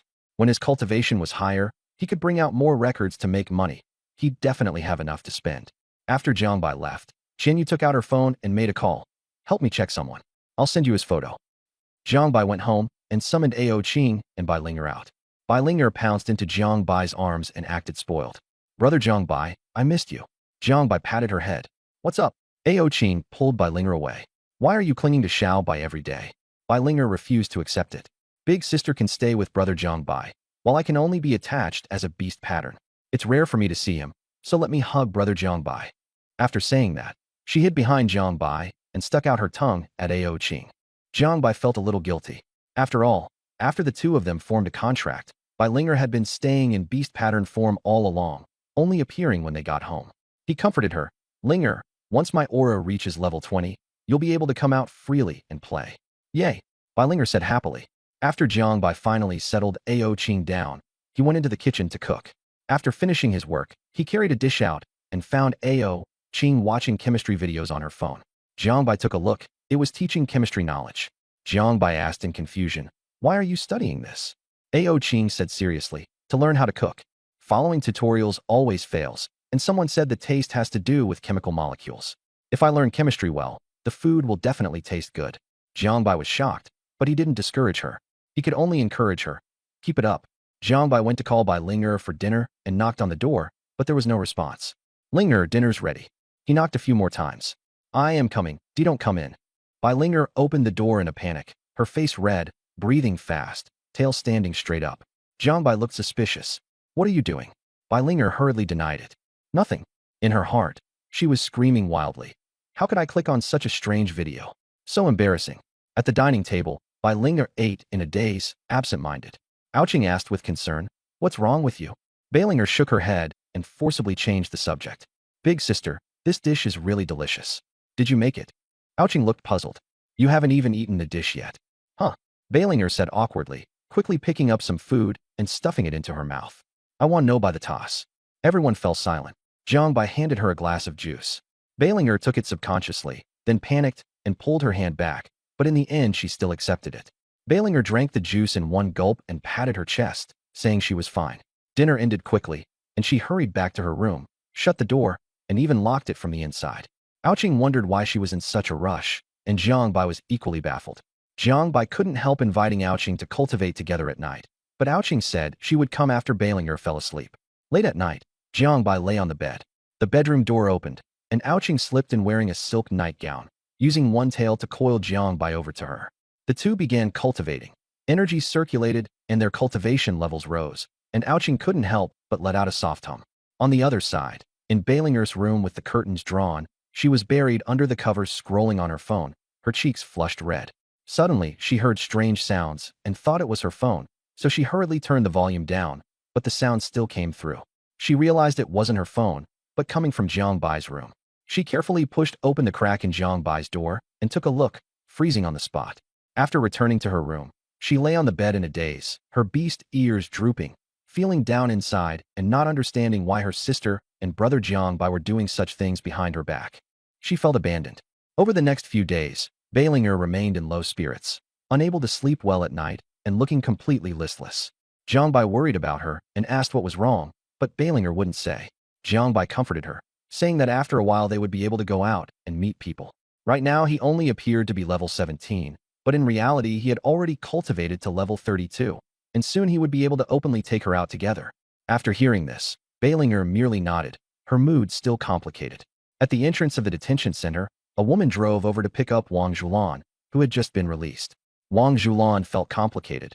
She hadn't expected that slandering Jiang Bai would land her in the detention center. She got into the car and called the driver Sister Mei. Sister Mei's real name was Lu Mei, a member of Li Longtian's support group. The last time they slandered Jiang Bai, it had been their plan. First ruin Jiang Bai's reputation, then get close to Ouching.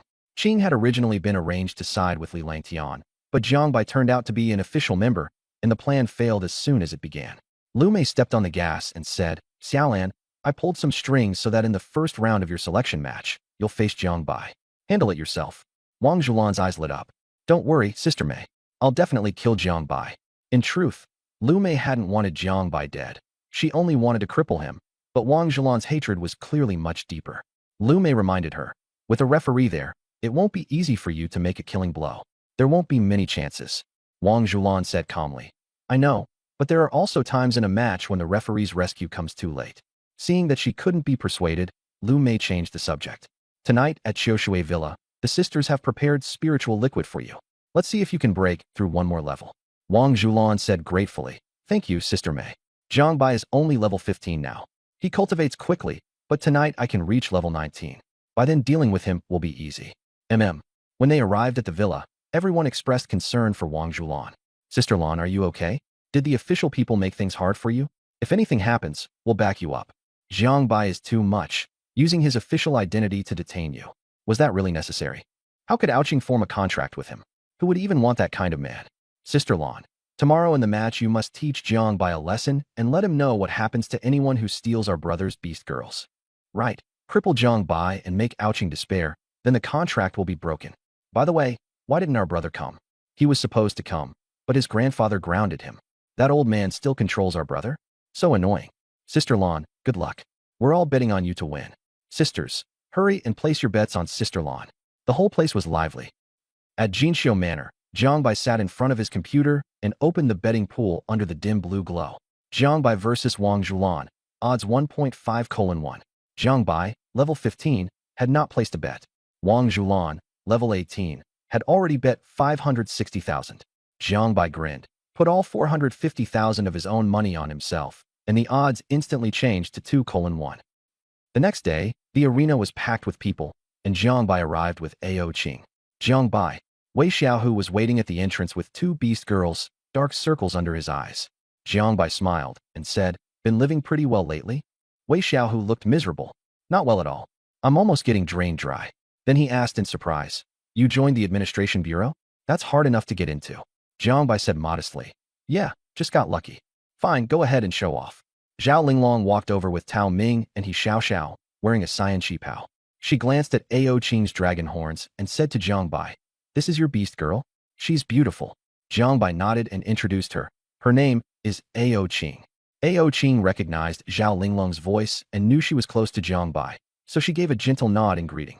He Xiao looked enviously at Ao Qing's fair skin. Wow, your skin is amazing. Ao Qing smiled and said, thank you.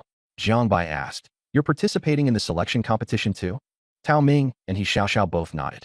Zhao Linglong smiled and said, I'm here to cheer you on. He Xiaoxiao muttered in dissatisfaction. Linglong, you're only cheering for Jiang Bai. Tao Ming and I knew you first. Zhao Linglong smiled. Because Jiang Bai is 21? He Xiaoxiao froze for a moment, then suddenly understood. Oh, because Jiang Bai is the youngest, and you treat him like a little brother? Zhao Linglong's expression turned mysterious. I wasn't talking about age. He Xiaoxiao kept asking in confusion, but Zhao Linglong only laughed and didn't answer, leading everyone into the venue together. He Xiaoxiao still wouldn't give up and went to ask Tao Ming. Tao Ming said flatly, you're still young. You'll understand later. TCH, then don't say anything. Wei Xiaohu secretly tugged on Jiang Bai's sleeve and asked in a low voice, who's the beauty in the qipao? My co-worker. Single. Jiang Bai thought for a moment. Seems like it. Can you introduce her? Jiang Bai glanced at the violent Bao Bao and Mimi beside Ao Qing. Are you sure? Wei Xiaohu gave a bitter smile. My family is forcing me to get married and carry on the family line. Before he could finish, Zhao Linglong suddenly hooked her arm through Jiang Bai's. Baby, what are you guys talking about? Wei Xiaohu and Jiang Bai were both stunned. When Ao Qing saw Zhao Linglong clinging to Jiang Bai, she felt a little sour, but quickly suppressed it. She understood that she couldn't have children with Jiang Bai and wouldn't stop him from getting married. If needed, she could even help. It was just that she would feel a little hurt inside. The broadcast sounded, announcing preparations for the selection match. When Jiang Bai heard his name, he said to Zhao Linglong, Sister Linglong, I'm going first. Zhao Linglong cheered him on. Jiang Bai entered Arena 28. The space inside the arena was spacious and bright, and a middle-aged woman stood in the middle. Soon after, a familiar figure walked in. The referee briefly explained the rules. No killing blows. Give it your all. I'll protect you. Wang Zhulan stared at Jiang Bai. Jiang Bai, we meet again. Seeing that Jiang Bai's aura had reached level 17, she was shocked beyond belief. In just a few days, Jiang Bai had gone from level 15 to level 17. His speed was terrifying. Jiang Bai was stunned. Do we know each other? Wang Zhulan was furious, thinking that Jiang Bai had clearly sent her to the detention center and was now pretending not to know her. The match began, and Wang Zhulan was confident she had a chance thanks to the spirit liquid, though defeating Jiang Bai would still be difficult. Wang Zhulan's beast girl was a huge green toad, covered in bumps all over its back and dripping black venom. Ao Qing transformed directly into the Azure Dragon, radiating an extremely powerful presence as she coiled behind Jiang Bai. Wang Zhulan was both jealous and envious. Why did Jiang Bai's beast girl look so beautiful? Why was hers so ugly? She wished she could destroy Jiang Bai and Ao Qing. The referee announced, the match begins. Jiang Bai had no intention of going all out. He wanted to create a thrilling close call to raise the odds later, and the footage would also be recorded. Wang Zhulan moved extremely fast, golden light flowing over her body as she wanted to end the fight quickly and punch straight at Jiang Bai. Ao Qing instinctively wanted to tear Wang Zhulan apart, but Jiang Bai quickly stopped her. Ao Qing instantly understood, easily blocking the punch, then letting herself fly backward before landing gracefully. Jiang Bai was speechless. Sis, your acting is way too fake. Wang Zhulan wasn't surprised that Ao Qing could block it. After all, beast girls had stronger physiques than beast masters. Wang Zhulan gave her beast girl a look, and the big toad immediately charged at Ao Qing. Jiang Bai put on a nervous expression and thoughtfully reminded Ao Qing, Sis Ao Qing, be careful. Meanwhile, he carefully faced Wang Zhulan, afraid that if he hit too hard, he'd end up causing a death. The two of them went back and forth, and Jiang Bai pretended to gradually fall behind, secretly biting open the tomato bun in his mouth so a trace of blood seeped from the corner of his lips. Wang Zhulan sneered and threw out harsh words. You can still get into the official ranks like this? I'll teach you how to behave today. Only then did Jiang Bai remember who Wang Zhulan was, and he mocked her coldly. Oh, the big toad, huh? With that powder all over your face, you're almost unrecognizable. Wang Zhulan was furious. He had already mocked her about the pimples on her face before, and she'd been utterly humiliated, even detained for several days. When a beast master advances, the gap is enormous, but beast girls don't just depend on level, they also depend on bloodline. A high-ranking bloodline can directly suppress a lower one, preventing the other side from even fully their full strength. Jiang Bai and Wang Zhulan continued to tangle, narrowly dodging lethal blows each time. While fighting, Jiang Bai kept trash-talking. Can you even do this? Switching beasts would be stronger than you. How about just admitting defeat? Scan this and I'll VU 20. Even the referee was almost laughing himself to death, thinking that mouth of his was just too vicious. Wang Zhulan was about to go crazy with anger, but she still couldn't hit Jiang Bai no matter how hard she tried. Even when she landed a hit occasionally, it still did nothing to him, and Jiangbai remained full of energy. Wang Zhulan unleashed another big move, and black and gold colors appeared on her body. This was the secret art Heavenly Toad Venom. A single touch of it would mean death for anyone weaker. Jiangbai kept mocking her while dodging. You're getting anxious, you're getting anxious. Ao Qing also cooperated on the side, occasionally pressing down her killing intent. There was no helping it.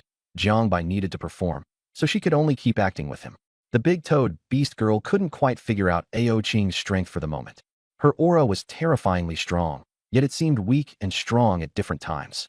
She didn't bother overthinking it anymore and opened her mouth to spew black mist, poison cloud. Jiangbai ran to Ao Qing's side and shouted, "Huh? I've been poisoned. I'm dying. Ao Qing, be careful." Ao Qing was speechless. The referee also tensed up. The poison mist made it impossible for him to see the arena clearly, and he could only hear the sounds of collisions. Suddenly, Ao Qing stopped moving. Wang Zhulan seized the opportunity and prepared to team up with her beast girl to launch another round of attacks. Thud! Ao Qing was sent flying by a punch, and Jiangbai roared, "Sis Ao Qing." The atmosphere across the entire field tightened. Wang Zhulan sensed Jiangbai's anger and sneered, "Don't worry, you're next." The poison mist disappeared, and Wang Zhulan rushed up, swinging a heavy punch straight at Jiangbai's head. The referee nervously prepared to step in and save him. A cold light flashed through Jiangbai's eyes as he realized the other side was trying to kill him. Without hesitation, he turned his head to dodge. While dodging, he said, "Senior, just surrender. I don't hit women." Wang Zhulan snorted coldly. Still tough talking when death is right in front of you. Jiangbai had wanted to counterattack, but Ao Qing suddenly appeared behind Wang Zhulan, and her claw directly pierced through Wang Zhulan's chest. Wang Zhulan stared in shock, dying with her eyes wide open. "How is that possible?" Ao Qing said coldly. "Who gave you the guts to kill him?" The toad beast girl screamed in terror, "Help!" and fled straight behind the referee. Even the referee was stunned. He hadn't expected Ao Qing to be this strong or this fast. The referee hurriedly announced, "Match over, Jiangbai wins." Jiangbai asked Ao Qing with concern, "Sis, are you okay?" Ao Qing shook her head, indicating she was fine. Just as the two of them interacted, the referee saw there was still a corpse on the ground and looked utterly helpless. As soon as he came off the field, Jiangbai was swarmed by a group of girls, who cursed him for being ruthless, said he was unfit to be a beast master, and threatened to report him to the authorities. Ao Qing stood with a cold face, killing intent overflowing, but the girls showed no fear and continued to provoke her. Jiangbai shielded Ao Qing behind him and sneered, "What? The pretty girls aren't here, so a bunch of ugly ones got together instead." Lu Mei demanded that Jiangbai explain why he'd gone for a killing blow, or else she wouldn't let him leave. Jiangbai sneered, "Go get your mom to come, I'll explain it to her. If you've got the guts, kill me outright in the match." The girls grew furious and were about to make a move when the referee appeared, stopping them with a headache. Someone shouted, "Ref, he murdered someone maliciously and you're not doing anything." The referee said helplessly, "This was an accident in the match. Wang Zhulan's own carelessness led to it. There was no malicious murder." The girls insisted that Jiangbai be held responsible and even pushed the blame onto the referee. "We'll report you to the authorities. You can't leave." The referee's face turned dark. "Fine, go ahead and report it if you want. Now move aside and let the contestants leave. Don't disturb other people. No one's leaving. This has to be investigated today." Zhao Linglong came over. "What's going on?" The referee quickly explained. Zhao Linglong looked at the group coldly. "What do you want?" "He killed someone. Wait for the authorities to investigate. No one can leave." Someone shouted, pointing at Jiangbai. Jiangbai took one look and realized this group was all targeting him, not saying a word about Ao Qing, who had done the actual beating. He immediately understood they were all diehard fans of Li Lingtian. The scheme to frame him before, involving Wang Zhulan, had also been their idea. Zhao Linglong pulled out her credentials. "I'm the authorities." "Go on then. What are you going to report?" Seeing Zhao Linglong's official ID, everyone was suddenly speechless. They hadn't expected her to be from the authorities too, and at a fairly high rank at that. Lu Mei gritted her teeth. "You're really arrogant. Don't think you can just run wild in Nancher City. The authorities aren't just you." Zhao Linglong sneered, walked up to Lu Mei, and slapped her across the face before smiling and saying, "I'm charging you now with assaulting a police officer. Believe it or not, the one getting detained will be you." Lu Mei's face burned from the slap. She glared at Zhao Linglong, but didn't dare say a word. "We're leaving." "Wait." Zhao Linglong called out to stop them. Lu Mei turned back. Zhao Linglong looked at her provocatively. "Apologize." "Impossible." Smack. "Apologize." Smack. "Apologize." Smack. Apologize. After several slaps, Lu Mei's face swelled into a pig's head and her head was buzzing. Just as she was about to explode, she suddenly felt a terrifying aura pressing down on her, and her whole body froze. She was completely cowed. Smack. Apologize. At last, Lu Mei lowered her head. I am sorry. Zhao Linglong nodded in satisfaction. Lu Mei wanted to leave, but Zhao Linglong spoke again. Say thank you. Lu Mei looked at Jiang Bai with humiliation. Thank you. Jiang Bai was stunned. Damn, Sister Linglong is ruthless. Zhao Linglong shook her head. Not to him. To me. Thank you. After the others left, Jiang Bai gave her a thumbs up. Sister Linglong, you're really NB. Zhao Linglong smiled. Not NBO. Jiang Bai was speechless. Fine, you're fast enough. Zhao Linglong sighed. A bunch of stupid women. This kind of thing is going to cause trouble sooner or later. She even glanced at Jiang Bai after saying that. Jiang Bai nodded in agreement. After that, Jiang Bai fought 2 more matches, both against level team contestants, and barely won. Because the settlement was slow, the money hadn't arrived yet. For the day, he only got the 900,000 from the first match. After the platform's cut, he still had 1.2 million left. The management bureau. Zhao Linglong sat in Yang Feng's office with nothing to do, playing with her fingers. Yang Feng paced around the room in anger and said, Do you know what you did today? As a member of the management bureau, you publicly hit someone and then made them say thank you? They filed complaints with me. Tell me, what do we do now? He slammed the table in frustration. Zhao Linglong frowned and looked up coldly. Who are you talking to? Yang Feng met Zhao Linglong's icy gaze, and his breath caught. He immediately deflated. Yang Feng sighed helplessly. Sigh, you're already over 80. Before he could finish, pressure suddenly bore down on him. With a sharp pain in his back, Zhao Linglong directly stomped him to the floor, his face pressed against the ground. Sis, I was wrong. I was wrong. At this moment, the director of Nanjing City was actually pinned to the office floor by someone. Knocking sounded at the door, and Xiao Xiao's voice came from outside. Director, I'm here to see Sister Linglong. Only then did Zhao Linglong lift her foot, letting Yang Feng get up. Yang Feng brushed off the dust and cleared his throat. Come in. Xiao Xiao entered and saw Zhao Linglong standing there like a child being lectured.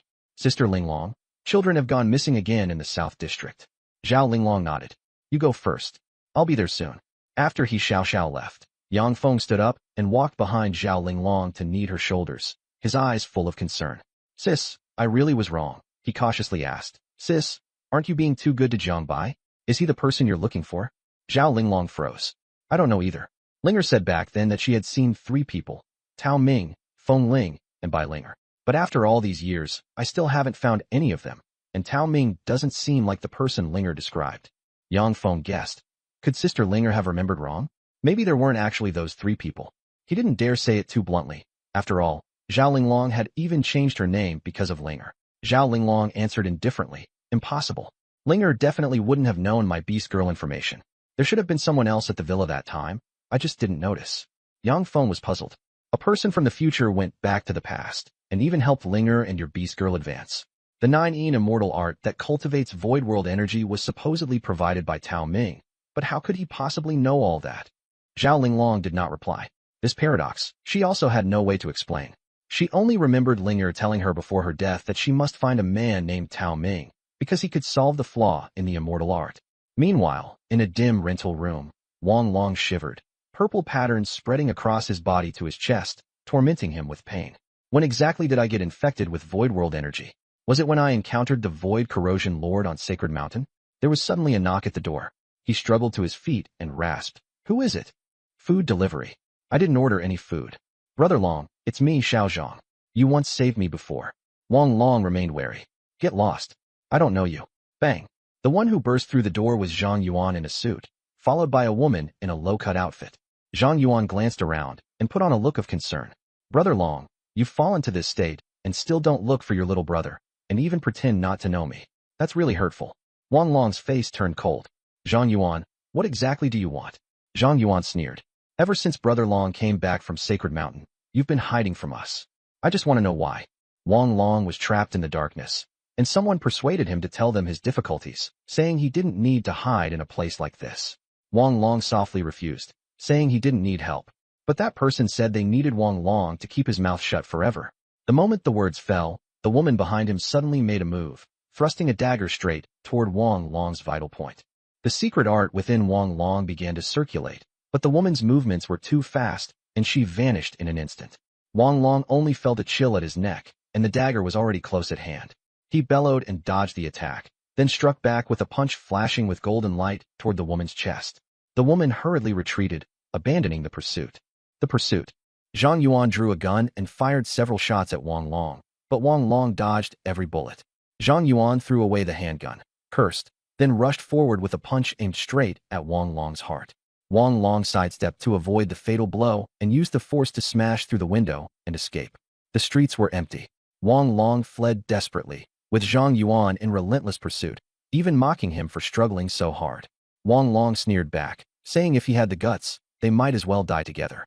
Zhang Yuan said unless Wang Long could actually do it, he should save it.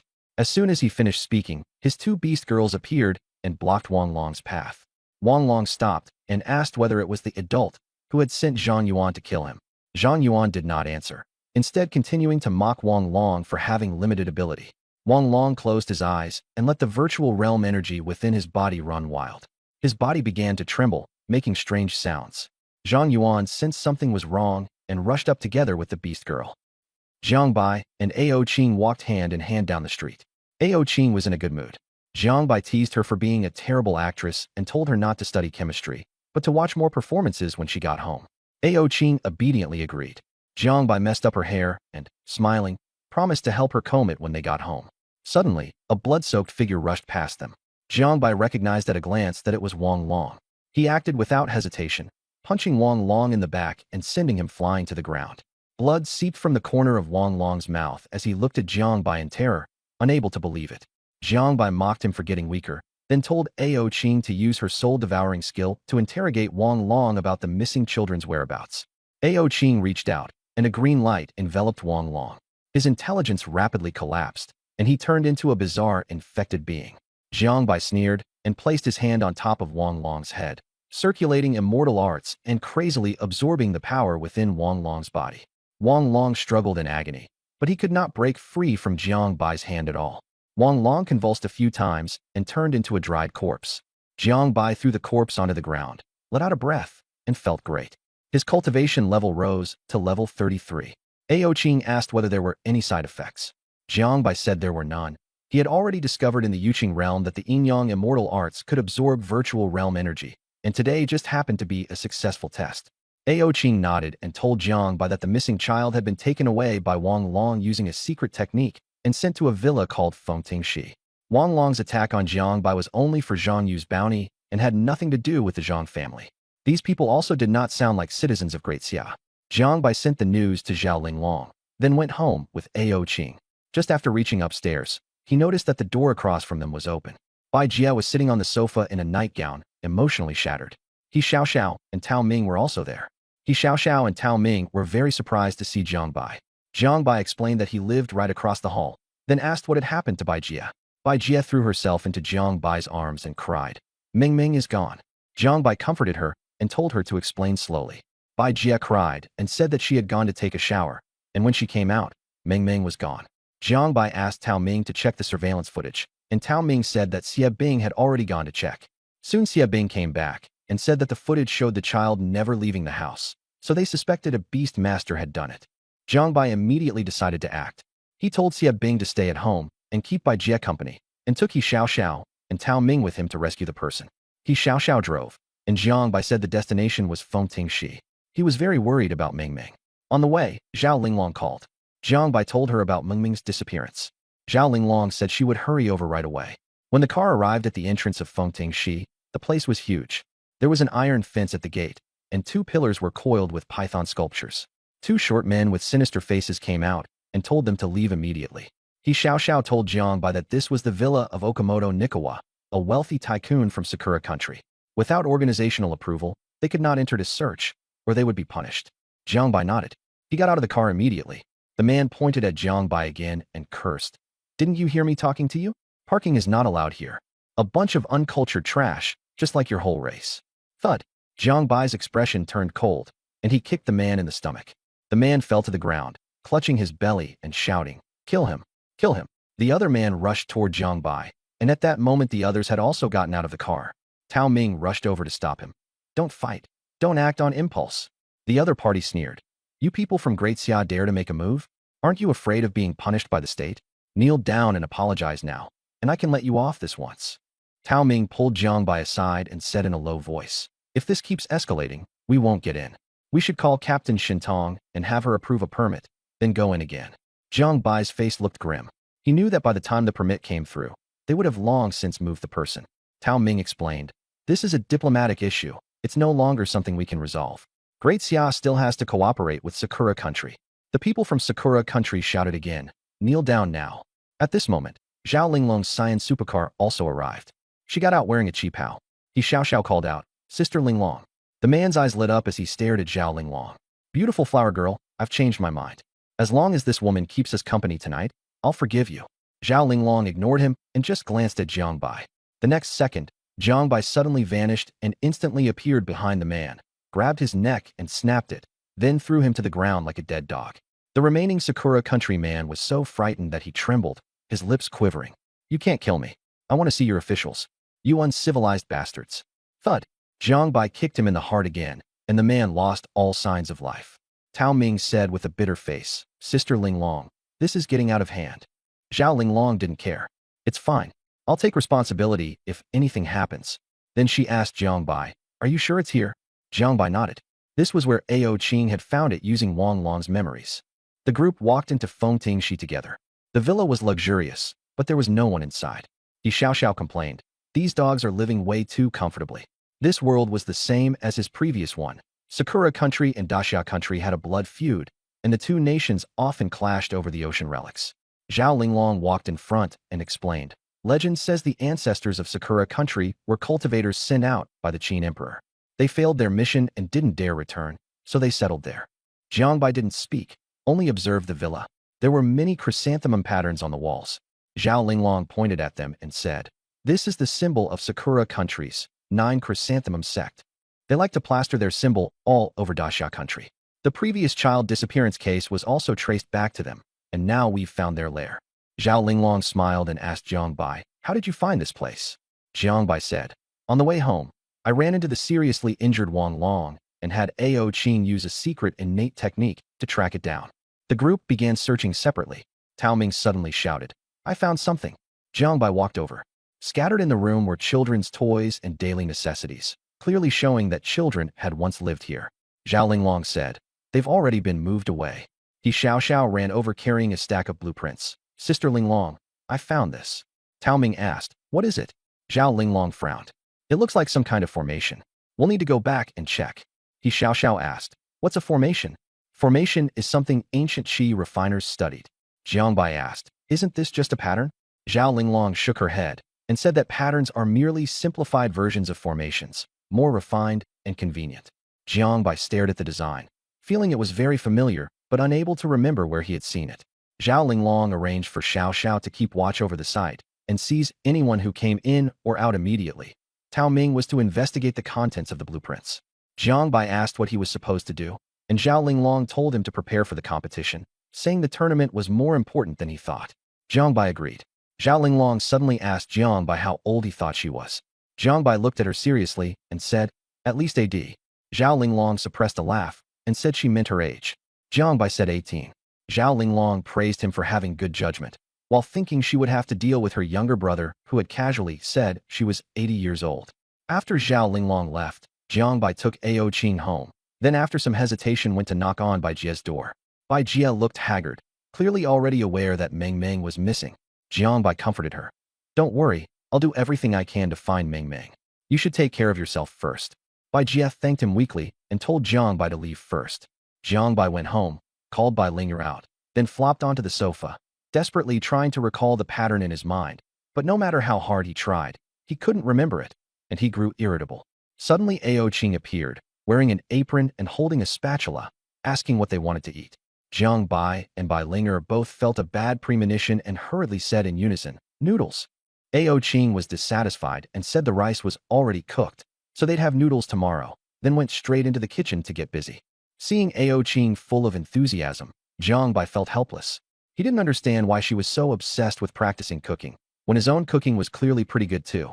Turning to Bai Linger, he asked in confusion why she had been hiding from him so much lately. Bai Linger pretended nothing was wrong, her gaze drifting as she said she was fine.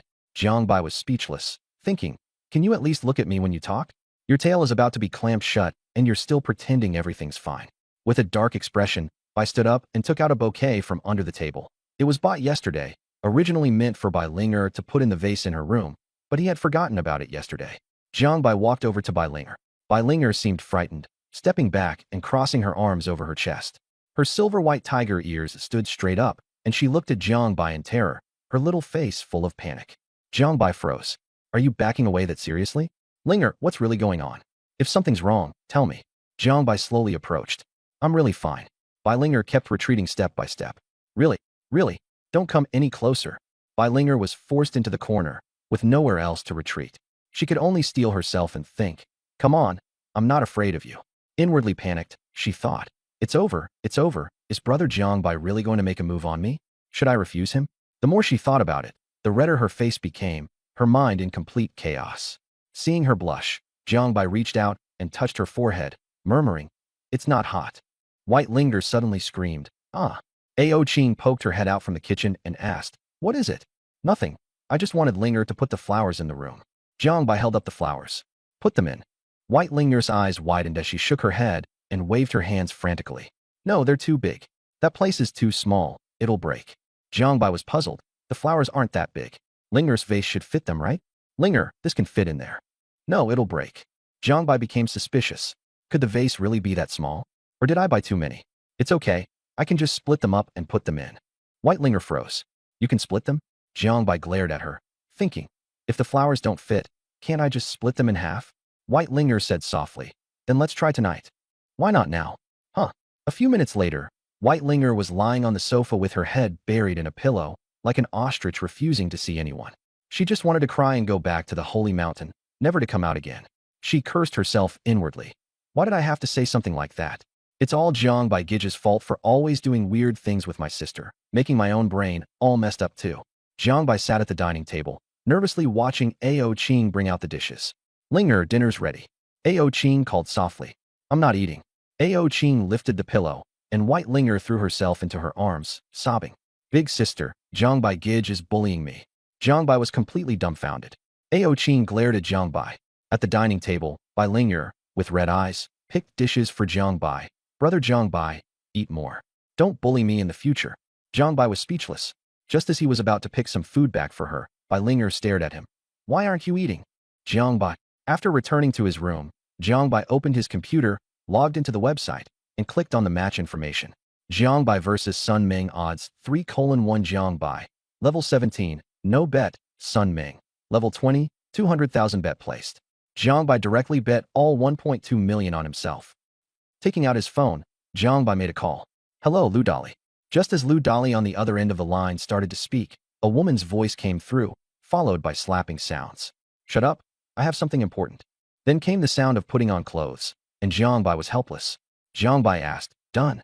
Lu Dali hurriedly replied, my lord, I'm done. Just give me your orders. Jiangbai went straight to the point. Help me investigate the people from the Jiuju sect in Nanjing City. It'd be best if you can find one. I have a big use for it. Lu Dali instantly understood. Got it. I'll handle it as soon as possible. After the call ended, the pattern on that paper surfaced again in Jiangbai's mind. He always felt it looked familiar, but for the moment, he couldn't remember where he'd seen it. He casually opened Douyin and found that a video had gone viral.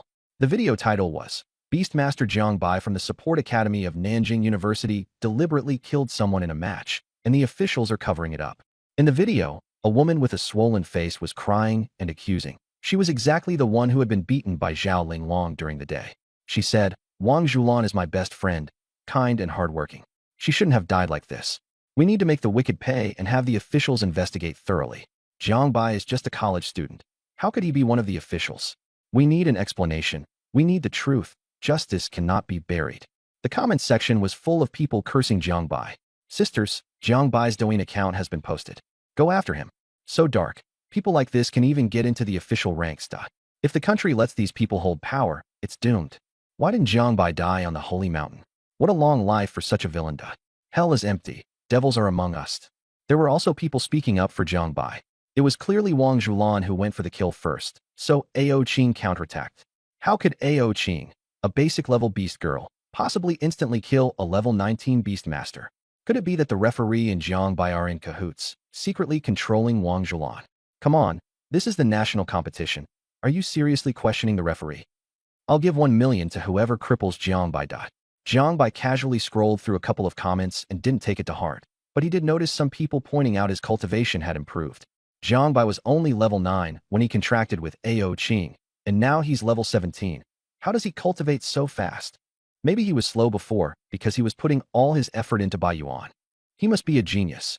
Jiang Bai was very satisfied. Just as he hoped, people had started to suspect his talent. He posted a status update. Isn't cultivation something you can do with just hands?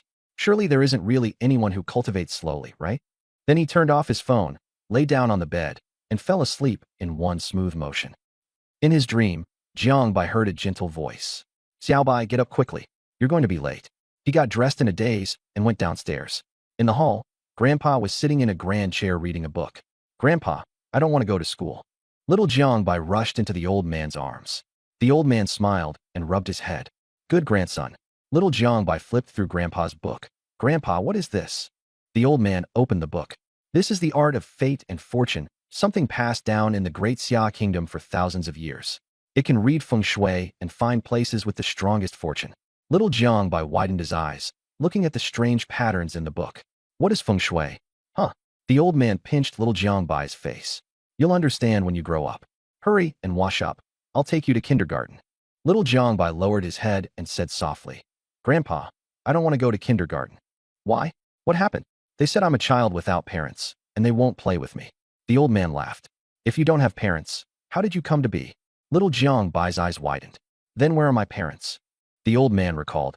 They're waiting for us in a very faraway place. Little Jiang Bai nodded solemnly. When I grow up, I'll go find them. Suddenly his head split with pain, his face turning deathly pale, the agony nearly making him faint.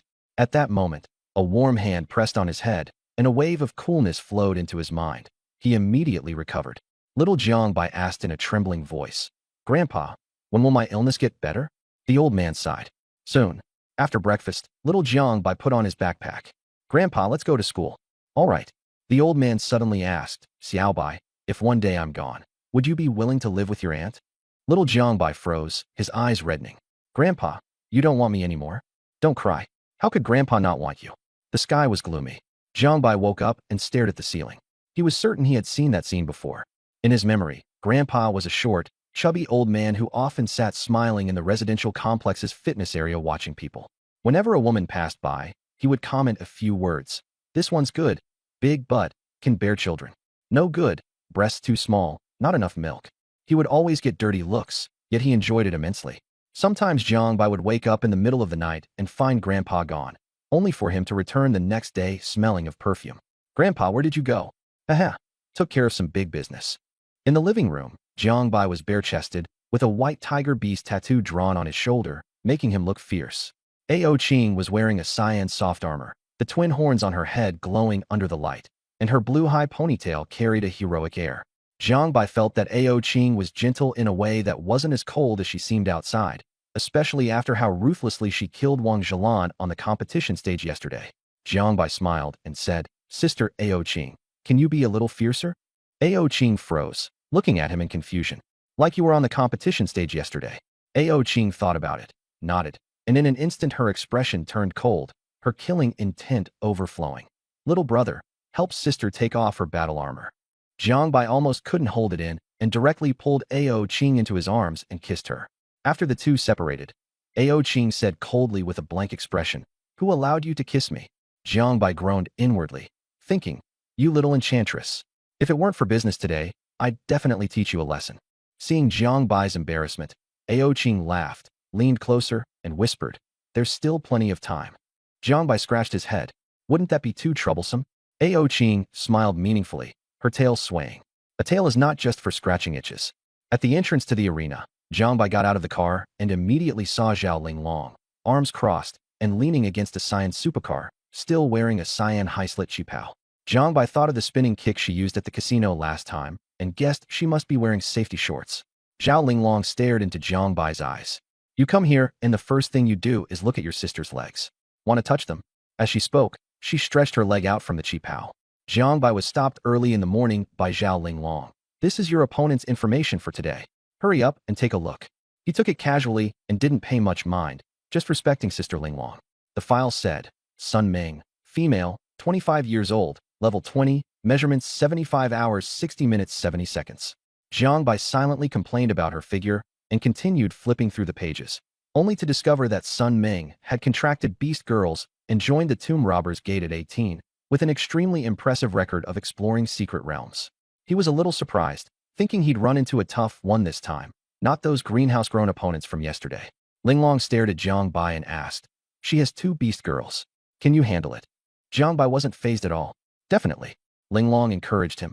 Go for it. On the competition stage, the moment Jiang Bai appeared, he drew a lot of attention and discussion. That's Jiang Bai. The one beside him is Ao Qing. So many people want to contract her. Jiang Bai is so handsome, and Ao Qing is beautiful too. But how could he possibly compare to Li Lingtian? Jiang Bai levels up really fast, but he only got this far at 21. Li Lingtian is already on the battlefield. That Qipao woman behind Jiang Bai is the official who was beating people up yesterday. I heard Jiang Bai's opponent today is Sun Ming, a diehard fan of Li Lingtian. Jiang Bai's probably going to get dealt with this time. Even yesterday Jiang Bai won his match with great difficulty. Today looks dangerous. Zhao Linglong smiled and said, You're practically a celebrity now. Jiang Bai shrugged. Just fame. The competition area was packed with people, some staring at Jiang Bai, others focusing on Ao Qing. Being watched by so many people made Ao Qing somewhat uncomfortable, so Jiang Bai held her hand to comfort her. The crowd immediately erupted in cries of surprise. When it was Jiang Bai's turn to go on stage, he saw Sun Ming. She had an ordinary appearance, wore a tight-fitting outfit, and had 2 Beast Girls behind her, one with white markings and one with gray markings. When the referee saw Jiang Bai enter, his face turned green. Because of Jiang Bai yesterday, he had been fined, and today he had to officiate again, looking utterly helpless. Jiang Bai teased, Oh, it's you again, referee. The referee was speechless. Sun Ming actually had no objections to Jiang Bai. On the contrary, she quite admired him. She had watched Jiang Bai's match yesterday and also felt that there was nothing wrong with Wang Zhulan being counter-killed. Sun Ming took the initiative to nod. Sun Ming. Jiang Bai was somewhat surprised, thinking she would be hostile toward him. Jiang Bai responded and stepped onto the field. The referee waved a hand, and the match began. Sun Ming reminded Jiang Bai that although his level was low, she would go all out. Jiang Bai smiled in response. Light burst across the arena, and the 3 Beast Girls revealed their true forms.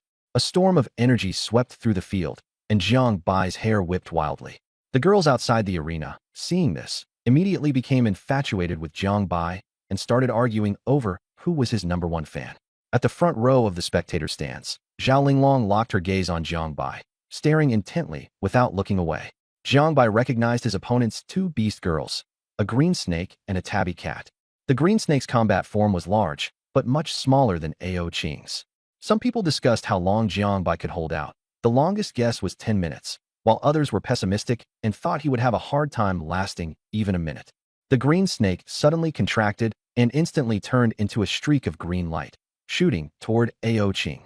At the same time, Sun Ming charged at Jiang Bai, with a clear goal: deal with Jiang Bai first, then handle Ao Qing.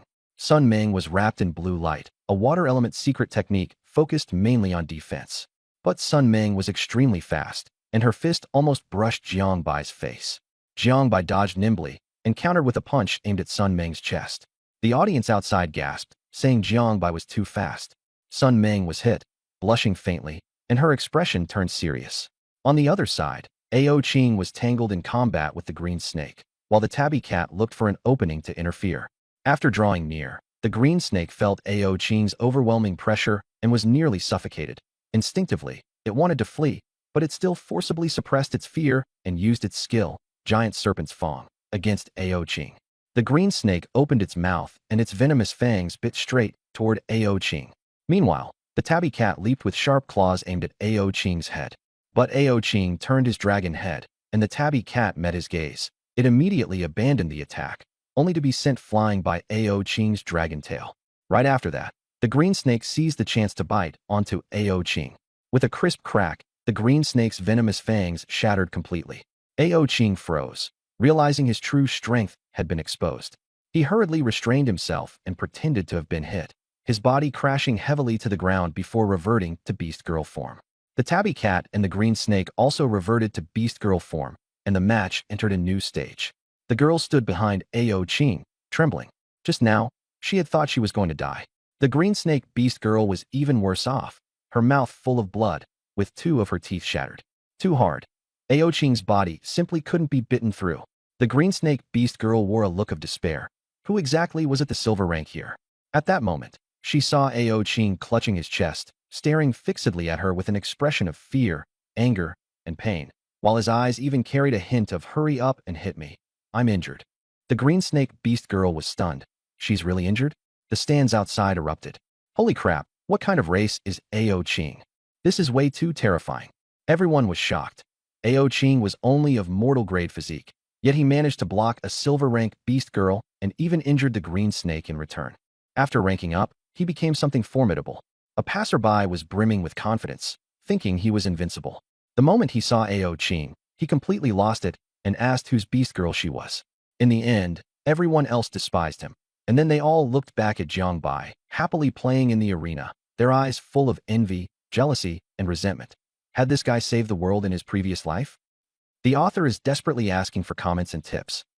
When Sun Meng saw that the green snake beast girl had lost a tooth, she was terrified and stared fixedly at Ao Qing. Ao Qing felt a little flustered under her gaze, lowered her head, and her ears turned red. Sun Meng immediately reacted. Blue light burst from her palm, and even her hair turned blue. Azure Water Shield. This was her first secret art, greatly enhancing her defense. Only then did the two beast girls finally breathe a sigh of relief, barely suppressing their fear and charging at Ao Qing again. Sun Meng said seriously to Jiang Bai, "You're very strong." Jiang Bai scratched his head, feeling a little guilty. Thanks. In truth, he was only relying on being good at playing it cool anyway. Making money was nothing to be ashamed of. The difference between a beast master at level 17 and level 20 was actually not that big. The key was the number of beast girls and the strength of their secret arts. Sun Meng had originally thought that the beast girls would take care of Ao Qing before dealing with Jiang Bai, but Ao Qing was holding her own against two opponents without falling behind, which made her suspect that all the battle videos she'd watched before had been for nothing. So Sun Meng decisively changed tactics. First go all out against Jiang Bai, then have the beast girls join forces to besiege Ao Qing and strive for victory. Outside the competition platform, a man and a woman stood on the high platform. The boy wore a white shirt and carried himself with elegance. The girl wore a white princess dress, pink curly twin tails, and rested her hand on the railing. The boy, Lin Feng, helplessly asked his younger sister, Lin Yueyao, "Jiang Bai is only level 17. What's so interesting about him?" Lin Yueyao said impatiently, "I'm asking you to watch a match with me. Do you really have to look so unwilling? At the very least, you should call me big brother, shouldn't you? TCH, you're only an hour older than me. How does that not count as older?" Humph. Lin Yueyao was unconvinced. Lin Feng asked her why she had come. Lin Yueyao pointed at Ao Qing. "You don't know her?" Lin Feng recognized her and immediately understood his sister's intention. The Lin family was also a top power in the capital. Competition in the capital was fierce, and although each family cooperated on the surface, they could easily turn hostile behind the scenes. But they all agreed on one thing: establishing an elite academy so their children could develop skills and connections early. Back then, Lin Feng and Lin Yueyao were in the same year as Li Lingtian. Yao and Li Lingtian originally had no real issue, but after Li Lingtian married into the Fu family and became engaged to the eldest daughter, Fu Xian, Lin Yueyao started looking at Li Lingtian with distaste, because Lin Yueyao liked Fu Xian. This time, Lin Yueyao insisted on going to Nanjing City to take part in the national tournament because she wanted to contract Ao Qing and come back to disgust Li Lingtian. Lin Feng held his head and asked in exasperation, "You don't want to contract Ao Qing too, do you?" Lin Yueyao nodded, her eyes shining as she stared at Ao Qing, evaluating her figure and temperament, saying that only after seeing her in person did she understand why Li Lingtian insisted on making her a beast girl, and even fantasized about Ao Qing becoming her own beast girl. Smack! Lin Feng directly slapped her on the head and mocked her for not liking boys, only liking girls. Lin Yueyao covered her head and kicked Lin Feng, saying that same sex was true love, and even suggested that Lin Feng divorce his sister-in-law and get together with Jiang Bai. Lin Feng told her to shut up and didn't want to deal with this pervert. Lin Yueyao snorted, pointed at Jiang Bai, and asked, "Don't you think something's off about Jiang Bai?" In the arena, Jiang Bai was fighting Sun Meng. Jiang Bai seemed to be at a disadvantage, but his footwork was agile, and he always avoided the key attacks. Sun Meng, on the other hand, was clearly running out of stamina. Lin Feng saw what was going on and said, Jiang Bai is hiding his strength. Sun Ming can't hold on much longer. As soon as he said that, Sun Ming really collapsed, while Jiang Bai was panting heavily. Lin Feng sighed that Jiang Bai was a bit sneaky. The referee was stunned, and only after Jiang Bai gave a puzzled reminder did the referee announce Jiang Bai as the winner. The crowd was in an uproar, many suspecting match fixing, and some even got emotionally worked up, shouting for refunds and even fighting with others. After Jiang Bai came down, Zhao Linglong came up to him and praised how impressive he was. Jiang Bai admitted it seriously, and the two bantered back and forth. Zhao Linglong invited him out, but Jiang Bai politely declined, saying he had something to do and needed to go home to check on a few things.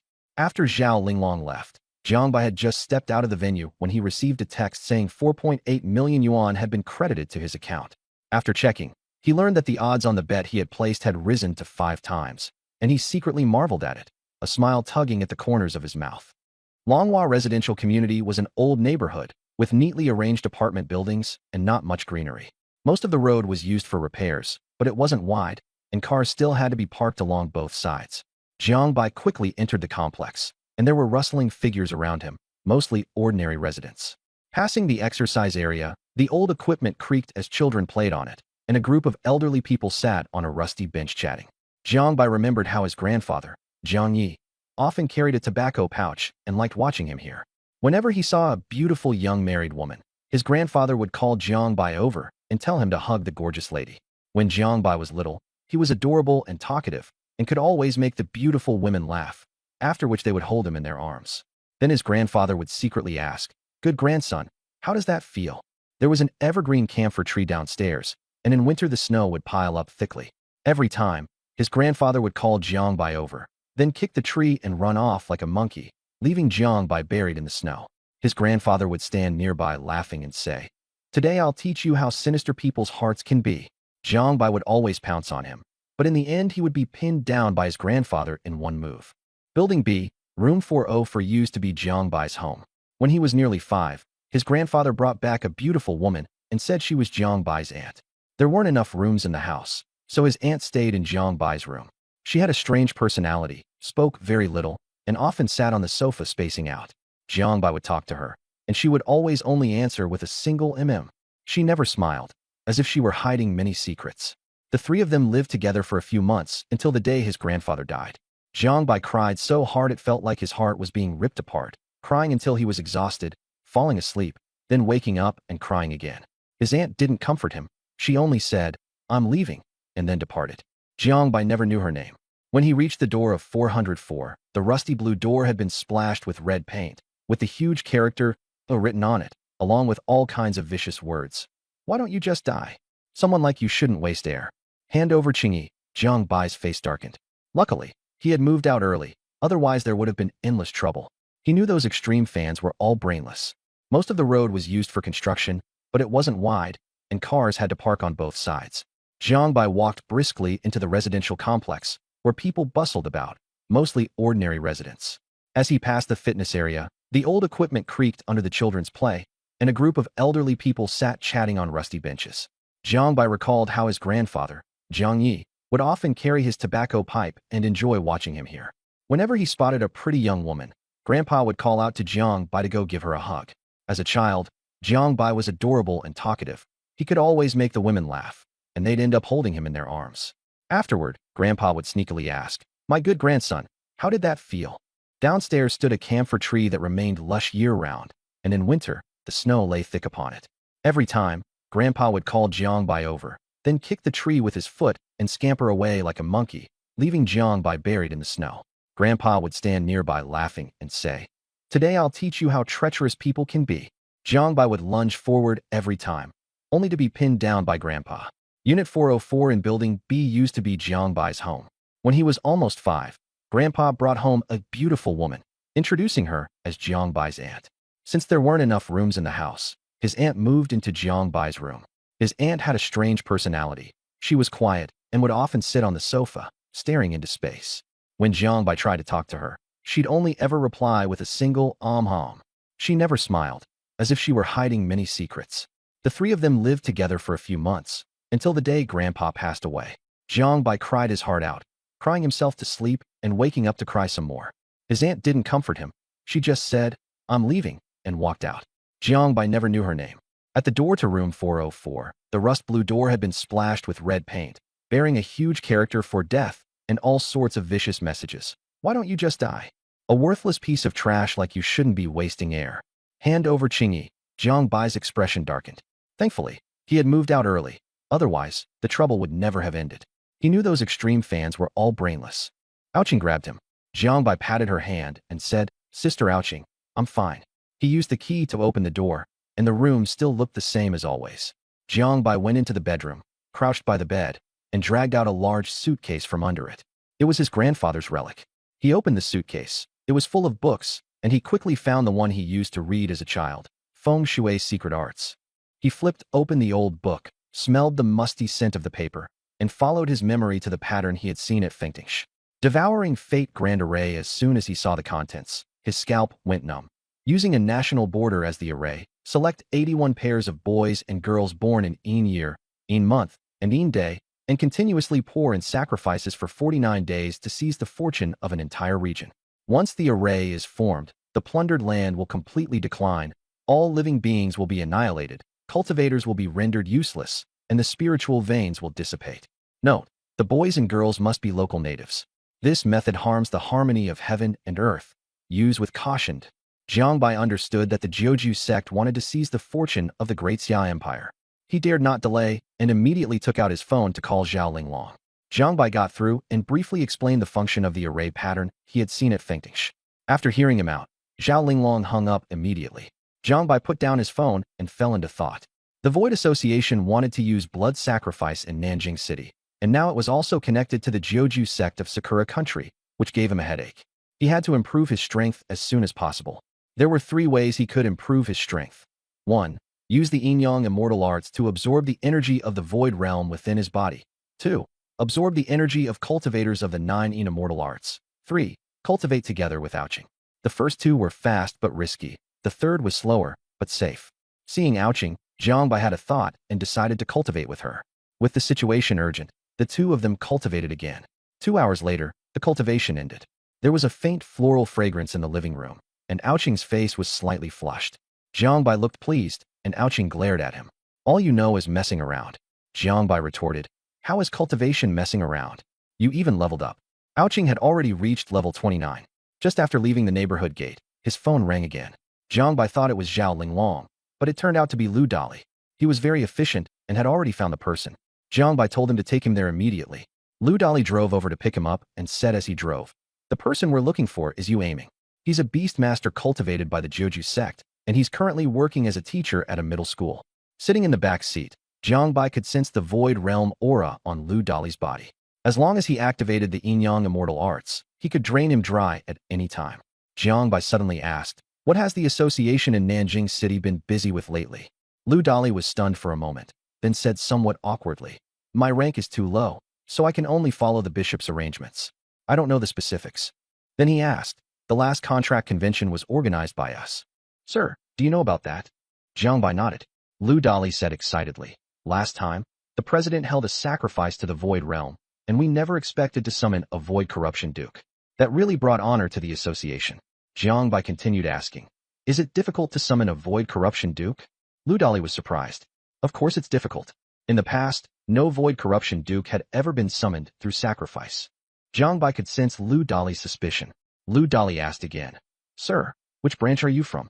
Jiangbai said calmly, "Dongdu." Lu Dali's expression changed slightly, and the rest of the journey was silent. When they arrived, Jiangbai asked, "We're here?" Lu Dali said, "Not yet. Someone wants to see you." Jiangbai frowned.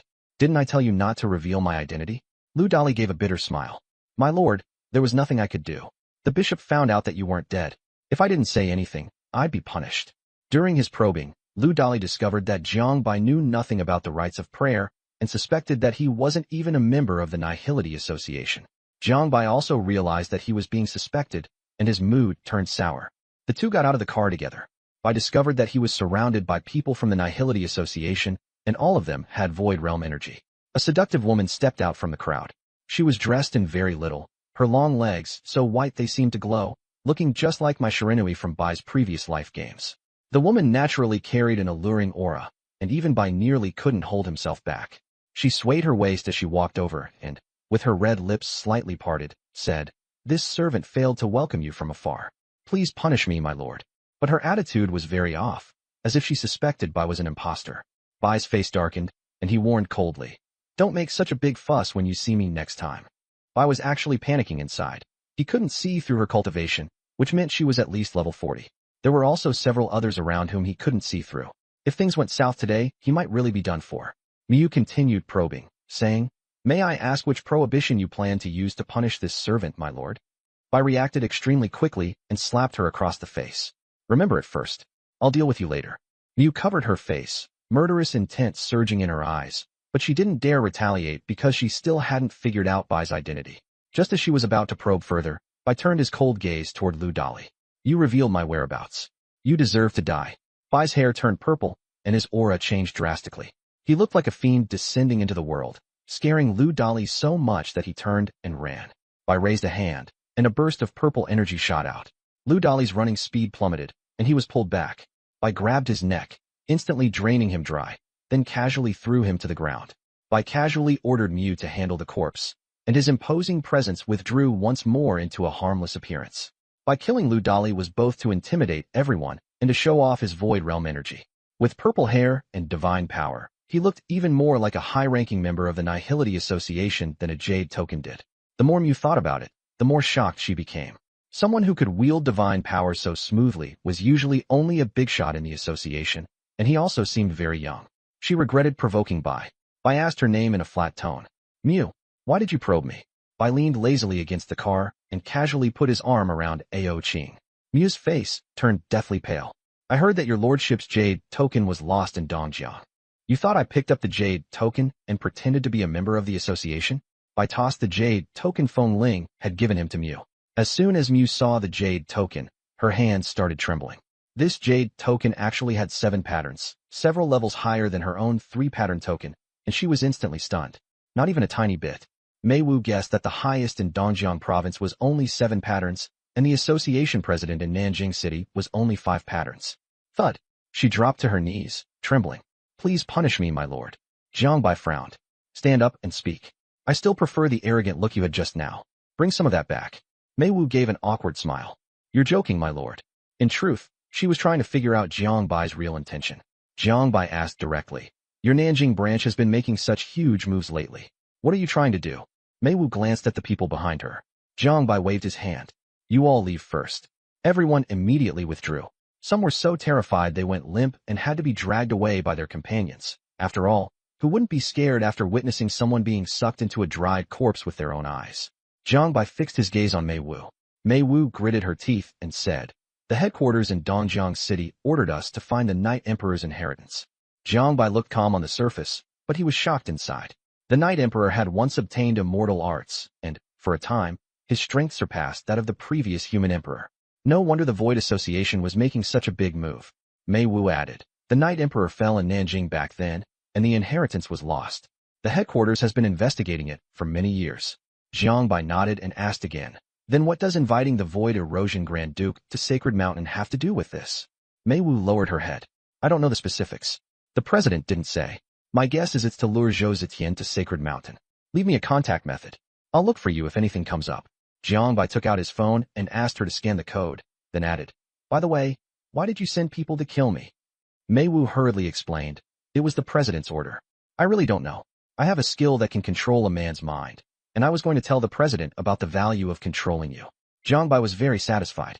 Last time he had let Lu Dali explain on his own and got sold out. Suddenly Jiang Bai said, "I only want you to know my identity." Mei Wu immediately nodded and called her subordinates over.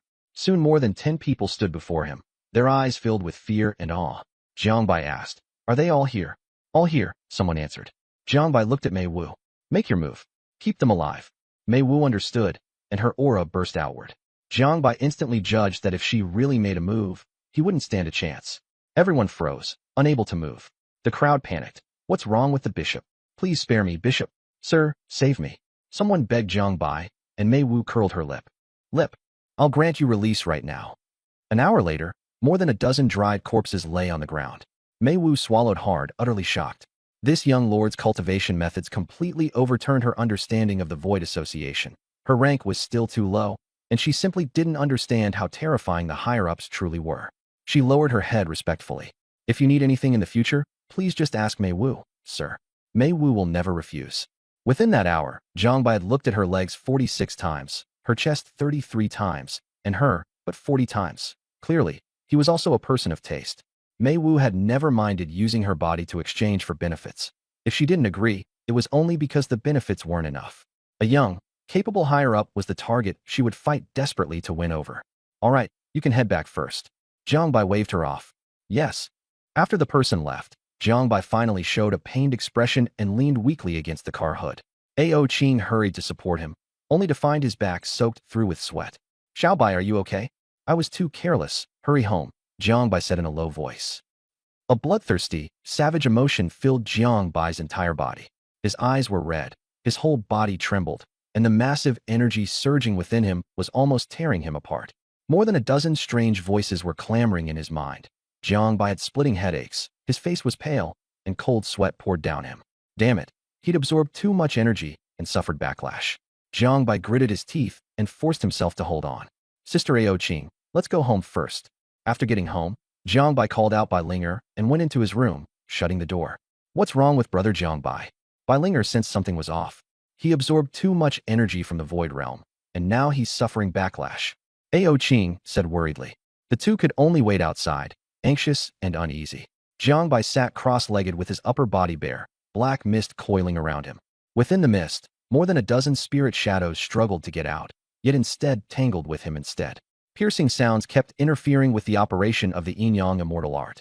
In the hall, Bai Linger suddenly sensed an evil and strange aura. Her ears perked up, and she said to Ao Qing, I can help brother Jiang Bai.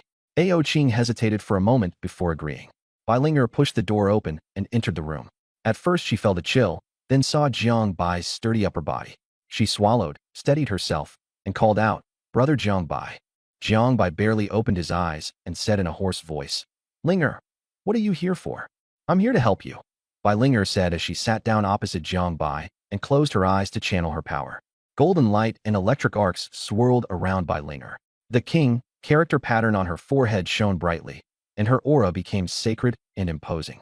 She said lightly, Subdue evil and exorcise wickedness. This skill had originally been something Jiang Bai made up to give her a surprise, and he hadn't expected it to come in handy. Bai Linger felt a little pleased with herself. The spirit bodies in the black mist were blasted by golden lightning, letting out shrieks. The black mist inside Jiang Bai grew denser. Thunderclaps rang out incessantly, and Bai Linger struggled to resist, but it gradually became too much for her. Sweat appeared on her forehead. Seeing that Jiang Bai's condition was even worse, Bai Linger clenched her teeth, her eyes full of conflict. Suddenly, both of their clothes exploded. Seeing that terrifying thing, fear flashed in Bai Linger's eyes. But only by doing this could she help Jiang Bai completely absorb the energy. She clenched her teeth and decided to go all out.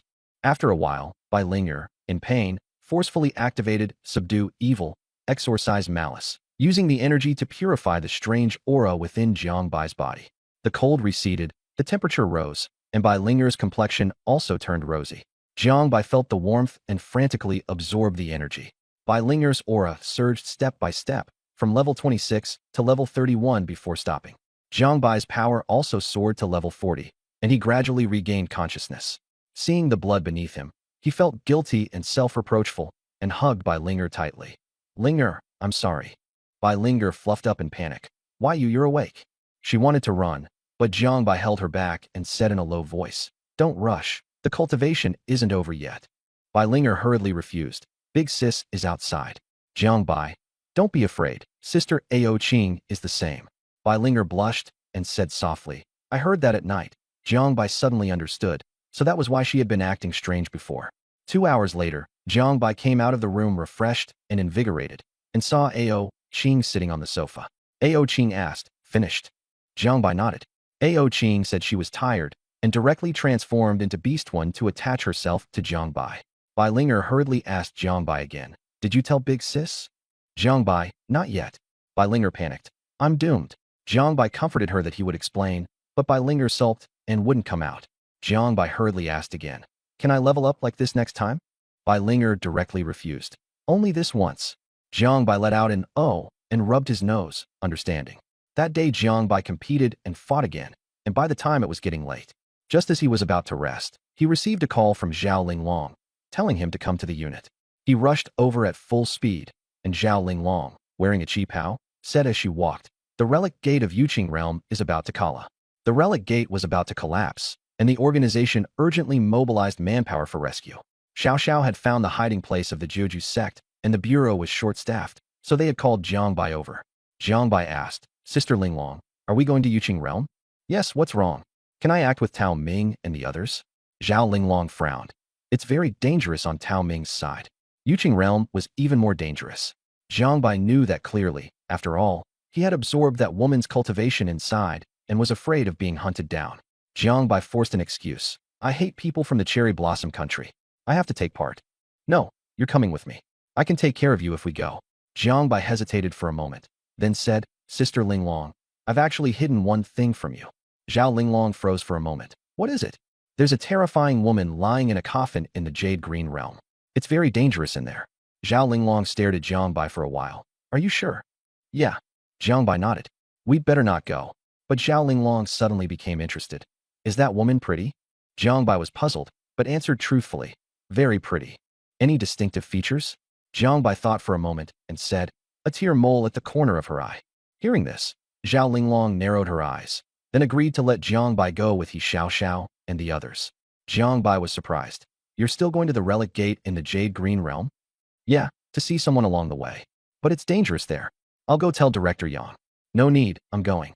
Zhao Linglong entered Yang Feng's office, while Jiang Bai went to find He Xiao Xiao. Yang Feng was busy and flustered. The South River City Bureau was short-handed, and most of the higher-ups had been transferred to Giant Spirit Island for support. He was already troubled when Zhao Linglong walked into the office. Yang Feng was on guard. "I haven't provoked you lately, have I?" Zhao Linglong said directly. "That woman is still alive." Then she sat down. Yang Feng was shocked. "You mean Jiao? Didn't she fall into the void realm?" Zhao Linglong shook her head. "Nothing is impossible." She displayed the purple energy in her hand. "I studied the 9 immortal art. Falling into the void realm isn't necessarily certain death." Yang Feng asked seriously, "Should we report this?" Zhao Linglong said coldly, "No need. This time, I'll kill her myself." "How did you know?" Zhao Linglong didn't answer. "Was it Jiang Bai who told you?" Yang Feng guessed correctly at once, feeling annoyed. "That kid is really slippery." Linglong said coldly, "Watch your words. He'll be your brother-in-law in the future." Yang Feng was dumbfounded. "Huh? You're going for a cradle-robbing thing?" Before he could finish, Zhao Linglong stepped on his face. "I was wrong. I was wrong." After Zhao Linglong lifted her foot, Yang Feng muttered softly, "Does this count as not giving me face?" Zhao Linglong's gaze turned colder, and Yang Feng immediately shut up. The pace is speeding up, the main plot is becoming clearer, and the language is direct. Was Jiang Bai that person? His beast companion was Ao Qing, not Bai Ling. Zhao Linglong said in a low voice, "It's 80 or 90% certain. Otherwise, he wouldn't have hidden the news about Jiao and still not dared to report it. He may have gotten the thing Linger left behind when he went to Yuqing realm last time. And what about Bai Ling? He's hiding plenty of things. How innocent was Linger before? She followed him for just a few months and even sold out her senior sister. If I didn't like that little girl, I'd have long since scattered her ashes. Sis, I can't bear to leave you." Yang Feng looked at the gorgeous Zhao Linglong and sighed, then started rambling again. "When are you getting married? If you ask me, the sooner the better. A man should marry when he's grown, and a woman." Seeing Zhao Linglong look over, Yang Feng quickly changed his words. "A woman should get married too. You're so beautiful. You should have a child after getting married." Zhao Linglong glanced at him. "Stop pretending. Go call back the people who went into Yuqing realm now." "Got it." Yang Feng immediately went to make the call. When Jiang Bai arrived at the affairs office, he saw He Xiao Xiao puffing up her cheeks and rubbing her arms, complaining about the cold. "Cold?" Jiang Bai walked over and asked. "Not cold. Look over there." He Xiao Xiao pointed at Tao Ming's side. Everyone else was just like He Xiao Xiao. Jiang Bai was speechless. "Xiao Xiao, when are we going to the 9 Chrysanthemum Ito Ryu hideout? Aren't you going to Tianshan with Linglong Jie?" He Xiao Xiao asked in confusion. Jiang Bai shook his head. "I'll go with you this time." "Then wait a moment. Captain Shun still has some matters to handle. We'll set out soon." Soon, Shun Tong walked in on high heels, tall and elegant, with an imposing presence. Jiang Bai glanced at her heels and complained, "Can you even fight in those?" Shun Tong ignored him. "Move out." With Shun Tong's order, everyone assembled and headed out. In a riverside villa, the night wind blew through the window. A man on the bed jolted awake, and a black-robed masked figure appeared. The man on the bed stared fiercely at the black-clothed figure and asked, "You finally came. Where's your guild leader?" "No idea. Is the thing ready?" "Almost. There's a semi-finished one for now. Use it first." The black-clothed figure tossed out a beast girl space. The sleazy man frowned. "What's the use of a semi-finished product? If it doesn't obey, it'll easily hurt our own people. Take it. It'll come in handy sooner or later." After saying that, the black-clothed figure disappeared. A damp wind blew through the car window, but Jiangbai stayed alert. The car stopped, and the group got out. Shintong walked in front, having changed out of her high heels and unzipped the side of her skirt a bit for easier fighting. "Release all your beast girls." Everyone's beast girls appeared one after another. Shintong actually had 3 beast girls. As soon as Ao Qing appeared, she drew everyone's attention. She was the one pursued by all the Li family geniuses. Jiangbai felt a little awkward. "Sister Ao Qing." Ao Qing nodded without saying anything. At that moment, an honest-looking team member of the expedition came over, staring wide-eyed at Jiangbai and asking, "You're level 17? Jiangbai paused. "And you are?" "Yang Lin. You treated me before in the Jade Green Realm." Yang Lin scratched his head with an honest grin. He recognized Jiangbai through the beast girl. After all, they were both wearing masks at the time. "You made it out." Jiangbai remembered treating only one person, and the other had even given him a bottle of pills. "Yeah." Later, the Void Realm energy surged, and we were ordered to withdraw. "What a coincidence, then. We're traveling together again today." "Exactly. I've got your back." "All right." Shintong coughed twice to interrupt the two of them. "I've sent the villa blueprint to your phones. Take a look." Once everyone was familiar with the terrain, Shintong made the arrangement. Defensive types lead the way, combat types encircle and kill, support types rescue. Don't let a single one escape. The class setup was always a trio of defense, combat, and support. There were too few support types, so some squads were switched to 2 combat types and 1 defensive type. What surprised Jiangbai was that Xiao Xiao had actually become his teammate, and she was a defensive beastmaster at that. Looking at her short and cute little figure, he couldn't help but say, "I didn't expect you to be defensive type." Xiao Xiao rolled her eyes. "What? Is that strange?" Not strange. It was very strange in his mind. Defensive types were usually very sturdy. Could she really take hits like that? At this time, a blue-green cow beast girl stepped out from behind Shintong and entered combat mode. A verdant glow spread outward, and the greenery in the villa began to grow wildly. Even the grass under Jiangbai's feet nourished his body. It was actually group healing. "Move." As soon as the order was given, one of Xiao Xiao's beast girls transformed into an earth-yellow round shield and was held in her hand. Yang Lin's beast girl, meanwhile, became a ferocious long blade. Most beast girls' third skill was weaponization, for use by beast masters. From the corner of his eye, Jiangbai caught sight of the giant syringe in the arms of the support beast master nearby, and thought, with a needle that big, who would dare let you treat them? Dozens of beast masters with beast girls stealthily advanced at a quick pace, silently approaching the villa. The guarding beast masters vaulted over the wall into the yard. A few seconds later, with a crack, the iron gate was pushed open and a group rushed into the courtyard. As Jiangbai passed by, he even saw several enemies with broken necks lying on the ground. This villa had 5 floors and occupied more land than the residential complex itself. The beast masters from the bureau had it tightly surrounded, and the encirclement was closing in. Suddenly, an alarm blared, and Jiangbai saw chaos erupt inside the villa. "We've been discovered. Charge." Yang Lin immediately led the way and rushed into the villa. Boom. The front door was kicked open, 2 door panels flying out. Jiangbai hurriedly dodged, and behind them another enemy came at him with a blade, shouting, "Die, people of Great Xia." Just as Jiangbai was about to counterattack, Xiao Xiao raised her shield first to block it. With a thunderous bang, sparks flew everywhere. Although Yang Lin was big, he moved extremely fast. He crouched and sprang, leaping behind the enemy. Golden light flashed as the long blade in both his hands came slashing downward. Sizzle. The enemy was directly split in 2, the scene gruesome. "You big bear, have you no gentleness at all?" Xiao Xiao was splattered all over with blood, and she shouted in displeasure. Yang Lin was just about to apologize when Xiao Xiao twisted her waist downward and flung the shield backward. I suddenly thought of that superhero from his previous life who used a shield. Xiao Xiao lowered her waist, swung her arm fiercely, and sent the shield flying. Yang Lin had just been about to dodge, but the shield brushed past him and slammed straight into the head of the enemy who was sneaking up on him. Brain matter splattered everywhere, and the headless corpse fell twitching to the ground. Yang Lin, Jiangbai. Jiangbai was scared stiff and complained softly. "Didn't we say to be gentle?" Xiao Xiao blushed and awkwardly defended herself. "I didn't think he'd be this fragile." The three continued charging inward. The inner hall of the villa had a high ceiling and a complex structure. From the second floor, one could overlook the living room below. Inside, skills were flying everywhere, flashes kept bursting, and the noise was as loud as a nightclub. Enemy after enemy rushed down in waves. 12 in total, all beast masters and beast girls above level 30. Yang Lin snorted coldly. Flames of rage surged in him, and he charged up with Dalgong Sushira, directly forcing the enemy's back. At this moment, a man in black suddenly vanished. The samurai sword in his hand was aimed at Yang Lin's back, and just when he was about to succeed, he was suddenly forcibly immobilized. Only then did he turn around and realize that it was Jiang Bai, the level 17 support beast master he had always looked down on, smiling as he rested a hand on his shoulder. The man in black was astonished. "You can see me?" Jiang Bai said calmly. "Is that difficult?" The man in black drew his blade and launched a sneak attack, but Jiang Bai easily dodged it, his purple glowing fist surging with power. The hatred from his past life surged up in his heart, and he directly sent a punch crashing into the other man's chest. The man turned into a streak of light and flew out. Jiang Bai took the opportunity to kick up the fallen dagger, and it shot out with a whoosh.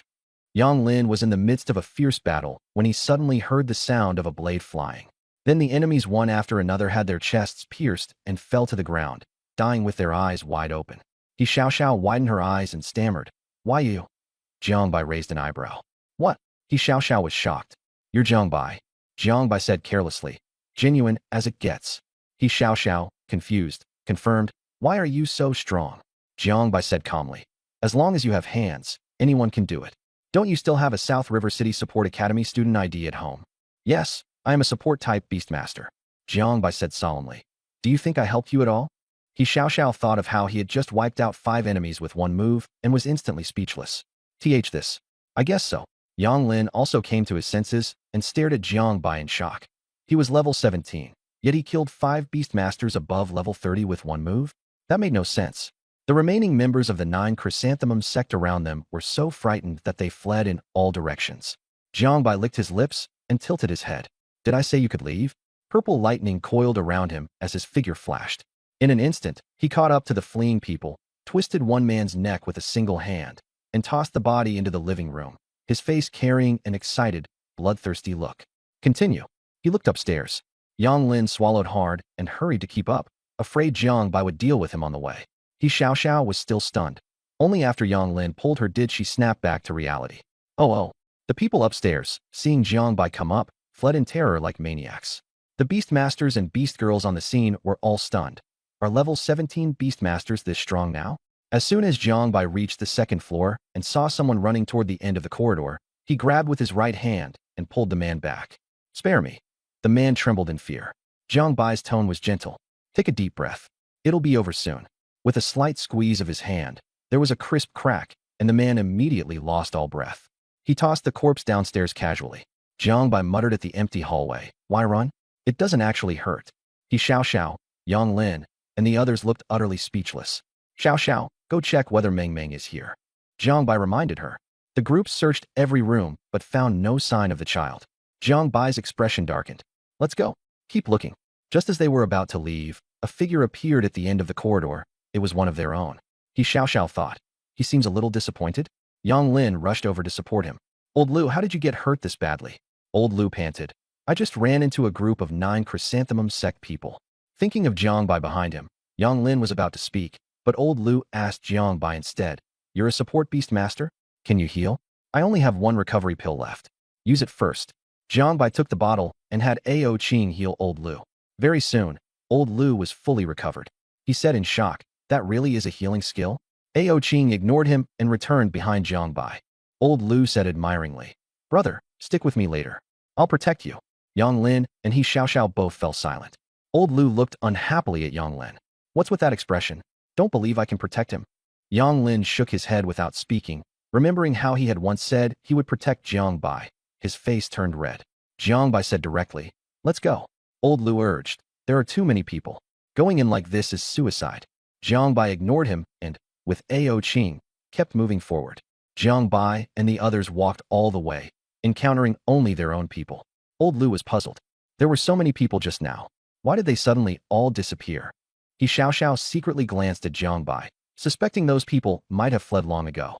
The group quickly searched every room until they met Shin Tong and the others. Shin Tong's face was dark as he asked Jiang Bai, "Have you found the children?" No one answered. Shin Tong said coldly, "Go upstairs." As soon as they reached the third floor, everyone smelled a strong stench of blood. Suddenly, the lights came on, and when everyone saw the scene, they all fell silent. The third floor was like a large, open apartment, with severed limbs and blood everywhere, blood flowing in streams. It was obvious this had not been done by official personnel. At this moment, rhythmic applause suddenly rang out. At the railing on the fourth floor, a short man appeared, his eyes cruel and sinister. He was Yumegawa Naiku of the Juju sect. With a cold laugh, he said, "You really think highly of me, sending out all your elites." Shin Tong stepped forward and said coldly, "Hand over the child." Yumegawa Naiku shot back, "Do you think I'd give it to you now?" As he spoke, he also wanted to ask a question. "I heard there's a level 17 Beastmaster among you who killed many of our people. Who is it?" He looked at Jiang Bai. No one believed it. Jiang Bai was just a support-type Beastmaster, not someone who seemed to have such strong strength. Shin Tong was also confused in her heart as to why Yumegawa Naiku was so confident. Jiang Bai stepped forward. "Why are you calling your father?" Yumegawa Naiku smiled and said he didn't know whether his subordinates were just too cowardly or Jiang Bai really had some skill, but he wanted to know Jiang Bai's name. Jiang Bai said calmly, "My name is Tao Ming." Tao Ming himself, standing in the corner, was completely stunned. Yumegawa Naiku was satisfied. "Very good, Tao Ming. Let's see whether you have the qualifications to live." He tossed down a Beast Girl spatial ring, and blood immediately surged toward it. With a boom, the ring exploded. Then, a foul stench spread, and a gigantic three-headed Beast Girl appeared. The center head had black hair stained with blood, black gemstone-like eyes, and was surrounded by golden light, looking terrifying. The right head had no hair, was covered in scales, with cold vertical pupils, like a hunter staring at its prey. The left head had long white fur, blood-red eyes, and a nose sniffing the air. Below was a naked body with two huge masses of flesh hanging on her chest. Below the fleshball monster's navel was a massive lump of flesh covered in fleshy thorns, underneath which grew many feet that kept shuffling in tiny steps. Her arms were extremely long, like multiple arms stitched together, with 5 segments and able to rotate 360 degrees. The sharp claws in her palms gleamed coldly. When everyone saw this monster, they were all so frightened they froze, a chill shooting straight to the top of their heads. "Haha, enjoy my gift." Yumegawa Naiku laughed smugly from the fourth floor railing. But as soon as he finished speaking, the monster's right head suddenly spun 180 degrees, its vertical pupils staring fixedly at him. Yumegawa Naiku felt his scalp go numb under that stare and kept retreating. Ah! The monster's heads let out a piercing scream, blasting all the light bulbs in the villa apart and plunging the surroundings into darkness. Yumegawa Naiku instinctively tried to flee upstairs, but before he had run a few steps, he was ensnared by thorny tails. No matter how desperately he struggled, it was useless. He was dragged in front of the monster and screamed in terror, "I'm your master. You can't." Ah! Amid the shrill screams, he was instantly swallowed by bites and tearing. Only the sound of chewing remained in the darkness. The screams and chewing sounds made everyone's hearts turn cold, and the thought of retreat arose in them. Shin Tong calmly issued orders. "Fire attribute users, light up the hall. Defenders, step up. Combat types, attack. Support types, find cover." Her tone was firm, and everyone quickly steadied their emotions. The Beast Masters moved swiftly. The fire attribute Beast Masters restored light to the hall, and everyone saw the sight of Yumegawa Naiku being devoured, their hearts tightening. Shin Tong told everyone to stay calm and released a green glow of her own. Green life force surged up the walls, and everyone immediately felt their bodies being healed, their minds settling down. Sensing the threat, the monster's central horned beast girl head threw back its head and howled. Its body was wrapped in yellowish-brown light, and the fleshy thorns softened and stretched out, attacking the crowd. The defensive Beast Masters were the first to meet the enemy, raising shields to block. Under the dense barrage, several of them were blasted away, coughing blood. At this moment, Ao Qing made a move, and green light healed them, instantly restoring the wounded. Everyone was shocked by Ao Qing's healing power, and morale soared as they launched a renewed assault on the monster. The healed defensive Beast Masters stepped forward again to hold back the attacks. The combat-type Beast Masters took the opportunity to strike. Various weapons and Beast Girls joined in, severing the fleshy thorns, and when the monster's blood hit the ground, it emitted a corrosive hiss. Everyone became alert, and someone warned, "Don't touch the blood." Shin Tong frowned, sensing that the monster was level 60, with energy concentration far beyond her own. At that moment, a man holding a long spear charged forward and shouted, "Move aside." Golden light burst from the spear tip, stabbing toward the monster's right head. Luo Yi, a handsome middle-aged man in his 40s, was one of the few experts in the team. He had contracted 3 beast girls and also had level 50 cultivation. In the fierce battle, Luo Yi's spear clashed head-on with the monster's head, sparks flying as his arm went numb from the impact. The monster's claws attacked. He rolled aside to dodge, but his combat suit was torn apart. Without hesitation, he thrust his spear out, golden light exploding as it slammed hard into the monster's head with a deafening boom. But the monster's head was as hard as iron, and the recoil sent the spear flying from his hand, while his contracted beast girl fell unconscious. The monster let out a piercing sonic wave, and Luo Yi bore the brunt of it, bleeding from all 7 orifices. In the critical moment, the monster swung its claws again. Luo Yi was exhausted and trapped in a desperate situation. Time seemed to freeze, and scenes from the past surfaced in his mind.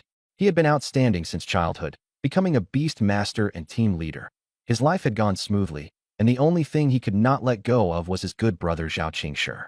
At the brink of life and death, he burst out with his last bit of strength, blocking the monster for an instant, and shouted, "Zhao Qingshi, take good care of your mom for me. Tell her it was my fault. If there's a next life, I'll definitely marry her." When Zhao Qingshi heard this, fury surged through him. His iron hammer flashed with golden light as he smashed viciously into the monster's arm, interrupting the attack. Luo Yi fell heavily to the ground, badly injured, while the monster grew even more frenzied. The hair on the head of the beast girl on its left side shot down like flying blades, heading straight for Luo Yi. Just as everyone fell into despair, Jiang Bai moved at incredible speed, rushed over, grabbed Luo Yi, and pulled him away. Enraged, the monster spun its fleshy spikes into massive tentacles and lashed at Jiang Bai. Jiang Bai decisively flung Luo Yi away, then turned around himself. One eye black and one eye white. Yin-yang energy surged out, and an energy-grinding disc shredded the tentacles into pieces, with flesh and blood splattering everywhere and the ground corroded into pits. Jiang Bai landed at the rear of the team, panting heavily. He knew the opponent was too strong. He simply could not withstand it. When everyone saw Jiang Bai saving someone, they all widened their eyes. "Mom, guess what I just saw?" A level 17 Beastmaster, Jiang Bai, actually saved a Beastmaster in his 50s? Luo Yi was stunned, and Shun Tong was shocked as well. Was this still the 10-level kid from the Holy Mountain back then? That black and white energy vortex from just now had even made her uneasy. How exactly did Jiang Bai do it? Just as Luo Yi regained his senses and realized he was still alive, he laughed excitedly and went to tease Zhao Qingshi, only to be chased and smashed at with an iron rod. Everyone was utterly dumbfounded by these two. Shin Tong interrupted with a dark expression. "Enough. No one is allowed to go in alone. Fall back. Combat-type beast masters, seize the opportunity. We absolutely cannot let the monster enter the residential district." She stared at Jiang Bai. "No matter how strong you are, you're the main force now. The news here will never leak out." Jiang Bai nodded. "Okay, it's my duty." Shin Tong also breathed a sigh of relief and agreed to help him get promoted. Jiang Bai replied seriously, "It's just my duty.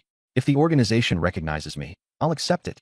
Shin Tong clasped her hands and chanted a spell, activating the divine might's secret art. Azure light gathered in her palm, and as her energy was nearly depleted to the point of fainting, she finally pushed the azure light into Jiang Bai's body before collapsing completely. "Jiang Bai, I'm counting on you." Jiang Bai's energy surged wildly within his body, and the source of the void-devouring Grand Lord erupted violently. He quickly used his yin-yang immortal art to suppress it, transforming the void energy into black and white hues. His hair and eyes changed color too, with black and white chi winding around his body. As if a demon god had descended, his aura instantly maxed out. Unexpectedly, this usually rather ordinary-looking captain now, Jiang Bai was a healer who could boost attack power. He cast a cold glance at Shin Tong and muttered inwardly. Everyone around was stunned by Jiang Bai's performance. The color of the energy he cultivated was actually different. He Xiao Xiao and Tao Ming also couldn't believe it. Could that overwhelming surge of power just now really still be the Jiang Bai they knew? Old Lu stood there dumbfounded and said to Yang Lin, "Didn't I just say I'd protect him?" Yang Lin rolled his eyes. "If you'd just seen how many people from the 9 Chrysanthemum sect he killed earlier, you'd have been scared out of your wits." Looking at Jiang Bai's cold expression, Shin Tong thought back to when she first met him and had only thought he was an ordinary college student. Later, she figured he just had some background. Now Jiang Bai's strength had completely overturned everything she had believed. Jiang Bai moved his neck, flexed his fingers, and adjusted to the powerful energy within his body before saying to the monster, "Come on, let me see how strong you really are. Senior Ao Qing, let's go." As soon as the words fell, Jiang Bai vanished in an instant. When he reappeared, he was already behind the monster's 3 heads. No one could even see how he moved. Ao Qing followed immediately by transforming into a dragon, hovering above Jiang Bai's head and unleashing crushing pressure over the entire field. All the beast girls' hearts raced, and even the diamond-ranked beast girl, Shintong, felt uneasy. The monster instinctively sensed fear and froze in place. Jiang Bai's expression was icy. He stepped forward, spun around, gathered black and white energy in his 5 fingers, and slammed a punch down. Break! The fist landed, exploding the rightmost head with yin-yang energy. Boom! The deafening impact shook the whole scene, even leaving the support beastmasters dizzy. Jiang Bai's arm split open, but the monster fared far worse, having one head blown apart by a single punch. Everyone was stunned, especially Luo Yi, who had just experienced the monster's defense firsthand. He could never have imagined Jiang Bai could blow a head apart with one punch. The monster roared in fury, and Azure Dragon Ao Qing released energy to help Jiang Bai recover. The flesh spikes on the monster's body became even more violent, surging toward Jiang Bai. With so many flesh spikes, Jiang Bai could only dodge while searching for an opening. The people from the administration finally reacted and immediately moved to assist. Quick, clear the flesh spikes and make space for Jiang Bai. Defensive beastmasters held the front line, support skills were frantically layered onto their allies, and most of the flesh spikes were eliminated, allowing Jiang Bai and Ao Qing to act. Ao Qing swung her dragon claws, unleashing 3 streaks of azure light that tore into the monster's heads, but her level was too low. Just as her attack power was about to run out, she vanished. Suddenly, the horns on the middle head released a yellow-brown glow, while the left head spat out azure light. The monster's main body was wrapped in the azure radiance, and its wounds actually began to heal. Everyone was shocked. What kind of monster was that? It could attack from the right, defend from the middle, and even heal from the left. Who made this thing? The 9 Chrysanthemum sect? If it really was them, then the Great Xian nation was in danger. After the monster released a burst of green light, the flesh on its lower body shrank by nearly a whole circle. Its 2 heads frantically devoured the severed limbs on the ground, blood gushing non-stop as its body grew larger. Jiang Bai's heart sank, and he immediately rushed up to stop it from feeding. He smashed his fist repeatedly onto the monster's head, but the monster paid him no mind and kept eating. In the midst of the struggle, Jiang Bai discovered that after cultivating the yin-yang immortal art, he had become extraordinarily sensitive to energy. He could clearly sense that the monster's body was like a giant furnace, with 5 attributes mixed together, ready to explode at any moment. He shouted, "Run! Go upstairs and check whether the kids are still there. Everyone else, get out now." Shintong, listening from against the wall, immediately gave orders. "Yang Lin, Zhao Qingshi, take people upstairs. Everyone else withdraw. Defensive beastmasters, cover them." The crowd retreated in an orderly manner, and Jiang Bai let out a sigh of relief, fully focusing on covering everyone's retreat. After Zhao Qingshi came downstairs and said there was no one left, he finally felt at ease and prepared to detonate the monster. He planned to use yin-yang energy to blow up this bomb. If it was going to explode, he would decide when. Out of the corner of his eye, he saw that Shintong was still weakly leaning against the wall. "Captain Shen, why aren't you leaving?" Jiang Bai gritted his teeth. "I'm waiting for you." Shintong blushed and said softly that she couldn't run anymore. She had arranged everything for everyone else, but forgotten herself. Although Jiang Bai didn't really understand people like Shintong, he respected her. It was precisely because people like her existed that the Great Xian nation could survive. He had Azure Dragon take Shintong away. Once everyone had safely withdrawn, Jiang Bai devoted himself entirely to the battle. Confident he could leave on his own, he injected purple energy into the monster, causing its body to swell and split open. Seizing the moment, Jiang Bai leaped out the window. Boom! A massive explosion reduced the villa to ruins, and flames shot into the sky. Everyone stared tensely at the sea of fire, because one person still hadn't come out.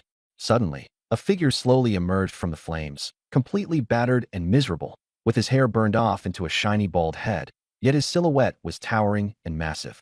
"Huh!" Jiang Bai spat out a mouthful of blood. The spikes had tightly entangled Jiang Bai, nearly preventing him from escaping. Fortunately, the power of the yin-yang dual eyes was strong enough, and he managed to survive by a hair's breadth. Cheering erupted from the crowd. "Jiang Bai! Jiang Bai!" Jiang Bai became the heroic figure admired by everyone. Embarrassed, he scratched his head and glanced at Ao Qing not far away, calling out, "Sister Ao Qing." Ao Qing walked over, flicked Jiang Bai on the forehead, and used her green energy to heal his injuries at the same time. You brat. Jiang Bai seized the opportunity to ask, Sister Ao Qing, you're not angry anymore? Ao Qing snorted coldly, vanished in a flash, and Jiang Bai scratched his hand, standing there awkwardly. Shintong stepped forward and called out to him, Jiang Bai. Jiang Bai nodded. Captain Shun. Shintong thanked him earnestly. Thank you. Jiang Bai said it was nothing, just his duty, and casually asked about the paperwork promotion. Shintong rolled her eyes. Don't worry, you're not missing out on that. It's just that there's still no news about the children, and we can't find the origins of that strange beast girl either. Jiang Bai fell silent for a moment, then said he might be able to find out where the children had been taken. Shintong's eyes lit up, and she hurriedly asked how. Jiang Bai told her to first give him the most detailed terrain map of Nanjiang City. Based on the Feng Shui Secret Arts/I, Jiang Bai found the place in Nanjiang City with the strongest spiritual energy and pointed to a hill in the Tianyun Mountains. Here, Shintong frowned. Shenshu Ridge. Jiang Bai looked puzzled, and Shintong explained that the place was shrouded in mist all year round, and anyone who went in would get lost and never find their way out. She also mentioned a great battle more than 100 years ago, and how 16 years ago the Night Emperor and the Eastern Suppression King also fought there. The Night Emperor died, while the Eastern Suppression King came out alive, but no one knew what had happened inside. However, we can't ignore the children, we have to go. Shintong announced that everyone should rest and recover, and tomorrow they would enter Tianyun Mountain. Outside Tianyun Mountain, a woman in a qipao charged out of the ruins of the Yuqing realm, looking utterly disheveled. With every step she took, ice formed beneath her feet. It was Zhao Linglong. She gritted her teeth and cursed under her breath. Jiao. It turned out she hadn't found Jiao and had even been set up. The 9-yin immortal art within her nearly went out of control. After everyone had left, Shintong drove a red Porsche, pulled a stylish drift, and stopped in front of Jiang Bai. Get in. Jiang Bai insisted on going back by himself, but Shintong saw that he wouldn't get in the car and insisted he do so. Helpless, Jiang Bai got into Shintong's car, which carried a faint, pleasant fragrance. Shintong reminded him to fasten his seatbelt. The atmosphere was a little awkward. He had just cursed out his boss, and now they were riding together in the car, so Jiang Bai felt uneasy. Shintong saw through it and comforted him. Don't be nervous. I'm not the type to hold grudges. I won't take what you said about me earlier to heart. She even deliberately emphasized the 2 words, about me. Jiang Bai panicked even more and could only explain that he was just worried she might be in danger, which was why he had gotten anxious. Shintong was amused by Jiang Bai's shiny bald head and said she was only joking. Then Shintong thanked him seriously, thanking Jiang Bai for saving her. She had always been strong-willed at the bureau, and this time she had truly run into trouble. Fortunately, Jiang Bai had shown up in time. Jiang Bai thought it was only natural, and took the opportunity to remind Shintong to help him improve his file. Shintong was speechless, but agreed to take care of it for him. Not long after, Jiang Bai finally understood why she had reminded him to fasten his seatbelt. Shintong drove very fast, which surprised him a little. At the entrance of the residential complex, Jiang Bai got out of the car and said goodbye. Shintong watched him go inside before leaving. When he got home, Jiang Bai took a shower and looked at his bald head in the mirror, nearly laughing to himself. He used his ability to make his hair grow back and restore it to its original state. Jiang Bai sat on the sofa and called softly, Sister Ao Qing, can you hear me? Ao Qing appeared, wearing casual home clothes, her long hair draped over her shoulders, her expression cold. Jiang Bai shamelessly leaned over and hugged Ao Qing to apologize. Ao Qing didn't say she forgave him outright and asked what he wanted. Jiang Bai said he missed her, though in truth he wanted to remind her that she could learn a new skill now, but first he would accompany her in cultivation. On the other side, Zhou Qingya lay on the bed, recalling her mother's death. She had always felt that her mother's cause of death was not simple. After years of investigation, there had still been no progress, and she was growing increasingly irritated. Suddenly, she heard the sounds of a man and woman moaning coming from downstairs. Furious, she sat up from the bed, put on her pajamas, and ran to knock on the door. Jiang Bai, who was getting intimate with Ao Qing, was interrupted by the knocking and shouted, "Who is it?" Zhou Qingya's angry voice came from outside the door. "The people upstairs. Are you going to let anyone sleep or not?" Ao Qing tugged at her shoulder straps and warned Jiang Bai not to do this next time. Jiang Bai had no choice but to apologize to the person outside. The soundproofing in the house was terrible. When Zhou Qingya heard it, she snorted coldly and went downstairs. She thought the voice sounded familiar, but didn't dwell on it. In the living room, Jiang Bai looked at Ao Qing for help. Ao Qing sighed helplessly and knelt down. Not long after, Jiang Bai breathed a sigh of relief. and Ao Qing rolled her eyes at him before going to take a shower. Ao Qing sat on the floor, and Jiang Bai said that there was a Kuei dragon on Liobua Mountain in the East Sea, and that a drum made from its skin could shake enemies, kill foes, and boost morale. After hearing this, the dragon pattern on Ao Qing's forehead glowed, and her bloodline inheritance was activated. After a while, she opened her eyes, and Jiang Bai knew she had gained a new skill. Jiang Bai asked Ao Qing what the skill was, and Ao Qing said it could intimidate enemy forces and boost morale. Jiang Bai was a little disappointed, hoping she could turn into a weapon and strengthen combat power, but then he remembered that Bai Linger was also almost at level 30, so he didn't dwell on it. Suddenly, Ao Qing asked him whether Linger had reached level 30, and Jiang Bai admitted it guiltily. Ao Qing sighed, saying she wasn't angry because of Bai Linger, but because Jiang Bai always put himself in dangerous situations. Jiang Bai apologized, and Ao Qing's expression softened. Jiang Bai wanted to call Bai Linger out so she could learn a skill, but Ao Qing said coldly to handle it himself, and that she was going to rest. Jiang Bai fell into deep thought. Were beast girls and women actually the same kind of being? Jiang Bai called Bai Linger, and she appeared in delight, with a silver high ponytail, erect beast ears, and a swaying tail. She asked in a small voice whether the eldest sister was around. Jiang Bai comforted her and told her not to be afraid, that he had the final say. Bai Linger praised him for being amazing out loud, but didn't believe it in her heart. Then Jiang Bai began the ritual to unlock her new skill. After Bai Linger learned her third skill, she happily clung to Jiang Bai's arm and acted coquettishly. Jiang Bai said there were even more powerful ones. Did she want to try? Bai Linger was so frightened she stepped back, said no, was afraid the eldest sister would get angry, and transformed into Beast One so Jiang Bai could handle it himself. The next day, just as Jiang Bai arrived at the entrance of the administration bureau, he felt a pang of unease. Everyone in Nanshur simultaneously looked toward Tianyun Mountain in the west. A wash of red light illuminated the sky, followed by a thunderous explosion. An unusual sound came from the horizon, and everyone wondered what had happened at Tianyun Mountain. The energy fluctuations are too strong. Something big has happened. Could there be a new ruin? Jiang Bai's heart tightened. Had the Joju faction already made a move? Would Meng Meng and the others be in trouble? He rushed into the administration bureau and ran into He Xiao Xiao, who was wearing black combat gear, her round face full of anxiety. Jiang Bai, emergency assembly. The two of them hurried to the duty area, where all beast masters had gathered and were standing by. Even Yang Feng was standing at the front with a grave expression. Xin Tong was there too. Her black combat uniform outlined her figure, and her expression was cold and stern. Jiang Bai didn't see Zhao Ling long, and a question arose in his mind. Yang Feng nodded at Jiang Bai. You're here. Take your place. This operation concerns the future of Nanshur. No matter the outcome, all of you are heroes. There's no support this time. We can only rely on ourselves. After saying that, Yang Feng bowed to everyone. Beast masters across the city have received the red alert. If necessary, they'll provide support. After that, he called Jiang Bai to the office. Yang Feng personally poured tea, and Jiang Bai was flattered beyond belief. Sit. This mission is dangerous. If it fails, make sure you stay alive. Yang Feng handed him a yellow talisman. This is a one-strike attack method at early king level. Use your vitality to activate it. It's for saving your life. Jiang Bai hesitated. Isn't this too valuable? Yang Feng's face darkened. I told you to take it, so take it. Cut the nonsense. If you die, would your sister not flay me alive? We'll talk about your file later. Deal with what's in front of us first. You're not coming with us? I have to stay behind. The Provincial Nihility Association president has appeared, and Nanshur needs me more. Jiang Bai thought that the Jiuju faction and the Nihility Association were probably in collusion.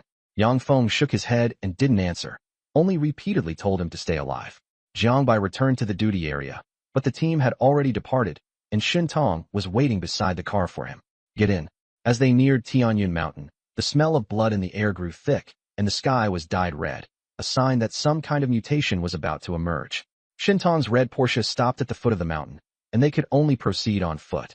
After getting out of the car, Jiang Bai discovered that besides the administration bureau, many local beast masters were also waiting there, and the atmosphere was tense.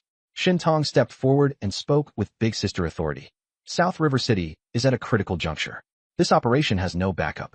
Danger lies ahead, and it's still not too late to pull out now. We won't force any of you. Those damn Sakura country bastards are causing trouble in our South River City. We're not going back. We're saving South River City together. Someone took the lead and shouted, "Kill them." Everyone chimed in together, their roars echoing across Tianyun Mountain, and even the ordinary people joined in. The Management Bureau tried to persuade them to head back, but no one was willing to leave. In the end, Shintong had no choice but to have the less capable ones stay on the perimeter. As soon as the group entered the mountain, they immediately felt fear in their bloodline. This place was dangerous. But no one backed down. Everyone kept moving toward Shintree Ridge. The deeper they went, the more primitive the forest became, with towering trees, tangled vines, and eerie silence all around, broken only by the sound of footsteps. Jiang Bai and Shun Tong walked at the front, and Ao Qing was called out as well. As the wind blew the leaves toward the depths of the woods, Jiang Bai suddenly thought of the gathering qi method from the secret technique of feng shui, and his heart tightened. As they neared Shun Tree Ridge, Jiang Bai reminded everyone to be careful. Just then, a mass of red mist swept in, visibility dropped to almost nothing, and the air was thick with the smell of blood. Jiang Bai could only rely on his memory to find the valley of Shun Tree Ridge. Suddenly, the rustling of leaves sounded. Shintong lowered her voice and warned, "Be careful." As soon as she finished speaking, a huge vine lunged out of the red mist. Several beast masters and beast girls failed to react in time and were pierced straight through, their bodies shriveling as they fell to the ground. Everyone was terrified. Jiang Bai's pupils changed abruptly, and he immediately activated Yin-Yang Dual Eyes. Yin-Yang power converged and tore the vine apart. The cut oozed a blood-like liquid, but it carried an oddly fragrant scent, leaving everyone stunned. At that moment, more vines swept through the sky toward He Xiao Xiao and the others, who were still standing there dazed.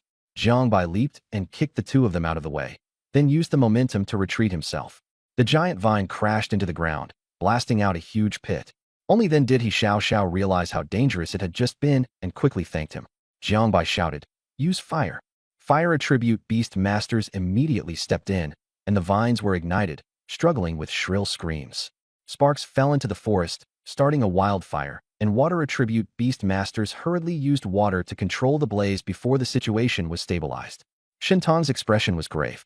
These plants seemed to have developed intelligence. Jiang Bai was shocked. Plants in this world could actually develop intelligence? Just thinking about it was terrifying. Shintong guessed that it might be related to the bizarre beast girl from the villa last night. Jiang Bai said, "Let's deal with it first. Team Luo, Team Zhao, cover me. I'm going to find the vine roots." Luo, Yi, and Zhao Qingshi agreed, exchanging a glance before looking away. After what happened last night, they were already deeply impressed by Jiang Bai. The two of them followed Jiang Bai's instructions and quickly joined forces to cut down the surrounding vines. Even after being severed, the vines still writhed on the ground, chilling everyone to the bone. Taking the opportunity, Jiang Bai followed the largest vine and chased after it, hoping to find the source and solve the problem. After flying for a while, he found a clearing and saw countless vines there, wildly thrashing like seaweed in water, giving him a numb scalp. He carefully backed away, afraid of alarming them. After returning to where everyone had gathered, Jiang Bai let out a breath of relief and told Tao Ming to stop people outside from coming in any further, then briefly explained the situation. Everyone fell silent after hearing it, and many of them began to waver. After all, they were all volunteers from South River City, and people had already been lost right after entering Shun Tree Ridge. No one could guarantee their safety. Shin Tong said calmly, "We can't go back the way we came. The magnetic field here is chaotic, and it's easy to get lost. Leave markers to warn the people behind us, and the rest of you keep moving forward." Everyone responded and could only steel themselves and press on. After the vines withdrew, Jiang Bai wiped the sweat from his brow. These things are too troublesome. Zhao Qingshi also let out a breath of relief. There'll probably be more weird stuff ahead. This road won't be easy. Luo Yi came over and put an arm around him. "Don't worry, bro's got you." Zhao Qingshi's face darkened. He was extremely awkward from this intimacy. He shoved Luo Yi away and said through gritted teeth, "I won't agree to whatever this is between you two." Luo Yi said in dissatisfaction, "If a guy isn't married and a girl isn't married, and they have mutual feelings, why can't they be together? Your mom worked hard raising you all these years, and she also needs someone to take care of her." Zhao Qingshi firmly refused to agree. Luo Yi was unconvinced. "Back in college, you fell out with Alon over some slut. Later, when Alon got injured in the ruins, I was the one who took care of her. We've never made it public for your sake. You can't be this selfish." Zhao Qingshi was choked into blushing, regretting it bitterly in his heart. Luo Yi had been someone he'd brought home himself, and now his mother had actually formed a friendship with him. Jiang Bai silently watched the drama from the side, and Shin Tong interrupted. "Private matters should be discussed privately. Don't affect the team." Zhao Qingshi, "Luo Yi is right. Think it over carefully." Zhao Qingshi grunted in acknowledgement, and Luo Yi sighed and followed after him. Everyone was speechless. He Xiao Xiao sighed. These two have changed too much since last night. Tao Ming nodded. Luo Yi used to be so serious, and Zhao Qingshi seems like a different person. He Xiao suddenly reacted and was just about to speak when Shen Tong directly cut her off with a chop of the hand. Shut up. He Xiao admitted her mistake and said no more. Jiang Bai continued leading the team, and no one questioned him. He Xiao asked from behind curiously, Jiang Bai, how do you tell the direction? Jiang Bai explained, the red mist is flowing, which means there's water nearby. Follow the wind, and you'll find where we need to go. Shen Tong observed the surroundings and saw dry leaves on the ground being blown by the wind, exactly in the direction Jiang Bai was leading them. She looked at Jiang Bai's profile and said, you're young, but you know quite a lot. Jiang Bai smiled. Just a little. Shen Tong rolled her eyes at him. Is it so hard to admit you're excellent? Jiang Bai coughed. I was going to keep a low profile, but I was being left out, so I'm done pretending. Actually, I'm a genius. Everyone was speechless, but no one objected either. Jiang Bai had only been level 9 when he entered the sacred mountain, and now he was already level 17. He could even kill a beastmaster in his 30s with his level 17 cultivation, and had even joined forces with a level 50 support-type beastmaster to take down a strong enemy. That kind of strength had long surpassed an ordinary genius. Everyone felt that Jiang Bai would definitely make a name for himself in the future. Some female members of the administration bureau looked at Jiang Bai with burning eyes, but when they saw Ao Qing behind him, they ultimately didn't dare strike up a conversation. Ao Qing was too beautiful. They felt ashamed by comparison. Everyone chatted and laughed along the way, and the atmosphere became much more relaxed. At that moment, Tao Ming picked up a child's shoe and handed it to Shen Tong. There was dried blood on the shoe, and everyone's expressions darkened. This is a new style of children's shoe. My daughter has one too, someone said in a low voice. Shen Tong said calmly, the child should have been brought here. Everyone, be careful. Jiang Bai grew even more anxious, his pace quickening. Fury surged to the extreme, and purple aura even began to appear around his body. Ao Qing gently patted his hand to comfort him, and Jiang Bai took a deep breath to suppress the restlessness. He knew that recently, his emotions had been out of control because of the influence of the Abyssal Lord's origin within his body. Soon, the view before everyone widened. Ahead was a valley, surrounded by cliffs, ancient trees, and vines. In the center of the valley was an altar engraved with red glowing runes.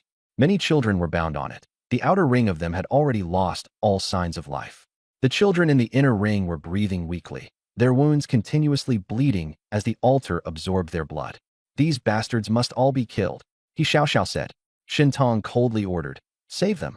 Everyone rushed up to rescue the children, and the healing-type beast masters immediately began healing. Jiang Bai found the unconscious Meng Meng. Looking at her battered body, his anger nearly spiraled out of control. At that moment, a middle-aged man in a suit appeared, followed by a squad of black-clad beast masters. He said coldly, I didn't expect you to find this place. The Great Xia Nation really does have some skill. The lowest level among the Onmyoji of the Juju faction was 40, and they were all elite. Shen Tong recognized him as Okamoto Nichigatsu, a major businessman from Sakura country. She questioned him coldly, aren't you afraid of your country being destroyed? Okamoto Nichigatsu smiled and replied, I only represent myself, not my country. If you have a problem, come at me. If my affairs drag my country into it, other countries won't agree either. Besides, whether you can even leave here alive is still uncertain. He looked at Shen Tong. I admire you very much. I hope you'll join us. The treatment will be the highest. At that moment, Jiang Bai stood up, his face dark and gloomy. You all have to die. Seeing that Jiang Bai was only level 17, Okamoto Nichigatsu wore a mocking expression, and his subordinates burst into laughter. Jiang Bai wasted no words and charged straight at Okamoto Nichigatsu. Shen Tong said coldly, leave none alive. She unleashed Azure Light to restore her side.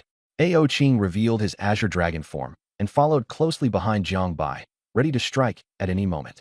Seeing Jiang Bai's astonishing speed, Okamoto Nichigatsu was very surprised.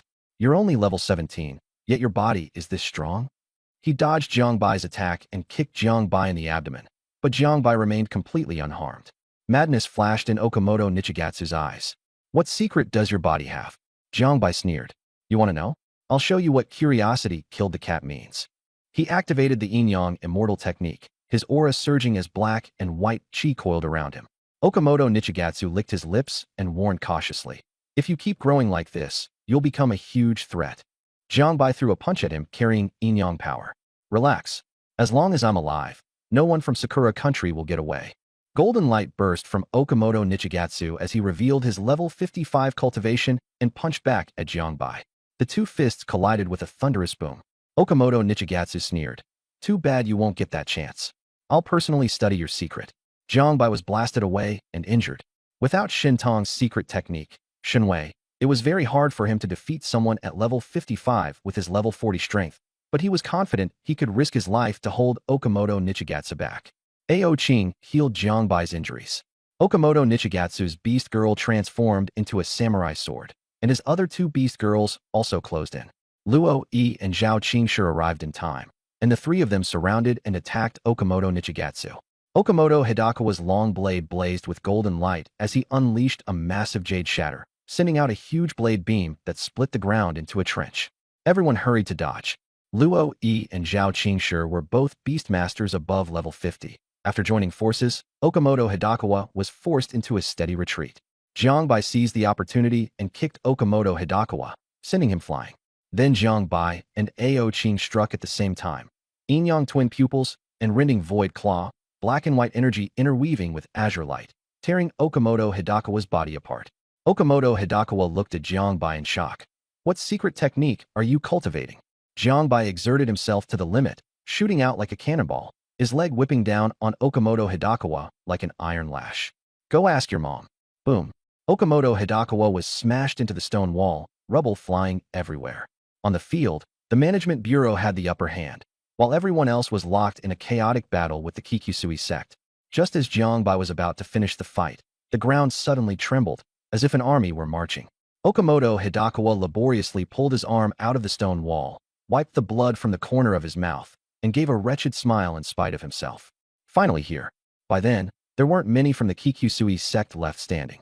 Everyone thought victory was within reach, but the movement beneath the ground drew their attention. Boom. The ground of the Pingu Gathering Center collapsed, revealing a huge cavern, and two massive mysterious stone doors appeared. Everyone stopped fighting and stared at the stone doors. Carved on them were murals, a group of people kneeling before a red tree and a large jar containing playful children. The red tree was lush with branches and leaves, mysterious and crimson. Creak, the stone doors slowly opened. Deep underground, the earth palace seemed bottomless, with neatly arranged stone steps. Tap, tap, footsteps echoed from within, making everyone tense. A line of black-skinned dried corpses in khaki military uniforms, skin tight against their bones, walked out and stood in two rows. Everyone was stunned. This was an army of dried corpses, wearing the military uniforms of Sakura country from a century ago. Soon after, a gaunt figure riding a dried corpse beast girl appeared, likewise a dried corpse. When Okamoto Hidakawa saw it, he bowed at 90 degrees in excitement. General Saimai, welcome back. Shintong was shocked. Could it be Okamoto Saimai? Di Xiaoxiao asked curiously. Who? Shintong explained. 100 years ago, the Sakura nation invaded the Great Xia nation, and he was the supreme commander, known as the most talented man in Sakura nation. After the war, he disappeared. I didn't expect him to end up like this. He Xiaoxiao said in surprise. Wouldn't that make him over 100 years old? Shintong nodded. If it really is him, then he's 140 now. Everyone was horrified. Anyone in Great Xia who could live that long was a top-tier big shot. Okamoto Haruaki bared his fangs and took a deep breath, as if he hadn't smelled fresh air in a long time. His skin was so shriveled that even his eyes couldn't close. Okamoto Nichigawa said in a low voice, General, His Majesty the Emperor sends you his regards. Okamoto Haruaki replied slowly, Go back. Okamoto Nichigawa looked up and asked him to make a move. General, we've run into some trouble. We hope that you go home. Look at the cherry blossoms. Okamoto Nichigawa asked softly. General, have you found the thing? He had spent a huge sum to invite their ancestor out, not to bring him back to the country, but to find the secret target from more than 100 years ago when Great Xia was invaded. After their ancestor vanished, their family was pushed aside and could only rely on finding that thing to return to the center of power. Shintong frowned and said, There's something wrong with his body. She hesitated over whether to step in, because she couldn't see through how strong the other side really was. Leave. Here. Okamoto Nichigawa shouted coldly. General, you all will die. Okamoto Nichigawa was silent for a moment before speaking. Since the general has abandoned glory, then let me, Okamoto Nichigawa, the Okamoto family head, inherit the mission and restore the family's glory. After saying that, he bit through his index finger and used his blood to draw a formation on his palm. A brilliant red light erupted. Shintong was shocked and shouted, "Stop him!" Everyone immediately rushed over. Jiangbai was the first, kicking Okamoto Nichigawa in the head and sending him flying into a pile of rocks. Cough, cough. Okamoto Nichigawa got back up, covered in dirt, but his hands kept moving without stopping. Luo Yi's spear thrust straight for his heart, and Okamoto Nichigawa dodged at the critical moment. The spear pierced through his shoulder instead. He laughed maniacally. "It's done. You won't be able to escape." Okamoto Nichigawa pressed his hand to the ground, and red light lit up all around, an array pattern that had been set up in advance. The dried corpses suddenly rolled on the ground, clutching their heads, red spreading through their eyes. Some of the people from the administration also felt evil energy invading them. Tao Ming said in shock, "This is the Jugiku sect's sinister heart formation pattern. It can control the mind." Shintong recognized the pattern, and green light burst from her hands as she resisted the erosion for everyone. Okamoto Nichigawa sneered, "Go die." The dried corpses trembled violently. Their black pupils turned blood red as they all raised their heads at once. Everyone felt a chill in their hearts. Okamoto Nichigawa looked at Jiangbai and said softly, I'll tear you apart slowly." Shintong issued a cold command. "Leave one team to protect the children. Everyone else, kill the enemy." Luo Yi led the charge with a long spear in hand. The spear struck the corpse on its body with a metallic clang, almost flying out of his grip. Luo Yi was alarmed. "Its body is too hard. What is this thing?" Zhao Qingshi mocked. "Luo Yi, can you even do it?" Luo Yi gritted his teeth. "This thing has been reinforced." Zhao Qingshi snorted coldly. "If you can't do it, you can't do it. If you've got the skills, try it." Zhao Qingshi raised his heavy hammer and smashed viciously at the corpses, knocking several heads off in succession. He shouted loudly, "The weak point is the head. Hit the head." Everyone immediately did as told. The corpses' heads were smashed through, and many of them fell to the ground. Luo Yi looked at Okamoto Jichuan and sneered. "They're not that impressive after all." Okamoto Jichuan wasn't angry. He said coldly, "You can handle dozens of them. What about hundreds or thousands?" As soon as he finished speaking, he slapped the ground again. The tremors grew even stronger, and more Japanese corpses in yellow military uniforms surged out of the underground palace. Luo Yi thrust his spear through a corpse's head and kicked it flying. Seeing more and more corpses pouring out of the hole, he felt a chill down his back. When will this ever be over? Shintong whipped a corpse flying with her lash, gasping for breath. Seeing the situation turn bad, she shouted, "Luo Yi, Zhao Qingshi, cover the children. Retreat while fighting. Jiangbai, come with me to destroy the formation base." Jiangbai nodded, smashed a corpse's head with one punch, and followed Shintong toward the altar. The children had already been rescued. As long as they destroyed the foundation of the fate-devouring Grand Formation, they could break the array and escape. Shintong stared at Jiangbai and asked, "Can you find the formation base?" Jiangbai pointed at the altar. "Right there." "Good, do it." Shintong turned back and reminded Jiangbai, "Be careful." Jiangbai didn't hesitate and rushed toward the altar together with Shintong. Seeing this, Okamoto Jichuan finally panicked. Seeing that the altar was about to be destroyed, he grew vicious. Staring at the controlled Okamoto Harumasa, he said hatefully, "Which side are you on, exactly?" At the altar, Jiangbai and Shintong had already arrived. Amid the Vungming, Jiangbai smashed several altar platforms with one punch. Okamoto Harumasa's eyes became somewhat clear. Seeing the altar being destroyed one by one, Okamoto Jichuan gritted his teeth and charged at Jiangbai. Jiangbai was destroying the altars too quickly. More than 10 of the 81 altars were destroyed in just a few minutes.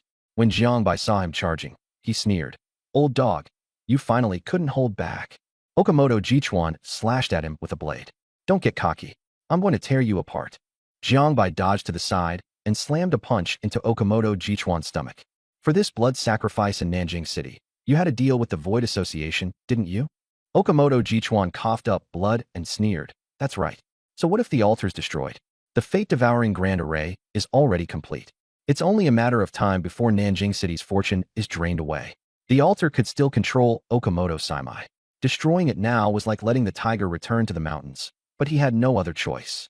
A flash of purple light swept through Jiangbai's eyes as he roared, "I want you dead." His fists hammered down like a torrential rain. The yin-yang twin pupils unfolded, and Okamoto Jichuan was swallowed by the energy vortex, crashing to the ground covered in blood, glaring fixedly at Jiangbai. He gritted his teeth and said, "Jiangbai, you're the most monstrous genius I've ever seen. But a genius who can't grow up still dies." Jiangbai directly smashed a punch into his face.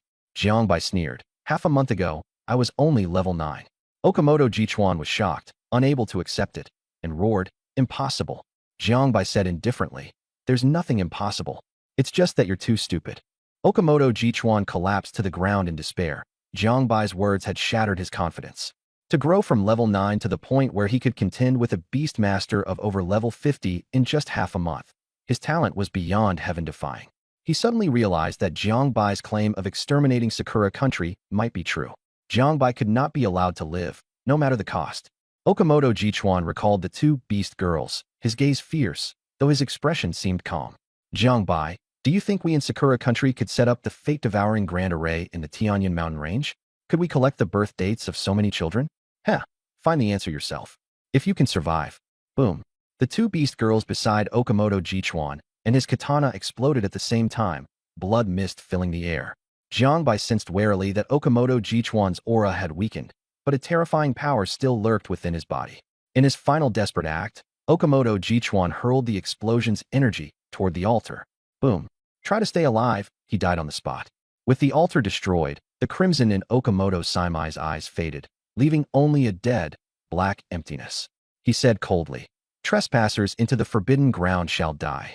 Okamoto Saimai roared, and violent winds rose. Luo Yi led his men back into the fight, with more beastmasters from Nanjing City following behind them. Everyone was in a wretched state, and some were even carrying unconscious comrades on their backs. It was clear they had suffered a brutal assault in the red mist. Shintong panicked. "Why did you come back?" Zhao Qingshi said tremblingly, "We can't get out. The vines in the red mist have all revived." Shintong's heart sank.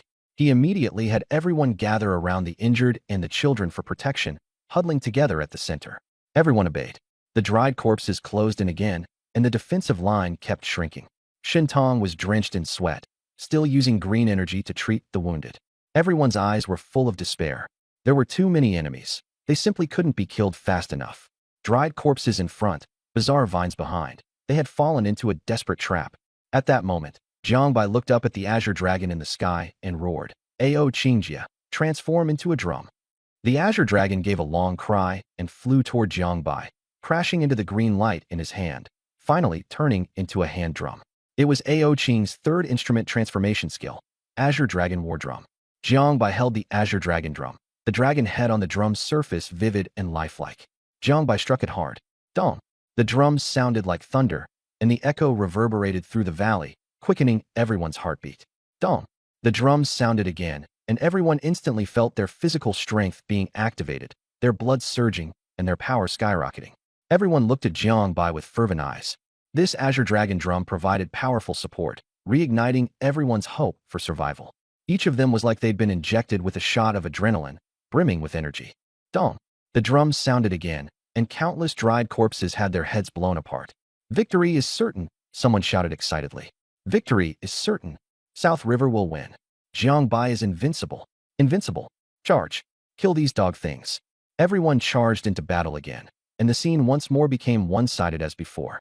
Ao Qing's transformation into the Azure Dragon drum was too fierce. The drum beats not only healed injuries, but also strengthened beast girls and beast masters, allowing them to fight monsters above their level. Shintong stared blankly at Jiangbai, feeling as if he were a sea-calming needle, with everyone drawing reassurance from him. Jiangbai, however, remained very calm, because he knew the dried corpses here were nothing compared to the farthest one, on Myoji Okamoto Haruaki. Jiangbai turned to Shintong with a smile. "Captain Shin, can you give me another buff?" Shintong froze. "What buff?" Jiangbai was speechless and had to explain. "That skill you gave me at the villa." Jiangbai stole a glance at her long legs beneath her damaged combat suit. Shintong blushed a little, but at this life-or-death moment, she couldn't care less. Shintong was somewhat worried. "You're going after Okamoto Haruaki?" Jiangbai sighed. "Yes. If we drag this out, we'll all die." Shintong nodded and brought her hands together, condensing a ball of energy. Sweat ran down her neck, and with her clothes soaked through, they clung even tighter to her body. Shintong let out a shout and struck the light sphere into Jiangbai's body. Jiangbai instantly felt his power surge to the max. With the buff from the Azure Dragon War Drum and Shintong's divine might, he was in peak condition. He felt that he could even kill Okamoto Hidekawa in one hit now. But he didn't dare use Void Realm energy, afraid he might lose control. As Jiangbai was leaving, he teased, "Nice figure." He casually tossed a new set of clothes to Shintong. Shintong glanced down and saw how exposed she was, her face instantly turning red. You little bastard, your eyes are so unruly. She put on the clothes and secretly lifted her chest a little. But your taste isn't bad. Watching Jiang Bai's back, she was still worried in her heart. You have to come back alive. After tying up her hair and eating 2 recovery pills, along with the Azure Dragon Drum, Shintong felt like she was back to full health. She regained her composure. Everyone, pay attention. Cover Jiang Bai, and don't let the dry corpses disturb him. Everyone saw her change into Jiang Bai's clothes and was curious, but none of them dared say anything. Did iron trees really bloom? Could it be that Captain Shun likes younger men? Jiang Bai went all out with his speed, kicking up dust and sand wherever he passed. Okamoto Harumi stood motionless in place, as if he hadn't noticed Jiang Bai approaching. As Jiang Bai drew close, black and white light from his yin-yang immortal arts coiled around him, and he roared as he smashed a heavy punch toward Okamoto. Boom! The two collided, and the bursting energy waves spread outward, sending everyone flying and throwing the scene into instant chaos, with dust and mist blotting out the sky.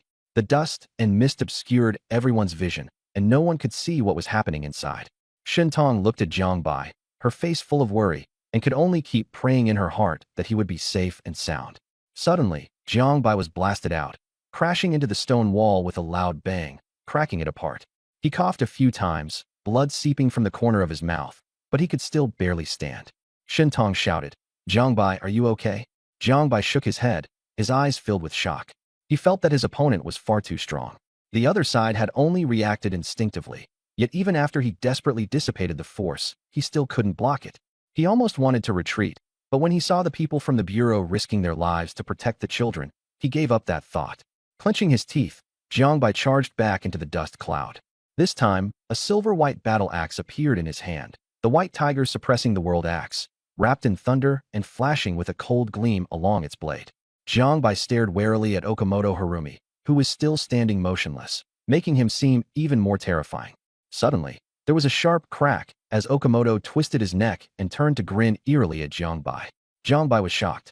Gathering all his strength, he erupted in golden light and roaring thunder, raising his axe to cleave at Okamoto. The people on the perimeter began paying attention to the battle inside.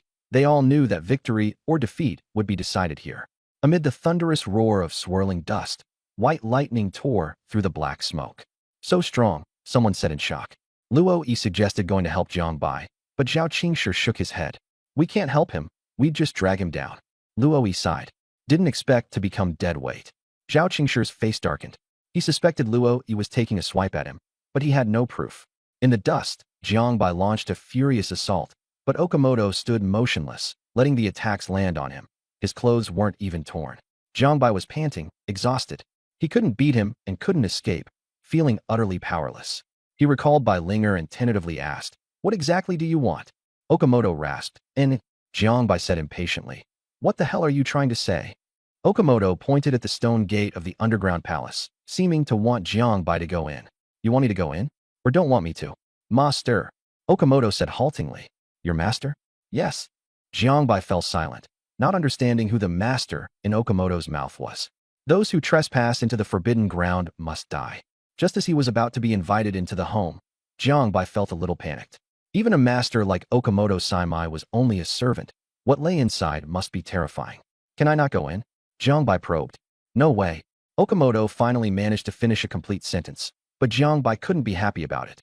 He pointed at Shentong and the others outside and said, "Can you let them leave first? Once they're gone, I'll go in." Okamoto Saimai replied, "Leave." Jiang Bai understood that the other party had agreed. The next second, the red mist rolled and opened a passage. Jiang Bai let out a breath of relief, knowing the other side meant no harm. Outside, everyone stared at the red mist in a daze, not knowing what had happened. Jiang Bai walked out, and Shintong's eyes lit up. "Jiang Bai, got it handled?" Jiang Bai nodded. "Yeah, it's settled. Captain Shun, take everyone and go. Follow this passage out." Shintong was so happy he almost jumped up. "Jiang Bai, you're amazing." Jiang Bai scratched his head. "I've always been amazing. As everyone knows, my second brother is invincible." Shintong froze. "You have a younger brother too? Weren't you an orphan?" Jiang Bai said very seriously. "I do have a younger brother, and he's not small." Shintong wondered if he had recognized a sworn brother later on, and asked in a low voice, "Introduce me to your brother sometime, when you have the chance." Jiang Bai, "Sure, let's see." Everyone was completely baffled by Jiang Bai. "Jiang Bai, are you always this bold?" Tao Ming understood what Jiang Bai meant, and couldn't help but twitch the corner of his mouth. After everyone had left, only Shun Tong, Jiang Bai, and the beast girl remained. "Let's go, Captain Shun." A crimson fog passage appeared, and Jiang Bai smiled as he said, "You go first." Just as Shin Tong stepped into the passage and turned back to call Jiang Bai, he found that Okamoto Haruaki was already standing beside Jiang Bai, while Jiang Bai had taken a step back. "Jiang Bai, hurry up and leave," Shin Tong shouted. "Captain Shun, you guys go first. I still have something to do." Jiang Bai waved. The crimson fog surged, separating the two of them. Jiang Bai's voice grew softer. "Captain Shun, I'll come back. Remember to get my rank upgraded for me." Shin Tong called out to Jiang Bai with the last of his hope, but the crimson fog was like a wall of mist. He couldn't get in at all. Shin Tong began to panic, suddenly suspecting that Jiang Bai had used his life to force out the passage. Otherwise, how could the crimson fog have suddenly given way? "Jiang Bai," Shin Tong lowered his head and called softly. "Go." Jiang Bai held Ao Qing's hand and looked at Okamoto as he said faintly. In truth, he had no confidence either. He urged Ao Qing to take Bai Linger and leave, but Ao Qing ignored him. Ahead, mummified corpses stood in 2 rows like a terrifying welcoming party. Jiang Bai joked, "A reception ceremony?" Okamoto nodded. Jiang Bai fell silent, suspecting that the beings in Shinshu Ridge were looking for him because of Ao Qing or Bai Linger. He asked Ao Qing, "What if we die here?" Ao Qing was very calm. "Then die. Anyway, I've already lived a long time." The gate of the underground palace was piled together from huge stones, even larger than the school gate, with an ancient and mysterious aura. Before even getting close, Jiang Bai smelled a strong stench of blood. Jiang Bai frowned. He had previously thought the blood stench and red mist were the work of the 9 Chrysanthemums faction, but now it seemed otherwise. He stepped through the stone gate. After his eyes adjusted to the brief glare, Jiang Bai saw a staircase leading down into the underground. On both sides of the stone walls hung skulls emitting a green glow. Step by step, he descended until he finally reached the last step. The underground palace was enormous, with a vaulted ceiling soaring high overhead. The stone stairs connected to a straight stone road. On both sides of the road were huge earth pits, and in the pits knelt many dried corpses, all facing the end of the stone path. At the far end stood a bronze archway covered in verdigris, faintly glowing red, the same as the mural on the stone gate outside the underground palace. When they reached the entrance, Okamoto Haruaki suddenly stopped and would not go on. Jiang Bai was surprised. "You're not coming in?" Okamoto Haruaki lowered his head and said nothing, standing motionless. Jiang Bai called out to him in displeasure, but got no response. Jiang Bai took a deep breath and pushed the door open, stepping inside. The scene inside changed abruptly. Jiang Bai felt as though he had entered an endless starry void. Beneath his feet was an invisible barrier, and below that lay darkness. Ahead, a scarlet stream of light flowed, as if guiding the way. Looking around, he saw several gigantic skeletons, their skulls pierced by wooden arrows that shimmered with holy light. Staring too long, Jiang Bai felt a surge of brutality rise in his heart, and he quickly looked away. The skeletons of these monsters were terrifying in size. The fact that they had been killed by wooden arrows shocked Jiang Bai. Those arrows were holy yet carried a sinister air, making one afraid to look directly at them. Suppressing his unease, Jiang Bai brought Ao Qing with him and followed the red light forward. He didn't know how long he had walked before a giant tree appeared ahead, its trunk transparent and wrapped in red light, with a thick blood odor lingering beneath it. Beneath the tree stood a woman in a tattered long dress, her body covered in blood-red patterns, bound by vines as though fused with the tree itself. She hung her head without moving, long hair covering her face, and the atmosphere was eerie. Forcing down his fear, Jiang Bai called out, "Senior." The woman seemed to hear him and slowly raised her head. The wind parted her long hair, and Jiang Bai saw her face clearly. He froze in place and blurted out, "Mom?" Jiang Bai was filled with shock. This woman was exactly his mother as he remembered her. When he was 5, his grandfather died and his aunt disappeared. Later, this woman and a man claimed to be his parents, and the 3 of them lived together for many years. 5 years ago, his parents suddenly vanished. He searched for them like a madman, but everyone insisted that he had no parents. Even the administration bureau couldn't find their household registration, as if those 2 had never existed in this world. He went to investigate, and the result was that he developed hysteria. So, was it a coincidence, or was the woman in front of him really the original owner's mother? The woman's eyes were bloodshot as she stared fixedly at Jiang Bai, as if she wanted to speak but couldn't make a sound. After hesitating for a moment, Jiang Bai asked, "Are you my mom?" The woman froze, then shook her head. Jiang Bai felt a little upset. Could it really be hysteria? "Did you let me in?" The woman nodded. Suddenly, The surrounding area trembled. The blood-colored ancient tree shook constantly, and the woman's gaze at Jiangbai became complicated and reluctant, as if she was about to disappear at any moment. Jiangbai was stunned and asked, "Why did you let me in?" The woman remained silent. Jiangbai asked again, "Do we know each other?" The woman nodded. Jiangbai was even more confused. They really knew each other? Could it be that the original body's parents weren't his real parents at all and had another purpose for him? But in his memories, that woman's concern had been genuine, and the original owner had nothing worth plotting over. This only made Jiangbai even more baffled. Suddenly, the blood-red tree rose into the air. Its vines retracted, and the entire tree vanished in an instant. The bronze gate also disappeared, and Jiangbai and Ao Qing were back in the underground palace. All the kneeling dried corpses turned to ash the moment the ancient tree vanished, scattering across the ground. Jiangbai stood there, still with his doubts unresolved. In the darkness, a trace of green light caught Jiangbai's attention. It turned out that where the ancient tree had disappeared, a classic book was hanging in the air, glowing with green light. Jiangbai thought of the 9 immortal art he had seen in the main hall of the Jade Green Realm. He picked up the classic book. On the cover were 4 large words: Azure Wood Immortal Art. Jiangbai put the classic book into his storage space, then looked at Ao Qing. Ao Qing nodded obediently. In Pinggu, the stone gate of the underground palace slowly closed, and Jiangbai's mood was complicated. He had been summoned in just to obtain an immortal art? Outside, the red mist dispersed, the mountain peaks collapsed, and even the landscape had changed. Looking around, Jiangbai said, "The mountains are shattered, the waterways have changed, and the gathering Qi land of Nanjing City has been destroyed." The devouring cloud Great Array had caused Nanjing City's fortune to drain away, and Shuntree Ridge had originally been the place where Qi gathered. Now that the gathering Qi land had been destroyed, fortune would redistribute, and the rate of loss would slow down. Jiangbai thought of what Yang Feng had once said. In recent years, the number of people with spiritual veins had been decreasing, probably because of the devouring fortune Great Array at work. Outside the perimeter of Shuntree Ridge, Yi Xiao, with her bun-shaped face, crouched on a rock and asked worriedly, "Sister Shun, why hasn't Jiangbai come out?" Tao Ming stared at the red mist. "He shouldn't have gotten tangled up in the vines, right? Jiangbai is so strong, he should be fine." Shintong lowered her head and said nothing. Everyone was anxious. Suddenly, a loud boom echoed from within Shuntree Ridge, and the red mist vanished. Shintong rushed in first. He Xiao cried out, "Captain Shun, what are you doing?" Tao Ming shouted, "Hurry up and follow." Everyone followed and rushed into the forest. Jiangbai was walking out with Ao Qing when he suddenly sensed a wave of energy ahead. Thinking it was a surviving remnant of the 9 Chrysanthemum sect, he was about to make a move, only for a pair of familiar long legs to charge straight at him. It was Captain Shun. Jiangbai asked, "Captain Shun, what's the rush?" Seeing that Jiangbai was safe and sound, Shuntong finally let out a breath of relief, her face lighting up with energy. You're still alive?" Jiangbai froze. "Yeah. Should I die?" That's not what I meant. I understand. Let's go. Let's head back together."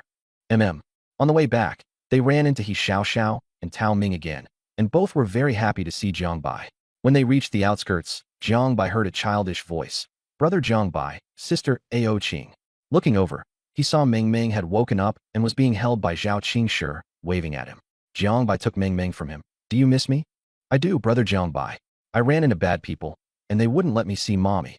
Meng Meng was so aggrieved she was about to cry. Jiangbai hurriedly comforted her. "Don't be scared. The bad guys were driven away by the uncles and aunties. The uncles and aunties said you were the one who saved me. We all saved you together," Jiangbai said, pinching Meng Meng's nose.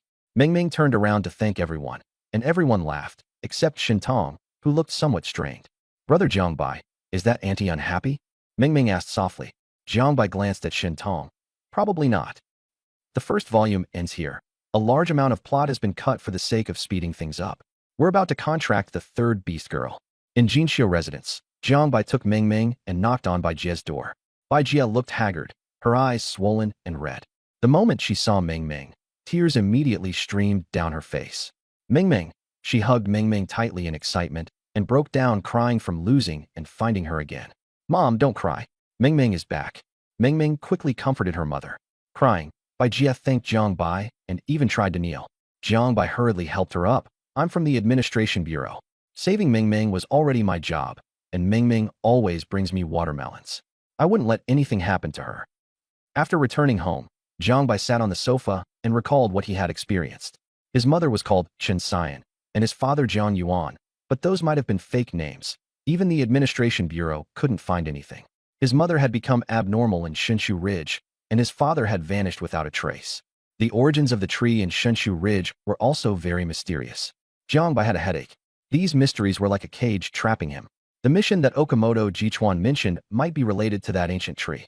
After the ancient tree left, all the dried corpses turned to dust, proving that the dried corpses came from the ancient tree.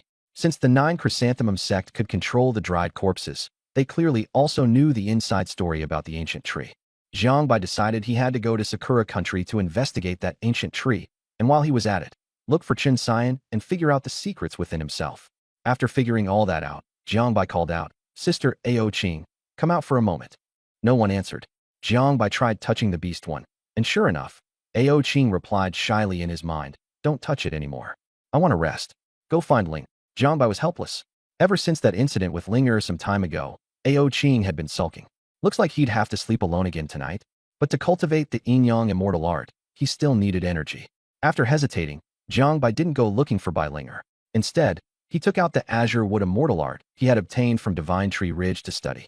The Azure Wood Immortal Art has 4 layers. The first layer is called Spirit Seed. It helps restore energy, heal injuries, detoxify, and relieve fatigue. It is a support-type immortal art. Jiangbai had taken another step forward in cultivating as a support-type Beastmaster. He sat cross-legged in the living room. Following the mental cultivation method of the Azure Wood Immortal Art, a wave of green light filled the entire room. Even the nearly withered flowers on the balcony regained vitality and bloomed with vivid blossoms. Next door, Bai Jia was bathing Meng Meng when she suddenly felt a breeze pass by. Instantly, she felt refreshed, and even the swelling in her eyes disappeared. Downstairs, Zhou Qingya also felt completely relaxed, with all fatigue swept away. She wondered if there was some powerful support-type Beastmaster nearby, cultivating a wood attribute secret art. At daybreak, Jiangbai finished his cultivation and withdrew the green light back into his body. A flash of azure light crossed his eyes as he successfully reached the first layer of the Azure Wood Immortal Art and obtained a new skill, Spirit Seed. Full of energy, he didn't feel the slightest bit tired. Jiangbai made breakfast, cooking noodles and frying meat, then called everyone to eat. Bai Linger appeared first upon hearing him, excitedly asking what was for breakfast, and Ao Qing followed right behind her. When Bai Linger saw Ao Qing, she froze and secretly looked to Jiangbai for help. Jiangbai pulled her to sit beside him and coaxed her, saying he had made her favorite dish. The atmosphere was awkward. Bai Linger softly called out, "Big sister." Ao Qing ignored her and simply said, "Eat first." Ao Qing sat across from them in silence. Bai Linger felt both shy and frightened, and secretly pinched Jiangbai. Jiangbai hurt so much that he straightened up. Ao Qing ate quickly. After wiping her mouth, she stared at Jiangbai and Bai Linger, making the atmosphere even more tense. Bai Linger was just about to sneak off to wash the dishes when Ao Qing stopped her, so she obediently sat back down. Ao Qing sighed. "Linger, this has nothing to do with you. It's all Jiangbai's problem." Bai Linger hurriedly chimed in. "Yeah, it's all brother Jiangbai's fault. I only ended up like this because of him." Jiangbai apologized guiltily. Ao Qing said sternly, "Linger doesn't need your apology. She needs your attitude. How are you planning to treat her in the future?" With the two of them staring at him, Jiangbai felt his scalp tingle and promised earnestly, "I will never bully Linger, and I definitely won't let either of you down. You're my most important partners." Ao Qing rolled her eyes. "Why not ask Linger what she thinks?" Bai Linger blushed and said, "Actually, it's not that big of a deal." Ao Qing froze. So Bai Linger had already made up her mind. Jiangbai said happily, "Linger, I'll never let you suffer any grievances again." Bai Linger lowered her head and softly agreed. Ao Qing was speechless. After breakfast, Jiangbai went out a little after 9 and received a call from the Commerce Guild, asking him to come settle the money from the last batch of information he had sold. A beast girl in black stockings came up to greet him. After Jiangbai explained why he was there, she led him to the reception room. Not long after, a short-haired woman wearing gold-rimmed glasses and a black suit walked in, exuding a powerful aura. "Hello, Mr. Jiang." Qian Yu took the initiative to shake his hand, her attitude friendly. Jiangbai asked directly, "Has the beast girl information I sold last time been verified?" Qian Yu nodded. 5 sets of information, 1 diamond tier, for gold tier. The 4 gold tier sets totaled 3.2 million. The diamond tier 1 will go to auction, and 40% of the final bid will be yours. Jiangbai said, "Just transfer the money directly to my card when the time comes." Qian Yu continued, "If you get more information in the future, sell it to me first.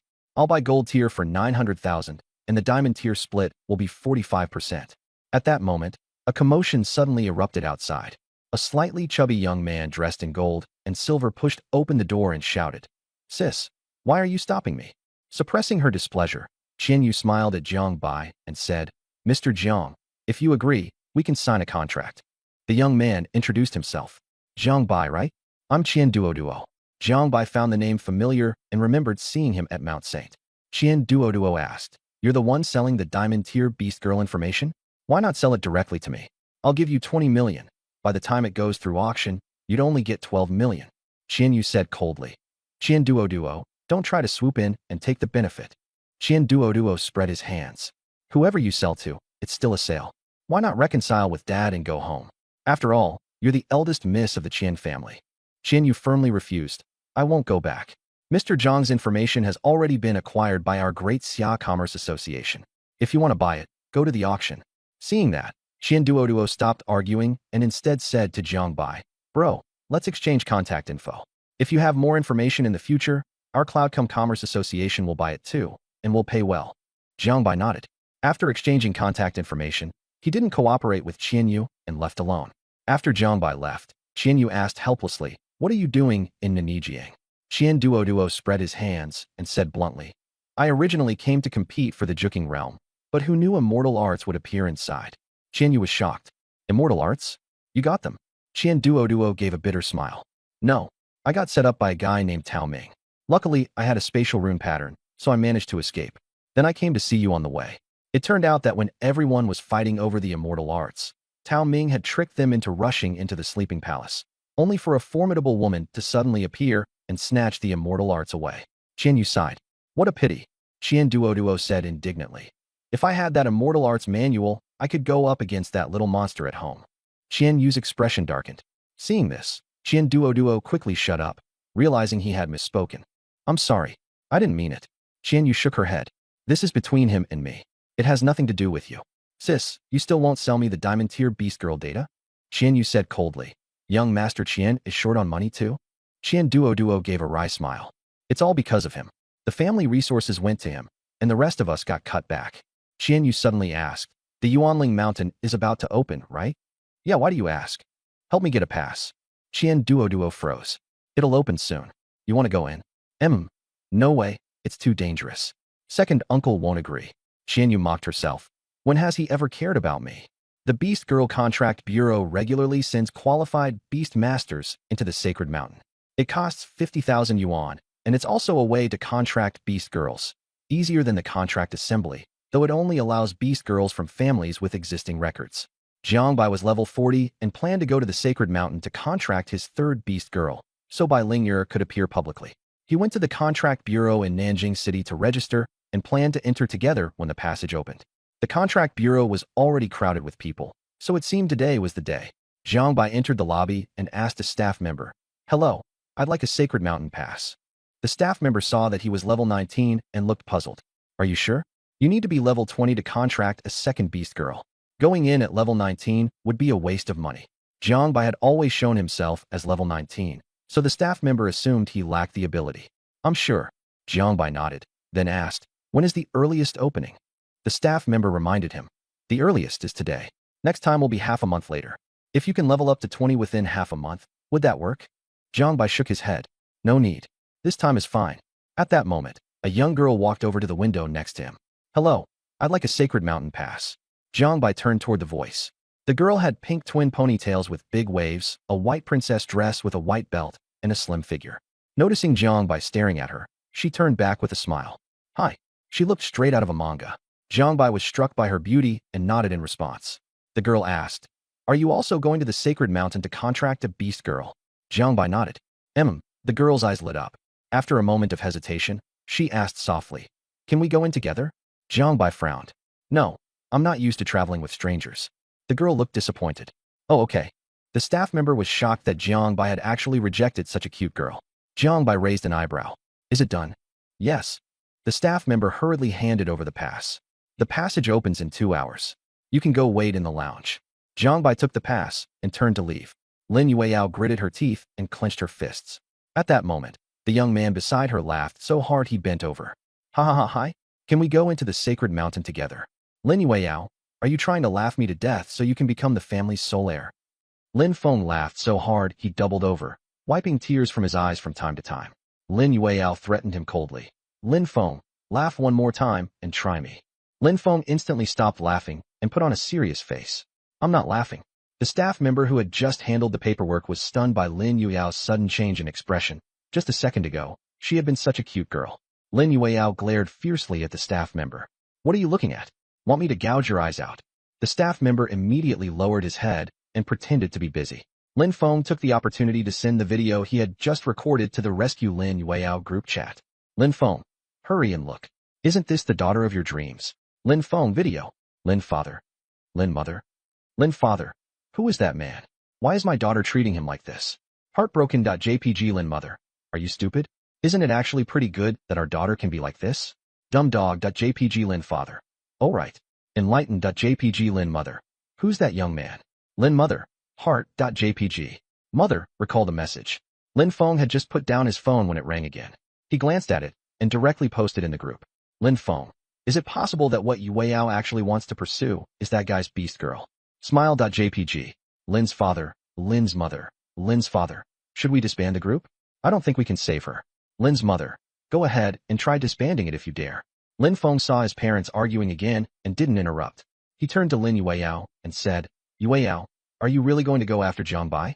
I don't think he'll be easy to deal with, and you'll end up at a disadvantage.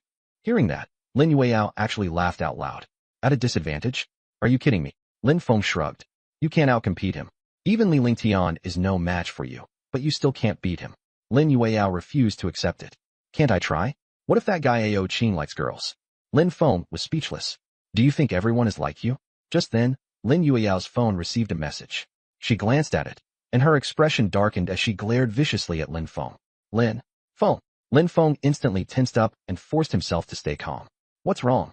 Lin Yueyao gritted her teeth. What did you do? Lin Feng played dumb. I didn't do anything.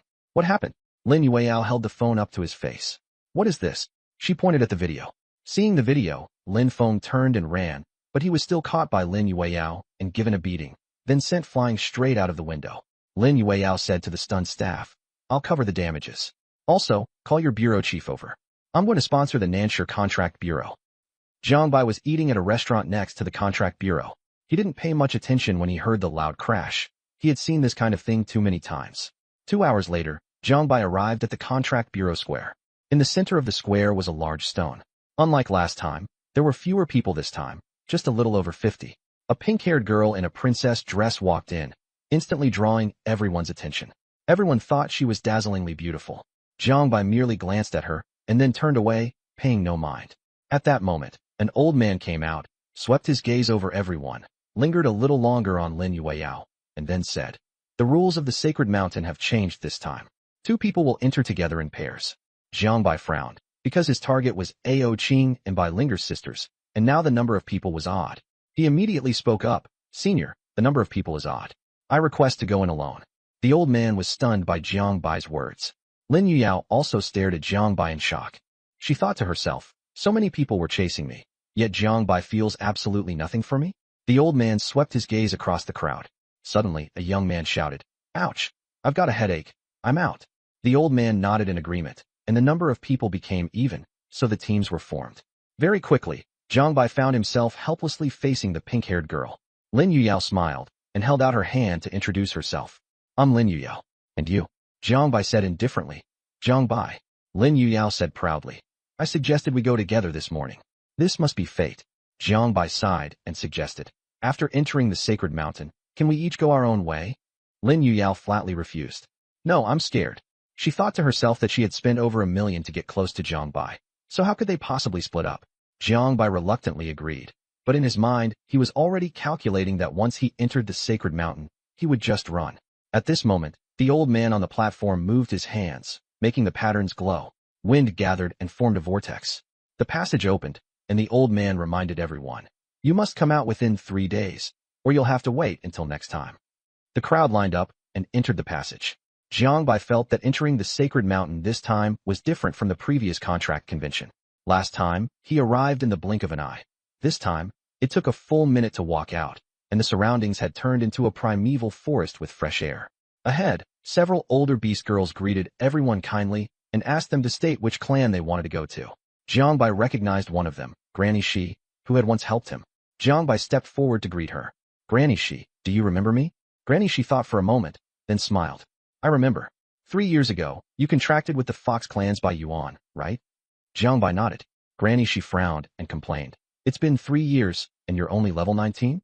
What are you coming in here for, wasting money? Jiangbai smiled and said he was almost level 20, was preparing for the national tournament, and wanted to improve his strength. Granny Shi asked, where's Bai Yuan? Have her come out and take a look? Jiangbai said awkwardly. I've already ended the contract with her. Granny Shi's expression darkened, and she asked why. Jiangbai briefly explained what had happened between Bai Yuan and Zhang Yu. Granny Shi said angrily that Bai Yuan didn't know what was good for her, and if they weren't going to mention her, then so be it. Are you planning to contract a new beast girl this time? Granny will find you one you can rely on. Jiangbai felt a bit awkward. Actually, I already contracted one just now.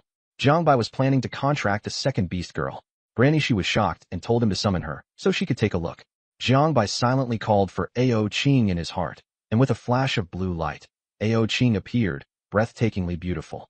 Granny Shi's expression changed instantly, and she angrily said, It's you. Seeing this, Jiangbai frowned and asked what she meant. Granny Shi said coldly, For her sake, I won't make things difficult for you today, but none of us are willing to guide you. You. The crowd watched the show, and many had clearly heard of Ao Qing. Her reputation obviously wasn't very good. Jiangbai didn't dwell on it either. He turned to leave with Ao Qing, saying that Lin Yuyao should stay behind and wait for the guide. Lin Yuyao immediately said, I'll go with you. No need for a guide. Jiangbai was puzzled. Why did Lin Yuyao want to follow him? Another guide looked displeased and asked Lin Yuyao if she was looking down on them.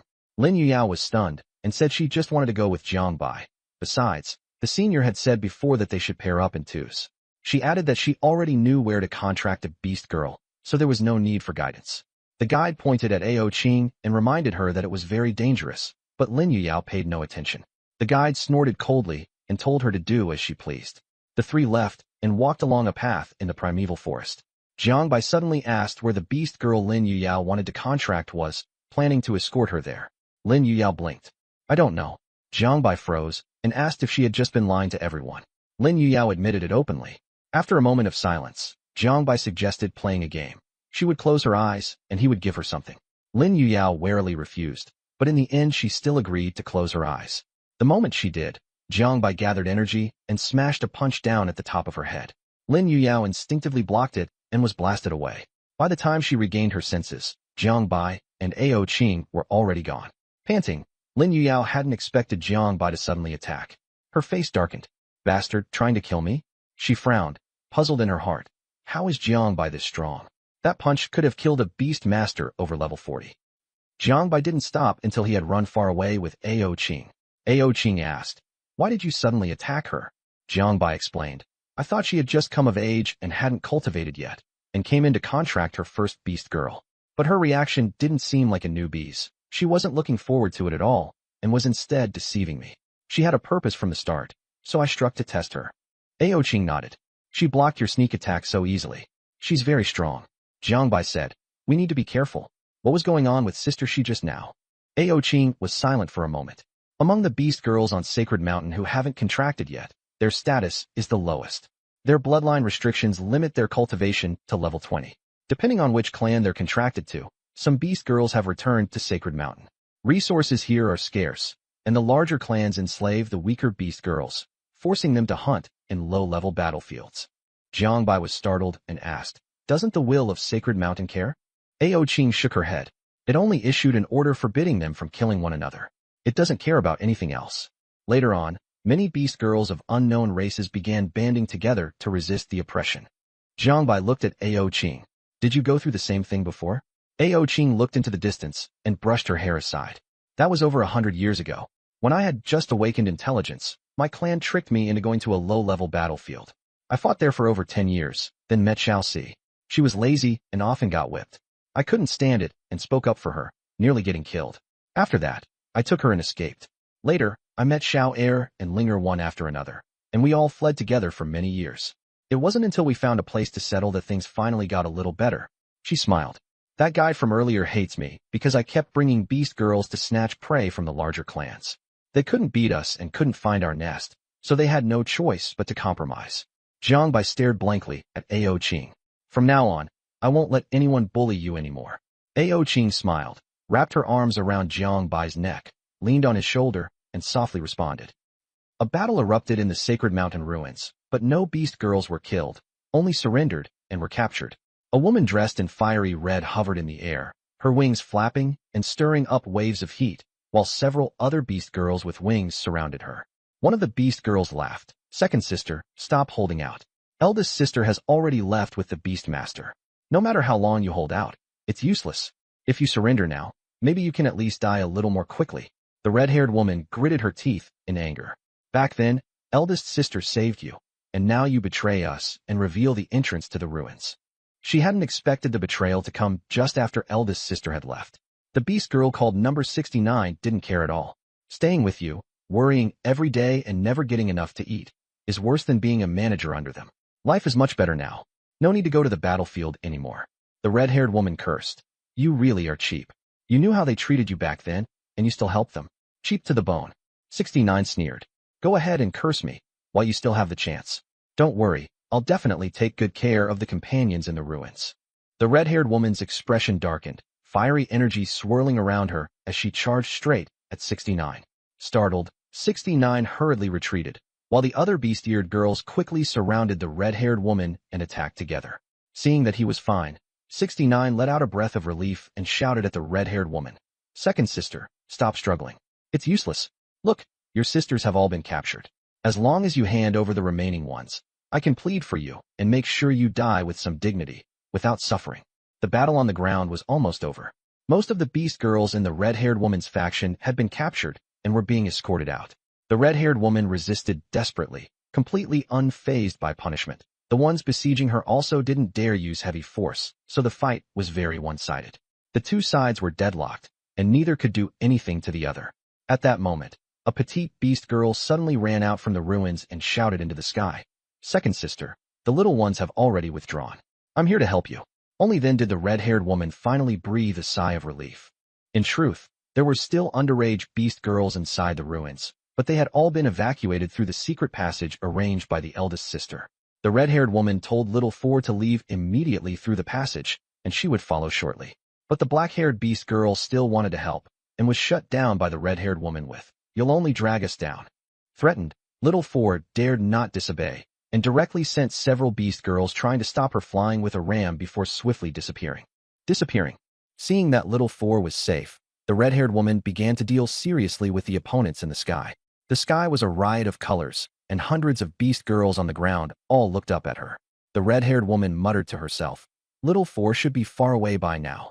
She took a deep breath, flames surged forth, and the scorching heat around her made the surrounding beast girls dare not approach. After a shout, she transformed into a fiery red giant bird and coldly said, "You all must die." 69 sneered. Second sister, you're strong, but even you can't kill so many of us by yourself. The firebird sneered, I can't kill you all by hand. But, as she spoke, scorching energy erupted from the firebird, and a purple rhombus-shaped crystal flew out from between her brows and hovered there. She added, that doesn't mean I can't kill you. All the beast girls who saw the purple crystal felt a chill run through them. The heart of the ruins. 69 was terrified and fled Fong, cursing as he ran. Hong Air, are you crazy? Aren't you afraid of punishment from Sacred Mountain? The firebird said indifferently. Trying to run now? Too late. She poured all her power into the heart of the ruins. Crack. The heart of the ruins emitted a crisp cracking sound that echoed throughout the battlefield. That sound was like a death knell, and everyone desperately fled, wishing they had an extra pair of legs. Bang. The heart of the ruins suddenly exploded. Boom. The ruins shook violently, the ground collapsed, and the sky split apart. The red-haired woman transformed back into her beast girl form and laughed wildly in the air. Ha ha ha, come at me. None of you are getting away. The sky split open, and the pitch-black rift devoured everything. The heavens shattered into countless fragments. A powerful suction force came from the dark Lafong, pulling the beast girls in as they screamed for help. But the beast girls in the air were helpless too, and everyone fell into darkness and despair. Some beast girls rushed to the entrance of the ruins, only to find the gate shut. Completely despairing, they knelt on the ground and prayed. Holy mountain, please save us. Suddenly, a rainbow-colored beam shot out from deep within the holy mountain, instantly suppressing the collapsing ruins. Everything came to a temporary halt. The rainbow-colored little figure appeared, and the beast girls immediately knelt in worship. Welcome, holy envoy. Everyone knew they were saved. The little rainbow-colored figure stared at the red-haired woman and asked coldly, "Do you know what your crime is?" Seeing that number 69 was still alive, the red-haired woman's face turned ugly. She suppressed her rage and asked, "May I ask, holy envoy, what crime have I committed? Taking lives unjustly merits punishment." The red-haired woman shot back, "Do you know the full story? I did it for self-preservation. You violated the rules." The rainbow-colored little figure shook its head. "You killed 76 people. I sentence you to the mortal-level battlefield, never to leave for all eternity. Do you accept?" The red-haired woman exploded in fury and cursed the holy envoy. "Accept your motherfucking ass. Are you out of your mind? When others were killing us, you did nothing. Now you're pretending to be a saint. Bah. You don't even have any face left. Serves you right." Everyone was stunned. They never expected her to curse the holy envoy like that. The rainbow-colored little figure was also stunned, then said coldly, "Unrepentant. Exile into the void." As soon as it finished speaking, a purple vortex appeared. The rainbow-colored little figure waved its hand, and the red-haired woman was sent away. Somewhere on the holy mountain, one man and two women were walking through the forest. The man was handsome, one woman was gentle, and the other lively. The three arrived in front of a stone cave, and Linger called out, "Number 99, your three great kings are back. Hurry up and come out to greet us." There was no response from the cave. Linger was puzzled, and Ao Ching frowned, guessing that the enemy had noticed them and sealed the entrance. The three turned toward another entrance and soon discovered enemy beast girls outside, guarding the place. Seeing those beast girls in the distance, Linger's eyes were full of shock. How can there be golden race beast girls here? Jiangbai was puzzled. Golden race. Linger nodded and explained. The beast girl clans on the holy mountain are named according to their highest bloodline. There have once been beast girls of golden rank who returned from the human world, and that is the golden race. Races with high bloodlines are generally rare. Although the golden race is not a major clan, their group is very prosperous. Jiangbai nodded and, seeing the beast girls with golden patterns on their foreheads, understood they were of golden rank, while the others with gray patterns should be slaves. After pondering for a moment, Ao Ching said, "Let's go to Xian Mountain first." Linger added, "Xian Mountain is where we used to live. It's very hidden, and outsiders don't know about it." The few of them didn't linger and set off immediately. Xian Mountain. A black-haired girl sat by the lake, recalling the past. Back then, her eldest sister had led the three of them to flee here, and they discovered a cave entrance at the bottom of the lake beneath the waterfall. Inside was a massive cavern, where they hid for a period of time. Later, after their eldest sister found the ruins, they left. The black-haired girl looked somewhat tiredly toward the ruins in the distance, her face full of worry. At this moment, a little loli ran over and grabbed her. "Fourth sister, how much longer do we have to stay here?" The black-haired girl forced herself to perk up. 9527, why did you come out? "I'm hungry," the little loli said, lowering her head. The black-haired girl sighed helplessly. "I'm hungry too," the little loli blinked. "When are we going home?" The black-haired girl was silent for a moment. "Now." The little loli immediately grew excited. "Really? Let's go." The black-haired girl picked up the little loli. "Ready? We're going home." The little loli panicked. "No." The black-haired girl laughed and kicked her, sending the little loli flying into the lake. Ah, splash. The little loli popped her head out, spitting water and complaining. "Fourth sister, you lied to me and bullied me too. When second sister comes back, I'm going to report you." The black-haired girl said indifferently. "Who lied to you? This is home. Also, who told you to come out?" 8888 sister brought me out, saying we were looking for food, the little loli said miserably. The black-haired girl frowned. "Where did number 8888 go? Why can't I see her? She doesn't know where she went." Soon, a childish voice came from afar. "Fourth sister, are you looking for me?" The black-haired girl turned around and saw number 8888 walking over with a group of beast girls. Her expression changed as she realized the other side had betrayed them. She stared at number 8888. "Why did you betray us? We had so many beast girls covering our escape. How can you face them? Weren't you enslaved by the gold race before?" Number 8888 chuckled. "Have you ever thought that I was originally from the gold race? I approached you all just to deal with you." The black-haired girl was shocked. "Impossible. Your traits are completely different." Number 8888 said, "No need to doubt it. I came out of my ancestral land like this. The ancestral lands of each clan are very mysterious. Some only produce a beast girl once in a very long time. and some even have only one, just like the four of you." The black-haired girl fell silent. She had once waited in her ancestral land for years without encountering another member of her own kind, and later she was tricked by the gold race into becoming a slave. Number 88 sighed. "There's one thing I regret. The eldest sister actually left. If it weren't for that, I would have properly thanked her for helping all these years." The black-haired girl said coldly, "Shut up. You're not qualified to mention eldest sister." "Huh, I'm not qualified? Fourth sister, you still don't understand what kind of person she is." Back then, she said that if no one knew her race's information, then she wouldn't form a contract. And in the end, didn't she still contract anyway? Do you really think she's that noble? Shut up. The black-haired girl's voice turned low, black cheese surging wildly from her body. "Getting angry? What can you do to me?" Number 88 smiled in disdain. In an instant, the black-haired girl transformed into a massive black mystic turtle, mysterious patterns glowing on its back, with a black snake coiled atop it, black cheese swirling all around its body. "Look at how ugly your true form is. No wonder no one knows your information," Number 88 said with a grin. "Roar."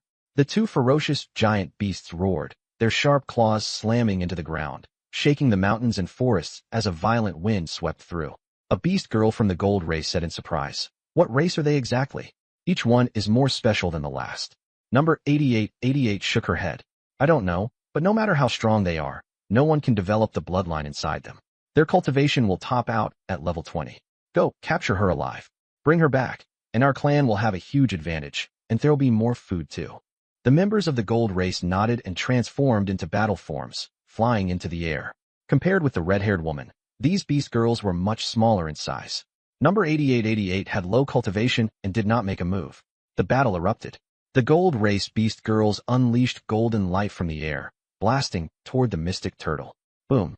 Just as the energy was about to land, a water blue shield appeared beside the mystic turtle, blocking the attack.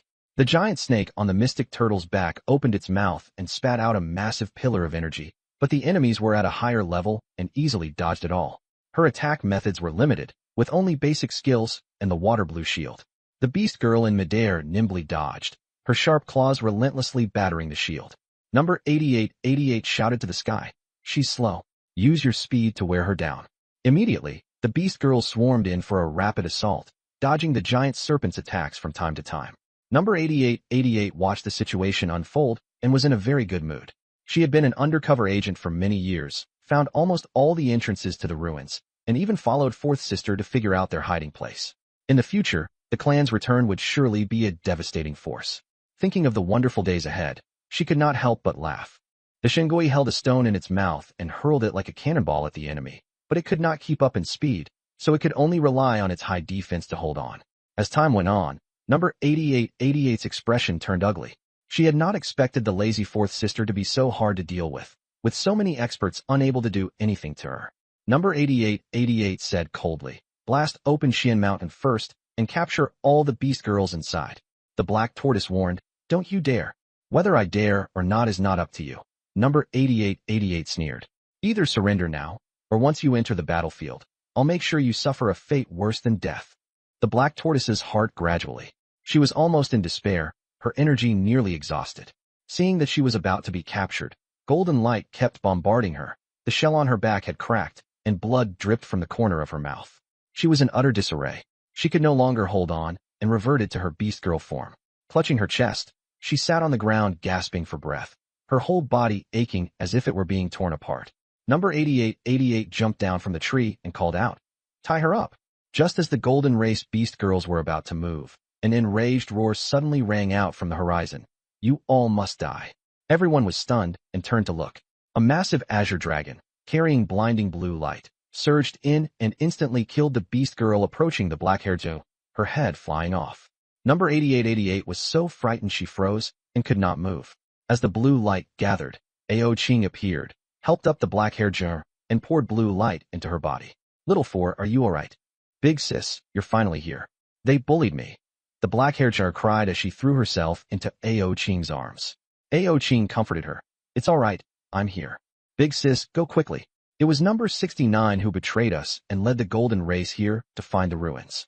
Ao Ching's expression darkened. "Where is second sister?" Second sister is holding the rear. She's still inside the ruins alone. Ao Ching stared coldly at number 88. So you're from the golden race. You've been hiding it really well. Number 8888 panicked. Don't come over here. You're slaughtering beast girls on the holy mountain. The holy envoy will punish you. What did you do to little two? Ao Qing's aura exploded outward, and number 8888 was so terrified she could hardly breathe. I only know where your hiding places are. I don't know anything about the ruins. Since you're useless, go die. Ao Qing grabbed her by the throat. At that moment, someone in the woods roared angrily. How dare you? Ao Qing didn't rush to strike. He saw a gorgeous beast girl beauty with black-blue wings and a powerful aura leading her clanswomen over, with number 69 among them. The beauty's face was extremely ugly. Many beast girls in her clan had just died, and now someone was killing her clanswomen again. The beauty threatened. If you make a move, I'll have all of yours we captured in the mortal battlefield killed. Number 8888 suddenly became tough again. Let me go right now. Otherwise all of your people will die. Also, kneel down and apologize to me. Ao Qing sneered, daring to threaten me? Me? You think you'll get out of here alive? Number 8888's throat tightened, and she struggled to breathe. Ao Qing twisted his hand, and with a crack, he snapped number 8888's neck outright, flinging her to the ground like trash. Even in death, number 8888 didn't know how Ao Qing dared to strike. The beauty was thoroughly enraged. What guts? Ao Qing looked at her coldly. Don't worry, it'll be your turn soon. The beauty sneered. A mere mortal-grade beast girl and a level 19 beastmaster dare to act against our golden race. Go, take her down. Golden light burst forth around them. Colorful giant birds circled in the sky. Jiangbai stared up at the birds overhead in a daze. Peacocks. The beast girl beauty glanced at him and mocked. You've got some insight. Did you buy our information before entering the sacred mountain? But it's useless. I won't let my clanswomen form contracts with you. Jiangbai rolled his eyes. Who's interested in you? You're not worthy. The beauty's face darkened as she said sharply. Haven't been back to the human world for a few years, and now someone like you dares to act so arrogant? Jiangbai shrugged. Whether I'm arrogant or not doesn't matter. The important thing is that I'm strong. The beauty could no longer hold back and coldly ordered. Capture him. I'll cripple him myself. As she spoke, the peacock beast girls in the air swooped down to kill. A level 35 peacock charged straight at Jiangbai, its sharp claws going for his chest. Before she could even touch Jiangbai, however, her claw was firmly seized by a hand and couldn't move at all. She was shocked. This person was clearly only level 19, yet he could overpower her. Jiangbai yanked her down and smashed her onto the ground. With one hand gripping the peacock's head, he swung her wildly left and right, pounding the ground like the Hulk smashing Loki, sending feathers flying and rocks exploding. The remaining peacocks were terrified out of their wits. On the other side, several peacocks were besieging Bai Ling'er's transformed white tiger. The white tiger leaped onto a rock and roared upward, the shockwave toppling trees. The beast girls struck by the roar were dazed and disoriented, and all tumbled down from the sky. Bai Ling'er pounced, pressing down hard with her claws, then opened her mouth and bit through a peacock's throat. Ao Qing transformed into a blue dragon and darted through the sky, his aura suppressing the peacocks so much they couldn't even maintain their forms. Under the blue dragon's claws, the peacocks were all severely wounded and fell to the ground, dying in miserable fashion. The three of them moved extremely fast. By the time the beauty reacted, the ground was already covered in a large number of beast girl corpses. She was furious to the extreme, glaring at Jiangbai and the others, vowing to kill them even if it meant facing punishment from the sacred mountain. She unleashed her powerful battle form, golden light swirling around her, with level 55 aura fully erupting. Number 69, hiding in the back, breathed a sigh of relief. A beast girl in her 50s was not something the mortal realm could stop, but she was still puzzled. How could Ao Qing easily kill peacocks in their 30s? Still, she quickly decided the others were definitely doomed, and looked up excitedly. In the sky, the blue dragon and the beauty in peacock form stood in confrontation. The peacock said, "What gives you the right to oppose me?" The blue dragon replied directly, "Come try." The peacock sneered and spread its massive wings, golden light blazing all around. 10,000 feathers arrow. Countless feather blades shot straight toward Ao Qing. The sky kept tearing with the sound of breaking air. The azure dragon nimbly dodged the rain of arrows, then swept its claw and unleashed 3 streaks of azure light. Split sky claw. The peacock had not expected the azure dragon to be so fast.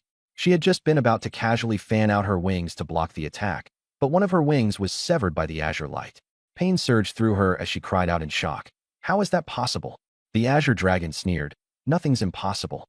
Number 69 stared blankly, muttering to herself. How could she possibly injure a beast girl over level 50?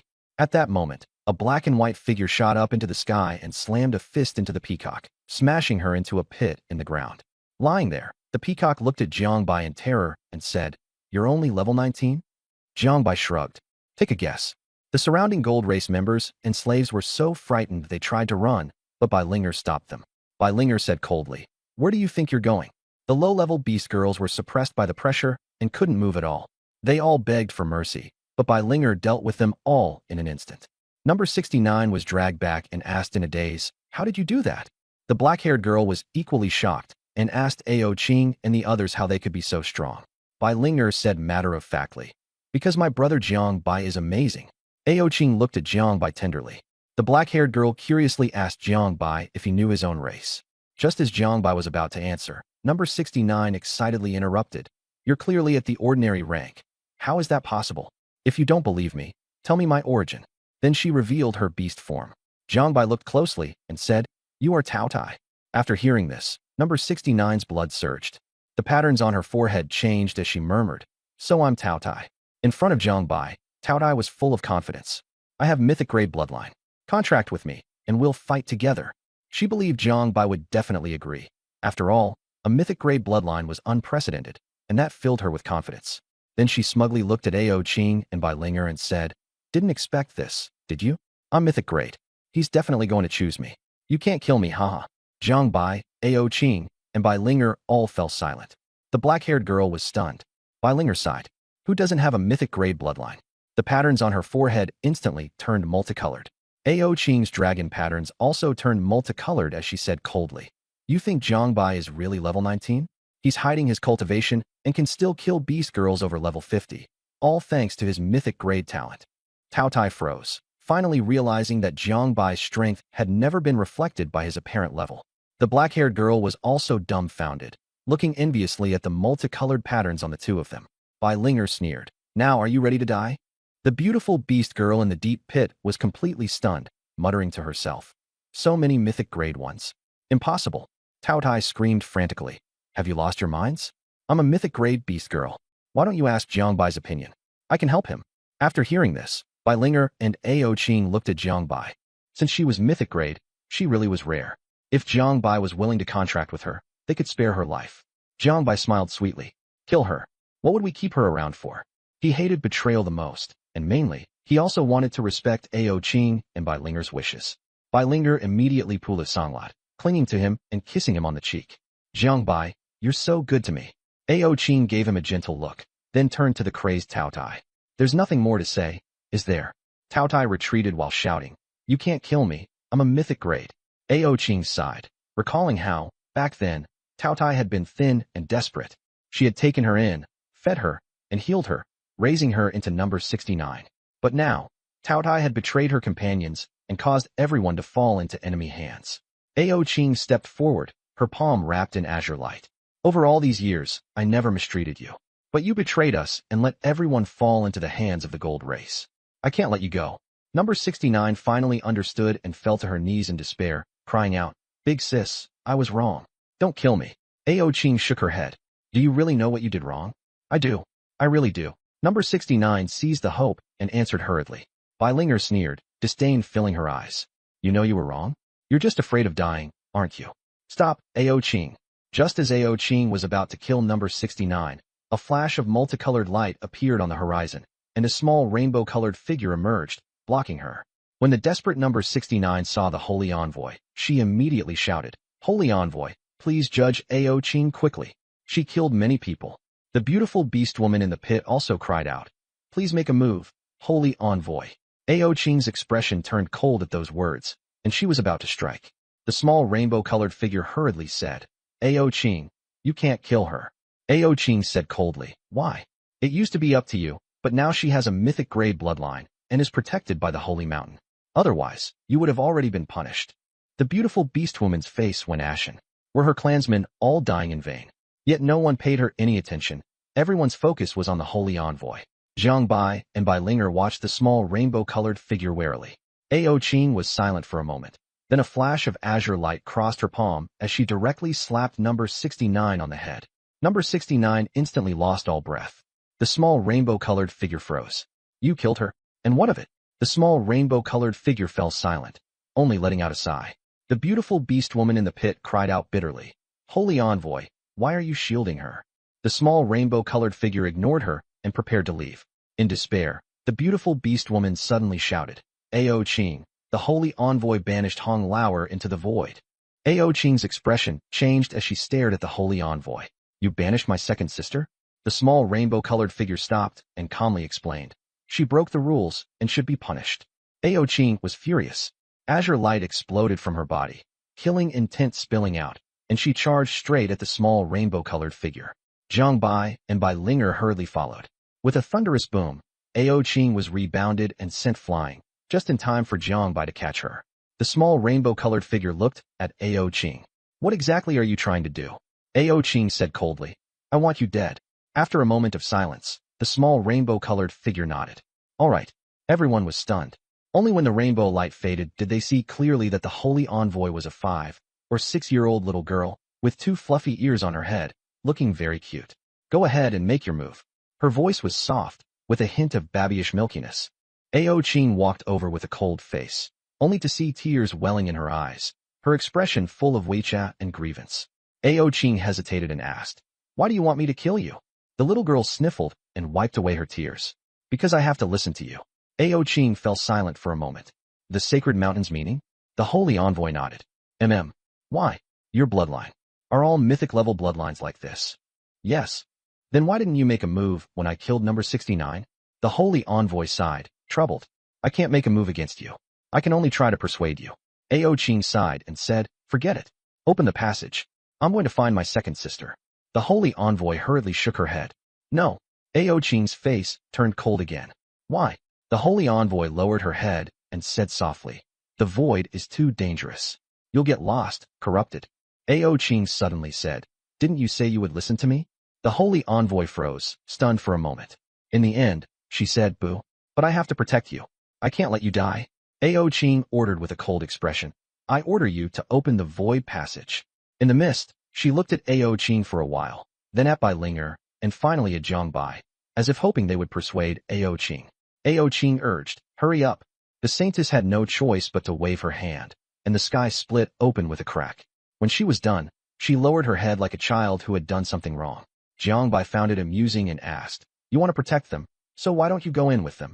The saintess said softly, I can't leave Sacred Mountain.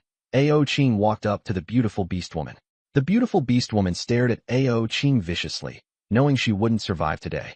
She hadn't expected there to be a mythical bloodline beast woman here, and she hadn't expected Sacred Mountain to take this matter so seriously. After dealing with the beautiful beast woman, Ao Qing said to Jiang Bai, Xiao Bai, you and Linger stay here. I'll go in alone. She wanted to go in by herself, afraid she might not come back. Jiang Bai was just about to speak when Bai Linger panicked. No, we can't let you go alone. Jiang Bai stays, and I'll go with you. The black-haired girl also said, I'm going too. She was wearing a water blue dress and looked like a girl in her teens. Ao Qing's expression darkened. Third sister, fourth sister, stop fooling around. I said I'd go in myself to save second sister. Don't make trouble. At this point, she became very serious and looked at Jiang Bai. Xiao Bai, keep an eye on them and wait for me to come back. Jiang Bai felt a little awkward and scratched his head. I also want to go in. Ao Qing was helpless. Looking at the 3 pairs of determined eyes, her tone softened. It's too dangerous. I don't want any of you to be in danger. Jiang Bai shook his head. Sister Ao Qing, we're not afraid of danger. We're only afraid of you going alone. Ao Qing was silent for a moment, then smiled. All right, let's all go in together. The saintess grew anxious. No, you can't all go in. Bai Linger suddenly said, Saintess, cry for me. Everyone was speechless. The saintess froze, a little dazed. Bai Linger muttered to herself, Huh? You're not listening to me? To me? But I'm also from a mythical bloodline. In the end, to everyone's shock, the saintess really did start crying, begging them not to all go in as she cried. The 4 of them couldn't be bothered with her and walked straight toward the crack. At the entrance, Ao Qing turned back to the saintess and said, Go and bring out the beast women captured by the Peacock clan and make proper arrangements for them. Without looking back, the 4 of them entered the void. Seeing this, the saintess cried even louder. Beast women in the distance, drawn over by the sounds of fighting, saw the blood-soaked Xian mountain and the corpses and were so frightened they collapsed onto the ground. Hearing the crying, they struggled back to their feet and approached shakily. Seeing the young beast woman crying, they asked, "Where are your clan members?" The saintess looked up blankly, thinking it was fortunate the other party didn't know her identity. The beast woman was shocked. "Could those corpses be your clan members? Come, come with me to meet the saintess." Jiang Bai and the others had just entered the void when they felt the surrounding void world energy was extremely dense, and Jiang Bai could sense the yin-yang immortal art in his body automatically absorbing it. Ao Qing and Bai Linger had strong bloodlines, so they were fine. But as soon as the black-haired girl entered, she was struck by the violent aura. She tried to suppress it, but couldn't suppress it at all, and before long she was eroded by the bloodthirsty aura. Suddenly, her mind cleared, and when she turned her head, she saw Jiang Bai smiling at her. "You can't hold off the void world erosion. Come a little closer to me." The fourth sister obediently nodded. "Thank you, Brother Jiang Bai." Jiang Bai was called third sister, and he replied, "You're welcome," then looked around.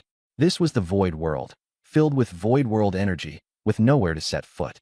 The reason they could barely stand was that Ao Qing had transformed into an azure dragon and was supporting them.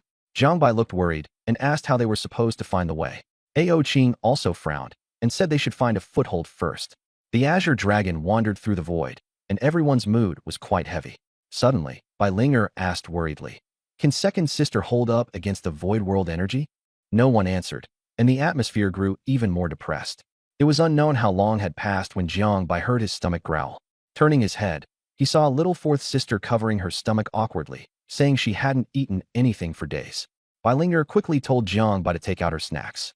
Jiang Bai was stunned for a moment and asked if she didn't have her own spatial storage. Bai Linger blushed and said she had already put everything that wouldn't fit into Jiang Bai's. Jiang Bai had no choice but to take out a pile of snacks and hand them to the black-haired girl. The girl nodded in thanks, eating as she made crunching sounds. Suddenly, the black-haired girl asked with a puzzled look, "Are these clothes?" Jiang Bai turned back and saw that she was holding a pair of white stockings, and the packaging faintly had the word "sexy" written on it. Bai Linger was extremely annoyed to discover that the stockings she had bought had been dug out by someone else. Jiang Bai remained very calm, handed the stockings to Bai Linger, and told her to put them on quickly. Bai Linger refused in a spoiled, fierce tone, but Jiang Bai insisted on putting them on her. Though she complained, she still cooperated and lifted her leg. Jiang Bai squatted down to help her put them on. Bai Linger's face turned completely red, and she softly told him not to make trouble. Jiang Bai, acting very serious, helped her put them on properly. Bai Linger couldn't help pinching him, and even warned him in a low voice to watch himself. The black-haired girl couldn't understand and just tilted her head in a daze. Suddenly, she pointed in a direction and said there was very strong fire element energy over there, probably their second sister. Jiang Bai immediately decided to go over and take a look. The others followed, and soon they found a shattered continent floating in the void. The ground was barren and empty, utterly desolate. Just as Ao Qing landed, a giant claw suddenly appeared and fiercely grabbed at the azure dragon's head. Ao Qing reacted quickly and dodged at once. A voice of confusion echoed through the void. "Huh?" Immediately after, a purple-haired young man with two horns appeared, looking at Jiang Bai and the others as he muttered to himself, "Have I been getting lucky lately? Why do I keep running into food?" Jiang Bai caught the word again and asked, "You found food before? What did it look like? Where did it go?" The young man stared in shock. "You can talk." Jiang Bai was puzzled. "Is that strange?" The young man nodded. "Strange. You shouldn't have intelligence. What's going on?" Jiang Bai ignored his question and continued asking where the previous food had gone. The young man's expression darkened. A red-haired beast girl was taken away by someone else. He added, "But it's fine. This time I'll go around them." Hearing about a red-haired beast girl, Ao Qing guessed it was the second sister and immediately ordered coldly, "Take me to find her." The young man said impatiently, "I'd be crazy to take you to your deaths. You're my food. What kind of food makes demands?" It was obvious that the other party was a sentient being from the void realm. Ao Qing grew anxious, flashed forward, and attacked directly. Jiang Bai and the others followed. Before the young man could even speak in surprise, Ao Qing punched him flying to the ground. Jiang Bai and the others swarmed over him and beat him up hard. The young man cried out in pain and begged for mercy. "Stop hitting me. I'll take you there." Jiang Bai and the others stopped and stared at him. Ao Qing said coldly, "Speak." The young man was terrified. "I'll talk. Just stop hitting me." Bai Linger threatened, "Say it now, or I'll kill you." Rubbing his aching body, the young man said, "To be honest, your strength may be a bit higher than mine, but even if you go, it won't help. You'll just be treated as a side dish and eaten." Ao Qing replied indifferently, "You don't need to worry about that. Just lead the way." The young man stood up, brushed off the dust, and said, You're all too conspicuous like this. You'll attract a large group of void beasts, and I won't even be able to save you. Even if you aren't discovered by low-level ones, the high-level ones can still recognize you. Ao Ching fell silent, understanding that he was right. The beast girl's aura was easy to expose, and they would be hunted by void beasts. Everyone stared at the young man, who quickly cleared himself of responsibility. I really can't do anything. Bai Linger smiled as she raised her fist and stepped closer. The young man panicked and quickly changed his words. Wait, let me think carefully.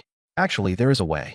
He looked at Ao Qing, Bai Linger, and Xiao Si, and said seriously, your appearances are too obvious, so you'll definitely be discovered. But Jiangbai can. He looks like us. As long as you smear a bit of void beast blood on him, he can slip in. The aura was something you could hardly detect unless you sensed it carefully. Jiangbai stared at the other party's pair of horns and asked in disbelief, I really can? So that was what almost meant? The young man understood what Jiangbai meant, touched his horns, and explained, not every void beast evolves with horns. Each kind of void beast has different evolutionary traits.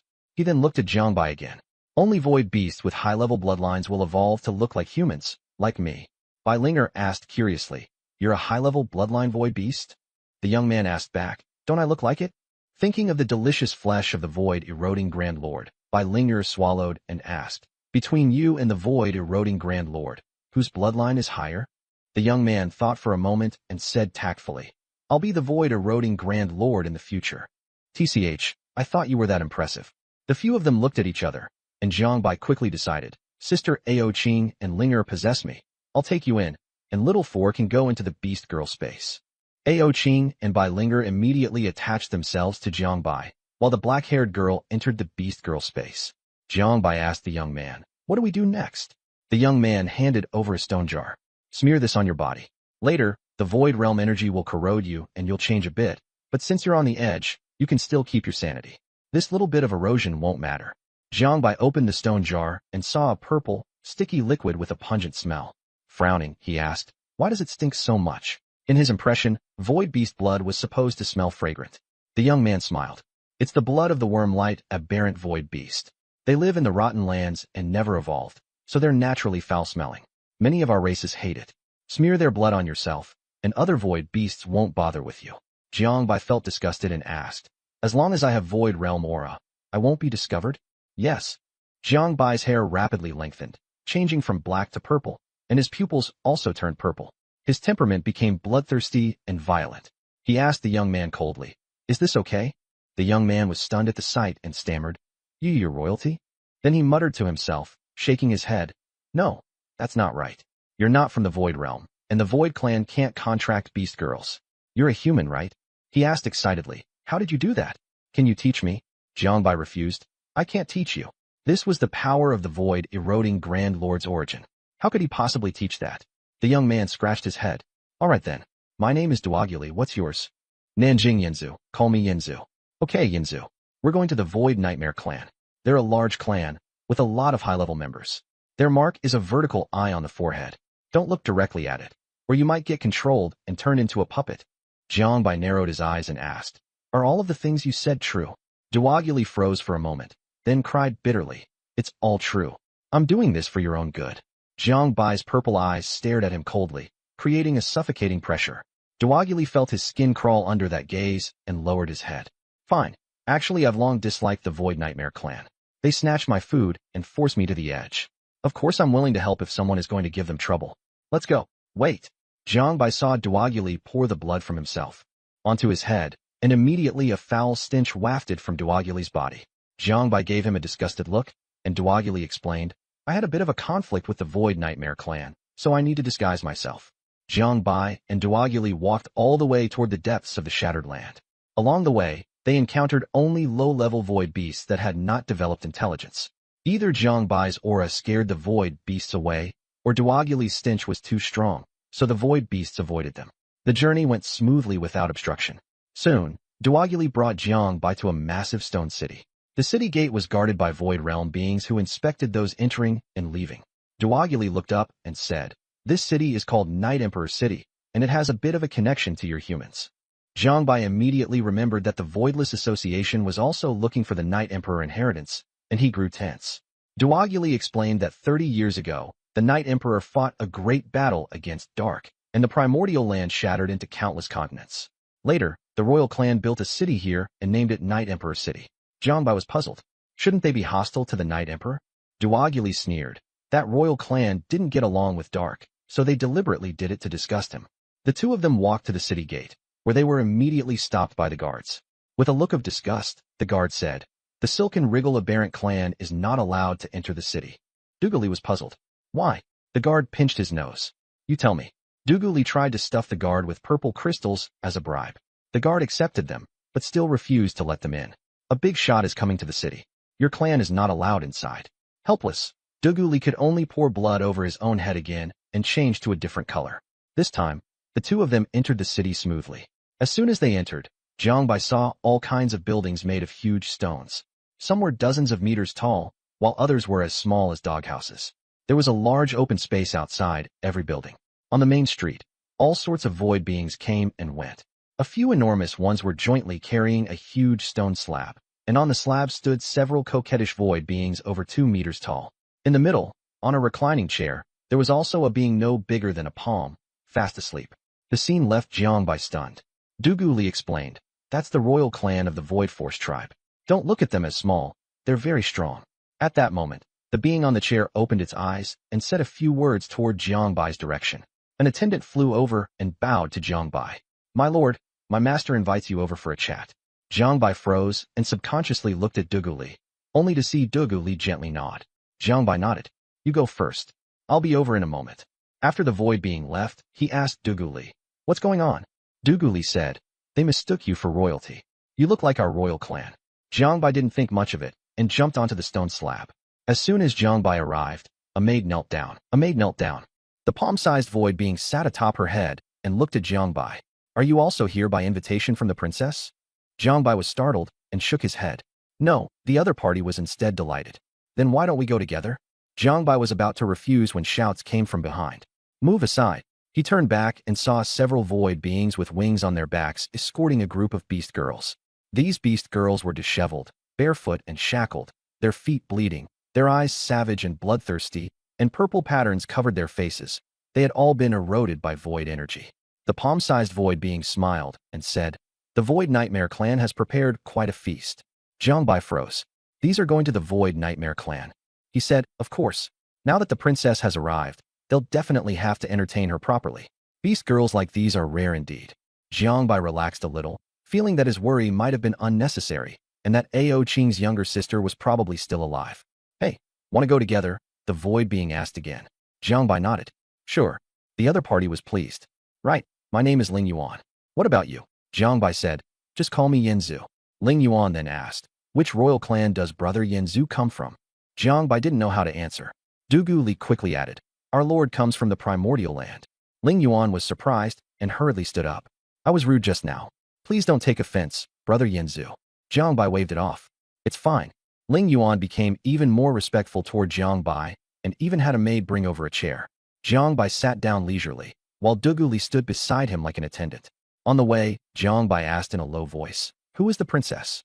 Duoguli said, "She came from the Void Realm Imperial clan, but I don't know exactly which family." "Imperial clan?" Duoguli nodded. "There are 10 void-devouring great lords in the Void Realm, and above them are 4 heavenly lords. The heavenly lord clans are the Imperial clan." Jiangbai glanced at Ling Yuan, who was sleeping. "Has his family ever produced a void-devouring great lord?" Duoguli nodded, then shook his head. "They did in the past, but not anymore." Jiangbai understood. The void-devouring great lord was just a title that could be contested. Soon, they arrived at the ancestral land of the Void Shadow clan, where the square was packed with beings from the Void Realm. A sinister-looking young man walked over and sneered. "So it's the little dwarf causing such a big scene." Ling Yuan said coldly, "Xie, I'm here to attend the princess's invitation. I don't want to quarrel." Xie laughed. "Is that because you're too scared?" Ling Yuan snorted and ignored him. After a while, a 3-eyed being from the Void Realm stepped onto the stage and announced loudly, "Today, we thank the princess for her favor. The ceremony is about to begin, so please stay calm and be patient. The princess is almost here." Purple mist surged rapidly across the sky, gathering into a huge whirlpool. A void beast appeared, its entire body pitch black, with fleshy wings on its back, a bull's body, and black horns, all surrounded by dark energy. It pulled a stone carriage, its curtains concealing the interior, and slowly emerged from the whirlpool before stopping at the high platform in the square. A languid voice came from within the stone carriage.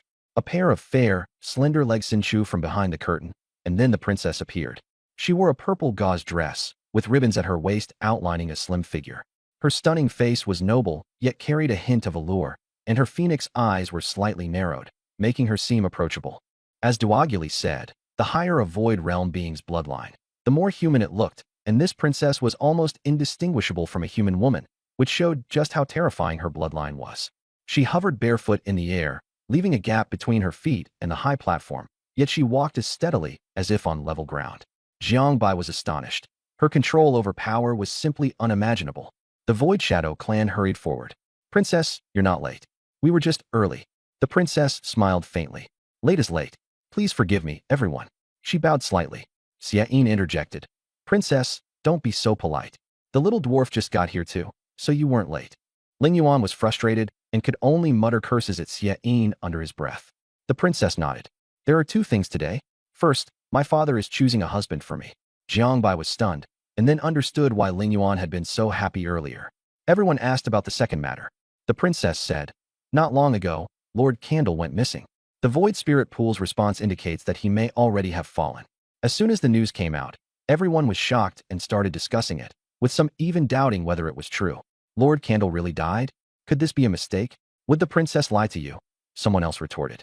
Someone asked, Lord Candle's origin should return to the Void Spirit Pool to be revived. Could the message be wrong? The princess shook her head. What if Lord Candle died on the Holy Mountain? Everyone was surprised. So that's why his origin can't return. But why would Lord Candle go to the Holy Mountain? The princess said coldly, "There's only one possibility. He was carrying out a mandate." With that, everyone suddenly understood. The only things that could make a void-eroding lord go to the Holy Mountain were either the Heavenly Lord or a mandate. Now that Candle Lord had completely vanished, the Void Realm would forever be missing one of its 10 void-eroding lords. The princess then dropped another bombshell.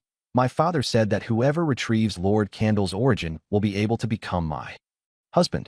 As soon as the words fell, everyone froze. Xiayin spoke up. "Princess, isn't this condition way too difficult?" The others quickly echoed him. "That's right, princess. This is basically impossible." Ling Yuan muttered softly beside Jiangbai. "Isn't this just making fools of us?"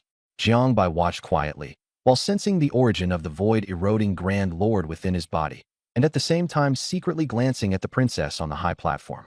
It had to be said, the princess had a hot body and an alluring charm, very much like the heroine in the Succubus Cafe he played in his past life. Facing the doubts, the princess only smiled faintly. "Become my husband, and you'll also gain the chance to enter the Void Spirit Pool." The crowd instantly grew excited. Ling Yuan stepped forward and bowed. "Princess, I'm actually not here for the Void Spirit Pool. I just like you, and I'll definitely bring back the Candle Lord origin." The crowd's emotions surged. "Charge into the sacred mountain and reclaim the origin. I'll definitely bring back the Candle Lord origin." The scene descended into chaos. This news was far too tempting. No beings of the Void Realm didn't want to enter the Void Spirit Pool, because only this place could break the limitations of advancement. The princess had anticipated this reaction long ago. She raised her hand to quiet everyone, then continued, "Before we go to the sacred mountain, there is one more matter." She summoned an elder of the Void Phantom clan, who stepped onto the stone platform. "Do you know why the princess came to my clan for this meeting?" An impatient royal interrupted. "Just say it, don't drag it out." The elder said, "Everyone knows how the Land of Ruins came to be, right? 30 years ago, the battle between the Night Emperor and the Dark Lord caused this place to be formed. But there's actually another secret. Back then, the Dark Lord was slain by the Night Emperor, and his origin remade his body, but his true body was hidden by the Night Emperor in the Land of Ruins. Over the years, the Bright Lord has been having a search for it. Not long ago, there was a disturbance in the center of the Land of Ruins, and the Bright Lord suspected it might be the Dark Lord's true body. But only royals can enter there, so he asked everyone to help." Hearing this, the crowd hesitated. "This involves the Dark Lord's true body." The elder smiled. "The Bright Lord said that whoever finds the Dark Lord's true body will be protected by him." The crowd let out a breath of relief. With the Bright Lord's promise, everyone felt much more at ease. The princess coming here clearly meant she had an agreement with the Bright Lord.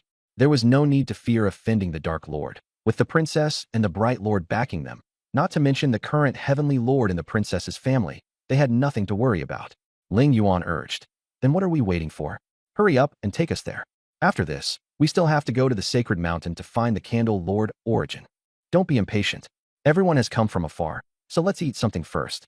We'll leave after that. Xiayin licked his lips and laughed. Stop dawdling. Serve the food already. Very quickly, a group of beast girls wearing shackles were brought out. Their expressions were full of bloodlust and brutality. The beast girls had not yet regained their senses. Jiangbai sized up the beast girls. The features of several red-haired ones didn't match the description of White Linger's second sister, and he breathed a sigh of relief. He suspected White Linger's second sister was the vermilion bird. If that was really the case, there would be a vermilion bird mark between her brows. Xiayin walked up to one of the beast girls, grabbed her chin, and said with disgust that these were all trash goods. But the elder laughed and said, "This is just an appetizer. The main course is still waiting." Xiayin sighed, saying it had been a long time since he last tasted fresh food, but these didn't look any good either. As he finished speaking, a mass of black slime seeped from his hand, spreading over the beast girl's head and then across her entire body. When the others saw this, the purple color in the beast girl's eyes gradually faded. She looked around blankly, and upon seeing the black liquid in Xiayin's hand, she was greatly shocked and stammered, "High-tier void beast." Seeing that the surroundings were filled with beings bearing the traits of high-tier void beasts, she was so frightened that she collapsed to the ground. "Where is this place?" Xiayin closed his eyes and savored the moment, a look of ecstasy spreading across his face. Now that's a familiar taste, fear. It's truly mesmerizing. The crowd was stunned. Someone praised him. "Brother Xiayin, impressive. You actually managed to dispel the corruption from her body." Xiayin shook his head and pointed at the beast girl's arm. "It's not gone. I've just concentrated the void realm energy in one place." Sure enough, everyone saw that the beast girl's arm had turned a deep purple, and they all praised him. "But with all the void realm energy concentrated in her hand, won't that affect the flavor?" someone asked doubtfully. Xiayin smiled, raised his clawed hand, and the beast girl let out a blood-curdling scream. Only then did the crowd realize he had severed her arm. This might be a bit wasteful, but it ensures the best flavor. With that, his form twisted and melted into a massive black monster, oozing black liquid like a black ice cream cone, instantly enveloping the beast girl. The black mass Xiayin had transformed into devoured the beast girl alive, from head to toe, an act of extreme cruelty. The crowd was stunned, yet they couldn't help but praise him. Brother Xiayin is a true genius. He knows how to keep the ingredients as fresh as possible. Jiangbai felt nothing but nausea, yet he was powerless to do anything. He sensed that the royal auras around him were average, but that old man Su Yin was unfathomable, far beyond his ability to handle. Xiayin returned to his original form, still not quite satisfied. Others began to follow suit, creating a scene of unimaginable bloodshed. To the beings of the void realm, fear and other negative emotions were like a delicacy. Jiangbai turned away, refusing to watch. He noticed that Deguoli hadn't moved and asked, "Aren't you going?" Deguoli scratched his head. "It's too cruel." Jiangbai understood that he was staying away because he knew he was human. Ling Yuan returned and asked Jiangbai, "Aren't you going to eat?" Jiangbai swallowed hard. "I've lost my appetite." Ling Yuan shook his head regretfully. "What a waste. Xiayin's quite clever.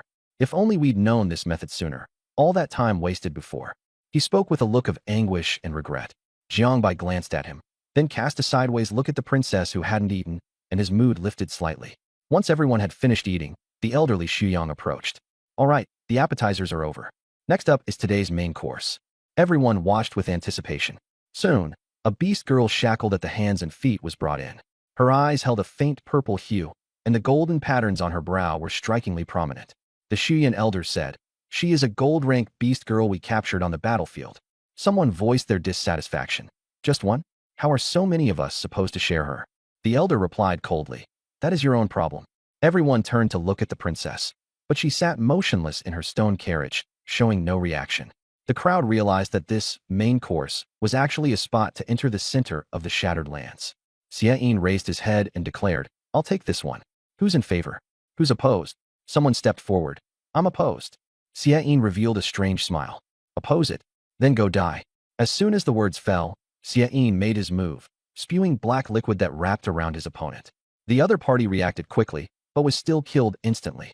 Xiayin drew back the black liquid, a mocking smile on his face. Who else? Everyone was shocked.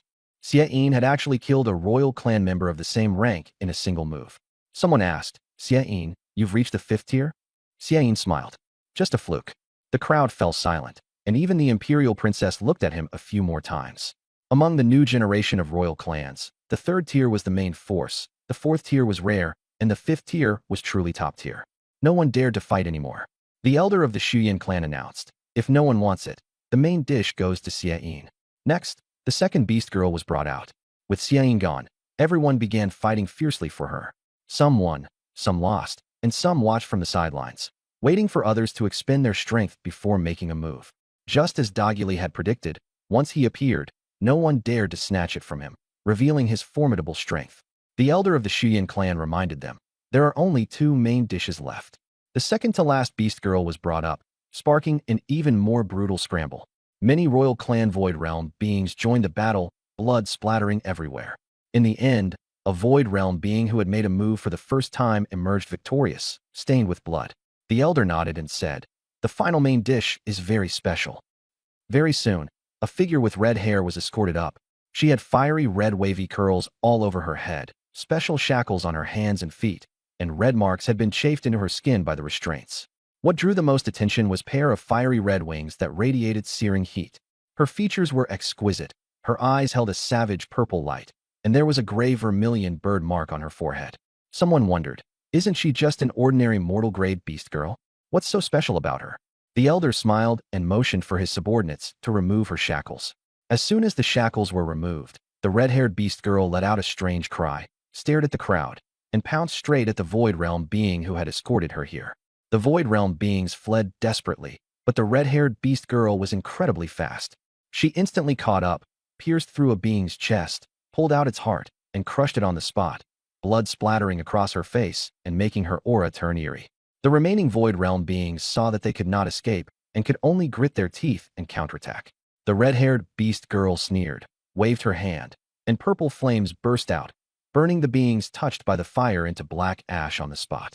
Just as she was about to continue attacking, her body was suddenly pinned by a powerful force, and she could not move. Everyone was shocked and began discussing. The ones escorting her were all second-tier Void Realm beings, normally capable of suppressing beast girls of the same rank, yet they were instantly killed by the red-haired beast girl. The old man of the Void Mirage clan proudly explained that although this beast girl had only ordinary bloodline, her combat power was exceptionally abnormal, and he suspected she possessed a terrifying hidden bloodline, making her a special individual.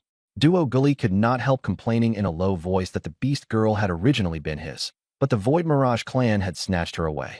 Jiangbai gave him a cold look. Duo Gully muttered again that if she had not been taken away, he could have returned her to Jiangbai, and they would not all have to be wasting time here. At this moment, the royal beings all set their sights on this beast girl.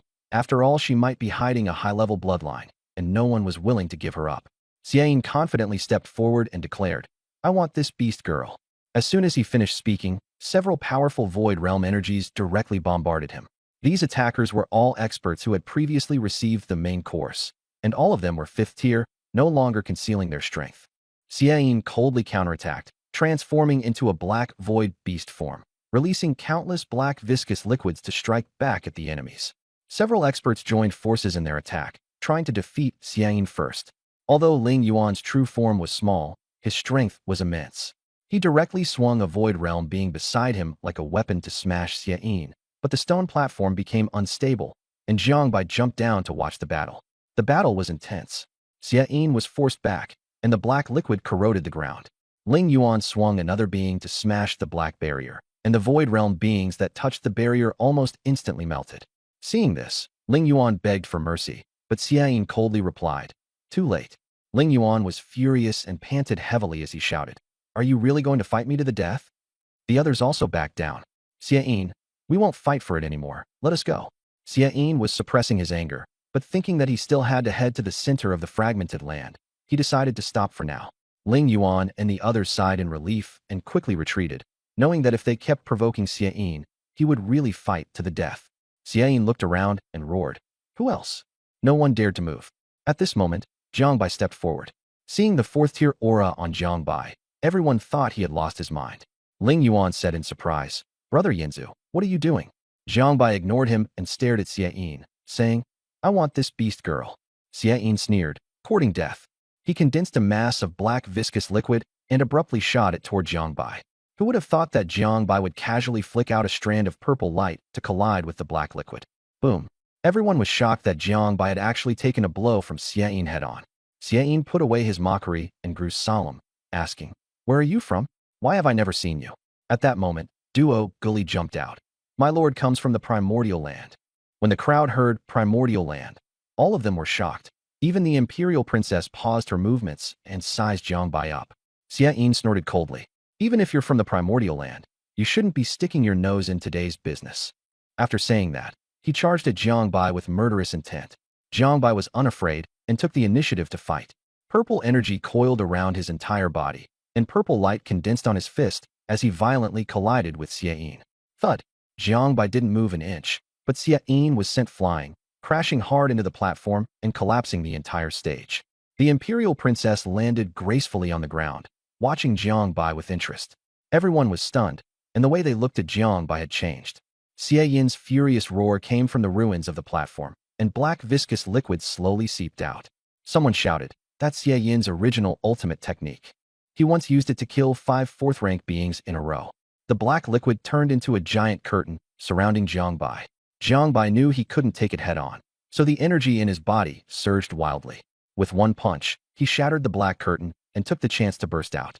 Just as he emerged, a massive black hand came down over him. Jiangbai immediately used a purple barrier to protect himself and resist the erosion. He silently recited a mantra, and a streak of azure light lit up beside him, transforming into a seed of light that merged into the black liquid. In an instant, it took root and sprouted, transforming into a towering ancient tree. Azure light flowed over it, mysterious and extraordinary. Jiangbai opened his eyes. Azure light flashed as he gave a low shout. "Purify filth." The black viscous liquid instantly turned transparent. Taking advantage of the moment, he used the yin-yang twin pupils, and 2 vortices slammed into Xiayin's true body.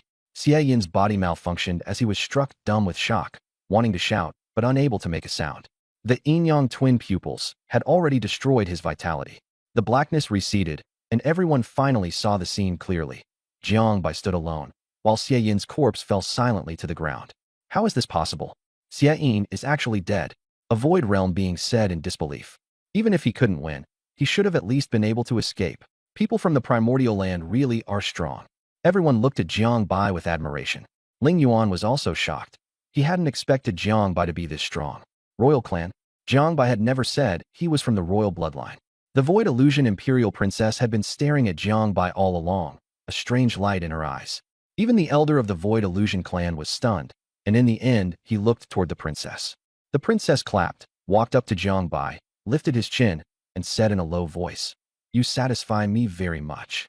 Then she stepped back and said, "Anu, give the beast girl to him." The elder of the Void Illusion clan nodded. The imperial princess left in her carriage. The elder of the Void Illusion clan arranged for everyone to stay and recuperate for a day, and tomorrow they would head to the center of the Shattered Land. The red-haired beast girl was brought over. Once the suppression was removed, she went berserk. Jiangbai subdued her with a single palm strike and trapped her inside a purple energy barrier. The Void Nightmare clan had small bodies, and their dwellings were similar to those of humans. Jiangbai was brought to a brightly lit palace, where a Void Nightmare clansman respectfully said that Jiangbai could give any orders he needed. Jiangbai nodded, brought Duoguli and Ao Qing inside the inner hall, left Duoguli outside, and took Ao Qing's second sister into the inner hall. Suzaku's pupils were filled with a purple hue. Controlled by Jiangbai, she sat on the bed. Jiangbai's eyes turned black and white, and a tremendous suction force came from his hands, continuously absorbing the void realm energy within Suzaku's body. The purple patterns on Suzaku faded, her pupils turned red, and her ferocious aura receded. Jiangbai became more and more violent. Suzaku's consciousness recovered.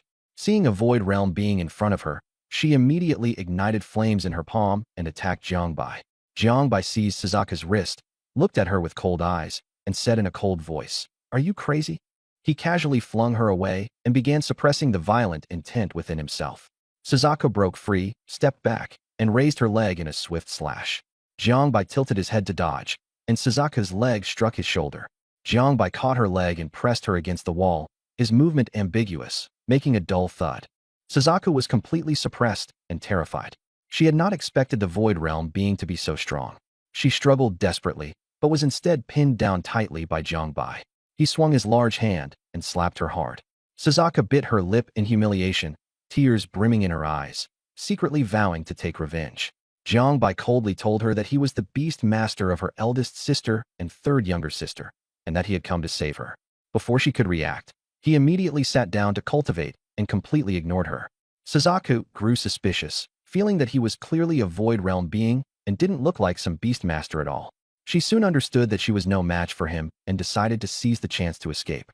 Suzaku quietly slipped out of the sleeping chamber. When she saw Dwaguli guarding the door, she did not make a move and instead chose to take a detour to leave. But when she saw that the outside was full of powerful high-level void beasts, she fell into complete despair, though she still decided to fight to the death. Unexpectedly, just as she was about to flee, she was discovered and directly subdued by Ling Yuan's maidservant and captured back. After Jiang Bai finished cultivating, he discovered that Suzaku was gone and hurried out with Dwaguli to look for her. At that moment, Ling Yuan laughed as he came back with the bound Suzaku. Seeing that she was not injured, Jiang Bai finally breathed a sigh of relief. Brother Ling Yuan, I accidentally let her run off. Jiang Bai took Suzaku from the maidservant and carried her to his side. Suzaku was full of anger, glaring at Jiang Bai fiercely. Brother Yanzu, no need to be polite, it was nothing. Brother Ling Yuan, what do you need me for? Jiang Bai asked in confusion. The princess wants to see you.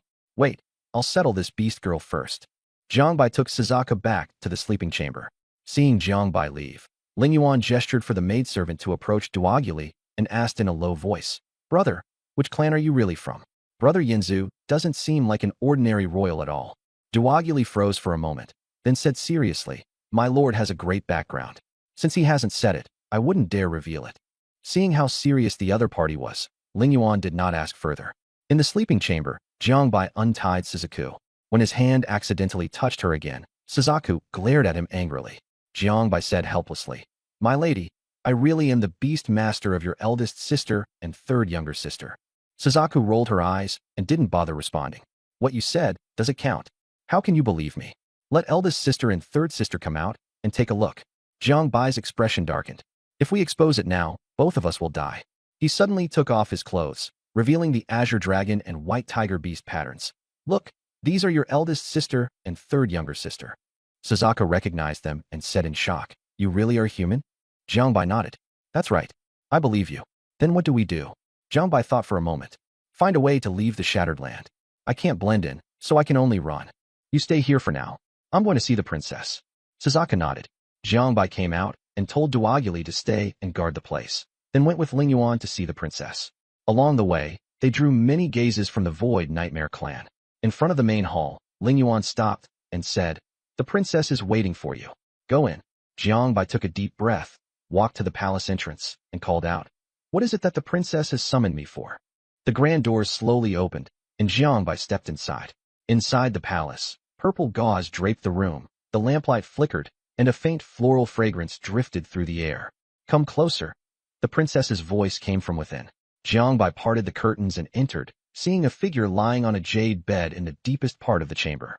A breeze lifted the gauze drapes. The princess lay on her side with one hand supporting her head, her scant clothing revealing an alluring figure that made Jiang Bai frown slightly. Seeing Jiang Bai, the princess directly hooked a finger at him, motioning him over. Jiang Bai wasn't afraid and walked forward. Unexpectedly, the princess lifted a foot and pressed it against his chest, slowly sliding it downward. Jiang Bai's expression remained blank. What does the princess mean by this? The princess laughed from the bed. Yanzu, you don't need to call me princess. My real name is Zidai. Seeing that Jiang Bai didn't react, Zidai let out a soft, and said, Yanzu, you're not being honest. Jiang Bai's heart tightened, thinking his identity had been exposed. Zidai continued, You kept staring at my legs in the square today, so why no reaction now? Jiang Bai replied calmly, What reaction does the princess want from me? Zidai propped her chin and asked back, What do you think? Jiang Bai directly grabbed Zidai's leg and pulled, making her sit onto his lap. Zidai froze. By the time she reacted, she was already locked in close-range eye contact with Jiang Bai. Jiang Bai smiled. Isn't this what the princess wants? Zidai stared at Jiang Bai, her tone carrying a coquettish threat. If you dare treat me like this, and my father finds out, you won't keep your life. Jiang Bai shrugged. I'm just reacting the way the princess asked. Zidai felt the change in Jiang Bai's body and pushed him away, standing up. Not now. You have to wait until you obtain the Candle Lord's origin. Then she leaned against Jiang Bai's shoulder and asked, Yanzu, which royal clan do you actually come from? Why have I never heard of you? Jiang Bai became wary, but answered calmly. I come from a fallen royal clan, so it's normal that the princess hasn't heard of me. Zidai didn't believe him. Your strength shouldn't belong to the descendant of a fallen clan. The atmosphere turned serious. Jiangbai sensed that Zidai was suspicious of his identity. He didn't know what exactly she was doubting, but he grew alert. Jiangbai asked, "What does the princess want to say?" Zidai looked up, twisted Jiangbai's head to make him meet her gaze, and purple light surfaced in her eyes. Jiangbai felt dazed for a moment, but fortunately the immortal technique within his body activated on its own and restored his clarity. Still, he pretended to be controlled. Zidai let out a sigh of relief and asked coldly, "Which race do you belong to?" After a struggle, Jiangbai answered, "The primordial land, the Taichu clan." Zidai asked in confusion, "Is there such an imperial clan? I've never heard of it. What kind of race is primordial?" Jiangbai replied, "A fallen imperial clan." Zidai continued, "What's your purpose in getting close to me?" Jiangbai fell silent for a moment. Jiangbai said, "I don't want to work hard anymore." Zidai looked puzzled. "What do you mean?" Jiangbai said seriously, "I want to be your husband and rely on the resources of your clan." Zidai was speechless and looked down on Jiangbai a little. She thought that, as a dignified imperial clan, he didn't rely on himself and instead wanted to live off a woman. But to be fair, he did look to her taste, and his strength was passable. It was just that his mindset was too negative. She felt that a husband should have a sense of responsibility and couldn't just think about depending on others. So it seemed she'd have to properly educate Jiangbai. Zidai shook her head and continued, "Do you know about the void art plan?" As she said this, Zidai stared fixedly at Jiangbai, afraid he would show any unusual reaction. Jiangbai looked blank. "No." After confirming that he wasn't lying, Zidai finally let out a sigh of relief and said, "All right, you can go back for now. Tomorrow, enter the center of the shattered land." Jiangbai agreed and left. A woman in a white dress appeared in the palace, with a gentle yet slightly sinister temperament. She was Ming Exine, one of the 10 void corruption lords. Zidai immediately bowed. "Aunt Ming." Ming Exine sat down, pulled Zidai to her side, and patted her face. "Xiao Dai, no need to be so formal." Zidai asked, "Why has Aunt Ming come here?" Ming Exine said, "I was worried about you. I sensed the aura of the Dark Lord in the shattered land." Zidai dismissed it. "What's there to worry about? Don't you trust my strength?" Ming Exine smiled and rubbed her head, but soon turned serious. "It's not that I don't believe you're strong, but an uncertain factor has appeared." Ming Exine handed her a stone spear. "Your father asked me to give this to you. You must bring it with you when you enter the center of the shattered land." Purple Butterfly hesitated for a moment and asked, "Is the true body of the Dark Lord really the key to breaking through the Void Art's plan?" Mingxi nodded and said that back then, everyone thought it was a battle between the Dark Lord and the Night Emperor, but in reality, the Night Emperor was even more terrifying. If not for Purple Butterfly's father stopping him, the Void Art's experimental site would have been destroyed long ago, but the Night Emperor still stole the only successful Void Art. Purple Butterfly looked puzzled. Why is the key on the Dark Lord's true body? Mingxin didn't know either, and only said it was Purple Butterfly's father's judgment. Purple Butterfly finally couldn't hold back. "Aunt Ming, what exactly is the Void Art's plan?" Mingxin smiled and said, "I thought you could hold it in and not ask. The Void Art's plan was established by your father 30 years ago. The beings of the Void Realm are insufficient in their use of energy. In order to catch up with humans and the many arts of the Holy Mountain Beast Girls, the Void Realm collected various arts for research, hoping to find a Void Art suitable for cultivation in the Void Realm. Once successful, it would affect the future of the entire Void Realm." Purple Butterfly was shocked. "Did the Void Art's plan succeed?" Mingxin replied, "It did, but the results were stolen by the Night Emperor, leaving only clues behind." Mingxin asked Purple Butterfly, "Did your father take the Void Art out of the Void Realm?" Purple Butterfly shook her head. No. He said the Void Art was sealed inside the Dark Lord's true body, and as long as the Dark Lord remains in the Void Realm, the Void Art will not leave. Purple Butterfly hesitated for a moment, then asked again, "Aunt Ming, do we have to find the source of Lord Candle?" Mingxin froze for a moment. "What do you mean?" Purple Butterfly said softly, "I think Yinzu is pretty good." Mingxin frowned. "Don't be ridiculous. Your father wanted your husband to obtain the source of Lord Candle, because only then can you become the Great Void Devourer." Purple Butterfly fell silent, finally understanding the condition her father had set. "Aunt Ming, I understand." Seeing that she was unhappy, Mingxin comforted her. "Actually, letting that boy be your husband isn't impossible." Purple Butterfly's eyes lit up. "How?" "As long as you find the source of Lord Candle and give it to him." "What if it's not him who gets it?" Mingxin tapped her on the forehead. "Then you can snatch it and give it to him." Purple Butterfly immediately jumped into Mingxin's arms happily. "Aunt Ming, thank you." Silly child. Jiang Bai came out of the palace with a very ugly expression. He felt that the fragrance inside had a problem, and he had almost lost control. He returned to the sleeping palace, but didn't see Duaguli. Just as he entered the inner hall, he saw Zhu Chue's figure and froze for a moment. When Zhu Ke saw it was him, she said, "You're back." Jiang Bai asked, "Where's Duaguli?" Zhu Ke shook her head. "I don't know." Seeing that Zhu Ke was in low spirits, Jiang Bai comforted her. "Don't worry, we'll definitely be able to go back." Maybe. Soon there was movement outside. Jiang Bai thought Duaguli had returned, and when he opened the door, he saw a white-haired woman. The woman was mature, alluring, and had a powerful aura. She directly asked Jiang Bai, "You are Yinzu of the primordial royal clan?" Jiang Bai's heart tightened. This identity was something he had made up, and he hadn't expected the other party to come knocking directly. Jiang Bai could only brace himself and answer, "Yes, I come from the primordial royal clan." The woman suddenly released a powerful aura that pressed Jiang Bai so hard he couldn't move, and coldly asked, "There is no primordial royal clan in the origin land at all. Who exactly are you? Why are you getting close to the princess?" Jiang Bai fought desperately to endure it, cold sweat covering his forehead. "Senior, the primordial royal clan only has me left now. I got close to the princess just because I wanted to find someone with resources and influence." Seeing that he wasn't frightened, a trace of surprise flashed in Mingxin's eyes. Sure, he had long since seen that Jiang Bai was no simple person, even more formidable than many royal descendants. She also wasn't sure whether Jiang Bai was truly of the primordial clan. After all, the primordial land was too vast, and even the Heavenly Lord couldn't clearly say how many races there were. She understood even less.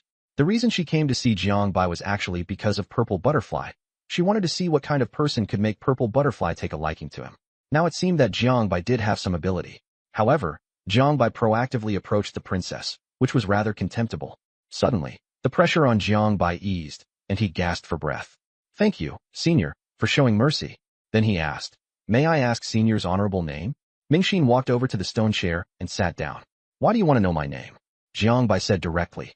"Senior, you're exceptionally graceful. I wanted to get to know you." "Sure enough," Mingxin laughed. "You little thing, you sure know how to talk. Aren't you fixated on the imperial princess? Why are you trying to flirt with me too?" Jiang Bai smiled. "I don't actually interact with the imperial princess much. Besides, there's an old saying among humans. A fair lady is sought by the gentleman." Mingxin thought about it. "I've never heard that one, but it's pretty interesting." Jiang Bai cursed inwardly, uncultured, but said aloud, "We can talk more if we get the chance." Mingxin shook her head. "Forget it, I'm not interested. You should go after the imperial princess instead." She stood up, and her aura suddenly surged. Walking up to Jiang Bai, she pinched his chin. "This time in the Shattered Land, you must help the imperial princess. Otherwise, you'll regret it." Mingxin left, and only then did Jiang Bai realize his back was drenched in sweat. He thought to himself, "This woman is terrifying." After a while, Daguli slipped back in. Jiang Bai asked, "Where did you go?" Daguli said he ran into an acquaintance and chatted for a bit. Jiang Bai looked suspicious. "You even have acquaintances among the Void Nightmare clan?" Daguli said unhappily. "Can't a social butterfly like me have a few friends?" Jiang Bai couldn't be bothered with him and went straight to the point. "I'm making a run for it. Want to come along?" Daguli froze for a moment. "So soon? You're not going to the center of the Shattered Land?" Jiang Bai rolled his eyes. "What do you think?" Daguli refused. "You go ahead. I still have things to do." Jiang Bai gave him a long look, and Daguli hurriedly assured him, "Don't worry, I won't reveal your identity." Jiang Bai hesitated, but didn't make a move. He always felt that Daguli was no simple character. Keeping him around wouldn't be a problem. "You stay behind on your own." After saying that, Jiang Bai went to find the vermilion bird. Jiang Bai entered the inner hall, and Zhu Ke glanced at him before lying back down again. Jiang Bai said, "Don't be like that. We're getting ready to leave." Zhu Ke froze for a moment, her eyes burning with excitement. "Really?" Jiang Bai nodded. "Of course. We're leaving right now. Hurry up and get up." He glanced at Zhu Chue's figure and couldn't help but admire it in his heart. Zhu Ke jumped off the bed. "Let's go." The two walked through the clan territory, with countless beings from the Void Realm watching them from the shadows. Zhu Ke was so nervous that her palms were covered in sweat, and she almost couldn't walk. Suddenly, Jiang Bai took her hand and softly comforted her. "Relax. I'm here. No one dares touch you." Zhu Ke froze, then answered in a low voice, and her whole body relaxed. She let out a sigh of relief, and even her walking became much more normal. But before they had even left the Void Illusion clan grounds, a strange sound came from above. Everyone looked up and saw several ferocious void beasts pulling a luxurious jade carriage as it floated steadily toward them, with two lines of Void Realm beings following behind. A gentle male voice came from the carriage. Sister Ziti, come out and have a chat. Everyone was shocked. Who would dare address the princess by name so casually? Soon, a flash of purple light burst deep within the clan grounds, and Ziti appeared in midair, wearing a purple dress and barefoot. When Jiangbai saw Ziti, he thought, if she'd changed clothes, I might not have recognized her. Ziti was dressed very conservatively, revealing only a pair of fair feet, and Jiangbai grumbled inwardly. Are shoes that rare? Ziti frowned at the jade carriage and asked coldly, Weiyuan, what are you doing here? Everyone was shocked. Weiyuan was also of the primordial royal clan. Weiyuan smiled as he stepped out of the jade carriage, his bloodline exceptionally noble. I heard you're in trouble, so I came to help. Ziti said coldly, no need. I don't need your help. Weiyuan didn't get angry and kept smiling. I heard you were taking a husband. Why didn't you inform me? You know I like you. Ziti snorted coldly. And you think you're worthy? Suddenly, Jiangbai's body lost control and was yanked up into the air, and even he was dumbfounded. Zhuke looked completely stunned. Weren't we supposed to be running? Everyone else was equally baffled. Jiangbai knew it was the power of the white-haired woman from before. When Ziti saw Jiangbai flying over, her eyes lit up. That's right, I am choosing a husband, but I've already found one. She smiled sweetly at Jiangbai, and being stared at made his whole body tingle. He thought, using me as a shield? So he simply wrapped an arm around Ziti's waist and asked softly, Shout I, who is this? Introduce him to me. Up close, Ziti's skin was fair and flawless, soft enough to seem like it would break at a touch. Ziti was startled for a moment, then smiled. Not important, just some random passerby. The entire scene fell silent, and everyone was shocked. Didn't they say one had to find the origin of Zhu Jun to become the princess's husband? How did it get decided just like that? Zhuke was dumbfounded, thinking, didn't you say you were a human beastmaster? Is this really reasonable? Ling Yuan muttered softly atop a maid's head. Didn't you say you weren't invited by the princess? So what's this now? Wu Yuan's face turned green and white in turns, and he forcefully suppressed his anger before asking Jiangbai, who are you? To him, Ziti's bloodline concerned the future of the clan, and he had to fight for it. Jiangbai stared at Wu Yuan and, still holding Ziti in his arms, shot back directly. Can't you tell? Wu Yuan said coldly. Do you know what my identity is? How dare you speak to me like that? Jiangbai was equally icy. Then do you know what my identity is? What identity? Jiangbai said, I am. Jiangbai said with a smile. The future husband of Princess Ziti, that's me. He knew how terrifying the white-haired woman hidden in the shadows was, and although her status was high, he felt she still couldn't compare to Ziti. Wu Yuan was so furious he didn't know what to say. In the end, he could only threaten, do you know her identity? Do you think your bloodline is worthy of her? He then turned to Ziti. He's just an ordinary royal. How could he possibly deserve you? Only someone of royal blood like me is qualified. Ziti's expression was cold. Wu Yuan, I'm only tolerating you because your clan once helped my father. If you keep spouting nonsense, don't blame me for being rude. Wu Yuan still wanted to retort, but Ziti cut him off. No, but. Shut up now. My choosing a husband is not your concern. Wu Yuan's face instantly flushed red. He had never expected Ziti to be so heartless.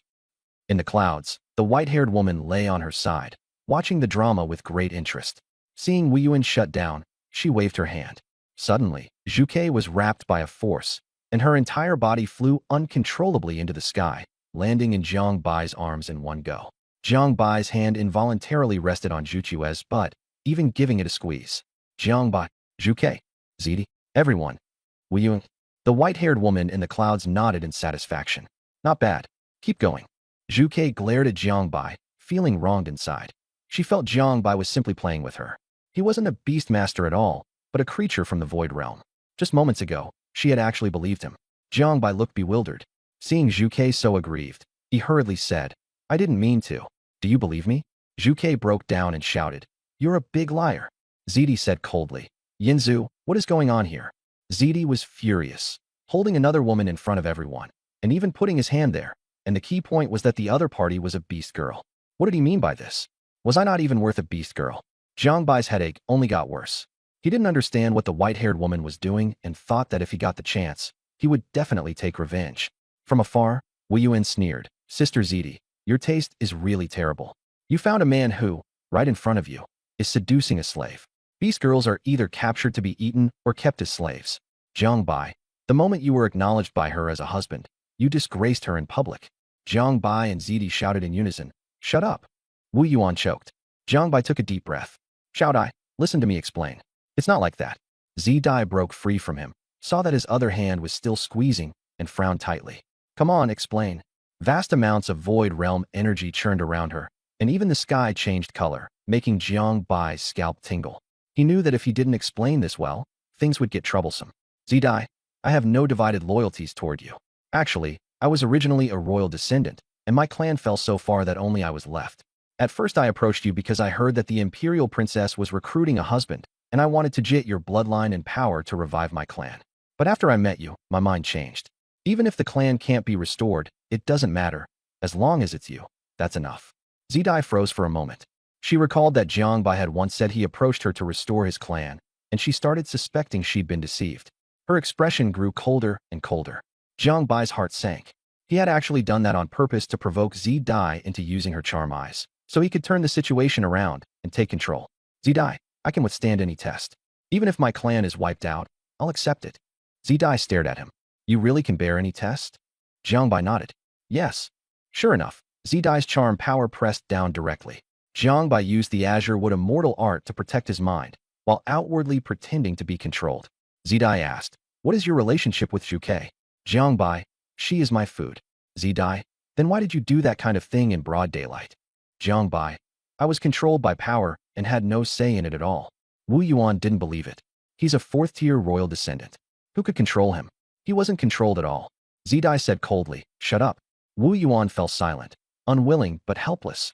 Mingxin, standing on the cloud layer, glanced at Jiang Bai and curled her lips. Smooth talking. Zidai asked Jiang Bai again. You said before that you approached me to revive your clan, and later you said that for me you could do anything. Was any of it true? Jiang Bai played dumb. It's true. Zidai, still stubborn, said. This princess is everything I could want. Why would I need you to do anything? But the corners of her mouth still lifted. Jiang Bai finally relaxed. It seemed he had safely gotten through this. He was also puzzled by why Zidai was treating him so well, and suspected it had something to do with the Candle Lord origin within his body. At this moment, Zidi withdrew her control, and Jiang Bai immediately looked anxious. Zidi, I'm really willing to do anything for you. You have to believe me. Zidi nodded. I believe you. Jiang Bai was delighted. Really? His exquisite expression made him act like a veteran actor. Zidi gave a slight nod. Jiang Bai hugged Zidi and shouted excitedly, You're so good. At the same time, he naturally wrapped an arm around her slender waist. Wuyan gritted his teeth in fury, glaring fiercely at Jiang Bai, while Jiang Bai even shot him a sly wink. In the clouds, Mingjun felt displeased. In fact, she was only confirming that Jiang Bai had no ill intentions toward Zidi. Soon, Mingjun lifted her control over Zhuke. The moment Zhuke recovered, her fist came straight at Jiang Bai. Jiang Bai grabbed her hand and said coldly, Behave yourself, or else. She even threatened to eat Jiang Bai, but Jiang Bai could only feel helpless.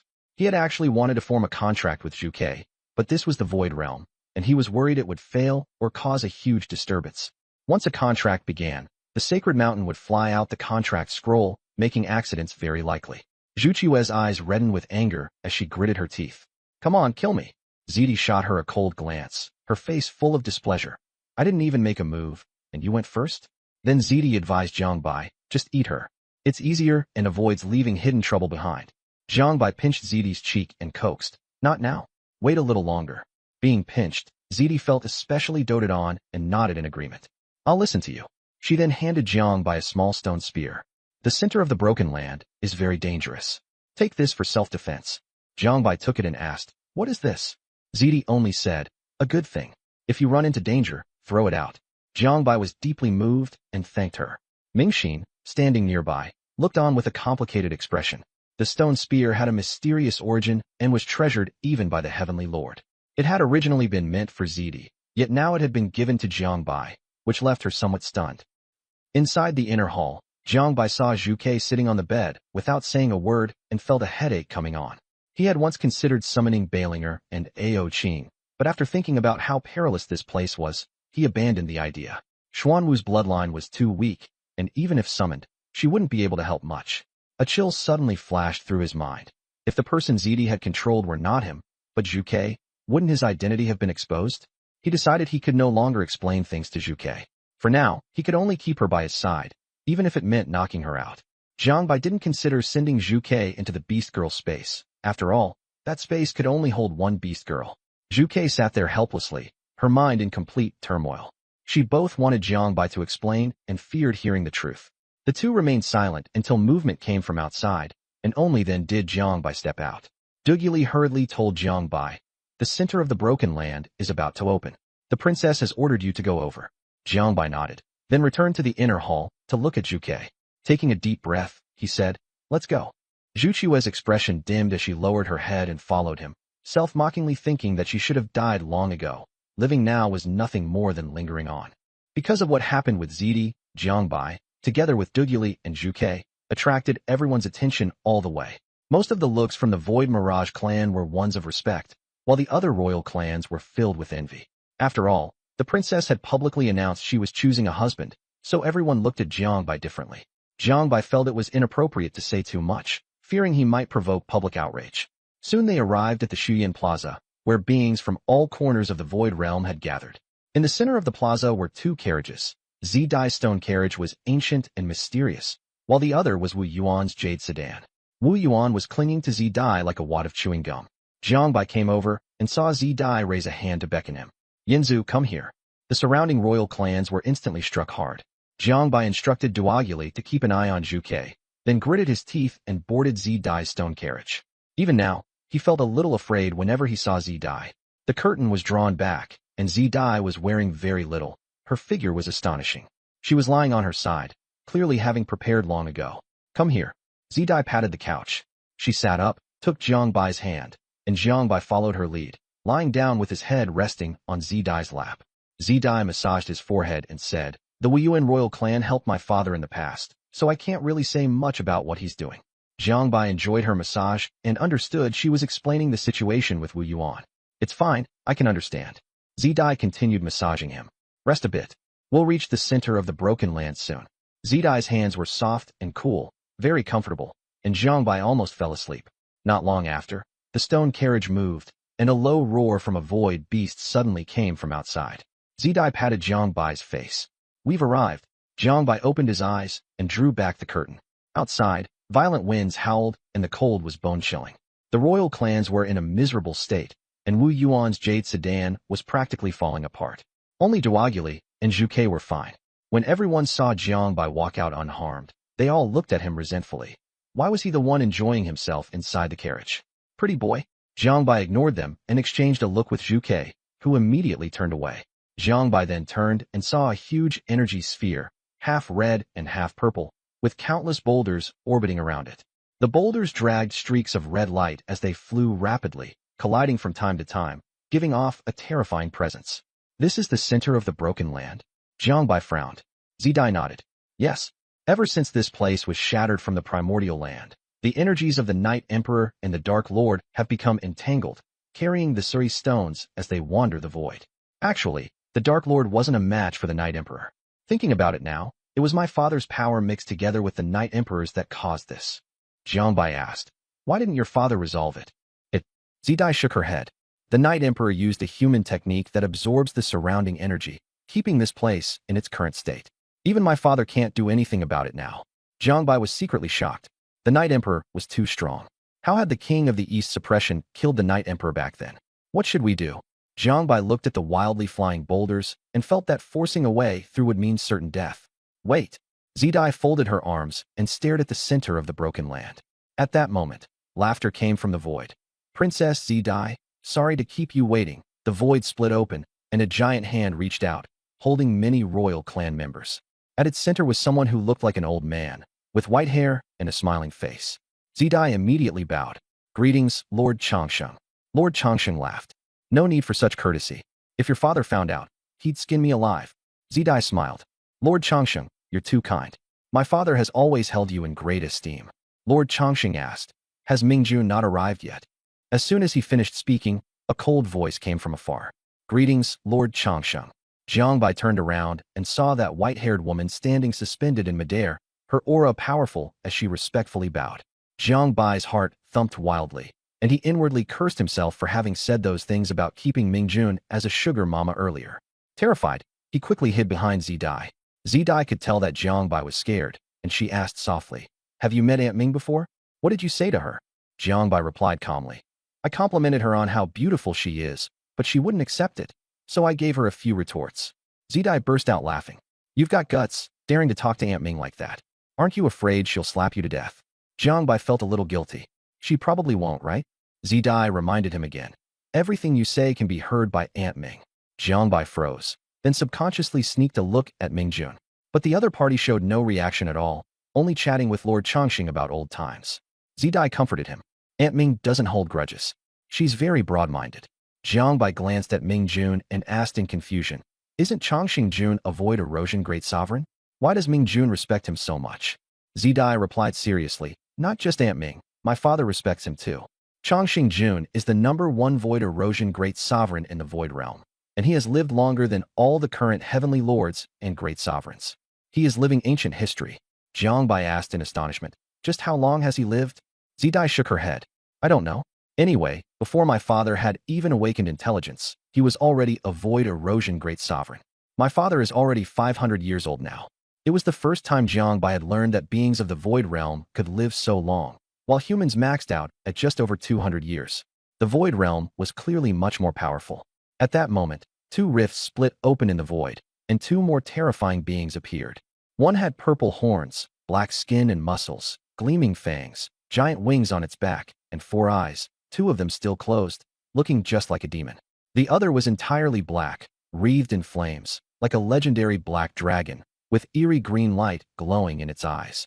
Their bodies were enormous, and every movement stirred an energy storm. Standing on Zidai's stone chariot, Jiangbai felt as though he were an ant looking up at a mountain. Only then did he truly understand how terrifying the void erosion great sovereigns were. Thinking back to the candle sovereign he had encountered at the sacred mountain before, if he had not been severely injured, there was no way he and the others would have made it out alive. The 2 void erosion great sovereigns appeared and greeted Changxing Jun and Mingjun. Changsheng, Mingxin. Changxing Jun nodded. Since everyone's gathered, let's begin. The demon-like void erosion great sovereign gave a low growl of agreement, spread out his hands, and released the captured royal beings. The other void erosion great sovereign did the same, and the beings floated down to the ground. Zidai stepped forward and said to the void realm beings who had followed them, everyone, get ready. We're entering the center. After we go in, we need to find the true body of the Dark Lord. I can promise. Everyone who enters will be protected by our clan in the future. Yes, Your Highness. The 4 void erosion great sovereigns stood at the 4 corners, and countless strands of purple energy surged from their bodies, converging on the red-black energy sphere at the center.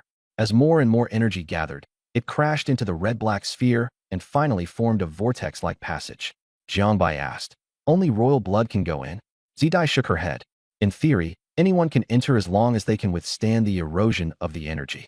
But without royal blood, the body can hardly endure it, and it's easy to have one's mind eroded.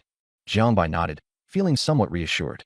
He had the yin-yang immortal art and the candle sovereign's origin, so he should be fine. After the passage took shape, Changxing Jun said, those with royal blood or higher may enter. Countless streams of void light rushed into the passage. Zidi turned and reached out.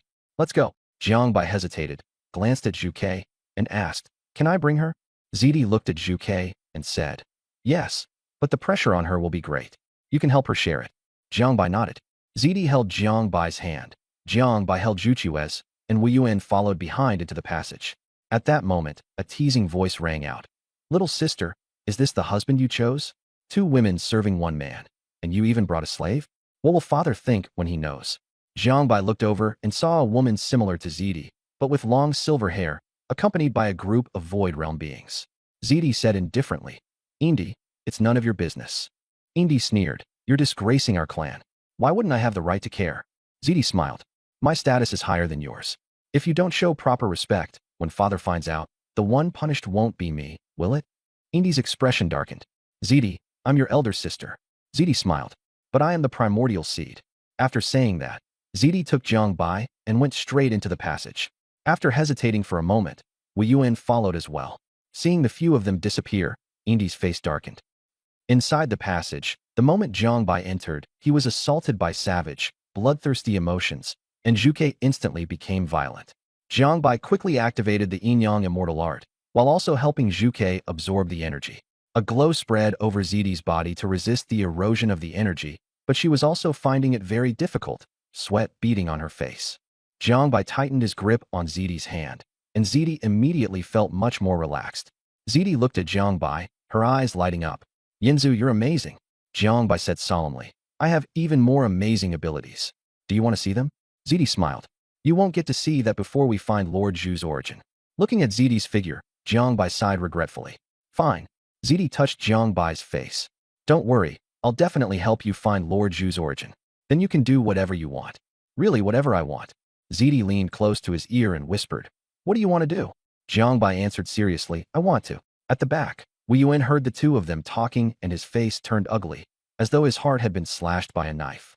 Growing up together since childhood, this was the first time he had seen Zidi like this, and his heart ached like it was being cut apart. Zidi's bloodline and power were both real, but her fondness for Jiangbai was real too. He couldn't understand it. After all, he had been the first to meet Zidi. Zhuke watched expressionlessly as Jiangbai and Zidi flirted and joked. No matter what Jiangbai said, she showed no reaction, only wanting to wait for death. She wasn't afraid of death, but she regretted not being able to see her eldest sister and third younger sister. And she also felt a little remorseful, regretting that she hadn't gone to see off her eldest sister back then. Jiangbai knew none of this.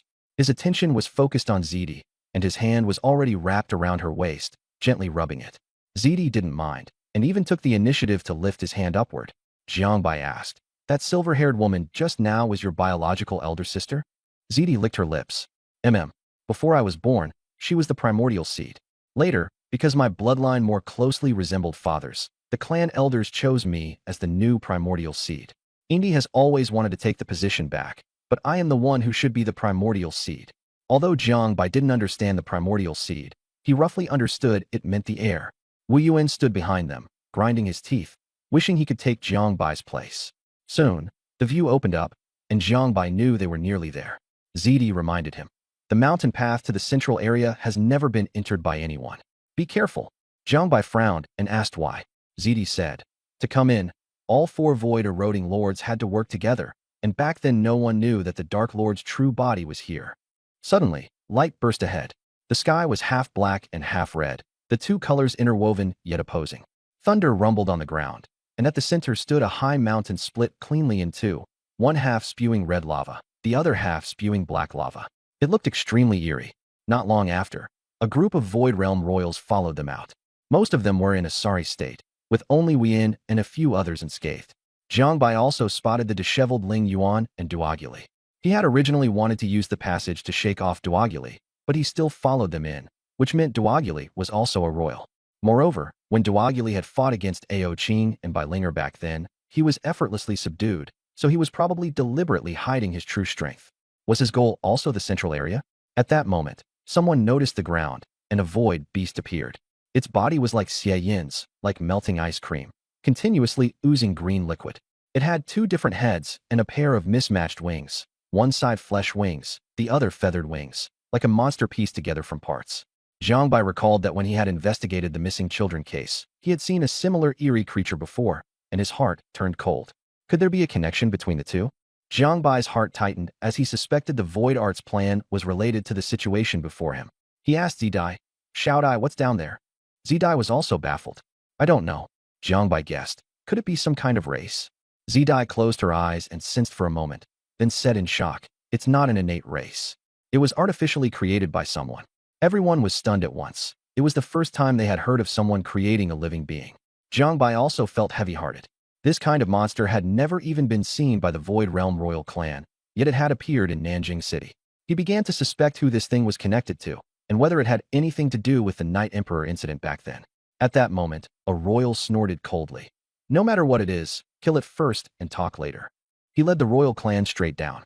Jiangbai knew very well that this void beast was extremely powerful, and these people going down there would be throwing their lives away. But he didn't intervene much. Instead, he suggested to Zidai, Shout-I, let our people go down and help too. This thing has research value. Zidai nodded in agreement. Everyone, go down and help. Ling Yuan and the others accepted the order, and Wu Yuan also said he would go down. Zidai agreed. Everyone went down one after another. Duoguli ran over to Jiangbai and even greeted him. Zidai found it strange. How did you get in here? Are you also a royal? Duoguli said no, that Ling Yuan had brought him in. Zidai was very surprised. Duoguli exchanged a few polite words and was about to go down when Zidai stopped him.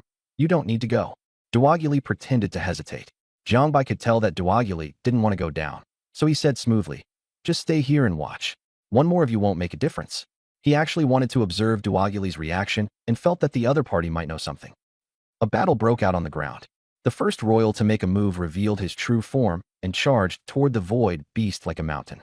After a deafening boom, he was knocked back, his body corroded, and the pain was unbearable. Clenching his teeth, he severed his own arm and let out a miserable scream. A royal in the air warned, "The void beast is corrosive. Don't touch it." The royals were all experienced, so they quickly retreated and protected their bodies with their power, their expressions grave. This corrosion was terrifying. A royal shouted, "Use origin skills to attack." His energy erupted, tentacles crackling with electricity as he fired a purple laser at the void beast's head. Boom! The explosion rang out like thunder, dust flying everywhere. "Beautiful," someone cried. Once the dust settled, everyone realized that the bizarre void world creature had taken the royal clan's innate skill directly on its head and was completely unharmed. How is that possible? The fourth-tier royal clan member was stunned. He knew exactly how powerful his innate skill was. Not even a fifth-tier imperial clan could take it without injury, let alone this monster. After being struck, the strange void beast let out a shriek from its two heads. Its wings beat furiously, and void world energy went berserk, launching indiscriminate attacks all around. Yet everyone was able to dodge them with ease. The energy hit the ground, and after each boom, it left behind two deep craters. Could it be an imperial clan? But why doesn't it have intelligence? Someone wondered. Void world royal clan beings and above are born with intelligence. Beings like Zhu Jun, who grew up from an ignorant state, are extremely rare. Zidai frowned and said softly, "That void beast just used two innate skills at the same time. That's impossible." Wu Yuan was stunned as well. A void beast only has one source of power. How could it have two? The other royal clan members all looked grim. Using everything they had, they frantically unleashed long-range skills to bombard the strange void beast, not daring to get close. At last, the strange void beast was finally injured and became even more berserk, blasting out skills wildly, but no one was hit. Instead, it frightened the royal clan members terribly. Someone suddenly realized that the strange void beast's source power even contained the power of their own race. At that moment, one of the few Wu Yuan among the imperial clan stepped forward. He was covered in purple light and revealed his black true form, standing 2 meters tall, with his arms transformed into two purple blades and 3 rows of sharp spikes on his back. He raised his hands above his head. Void slash. The purple blades flashed, and 2 black-purple light blades shot out. Boom, boom. The light blades struck the void beast, sending it flying more than 10 meters as the ground was gouged out into long trenches. When the dust settled, everyone saw that 2 deep, bone-visible wounds had appeared on the void beast's body. It lay motionless on the ground, life or death unknown. Good. The royal clan members cheered in unison. Admiration and excitement filled their eyes. Wu Yuan was too strong. The imperial clan's dark blade race had severely wounded the void beast with a single strike. Everyone was thinking the same thing. We must evolve into an imperial clan. In the sky, Silver Butterfly covered her mouth and smiled. Sister Zidai, didn't this Wu Yuan want to be your husband back then? I think he's pretty good, at least much stronger than that pretty boy beside you. Jiangbai, what did I ever do to you? A nearby imperial clan being snorted coldly. Nothing impressive. Silver Butterfly smiled. Still better than the royal clan pretty boy. That being nodded coldly. Indeed, the imperial clan is still the imperial clan.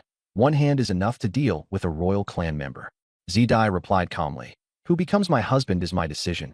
And besides, Yanzu may not be any worse than you. Silver Butterfly.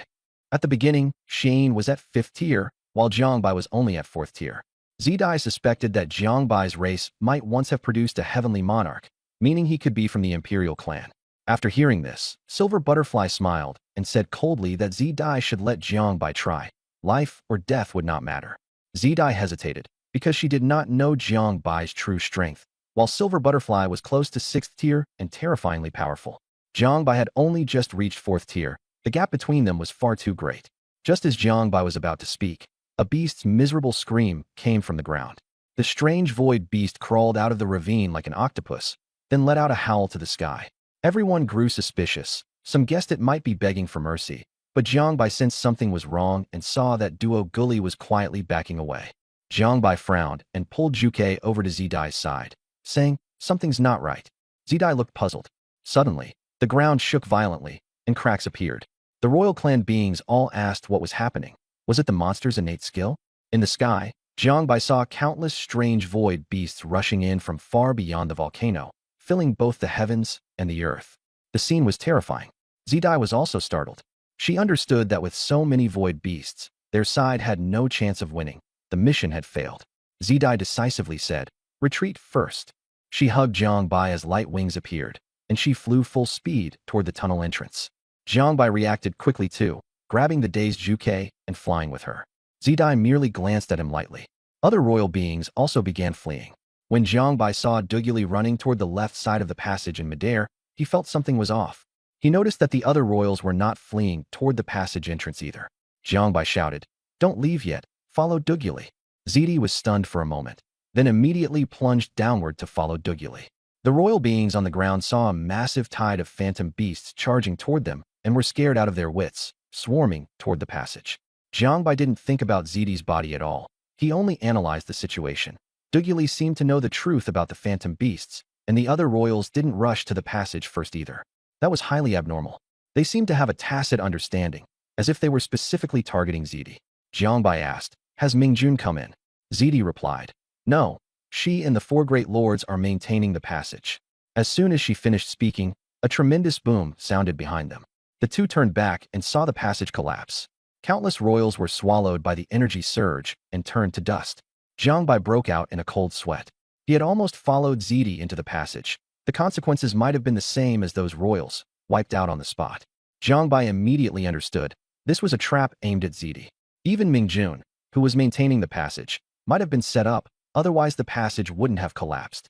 Zidi also realized it, her face turning dark as she stared at the collapsed passage entrance. After thinking for a moment, Jiangbai said, "Xiaodai, let's go to the ground first. It'll be safer." Zidi nodded. The three quickly landed. Jiangbai pointed in a direction. "Run this way." This direction was opposite to Duguli and the others. Zidi suddenly asked, "Yinzu, isn't Duguli your subordinate?" Jiangbai said without changing expression, "No, he insisted on following me. I just happened to use him to lead the way to find the Void Nightmare clan, so I brought him along." Zidi didn't ask further and simply said, "Let's go." She then looked at Zhuge. "Are you bringing her too?" Zhuge thought she had been abandoned, but she had already accepted life and death and didn't think much of it. Unexpectedly, Jiangbai said, "Bring her." Zidi and Zhuge both looked over, and Zhuge was a little stunned. Jiangbai glared at her. "What are you looking at?"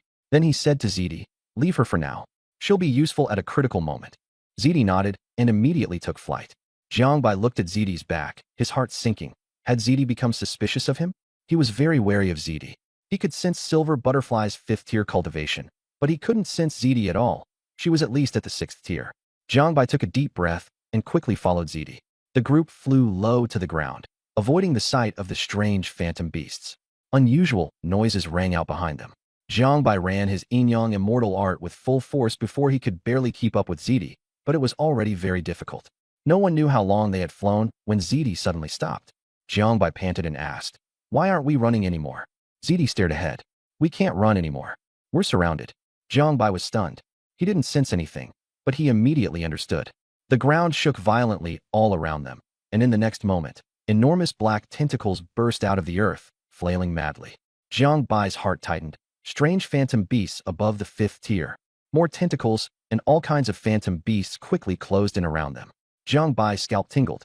Purple light gathered over Zidi's gauzy dress, which shrank inward and transformed in an instant into purple battle armor. Her figure became more prominent, her aura turned cold, and her killing intent was laid bare. Jiangbai confirmed in his heart, Zidi was definitely 6th tier. The wind stirred Zidi's hair as she calmly said, "I'll hold them off. Yinzu, you go first. I'll come find you." Jiangbai hesitated.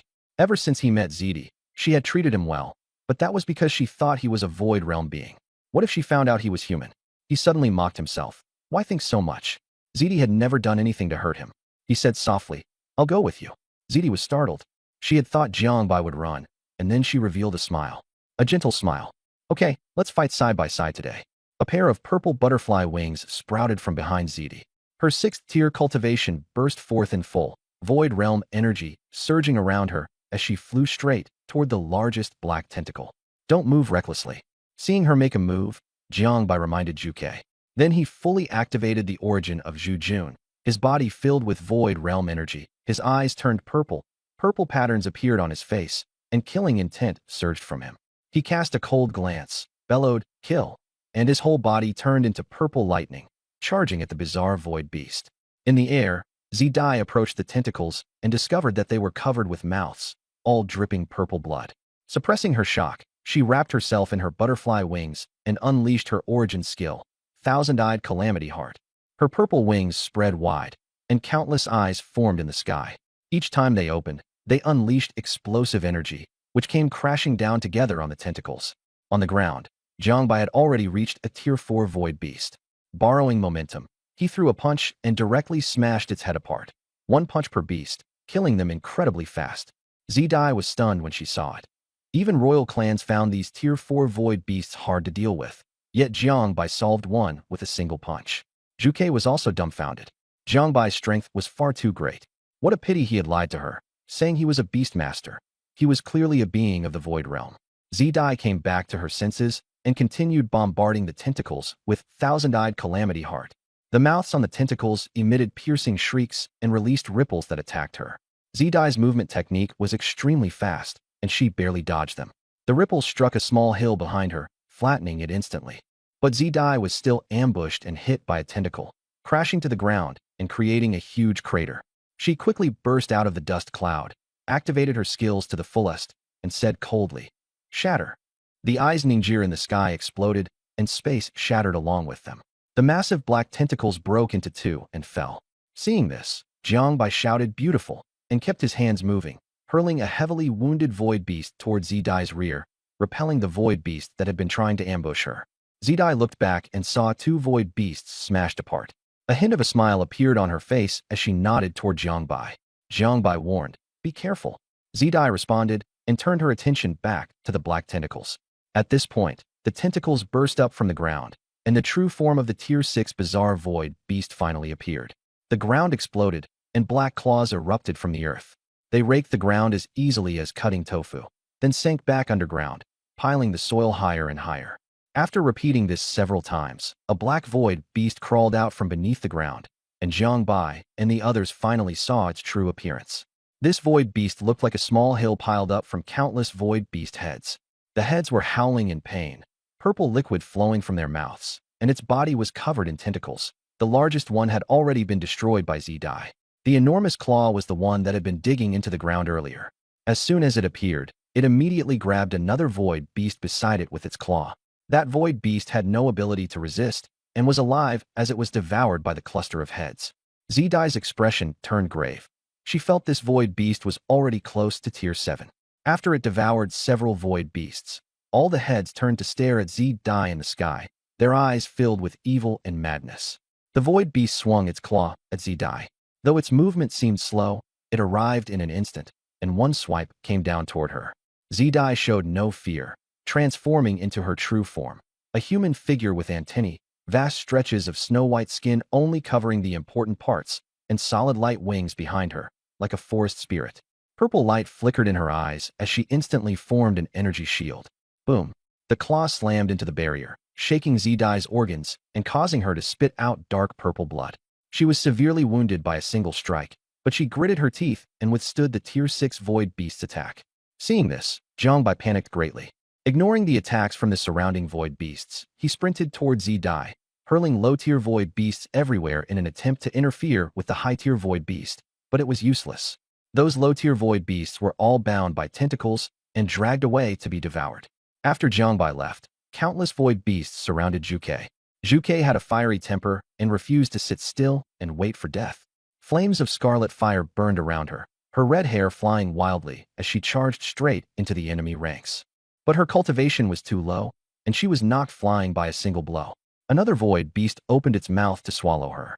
Qingke was burning with rage and transformed into a flaming vermilion bird, bracing head-on against the giant maw.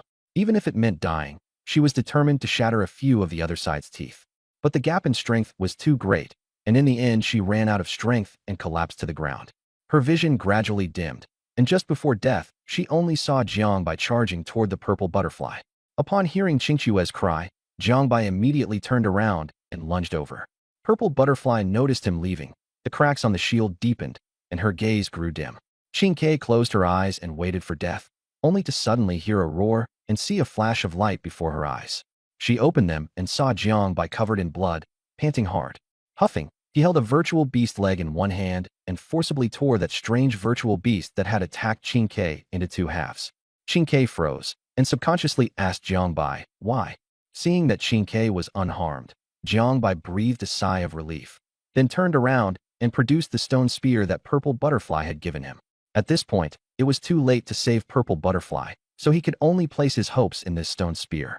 Jiangbai hurled the stone spear with all his strength, and it turned into a streak of light flying toward that sixth-tier virtual beast. In midair, the spear grew larger, the bloodstains on it glowed, and a red trail streamed behind it. Its size was like a carriage as it came crashing down with a whistling sound. With a dull thud, the stone spear pierced the sixth-tier virtual beast in an instant and continued flying far away. The virtual beast fell to the ground, split cleanly in two. Jiangbai stared in shock. What the hell was this thing? He looked heartbrokenly at the vanished stone spear, thinking, will my treasure come back? Pulling himself together, Jiangbai flew over to catch Purple Butterfly, who had just fallen from the sky. Purple Butterfly was unconscious, so he shouldered her and decided to take her away. Let's go. Jiangbai called out to Qin Ke, who was still frozen in place. Qin Ke looked at Jiangbai, who was carrying Purple Butterfly, with a complicated expression. She couldn't make sense of this move. Jiangbai was also confused. He was clearly on opposing sides with Purple Butterfly, so why was he still saving her? He comforted himself, telling himself it must be because he was soft-hearted, definitely not for any other reason. Along the way, Qin Ke followed Jiangbai, wanting to ask but not asking, her face full of conflict. In the end, Jiangbai found a cave, settled the unconscious Purple Butterfly inside, and sealed the entrance. In the darkness, Jiangbai called out, "Second, light a fire." Qin Ke froze for a moment, then raised her hand and summoned a small flame, illuminating the cave. Jiangbai supported Purple Butterfly's head and helped check her injuries, saying, "What do you want to ask?" Qin Ke hesitated before speaking. "Are you really the beast master of the eldest sister and third sister?" Jiangbai replied calmly, "I told you a long time ago. You just didn't believe it." Qin Ke looked at him. "But you don't look human at all. You look more like a being from the virtual realm." Jiangbai only explained that there were special reasons, and it wasn't convenient to say for now, but in the future the eldest sister would help explain it to her. He told her to stay obediently by his side, and that he would find a way to take her out. Qin Ke nodded, then glanced at Purple Butterfly and said in a low voice, "She's the royal family of the virtual realm. Why not just kill her?" She used the firelight to carefully observe Jiangbai's reaction. Jiangbai sighed. "She's been good to me and even gave me that stone spear. If it weren't for that spear, everyone would be in danger right now. I can't bring myself to do it." He knew that without the stone spear, he, Ao Qing, and Bai Linger would not have been a match for that sixth-tier virtual beast either. Qin Ke asked again, "But isn't she our enemy?" Jiangbai looked up at Qin Ke. Because of the lighting, she couldn't make out his face. Jiangbai chuckled. "Are you probing me?" Qin Ke admitted it directly. "Yes." Jiangbai asked, "And the result?" Qin Ke lowered her head. "You're very good," she added silently in her heart. "If you really are a beast master." Jiangbai smiled faintly. "Of course. Otherwise your eldest sister and third sister wouldn't have signed a contract with me." Qin Ke smiled and fell silent. Jiangbai turned around to check Purple Butterfly's body, and the more he examined her, the more serious his expression became. Purple Butterfly's spiritual power was completely exhausted, her internal organs were injured, and most terrifying of all, there was actually no source within her body. Jiangbai froze. She doesn't have a source core. How can she fight? At that moment, Ziti muttered, "Hot. I'm so hot," and even reached for the petals on her body. Jiangbai was speechless. Should I stop her? Forget it. Don't stop her. It's better if she cools down a bit. Just as Ziti was about to pull off the petals, a fair hand pressed down on her. "Suzaku?" Jiangbai asked, "What are you doing?" Suzaku glared at him. "What do you think?" Jiangbai, "Ziti is hot, so she should cool down. Wouldn't it be better to take off more?" Suzaku looked at Jiangbai coldly, finding him shameless. Jiangbai refused to back down. "You think I'd peek? If she wants to show me, would she still cover it?" Suzaku rolled her eyes. "Get out. I'll help her take it off." Jiangbai was unhappy. "Why should I be the one to leave? She already said I'm her fiancé, so it should be you leaving instead." Suzaku ignored him and only asked, "What do we do now?" After a long silence, Jiangbai said, "She's the royal primordial seed, a future enemy of the human race, but she's been very good to me. Saving her would be helping the enemy. Not saving her would be ungrateful." After weighing it all, he steeled himself. Save her. Anyway, even if he saved Ziti, he could still try to win her over. If that didn't work, he'd kill her himself when they met as enemies in the future, She wasn't that scary. After all, Ao Qing and Bai Linger were both myth-level beast girls, so he wasn't afraid of a mere imperial bloodline being. Jiang Bai took a deep breath, his hair turning black again as he began to cast the Azure with immortal art. Azure life energy surged into Zidi's body, repairing her injuries. Though her source core wasn't restored, Zidi's complexion visibly improved. Suzaka was shocked and concluded that Jiang Bai really was a beast master. She finally felt relieved, and seeing her eldest sister and third younger sister again now seemed hopeful. She silently watched Jiang Bai and found him rather pleasing to the eye. Please give a 5-star review QAQ. In the distance, the shattered land floated like a planet, with countless continents drifting around a red-black energy sphere. At this moment, outside the red-black energy sphere, an incomparably beautiful woman in a white dress stood suspended in the air. Her expression was cold, one hand pressed against her chest as she stared at the two void erosion great lords. Mingxin asked Lungli of the longevity lord, "You were involved too?" The longevity lord smiled and shook his head. "If I had made a move, would you still be standing? Guangjuan and Yaojun came looking for me, but I didn't agree." Mingxin let out a sigh of relief, then looked at Guangjuan and Yaojun and said coldly, "You made your move because of Wuwang Tianjuan's orders?" Guangjuan laughed like a demon. "Don't make wild guesses. We just don't like you. No one ordered us." Yaojun also sneered. "That's right. Wuwang Tianjun and Yuan Dai Tianjun have no grudge against you, so don't try to drive a wedge between us." Mingxin suddenly understood. The news that Dark Lord appeared in the Broken Land. You deliberately leaked that? It had been quiet for so many years, and then it suddenly spread. Sure enough, it was your scheme. What are you trying to do? Guangjuan smiled. We only want Shushu. There's no need to fight to the death. Mingxin's eyes turned dangerous. How do you know about Shushu? Yaojun gave a cold laugh. How could there be a wall without cracks? If there's profit, there will be betrayal. Mingxin said coldly. If you want Shushu, come take it yourselves. Her body rapidly expanded, transforming into a giant, violet light flowing over her as killing intent surged in all directions. Gathering violent energy in one hand, she threw it first at Guangjuan. Guangjuan wasn't afraid and met it head-on with his fist. With a thunderous boom, space itself trembled. Mingxin followed up with a kick, but Guangjuan shifted sideways to dodge. After Mingxin missed, black fire from Yaojun swept toward her, and she narrowly avoided it. Guangjuan's muscles lit up with purple veins, and his fist hammered into Mingxin's back. Bang! Mingxin was struck and staggered back, blood seeping from the corner of her mouth. She wiped away the blood, licked her lips, and the killing intent in her eyes grew even stronger. I'm going to slowly tear you all apart. The source within her burned, void realm energy erupted, and her aura surged. Guangjuan and Yaojuan's expressions turned solemn. Mingxin was going all out. Inside the cave, Jiang Bai let out a sigh of relief.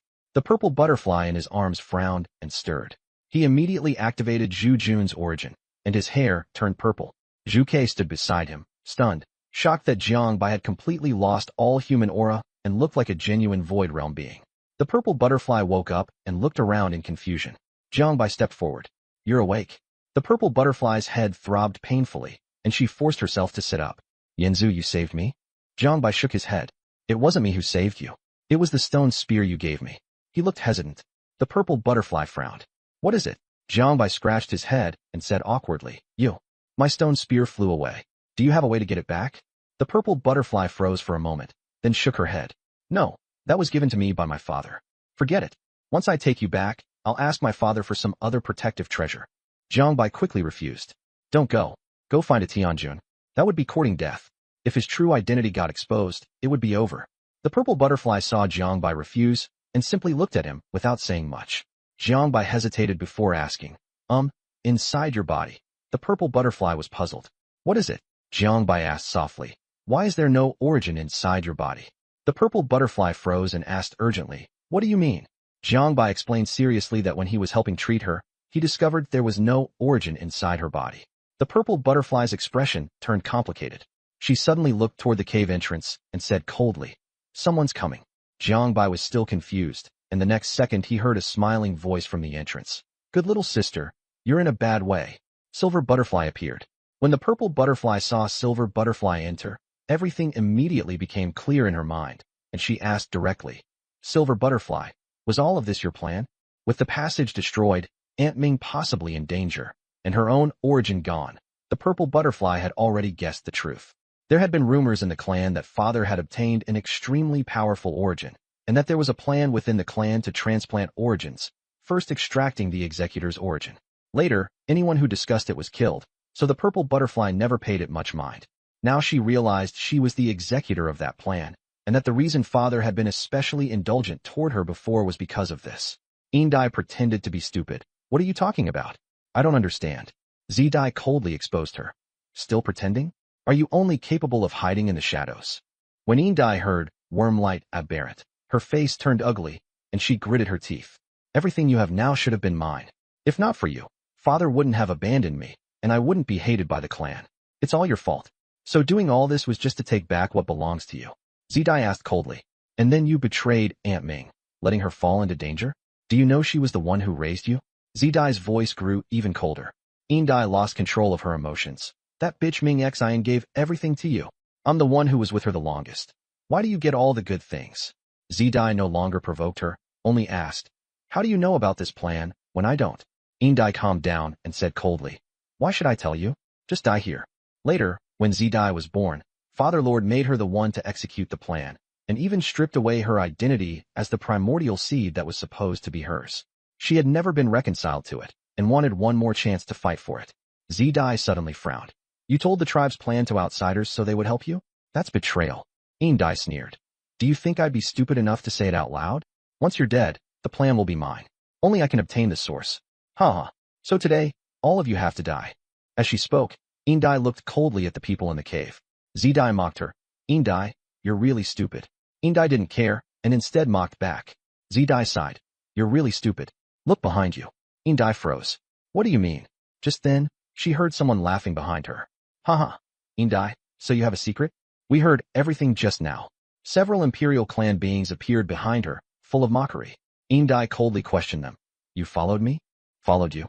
We were preparing to protect you and deal with Princess Zidai, someone said with a sneer. At this moment, Lang spoke up. Indai, as long as you go with me to see Father Lord, I'll help you kill Zidai and also help you obtain the identity of the primordial seed. Lang was the son of Wu Wang Tianjun and wanted to use the secrets of the Vicious Heart clan to fight for status. Indai coldly refused. Impossible. Wu Wang Tianjun was the best at making puppets. Going to see him would be the same as walking to her death. Lang sneered. That's not for you to decide. He gave the order, and several people surrounded and attacked Indai. Battle erupted. Seeing this, Jiang Bai picked up Zidai and grabbed Zhu Ke, then took advantage of the chaos to crash through the cave roof and flee with the two of them. He was so fast that the Imperial clan beings couldn't react in time, and even Zidai was surprised at how experienced he was at running for his life. Lang and Indai immediately stopped fighting, realizing Zidai couldn't be allowed to leave alive, or else both of them would be finished, and they reached an agreement. Kill Zidai first. At first, everyone thought Zidai's severe injuries didn't matter, but now they found that Jiang Bai was too fast. In the blink of an eye, he had already run far away, impossible to catch up. At this time, Zidai sighed in Jiang Bai's arms. We can't get rid of Indai. She can track the aura of the source. Jiang Bai braked hard, gouging trenches into the ground. He put Zhu Ke down and even smacked her once. Why didn't you say so earlier? Zidai said helplessly. You were running too fast. Jiang Bai remained silent. He put down Zidai and said to her, wait here for me. Then he turned and went back into the cave. Zhu Ke asked, where are you going? Jiang Bai waved a hand. To kill them. Zhu Ke wanted to follow, but Zidai held her back. Zhu Ke asked in confusion, aren't you afraid something will happen to him? Zidai nodded, looking at his retreating figure. I believe in him. The battle between Mingxin, Kuang Jun, and Yao Jun had also grown intensely fierce, with both sides fighting like their lives were on the line. Their origin powers circulated at full force, the two sides locked in a stalemate in the void. One of Kuang Jun's arms was ripped apart by Mingxin, and Yao Jun was not faring much better. Half of his wings had been broken. Mingxin was just as battered, her long dress torn to shreds, her aura unstable. Kuang Jun spat blood and sneered. Ming Jun, why risk your life for Yuan Dai Tianjun? Wu Wang Tianjun has given you no less than Yuan Dai did. Come with us. Mingxin gave a cold snort, dismissive. He isn't worthy. Yao Jun revealed a wicked smile and licked his lips. Ming Jun, don't you want to know who betrayed you? Princess Zidai hasn't even come out of the Shattered Lands yet. Aren't you curious? Mingxin's expression turned frosty, and she charged straight at him. Suddenly, Kuang Jun's four purple eyes opened wide, and a terrifying wave of pressure descended, pinning Mingxin's body in place. Seeing this, Yao Jun made his move. sending his origin skill into Mingxin's body. Mingxin immediately felt heat surging within her, her emotions thrown into chaos. Her heart sank as she urgently searched for a way to save herself. At that moment, a whistling sound rang out. Everyone looked over and saw a vortex of energy wrapping around a giant stone spear as it flew toward them. Mingxin recognized it at once. It was the weapon Tianjun had given to Zi Dai and later passed on to Yanzu. Boom! The stone spear shattered a black-red energy sphere, tearing open a gap. Mingxin instantly regained her mobility, reached out to seize the spear, and in the same motion shrank both her body and the spear before flashing into the energy sphere. Huang Jun and Yao Jun could only watch helplessly as Mingxin disappeared, stunned. Huang Jun flew into a rage and cursed at Yao Jun. You insisted on capturing Mingxin alive, and now look. She got away. Since the plan failed, you'll take full responsibility. Explain it to Tianjun yourself. Yao Jun sneered. She's been hit by my origin skill. Her cultivation will vanish soon enough, and then Lang can deal with her. What if she runs into Lang first? Huang Jun did not believe him. Yao Jun was speechless. Then Lang is the unlucky one. Huang Jun gave a cold snort. If anything goes wrong, you're responsible. Tianjun will definitely deal with you. On the other side, Lang was staring at Yin Dai, who had her eyes closed, sensing Zi Dai's position. Suddenly, a huge boulder flew toward them, and Lang smashed it apart with a punch. Amid the dust and mist, a figure with purple hair and purple eyes walked forward step by step. It was Jiang Bai. Lang smiled. So it was you. Yin Dai opened her eyes and teased Jiang Bai. Pretty boy, where's Zi Dai? Don't tell me you're planning to sell her out. Jiang Bai replied calmly. No, I'm here to help her deal with you. Everyone burst into laughter after hearing this, and Silver Butterfly even sneered in disdain. She clutched her stomach, laughing so hard that tears were about to come out. Say that again for me, will you? The next second, Jiang Bai suddenly vanished. Slap. He teleported right in front of her and slapped her across the face. Silver Butterfly's cheek burned, and she was sent flying, coughing up blood nonstop. Jiang Bai raised his hand and asked lightly, happy now? Lang asked in shock, who exactly are you? A fourth-tier royal could move that fast? Jiang Bai sneered. Go ask your mother. Silver Butterfly flew into a rage, murderous aura surging as she pounced. Lang was also enraged and ordered his subordinates to attack together. Royal beings charged at Jiang Bai, but the fourth-tier ones were crushed to death by him with one grab and thrown to the ground, instantly killed. Lang and Silver Butterfly were shocked, their hearts sinking. But they were confident that fifth tier still had the advantage over fourth tier. The two attacked Jiang Bai from both sides, and Jiang Bai fought back, his fists and kicks like the wind. The two sides were deadlocked. Jiang Bai sent out a spinning kick, and the two narrowly avoided it. Silver Butterfly put distance between them, spread her butterfly wings, and activated her innate skill, Calamity Heart. Jiang Bai directly neutralized it with Azure Wood Immortal Arts, unaffected at all. Lang also revealed his true form, sending out blood vessels to control Jiang Bai. Jiang Bai grabbed them with one hand and yanked hard, throwing Lang away and smashing him into a huge crater. Lang endured the pain and severed his own blood vessels before escaping. Seeing that Calamity Heart was useless, Silver Butterfly began to back down. She said sternly to Lang, don't hold back. If we don't go all out now, we'll both die. Lang nodded, and the two prepared to erupt with full force. But the next second, the two of them fled in different directions at the same time. Jiang Bai was stunned for a moment, then ultimately chose to chase Lang. Lang screamed, why aren't you chasing Silver Butterfly? I didn't even provoke you. Jiang Bai ignored him, kicked up a huge rock and smashed it toward Lang, knocking him to the ground. Jiang Bai chased Lang first because Lang knew the secret of the purple butterfly. In order to protect her, he had no choice but to kill him. Lang got back up and stared at Jiang Bai grimly. You really want to risk your life? The brain monster in front spoke up. I don't know whether the net will break, but the fish is definitely dead. Lang roared angrily. You think I'm afraid of you? Jiang Bai sneered. If you're not afraid, then why are you running? Lang was instantly choked up, his expression ugly. As the son of the heavenly lord, being forced into such a state was truly humiliating. The brain's true body burst forth with purple light, and countless blood vessels spread out, killing toward Jiang Bai. Jiang Bai's eyes instantly turned black and white, and black and white energy gathered into two huge vortices. Yin-yang twin pupils. The vortices spun at high speed, severing the blood vessels one after another. Lang was badly injured and reverted to human form, crashing to the ground. He cried out in terror. You're human. Jiang Bai looked down at him and sneered. Only now do you realize? Too late. After saying that, he stomped Lang's head to pieces. Once he confirmed Lang was dead, Jiang Bai quickly pursued the direction in which Silver Butterfly had fled. Silver Butterfly desperately urged her energy to flee for her life, but a streak of white light blocked her path. When she looked closely, she cried out, "Aunt Ming." Ming Xian was lying in a huge crater, severely injured and unable to move, completely ignoring Silver Butterfly. Silver Butterfly suddenly developed wicked intentions and wanted to control Ming Xian into becoming a puppet. She approached carefully, preparing to make her move. Unexpectedly, Ming Xian suddenly put her head, a pair of blood-red eyes cold and merciless. Silver Butterfly was terrified and could not move, and could only shout loudly, "Aunt Ming, it's me, little Silver Butterfly." Ming Xian remained unmoved, coldly approaching, sniffing her, and frowning. While Jiangbai was chasing after them, he saw a streak of white light fall to the ground in the distance, and hurried over to check. By the time he arrived, he just happened to see Ming Xian's hand pierce through Silver Butterfly's chest, tear out her heart, and splatter blood all over her face. The next second, Ming Xian crushed the heart, and Silver Butterfly collapsed. Jiangbai was shocked. Just as he was about to turn and run, he discovered that Ming Xian had appeared silently behind him. He couldn't move at all, cold sweat pouring down. Ming Xian came closer to sniff him, and a satisfied look appeared on her face. Suddenly, Jiang Bai's clothes burst apart, and he stood naked in front of Ming Xian. Ming Xian shoved him down, her white dress vanished, and their skin pressed together. Awkwardly, she sought to kiss him, while her hand slowly moved downward. Jiang Bai's pupils contracted sharply, and he trembled all over.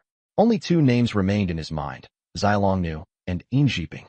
Jiang Bai now looked like Xiao Longnu, worldly and experienced, but unable to move, while Mingxin was like Yang Guo, clumsy and inexperienced in his movements.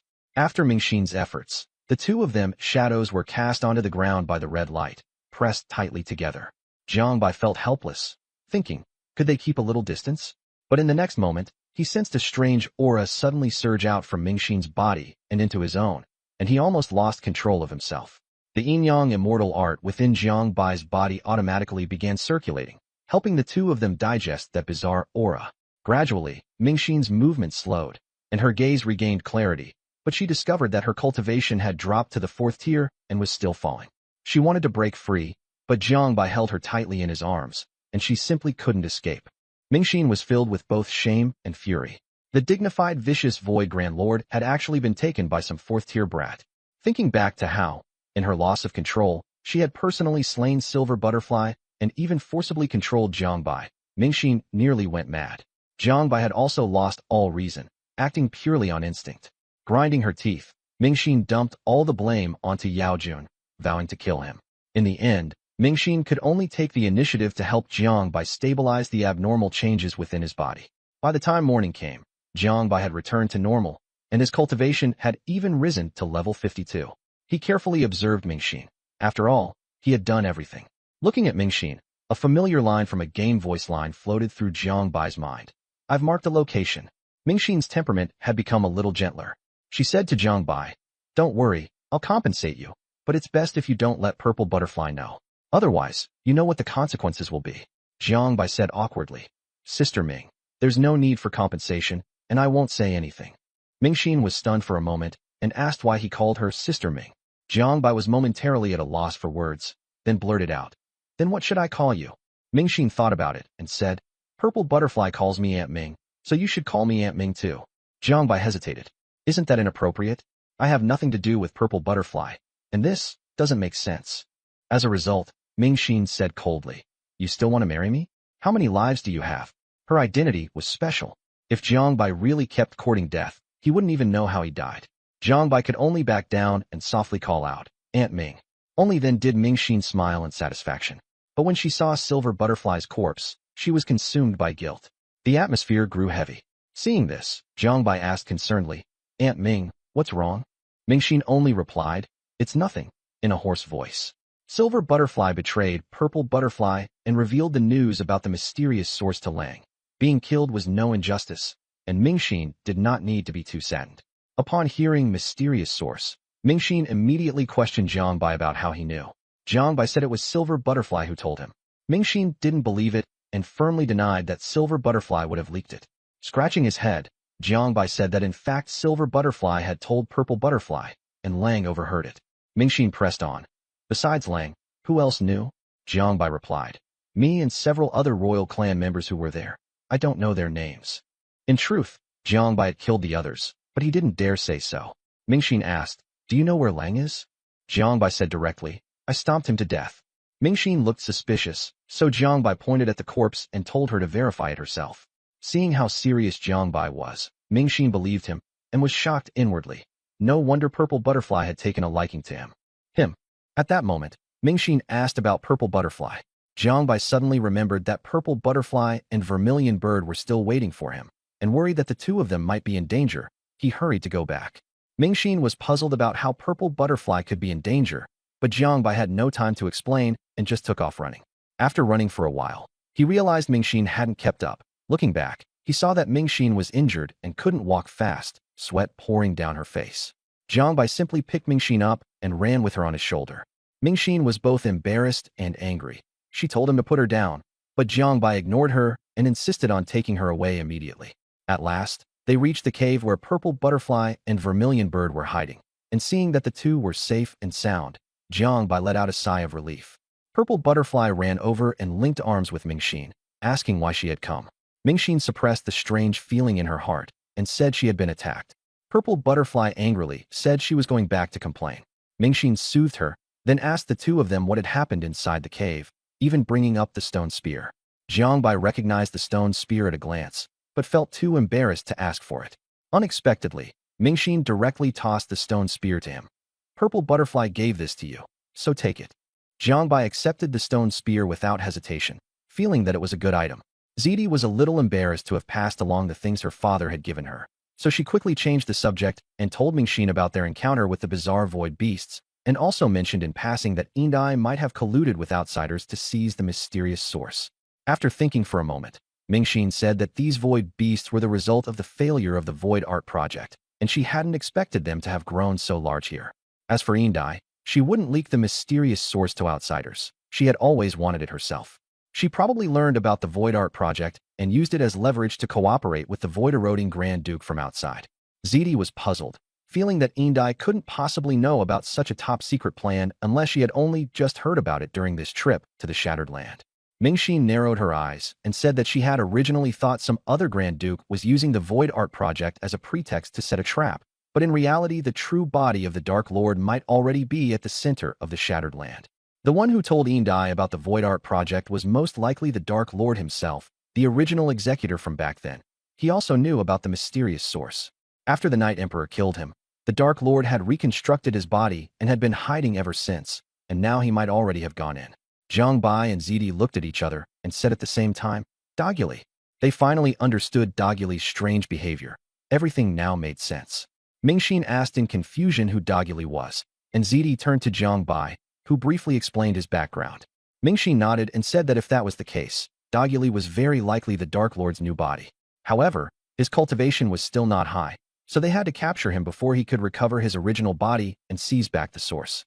Ziti then asked whether the Dark Lord wasn't one of the Heavenly Lord's people. Why would they want to kill him? Mingxin snorted coldly and said that the Dark Lord had betrayed them, and the Heavenly Lord suspected that it was he who had brought in the Night Emperor. The place where they researched the void art was so secretive. How could the Night Emperor have known about it? Mingxin then solemnly told Ziti that the Heavenly Lord had arranged for her to obtain the void-eroding Grand Duke's source in order to fuse it with the mysterious source. From birth, Ziti's source had already been taken by the Heavenly Lord, and over the years she had survived by relying on a wisp of the Heavenly Lord's source. Now that little bit of source had been completely exhausted. If she still couldn't find the void-eroding Grand Duke's source, not only would the mysterious source be unusable, but even her life would be in danger. After she finished speaking, Jiang Bai and Ziti both looked toward the volcano spewing red-black magma. That was precisely the direction Doguli had fled in, and the Dark Lord's true body was probably inside. "Let's go find him," Jiang Bai said, looking at the volcano. Ziti nodded and led the way, with the Vermilion Bird following behind. Just as Mingxin was about to move, she nearly fell. Jiang Bai steadied her, and Mingxin lowered her voice to say that she was fine, even telling Jiang Bai not to let Ziti notice anything unusual. Mingxin's condition was very poor. She was being continuously eroded by the source of the Radiant Lord. If not for the special power within her body, she would have been crippled long ago. She cast a sidelong glance at Jiang Bai, faintly feeling that it had something to do with him, and her brows furrowed slightly. The desire within her body finally subsided, and the decline in her cultivation was much slower. Mingxin was puzzled in her heart. Jiang Bai was clearly only a fourth-tier being, so how had he managed it? ZD turned back to check on Mingxin. Aunt Ming, what's wrong? Mingxin shook her head. Nothing. ZD held Mingxin back and said to Jiang Bai, I need to talk with Aunt Ming for a bit. You go ahead. After Jiang Bai left, ZD asked in a low voice, Aunt Ming, if we can't find Doguli, what will happen? Mingxin's expression grew grave. Then none of us may be able to get out. Then she smiled and comforted her. Don't be afraid. Aunt Ming won't let anything happen to you. ZD fell silent, then asked, if we can't stop the Dark Lord, can you take Yinzu and leave? Mingxin didn't answer. With a complicated expression, she turned and walked away. ZD watched her back, feeling that Mingxin's way of walking seemed a little strange, but she didn't ask further and followed after her. The four of them hurried toward the volcano. Along the way, they encountered several void beasts, all of which Jiang Bai easily dealt with. The closer they got to the volcano, the colder it became. Another void beast charged over, and Jiang Bai killed it instantly. Frowning, he said, have you noticed? The closer we get to the volcano, the weaker these void beasts' cultivation becomes. Mingxin looked toward the volcano and said gravely, though they have no intelligence, their instincts are still present, which means there's an extremely powerful experimental subject inside. Jiang Bai felt a jolt of alarm. The sixth-tier void beast from before had nearly cost them their lives. If there were something even stronger inside, then entering the volcano would be no different from walking to their deaths. Qingzhu quietly tugged at Jiang Bai's sleeve and asked in a low voice, are we really going in? Jiang Bai nodded. The Beast Girl experimental subjects that appeared in Nanshur City were very similar to the void beasts here, and he wanted to find out whether the two were connected. More importantly, they couldn't get out, and Dwaguli knew their identities. If he really was the Dark Lord, they would be even more in danger. Mingxin suddenly said, let's rest first. We'll go up tomorrow. Jiang Bai answered and used his ability to automatically assemble the boulders into 3 stone houses, whose structure was similar to the architecture of the Void Nightmare clan, complete with stone beds and stone chairs. Mingxin looked at Jiang Bai in surprise. I didn't expect you to be so thoughtful. Jiang Bai smiled. When surviving in the wild, you have to treat yourself well. The stone houses were assigned with Mingxin and ZD sharing one room.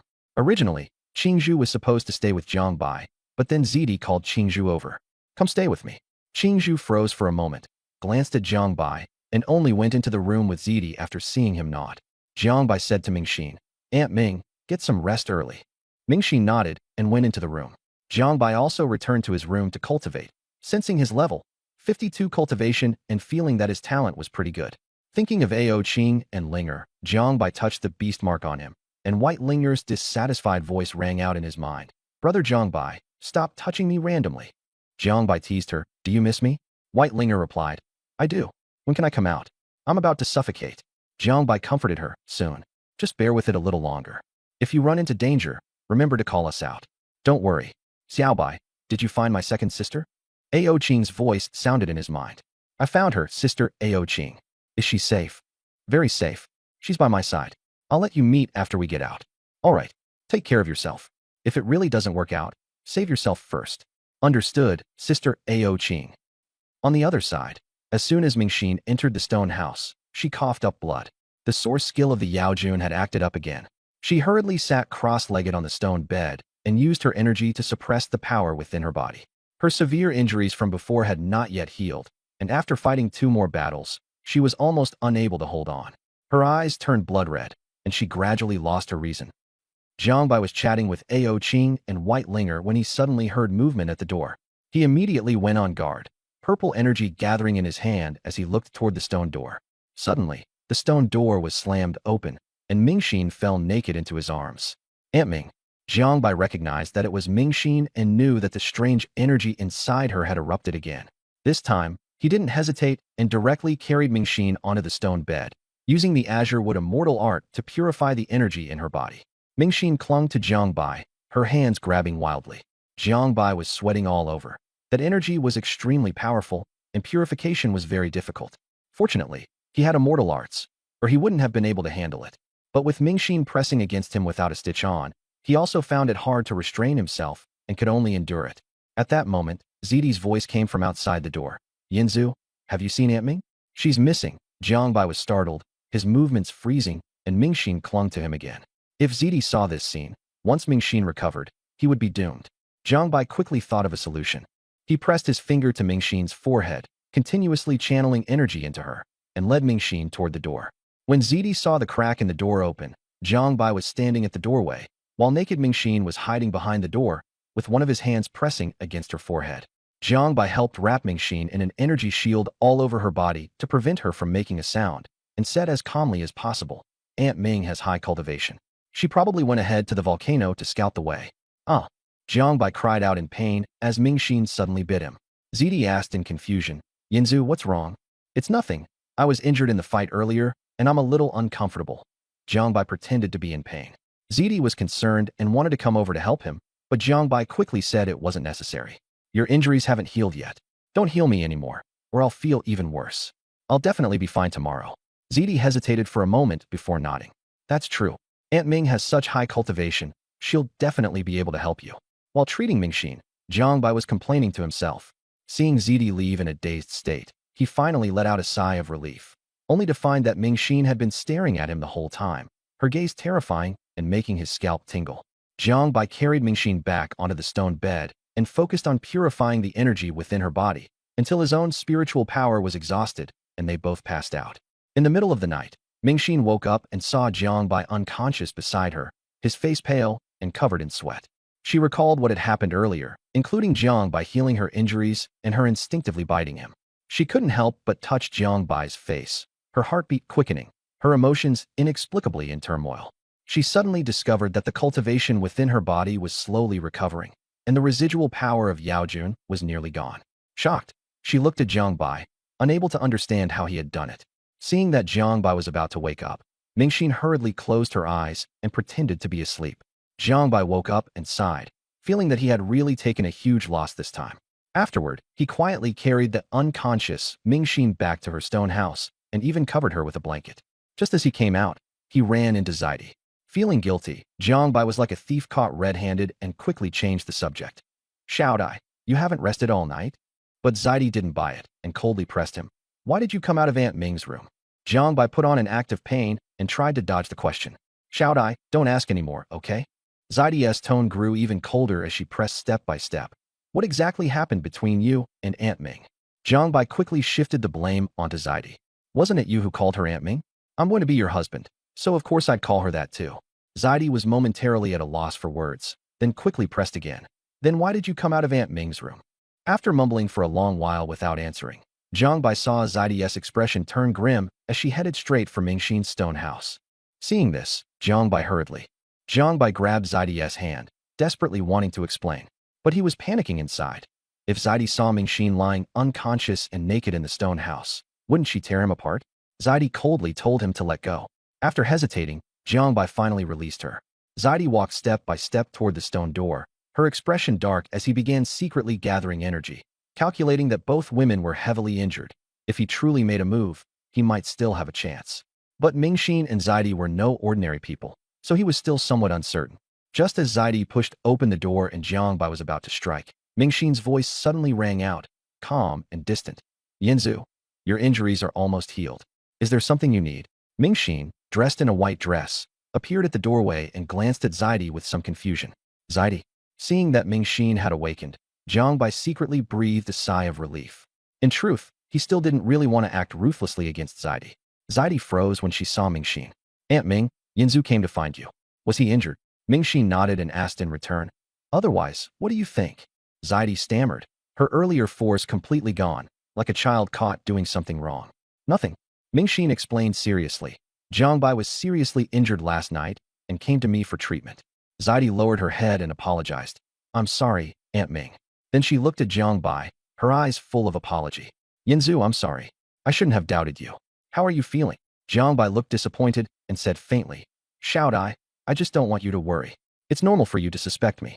We haven't known each other for long." After hearing this, Zidai broke down emotionally and cried as she threw herself into his arms. I'm sorry. Mingxin stared at Jiang Bai with wide eyes, looking warningly at him. Jiang Bai awkwardly patted Zidai's back to comfort her. "It's fine. No matter what you do, I'll forgive you." Zidai was still choking with tears. "But I actually suspected you." Jiang Bai could only coax her gently. Zidai quickly calmed down, her cheeks reddening, tears still hanging from her eyelashes. Mingxin suddenly said, "Shaodai, come in with me." She turned and entered the stone hut. Zidai softly agreed, told Jiang Bai to go rest, and followed her into the stone hut. The atmosphere inside was heavy. Zidai gathered her courage and asked, Aunt Ming, is something wrong? Ming Xin said directly, You've been performing terribly lately. Do you look like a princess? You know exactly what your father expects of you. Someone who aims to accomplish great things must not panic when faced with trouble. Remember, you carry the hopes of 2 clans on your shoulders. How can you bear such a responsibility in this state? Zidai lowered her head. I'm sorry, Aunt Ming. Mingxin said, Lift your head. Zidai was the heir to the royal family, and Mingxin reminded her that she didn't need to apologize to others, only to reflect on whether she had done her best. Zidai nodded, saying she understood. Mingxin brought up Jiang Bai and urged Zidai to stay on guard around him. Him, you can't control. Zidai hurriedly defended Jiang Bai, saying he was very good. Mingxin frowned and said she wasn't opposing them, but Zidai had to remember her own status and boundaries. Zidai agreed. The next day, Jiang Bai woke up and had basically recovered. Mingxin also came out. Jiang Bai paid attention to her reaction and found Mingxin to be very calm. Zidai and Zhu Ke appeared afterward. Jiang Bai asked after Zhu Chue's well-being, then greeted Zidai. Zidai's response was also very calm. Jiang Bai was puzzled, feeling that Zidai and Mingxin were both acting unusually today. The group continued on their way, and Mingxin walked much more naturally now. Because they were afraid of disturbing the void beasts, they flew at low altitude. When they reached the foot of the mountain, they heard rumbling in the sky. The temperature dropped sharply, and frost formed on the ground.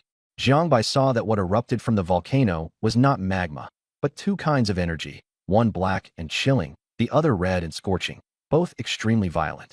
Zidai was puzzled that red was fire attribute energy, so what was black? Mingxin explained that these 2 were energies cultivated through void arts, not the energies of the 5 elements. The origin had limitations, and void arts could break through them. She went on to say that the races of the void realm only absorbed specific kinds of energy, while humans had methods to absorb many more. The void arts plan was inspired by human secret techniques. Hearing Mingxin be so candid, Zidai felt a complicated mix of emotions, then quickly suppressed any unnecessary thoughts and no longer doubted Jiang Bai and Mingxin. Yet Jiang Bai's heart was stirred. For the first time, he realized how serious the void arts plan was. If it succeeded, humanity's situation would become even more dangerous. With a heavy mood, he followed the others forward. In the end, they arrived at the volcanic crater. Jiang Bai discovered that inside, the black and red energies were like a boiling lake, and he felt incredibly shaken, realizing that a huge secret was hidden here. The enormous yin-yang fish pattern made Jiang Bai think of the yin-yang immortal arts within his own body, but the energy here was different from what he usually felt. Zidai looked at the wondrous scene and asked Mingxin what they should do. Mingxin only said, Go down. Then she flew in. Zidai followed, and after hesitating for a moment, Jiang Bai brought Zhu Ke along and entered the energy mist as well. Upon entering, the surrounding chill vanished, replaced by a warm current. Their feet touched solid ground. Mingxin waved her hand, and the mist dispersed. Everyone discovered they were standing on a huge platform, encircled by chains that stretched toward the center. At the center, a massive purple-scaled beast was bound by chains.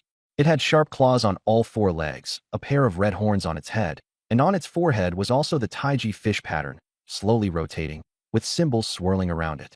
Jiang Bai looked at those symbols and felt they were familiar. A familiar, delicate fragrance drifted through the air, and Jiang Bai couldn't help swallowing. Because this was exactly the smell of roast candle lord. Zhu Ke stared at the true form of Dark Lord, her eyes full of longing. Jiang Bai hurriedly tugged at her, and Zhu Ke finally recovered her composure. Mingxin let out a breath of relief. Dark Lord hasn't arrived yet. Then she added, You all wait here. I'll take the virtual technique, and in passing, destroy Dark Lord's true body. As soon as her words fell, earth-shaking roars came from beneath the platform. The 3 of them were pressed by the sound waves until their blood surged violently, and even Zhu Ke, who was level 20, coughed up blood. Jiang Bai quickly put an energy shield on Zhu Ke. They looked down warily, and a bizarre void beast appeared. It had no feet, and instead used 8 thick palms to support itself on the ground, like a giant spider, climbing up step by step while gripping the iron chains. It was different from the other void beasts. There was a trace of intelligence in its eyes, and it stared intensely at Mingxin as well. Desire mingled with vigilance. In the end, desire overpowered fear. The monster suddenly exerted force with its 8 arms and pounced fiercely at Mingxin. Jiang Bai was alarmed at the sight. The void world energy inside him erupted, and he hurled Mingxin around the waist, saving her from the attack. The 2 rolled to the side before stopping. Zidai and Zhu Ke were speechless. Jiang Bai asked Mingxin, Are you all right? Mingxin came to her senses. I'm fine. Protect Xiao Dai. I'll deal with it. Jiang Bai was puzzled. Can you handle it? Dao Mingxin had already recovered part of her cultivation. She glanced at Jiang Bai as if he were an idiot, said nothing, and charged straight at the void beast. Only then did Jiang Bai sense that her aura had recovered somewhat. Zidai hesitated for a moment, then asked Jiang Bai, "Why did you save Aunt Ming?" Jiang Bai froze for a moment, then said he was afraid Zidai would worry, since Mingxin was actually injured. Zidai looked back at Mingxin in battle, and only then noticed that her aura was unstable and that she hadn't instantly dealt with the void beast. Feeling guilty, she trusted Mingxin even more. Then she said to Jiang Bai, "Go help Aunt Ming." Jiang Bai shook his head, saying that Aunt Ming had told him to protect Zidai. Zidai insisted, "The only threat here is that void beast. Once it's killed, everything will be fine." Jiang Bai thought about it and nodded in agreement. Mingxin had already revealed her true form, her figure enlarged, but because her cultivation had not fully recovered, she was still not as immense as during the previous great battle.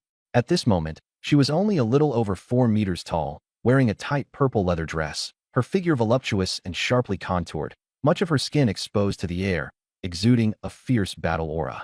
Her expression was indifferent, completely blank, and her temperament was cold. A purple energy storm swirled around her. She gathered void world energy in her palm, kneaded it into a light sphere, and tossed it lightly, smashing it toward the void beast's head. An explosion rang out. Jiang Bai immediately judged. Mingxin's cultivation had only recovered to the 5th tier. He could not sense the cultivation level of the void beast before him, and his heart sank at once. If Mingxin could only exert 5th tier strength, this would be a hard fight. However, the void beast stood there completely unharmed, looking at Mingxin in confusion, as if asking, "Why doesn't it hurt?" Then it bared its fangs and pounced at Mingxin. Its movements were incredibly fast. In the blink of an eye, it was right in front of her, extending its 2 sharp claws, wanting to tear Mingxin apart. Mingxin's reaction was just as swift. She dodged flexibly while meeting the opponent's attack with both palms. With a forceful stomp on the ground, she flipped up into the air, and her long leg, covered in energy, lashed hard at the void beast's head. The beast was kicked flying, but it firmly grabbed onto the cliff wall and turned back with a ferocious grin. Watching the standoff, Jiang Bai suspected that the void beast had been testing Mingxin all along just now. He walked to Mingxin's side and reminded her in a low voice, "Be careful. This thing is getting serious." Mingxin gave Jiang Bai a cold glance. As Jiang Bai's gaze met Mingxin's, he suddenly remembered a strange tale anime from his past life, quickly shook his head to clear away the distracting thoughts, and fixed his eyes on the void beast. The void beast let out a shriek, and void world energy gathered. The next instant, it turned into a streak of afterimages and charged up to the 2 of them. A purple light flashed in Jiang Bai's eyes as he unleashed his full aura to face the enemy. Energy gathered on his fist, and he struck the void beast hard. Bang! Jiang Bai and the void beast threw punches at each other. He felt his arm go numb, as if he had slammed into a steel plate. At the same time, the void beast lashed out at Jiang Bai's chest with both hands. Jiang Bai crossed his arms to protect his chest and was blasted away with a bang, as if he had been hit by a train. When he landed, he crashed into Ming Xian's arms and caught a whiff of a fragrant scent before realizing he had fallen into her embrace. Jiang Bai hurriedly thanked her. Ming Xian nodded and, as if lifting a chick, set him down before instantly charging toward the bizarre void beast. As the void erosion grand sovereign, Ming Xian possessed formidable physical strength and martial skill. Though she was larger than the void beast, her movements were agile, and she dodged its attacks in midair. Jiang Bai searched for an opening, and the moment he saw the void beast knocked back, he immediately attacked its head with void realm energy. Although he drove it back, he could barely injure it. In contrast, Ming Xian, despite her declining cultivation, could still leave wounds on the void beast. After some time, the void beast found itself helpless against Ming Xian, and with Jiang Bai constantly harassing it, several more wounds appeared on its body. Ming Xian seized the opportunity, turning a punch into a palm strike and locking tightly onto the void beast's arm before yanking hard and tearing the arm clean off. The void beast let out a miserable scream and jumped onto the chains, staring fixedly at Ming Xian, but it did not rush forward. Instead, it wore a wary expression and suddenly shifted its gaze toward Jiang Bai. Jiang Bai's heart tightened as he realized he had become the target, and he quickly retreated in caution. The void beast suddenly pounced at Jiang Bai at incredible speed. Jiang Bai blocked only 2 moves before being sent flying again. The void beast continued to chase him, intending to deal with this troublesome obstacle first. Seeing this, Ming Xian's gaze turned cold. She condensed 2 purple energy spheres in her hands, sweat streaming down her forehead, clearly straining herself. The void beast sensed the danger, turned around, and lunged at Ming Xian, trying to stop her. Jiang Bai saw through its intention, gritted his teeth, and charged forward to desperately hold the void beast off. After several rounds of collision, Jiang Bai was covered in blood, and his wounds kept reopening. But relying on Qingmu immortal arts to continuously heal himself, he held the void beast firmly in place. At last, the energy spheres in Ming Xian's hands merged into one, becoming incomparably massive. She muttered, "Be destroyed," and hurled the energy sphere at the void beast. The void beast fled in terror, but the energy sphere pursued it like a shadow, ultimately blasting into its body. With a thunderous boom, the void beast was blown to pieces without even a trace left behind. Jiang Bai swallowed, inwardly sighing that the void erosion Grand Sovereign was truly terrifying. Despite being heavily wounded, she was still overwhelmingly powerful. He dropped onto the ground with a thud and panted heavily. Ming Xian's body shrank. Wiping the blood from the corner of her mouth, she walked over to Jiang Bai, crouched down, and asked, "Are you all right?" Jiang Bai gasped for breath, and a thought surfaced in his mind. My 8-foot-tall beauty is gone. After Ming Xian shrank, Jiang Bai sighed and quickly said, "I'm fine." Zidai and Zhu Ke ran over. Zidai helped Jiang Bai up and asked, "Yanzu, are you okay?" Zhu Ke wanted to speak in concern, but Jiang Bai stopped her with energy. Jiang Bai brushed off the dust and kept shaking his head. "I'm really fine." Then he asked worriedly how Ming Xian was doing. Ming Xian's heart raced, but she still pretended to be calm. "I'm fine." Zidai didn't believe it and blamed Ming Xian, saying, "You're clearly injured, but you won't say anything." Ming Xian said her injuries were minor and would heal soon. But Zidai questioned, "If it's really just a minor injury, why has it taken so long to deal with even one virtual art experiment body?" At that moment, Duguli's mocking laughter suddenly rang out in the air. Everyone turned back and saw Duguli standing before the giant beast. Ming Xian stared at Duguli and said coldly, "Dark Lord, so it really is you." Ming Xian felt extremely uncomfortable. The source power from the other side made her uneasy. The plot quickly moved forward, and they were about to leave the Void Realm. Jiang Bai worried that if Duguli recognized his identity, it would cause trouble. However, Duguli merely glanced at Jiang Bai casually, his attention fixed on Ming Xian the entire time. Duguli smiled and said, "Mingxin, long time no see. You're being far too cold to an old friend." Mingxin's tone was icy, yet she replied calmly, "These years you never came back. Tianjun misses you very much." Duguli sneered, "I wouldn't dare meet Tianjun." Mingxin proposed, "Hand over the void arts, and I'll plead on your behalf." Duguli said coldly, "You really don't understand Tianjun's attitude toward me?" Mingxin reminded him that Tianjun had been kind to him. Duguli laughed wildly. "Kindness as weighty as a mountain? He wanted to use me for experiments. How could that be?"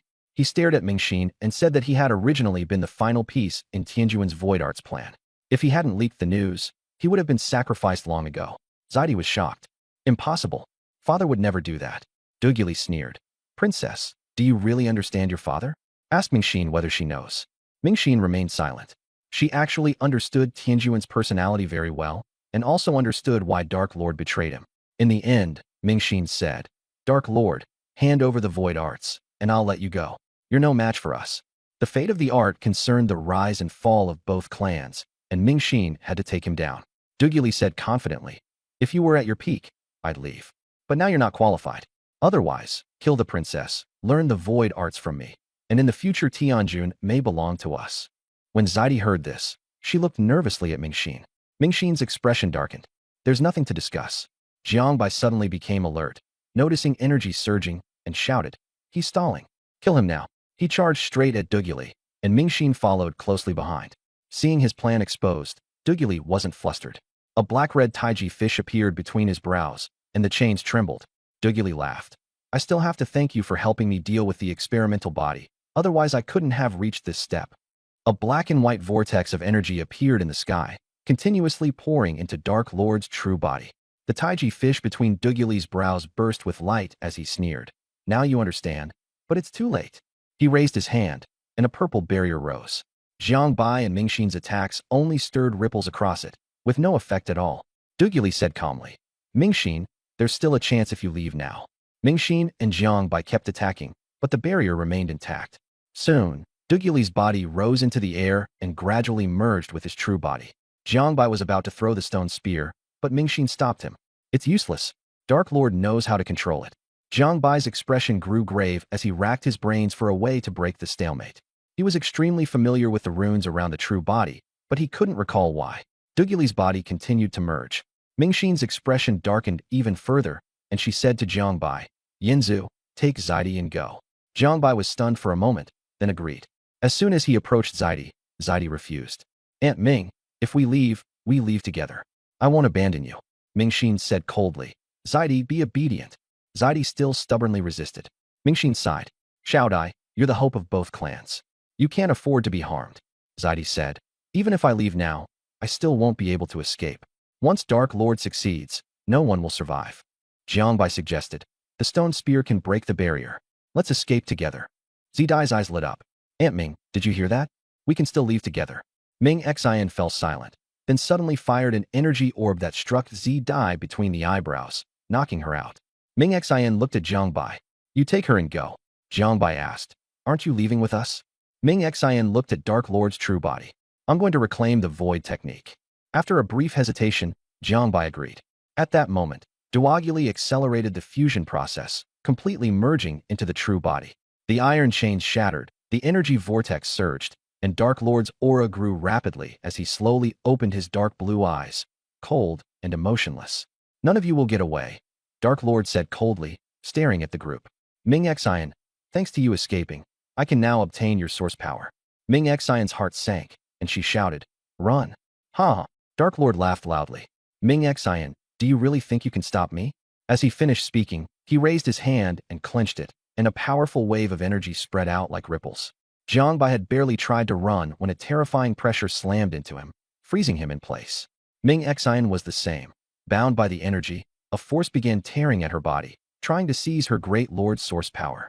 Clenching her teeth, she took the risk of activating her source power to resist. Dark Lord snorted coldly. Overestimating yourself. The energy intensified again. Ming Xian coughed up blood and fainted. Dark Lord began absorbing her source power, but he could not kill her, or else the source power would dissipate. Dark Lord felt it was a pity, then turned to Jiang Bai and Zhu Ke and suddenly said, Human, I won't kill you. Jiang Bai froze. You won't kill me? Dark Lord's tone softened. You're Jie's successor, aren't you? I can sense her aura. Jie? Jiang Bai couldn't remember who that was, but he felt that Dark Lord and Jie must have had an unusual relationship.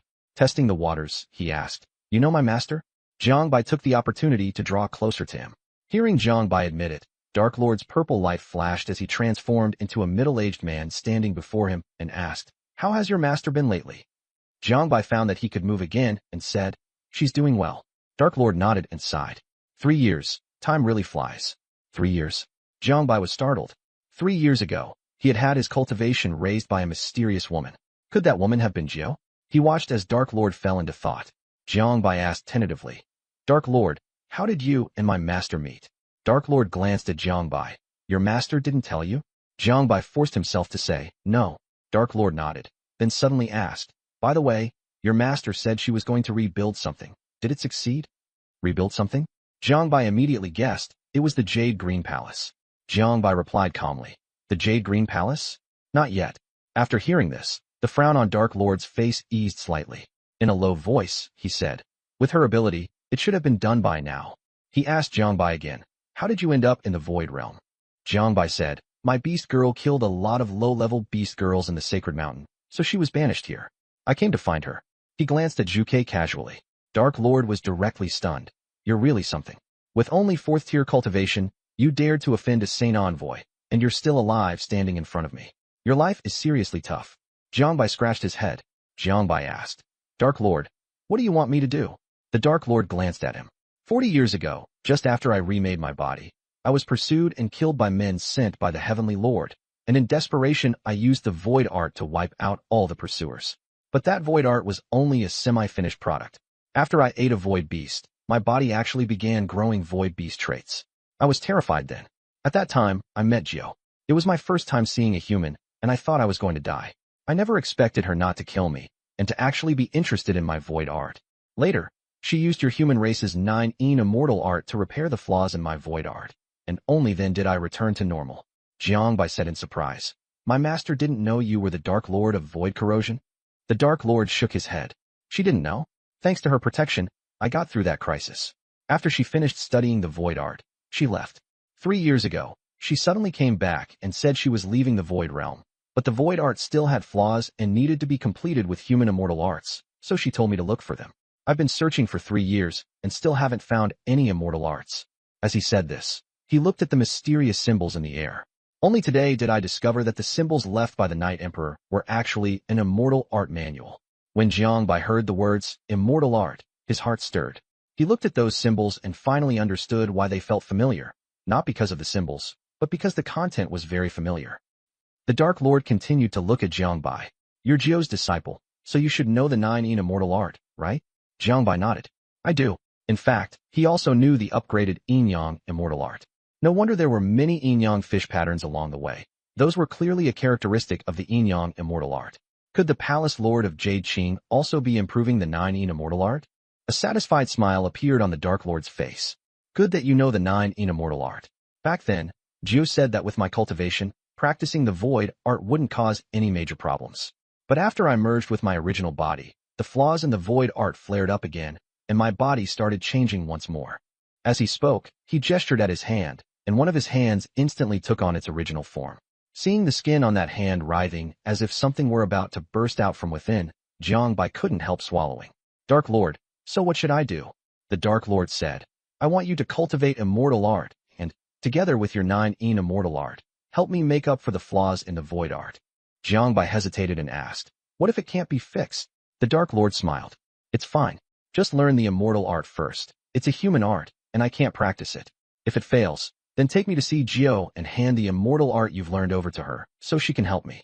Only then did Jiangbai understand that the Dark Lord wanted him to be a porter, merely helping to patch up the flaws along the way. But helping the Dark Lord find Jiu was no different from walking to his death, back in the Jade Qing realm.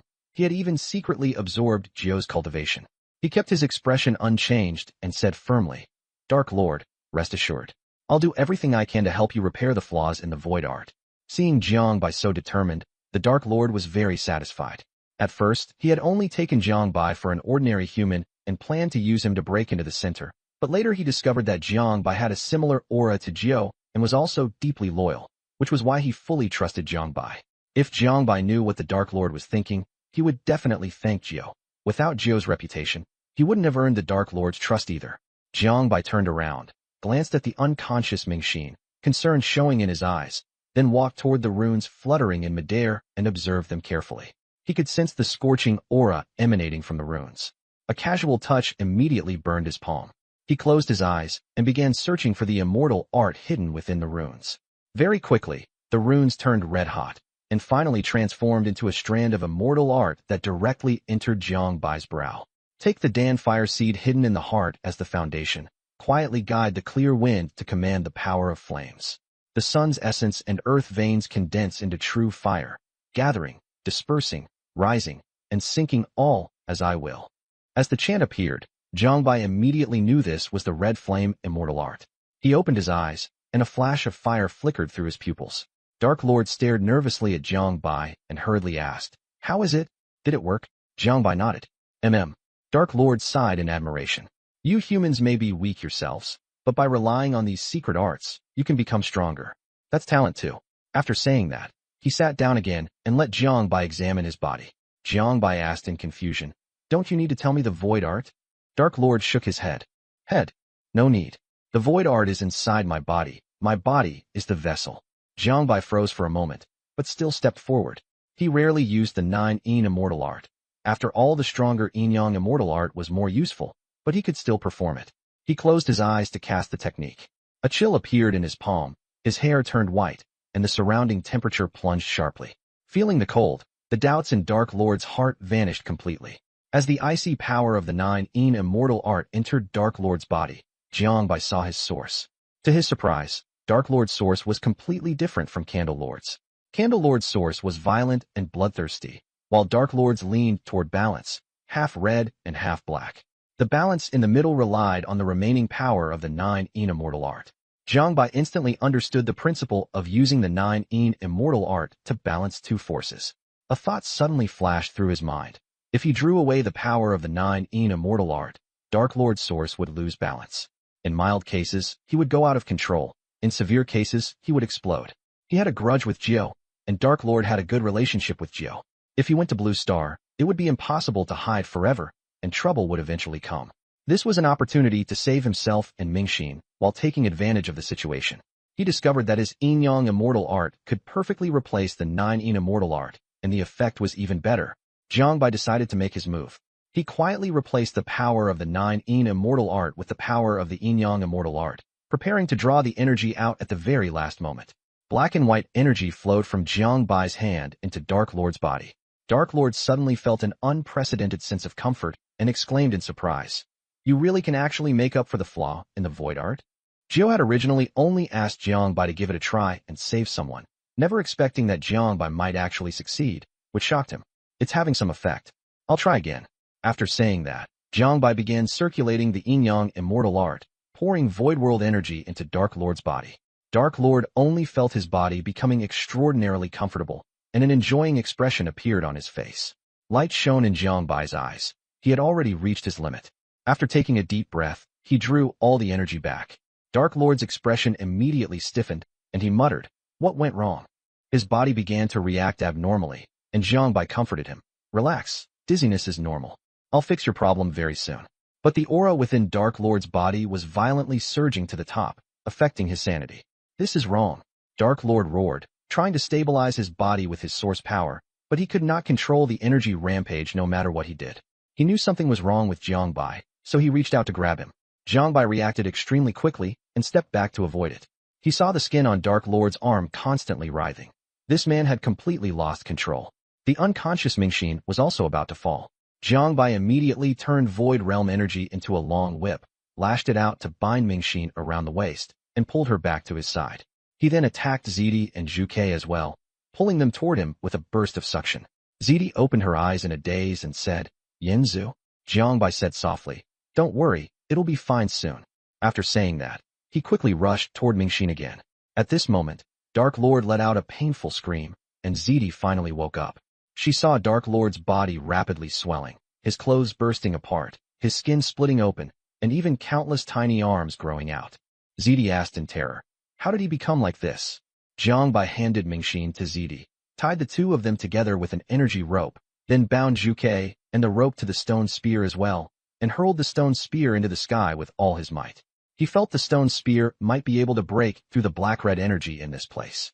Mingxin and Zhu Ke were wrapped in the rope. Zidi held Mingxin, and Jiang Bai held Zhu Ke. The four of them rose into the air with the stone spear.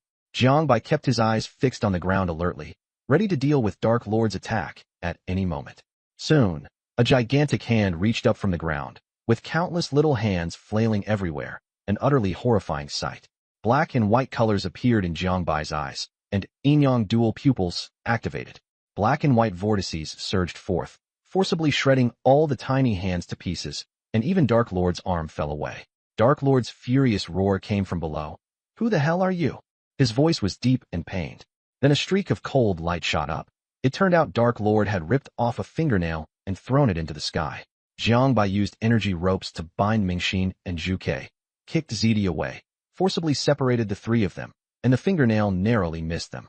Just as he breathed a sigh of relief, another fingernail flew over and directly severed the energy rope binding Zhu Ke. Jiang Bai and Zhu Ke plummeted out of control. Jiang Bai roared and tried to carry Zhu Ke away, but the powerful gravitational pull from the ground dragged them down, and he was unable to break free. The moment they hit the ground, the symbols of the Scarlet Flame Immortal Art in Jiang Bai's mind trembled slightly. With a thunderous boom, he and Zhu Ke slammed heavily into the ground. Jiang Bai used his body to shield Zhu Ke, suffering severe injuries himself, while Zhu Ke was also awakened. If no one had protected her, she would already have been in grave danger. Zhu Ke anxiously tried to help Jiang Bai. Seeing him coughing up blood, she was so flustered she didn't know what to do. Jiang Bai forcibly circulated the Azure Wood Immortal Art to heal his injuries, and the flow of energy made him feel somewhat better. "I'm not dead yet, but the next moment is hard to say." At this time, Dark Lord appeared, his eyes venomous as he stared fixedly at Jiang Bai and demanded to know his identity. Jiang Bai struggled to explain. "Dark Lord, don't misunderstand. I really am Uncle Jiao's disciple. Knowing the 9 in Immortal Art is proof." But Dark Lord didn't believe him at all and roared wildly. "You're still lying to me.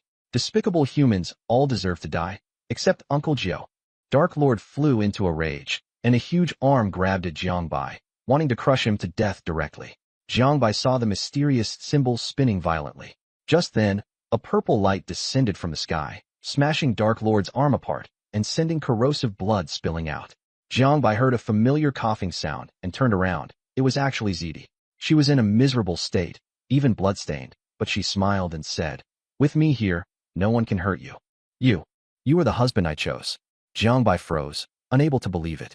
Dark Lord mocked madly, saying that the Heavenly Lord had chosen the wrong successor, but soon threatened to kill everyone. Zidi took out the golden token butterfly, threw it into the sky, summoned a light gate, and said firmly, "We may not die today." She pulled Jiangbai and rushed toward the light gate at full speed. Dark Lord was enraged, lunging and shouting in vain, but the three of them had already disappeared through the gate, leaving only his roaring behind. Dark Lord endured the pain, pulled out the source power from his chest, and hurled the bloody source power into the light gate. Then his body crashed down with a boom and died completely. Mingxin woke up and discovered that she was bound to the stone spear by energy ropes and flying through the air. Memories surged back. She broke free of the ropes, and the stone spear shrank down and fell into her palm. Mingxin gently stroked the bloodstained stone spear and murmured, "Yanzu." She immediately headed toward the center of the shattered land. The black-red energy sphere at the center had vanished, and the void beasts scattered in all directions. She had no time to care about any of that, thinking only of Jiangbai and Zidai. When she rushed to the volcano, she saw the Dark Lord's corpse and froze for a moment, catching a familiar scent. Mingxin found the place where Jiangbai had fallen, dipped her fingertip in the blood, her expression sorrowful, and put the finger into her mouth. At that moment, Wu Yuan ran over in panic, shouting, "Lord Ming! Lord Ming!" Mingxin responded coldly. Wu Yuan gathered his courage and said that Yin Zhu had attacked Zidai, even adding fuel to the fire while smearing Jiangbai's name. Mingxin asked, "Which Yin Zhu?" Wu Yuan gritted his teeth and confirmed it was that royal clan member. After Mingxin calmly finished asking, Wu Yuan's head fell to the ground, dying from his own words. Inside the golden passage, Jiangbai carried Zhu on his back and held the unconscious Zidai in his arms, fleeing for his life. Behind him, the origin energy of the Dark Lord surged after him like a bomb ready to explode at any moment. Jiangbai used every trick he had, but he still could not stop the Dark Lord's origin from chasing him. In utter desperation, he prepared to pull out the Candle Lord origin within his body and clash with it head-on. At this moment, the mysterious symbol in Jiangbai's mind suddenly trembled, flew out from between his brows, and rushed toward the Dark Lord's origin. It circled around the source, the symbol radiating a fiery red light. The scene was shocking. The Dark Lord's origin rapidly shrank, black energy dispersing accompanied by eerie screams. In the end, only a palm-sized remnant remained, falling into Jiangbai's hand, its form reverting to its most original chain shape, identical to the one on the round platform. Jiangbai was stunned. Was the symbol left behind by Yi Huang meant as a countermeasure against the Dark Lord, or was it helping the Dark Lord? Jiangbai had once had a very poor impression of Yi Huang, but this trip to the Void Realm overturned his understanding once again. Yi Huang had actually stormed into the Void Realm alone and disrupted the Void Art plan. Thinking of the Beast Girl incident in Nanjing, Jiangbai suspected that Yi Huang or the Jade Qing Hall Master Jiu might have been involved, because that Beast Girl and the Void Realm test subjects were too similar. Suddenly, Jiangbai's vision blurred, and the three of them descended from the sky and landed. The surroundings were barren and filled with a strong smell of blood. Even the bark and tooth marks were gone from the few remaining trees. Jiangbai looked around warily. Was this the sacred mountain? Doesn't seem like it. At that moment, a shout rang out. "Sisters, there's a Void Realm being here. Hurry over." In an instant, dozens of beast girls surrounded Jiangbai with weapons in hand, all of them weapons from Blue Star. A fox beast girl raised an AK and pointed it at Jiangbai, shouting coquettishly, "Hands up!" Jiangbai was speechless, thinking, how did I end up being pointed at by a gun? Jiangbai asked, "Where is this?" He noticed that the beast girls around him were all foxes of the same clan, each with a sizzling figure and laughing beautifully. This Void Realm being has a problem in the head, right? He's still asking where this is. Only then did Jiangbai remember that his appearance had not changed, so he quickly revealed his true identity and explained, "I'm a beast master. I was disguised just now. Do you know how to contact the Saint Envoy?" The surrounding beast girls were stunned, finding Jiangbai's transformation hard to understand. The leader eyed him suspiciously and said, "You're really a beast master?" A little beast girl reminded the leader, "Void Realm beings are sinister, don't get fooled." Look, he's still carrying a beast girl on his back and holding a void realm being in his arms. There's definitely something wrong. The leader's gaze turned cold. Trying to fool me? Sisters, catch him. Jiangbai hurriedly shouted. Wait. I can prove my identity. The beast girl stopped and waited for his evidence. At that moment, green light and white light flashed, and Ao Qing and Bai Linger appeared beside Jiangbai. Brother Jiangbai. Xiaobai. The two girls cried out at the same time. Jiangbai smiled. Linger, sister Ao Qing, we're safe now. Bai Linger wanted to hug Jiangbai, but when she saw Zhu Ke on his back, she cried out in alarm. Second sister. Ao Qing immediately helped Zhu Ke down and asked, how is she? Jiangbai comforted them. She's fine. I've already treated her. She's just too tired. Jiangbai told everyone not to disturb her and let her rest. Seeing Jiangbai covered in blood and in such a sorry state, Ao Qing felt a little heartache. She touched Jiangbai's face and said, Xiaobai, you've worked hard. Jiangbai laughed it off indifferently. It's nothing. Your family is my family, sister Ao Qing, so of course I'd save them. Bai Linger leaned in and said softly, Brother Jiangbai, to thank you, I'll give you a surprise later. Hearing the word surprise, Jiangbai's eyes lit up, and he thought of the speed boost equipment Bai Linger had been hiding. Suddenly, the Fox Clan beast girl at the head of the group stared at Ao Qing and said in surprise, It's you? Ao Qing was also a little startled. Why are you still here? In fact, as soon as Ao Qing came out, she recognized this place as a low-level battlefield between the Sacred Mountain and the Void Realm, and she had stayed here for decades, so she was very familiar with it. The leader tossed the AK-47 to a nearby beast girl, who caught it cleanly and nimbly, looking every bit like a hardened bandit. The leader said gravely, My younger sister is still here, so I have to look after her. Then, seeing the silver dragon pattern between Ao Qing's brows, she looked at Jiangbai and asked, Is this the beast master you contracted with? Ao Qing nodded. His name is Jiangbai. I'm called Ao Qing now. The leader nodded. Good. Having a name is good. The leader was dressed in worn camouflage, her face rough, cracked, and streaked with blood. The other beast girls had newer clothes, but they all looked thin and haggard as well. Bai Linger asked with concern, Is your younger sister all right? The leader sighed. Same as always. Then she said she would take everyone to the gathering place and pass the message on to the holy envoy, but she couldn't guarantee they would be able to meet him. Ao Qing thanked her, and then went with Jiangbai and the others.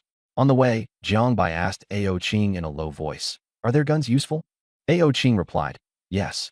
In low-level battlefields, everyone uses guns like these. They help conserve stamina, but in high-level battlefields they're not very useful. They can't even penetrate void beast hide. And only races that cooperate with humans have them. We didn't have many guns in our gathering place before. Most of them were probably stolen by second sister. After arriving at the gathering place, Jiangbai found that it looked just like a refugee camp. The conditions were harsh, the beast girls were thin and numb, and some were even tied up doing hard labor. Slaves. Jiangbai thought of that word and glanced at Ao Qing. Ao Qing nodded in silent acknowledgement. Jiangbai felt somewhat uneasy, thinking that these beast girls were actually still very young. After entering the house made of stone and firewood, the leader told Jiangbai and the others to place the person on her bed, then said she would go get them something to eat. Ao Qing quickly shook her head. No need. The leader smiled and said, Whether I prepare it or not is my business. Whether you eat it or not is up to you. After she left, Jiangbai asked Ao Qing, Are you friends with her? Ao Qing nodded. We fought together before, and we got along pretty well. Bai Linger also said, The leader saved me before, and I later saved her a few times too. Jiangbai looked around and asked, You used to live in places like this? Bai Linger curled her lip. Not at all. This place is actually pretty good. Before, we were slaves, and the conditions were much worse than this. At least here, we can still see the sun. Jiangbai gently rubbed Bai Linger's head, feeling sorry for her. From now on, no one will dare bully you again. I'm here. I believe you. Bai Linger hugged Jiangbai's arm, very content with her current life. Ao Qing looked at them and smiled. Soon, the eldest sister came in carrying virtual beast meat, followed by a few little beast girls carrying vegetables. The eldest sister set the dishes on the table and said, Our food is simple. The human world has everything, so I don't know if you're used to it. Jiangbai looked at the food and thought it was just so, but he could tell it was the best they could offer, because the little beast girls had been staring at the plates the whole time. Ao Qing smiled and said, We can get used to eating it. We couldn't even have these things before. The others thanked her. The eldest sister sat across from Jiangbai, with Bai Linger and Ao Qing on either side of him. Jiangbai picked up some meat and ate it. The taste was very mild, better than the vegetables, because the vegetables were actually tree leaves and bark, and the bark was basically inedible. Jiangbai sighed inwardly. No wonder the beast girls all wanted to go to the human world. Suddenly, with a thunderous boom, before they had even finished eating, the floor of the house shook violently, dust fell into the bowls, and a film formed on the soup. The eldest sister's expression didn't change. She picked up the virtual beast meat soup and drank it all, then wiped her mouth with her hand and said, "Those beasts are here again. You rest for a bit. I'm going out." After saying that, she grabbed the AK-47 by the door and went out. Ao Qing immediately pulled Jiang Bai and the others outside. Gunfire rang out nonstop, and Jiang Bai almost thought he had transmigrated. Several beast girls even carried a cannon out. Fire the cannon.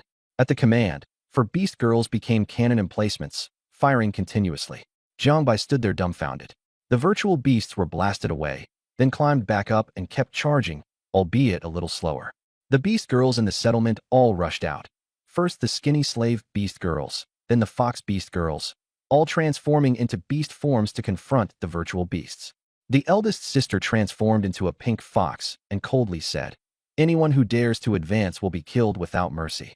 At that moment, a young man with a pair of wings on his back walked out from the opposite side, a playful expression on his face and cruelty in his eyes, revealing sharp fangs as he sneered.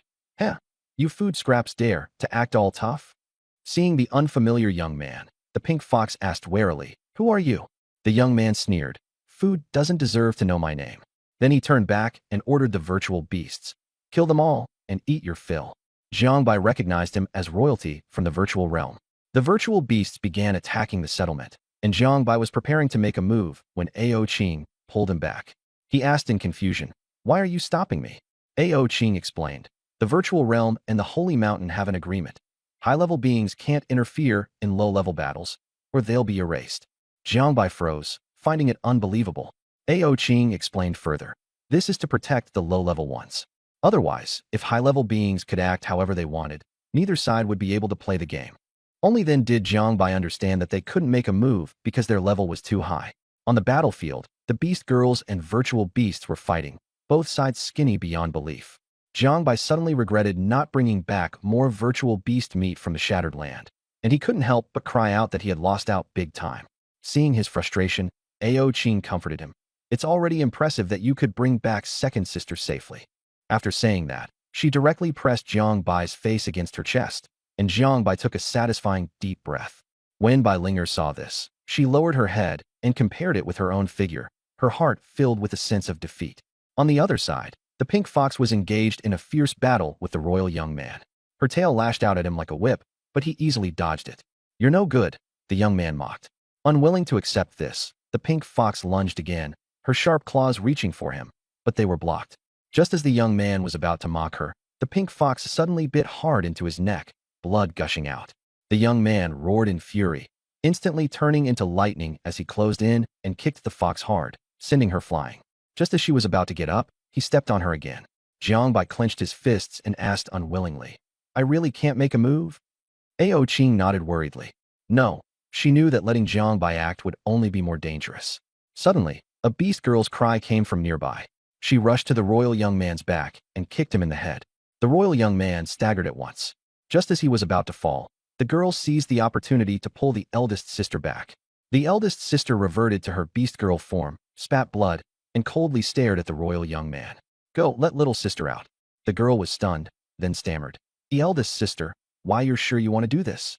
The eldest sister was silent for a moment, then nodded firmly. "I'm sure.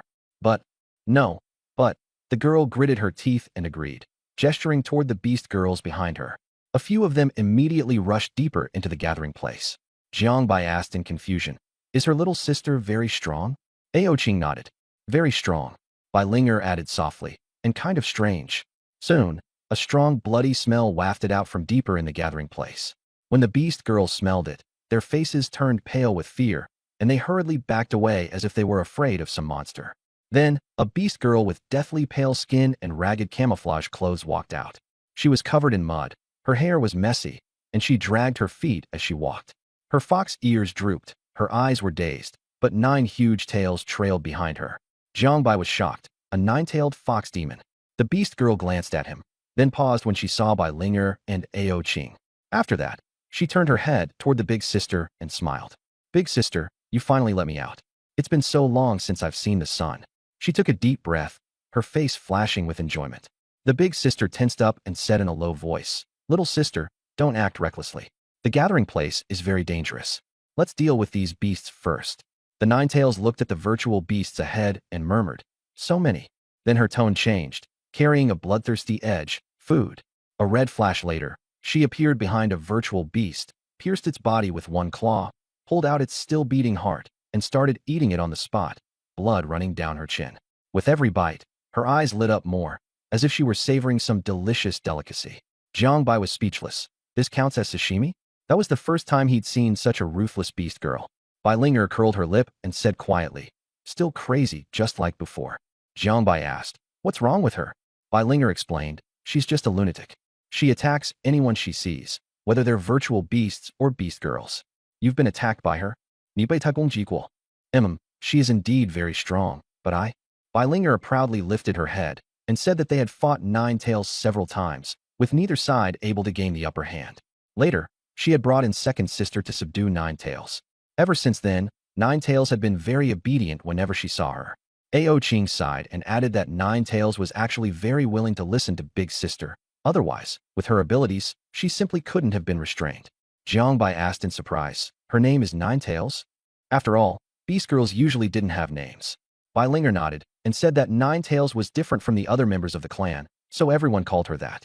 On the battlefield, after Ninetails finished one heart, she immediately fixed her gaze on another void beast.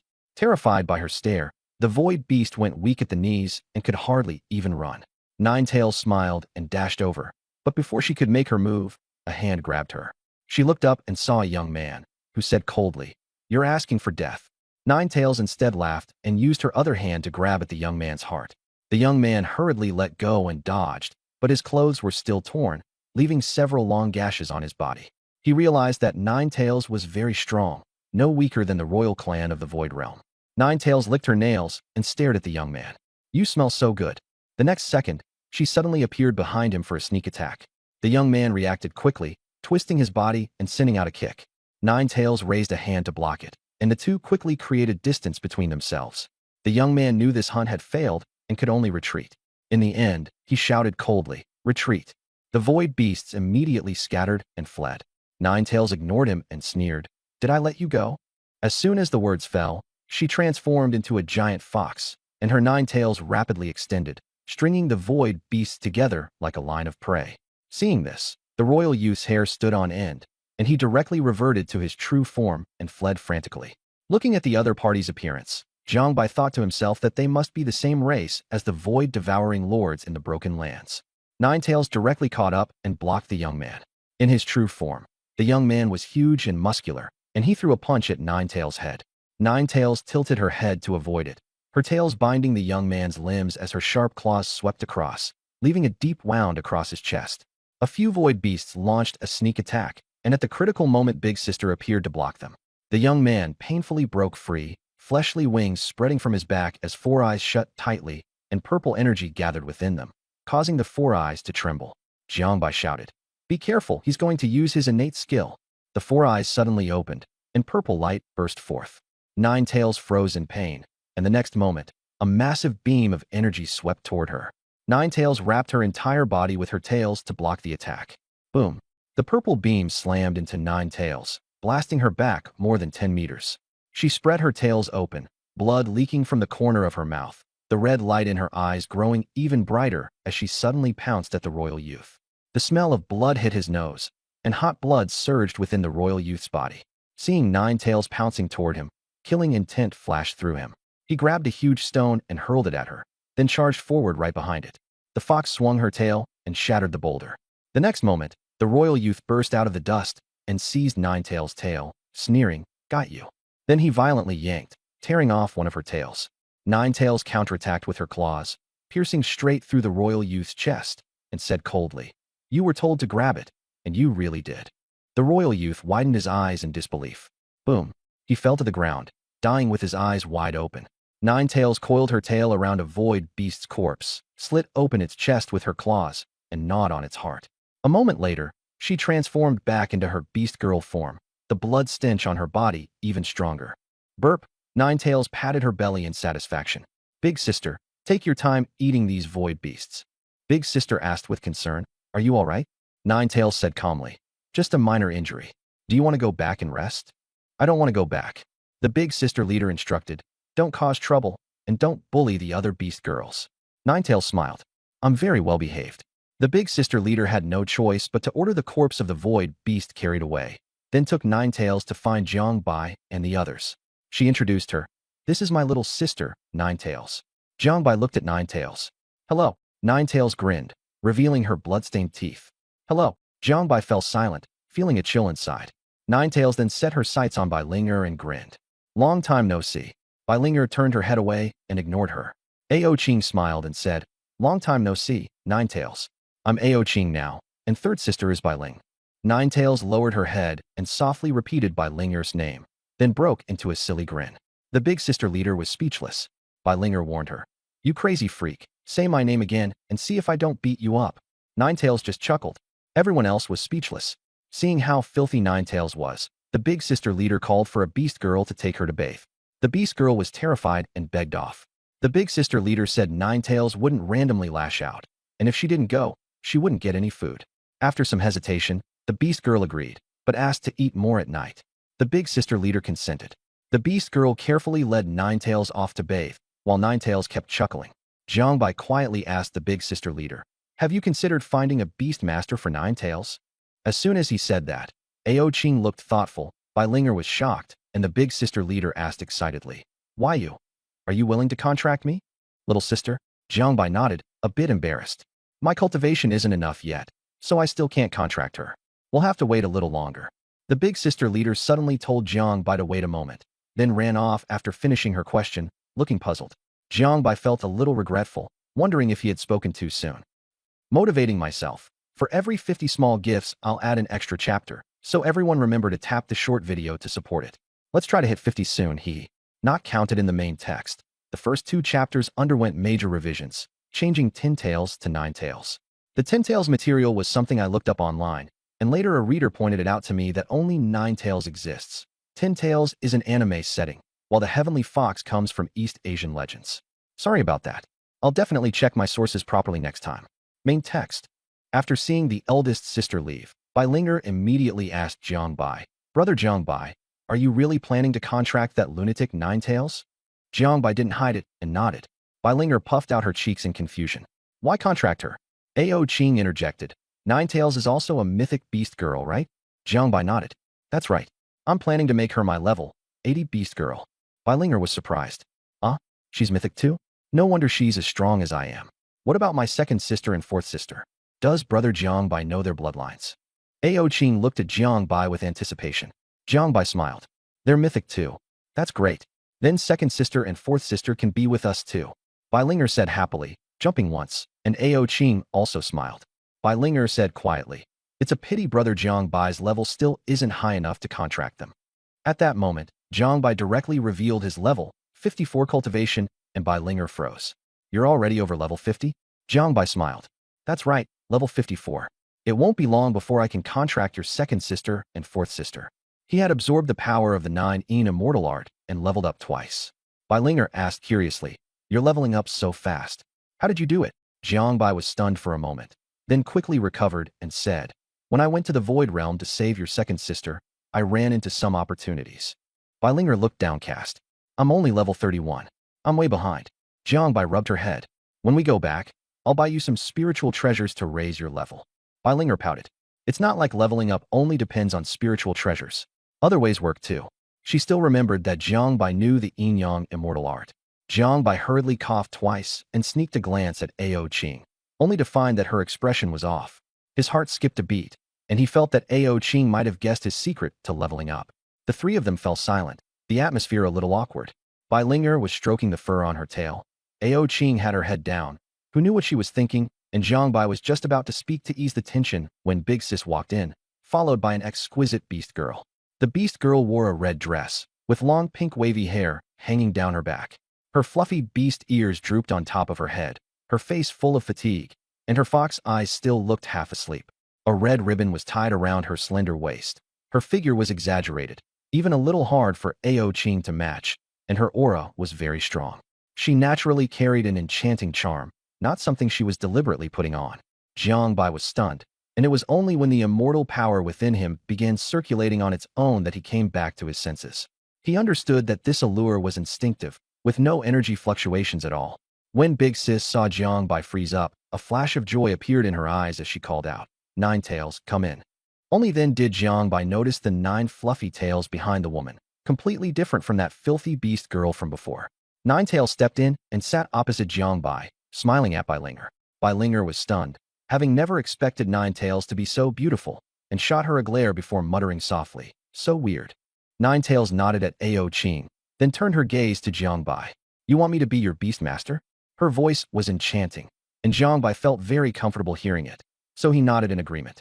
Nine Tails toyed with her nails and said softly, "But I'm not really willing." Jiangbai was taken aback. Big Sis frowned and rebuked her. "Nine Tails, speak properly." Nine Tails tilted her head and looked at her. "I'm telling the truth." Big Sis's expression darkened. "You want to stay here for the rest of your life? In the past, no one contracted you, and now that someone willing has finally come, you're refusing?" Nine Tails said flatly, "There's nothing bad about this place."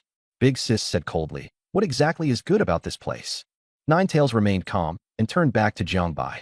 "It's possible, but I want to talk to him alone." Big Sis refused outright. "No," Nine Tails shrugged. "Then there's nothing to talk about." The atmosphere stiffened, and no one dared to persuade her anymore. Jiangbai spoke up, "Sister Ao Qing, Linger, Big Sis, you all go out first. Since she wants to talk, then let's talk." Big Sis anxiously said, "No." Ao Qing had already stood up and pulled Big Sis along. "Let's go out first. Trust Jiangbai." Big Sis hesitated for a long time before reluctantly following them out. The 3 left the stone house, and Big Sis couldn't help but look back, her face full of worry. Ao Qing comforted her. "Don't worry, Jiangbai will definitely persuade Nine Tails." Beilinger also nodded. "That's right, Big Brother Jiang is the best." Big Sis sighed and sat down on a stone, her eyes carrying a hint of nostalgia. "Actually, Nine Tails wasn't like this before." Beilinger asked in confusion, "What do you mean?" "Nine Tails wasn't originally from our clan. She used to be a slave of the Golden Tribe." Beilinger was shocked. "A slave?" "The first time I saw her, she was still wearing shackles, digging spirit crystals in the void pit. Back then, she was thin and adorable." As she said this, Big Sis smiled. Beilinger became curious. "So Nine Tails used to dig spirit crystals too?" Ao Qing beside her was also puzzled. "But aside from the tails, she looks a lot like you. I thought you were from the same clan." Big Sis sighed. "I was curious at the time too." Big Sis said, "I brought Nine Tails back to the clan from the Golden Tribe." The smile on her face disappeared instantly. Beilinger tilted her head and asked, "What happened after that?" Big Sis sighed. "I wanted to see whether she was a lost member of our clan, but the moment the clansmen saw her, they opposed it and said she was a freak, an ill omen." She lowered her head, her eyes full of regret, and said in a low voice, "I really regret bringing her back now. If it weren't for me, her personality wouldn't have become like this." The beast girls in the clan all disliked her and often bullied her, and I was on the battlefield year-round, so I simply couldn't take care of her. Once, when I went back, I found she wasn't there. When I went looking for her, I only then learned that she had been captured by several beast girls and had almost been forced to eat void beast excrement. The leader's eyes turned cold. Beilinger looked at the leader's stone house in shock, her voice trembling. "She ate it." "No," the leader shook her head. Beilinger let out a breath of relief. "Thank goodness you got there in time. In fact, it wasn't because of me." At that time, Nine Tails' eyes were full of red veins, and there was blood all over her hands. The beast girl being bullied was almost dead. Nine Tails' energy was terrifying. If it had been any later, those beast girls would all have died. The leader even sounded somewhat relieved. Ao Qing said, "Good thing you went back. Otherwise, if Nine Tails had killed a clan member on the sacred mountain, the consequences would have been even worse." The leader choked up.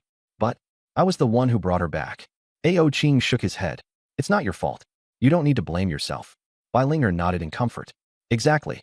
Nine Tails still listens to you, which means she never blamed you. We don't need to blame ourselves for evil people." The leader sniffled and continued. "Later, word about Nine Tails spread, and the clan became even more repelled by her. They wouldn't even let the beast masters who wanted to contract with her see her. Nine Tails could only sneak off to the White Jade Spirit platform. But she didn't know that the clan had already issued orders banning humans from contracting with her. Ao Qing understood that beast girls with complete records were rare. By cooperating with humans, humans would exchange supplies for contract slots. The human nations also guarded against one another and wouldn't make enemies of an entire beast girl clan just for one beast girl. I went to the battlefield again to complete my mission, and the beast girls in the clan still bullied her in groups. They even called over high-ranking beast girls. Ninetales couldn't take it and had no choice but to flee the clan. When I went back, she had already been missing for half a month. When I found her, she was on the brink of death, covered in injuries, and the beast girls from the clan had been chasing and bullying her the whole time.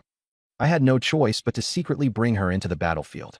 Bilinger asked in confusion, "Why didn't you just bring her in directly before?" The leader sighed. "I didn't dare. All the beast girls in the clan were targeting her. If I brought her in, something could have gone wrong. The sacred mountain was at least a little safer." After that, Ninetales changed. She started fighting void beasts with reckless desperation. But the news quickly got back to the clan, and the beast girls there entered the battlefield to kill her. Back then we were fighting void beasts, and I didn't even know they had come in. By the time I found out, it was already the next day. I was terrified and searched everywhere for her.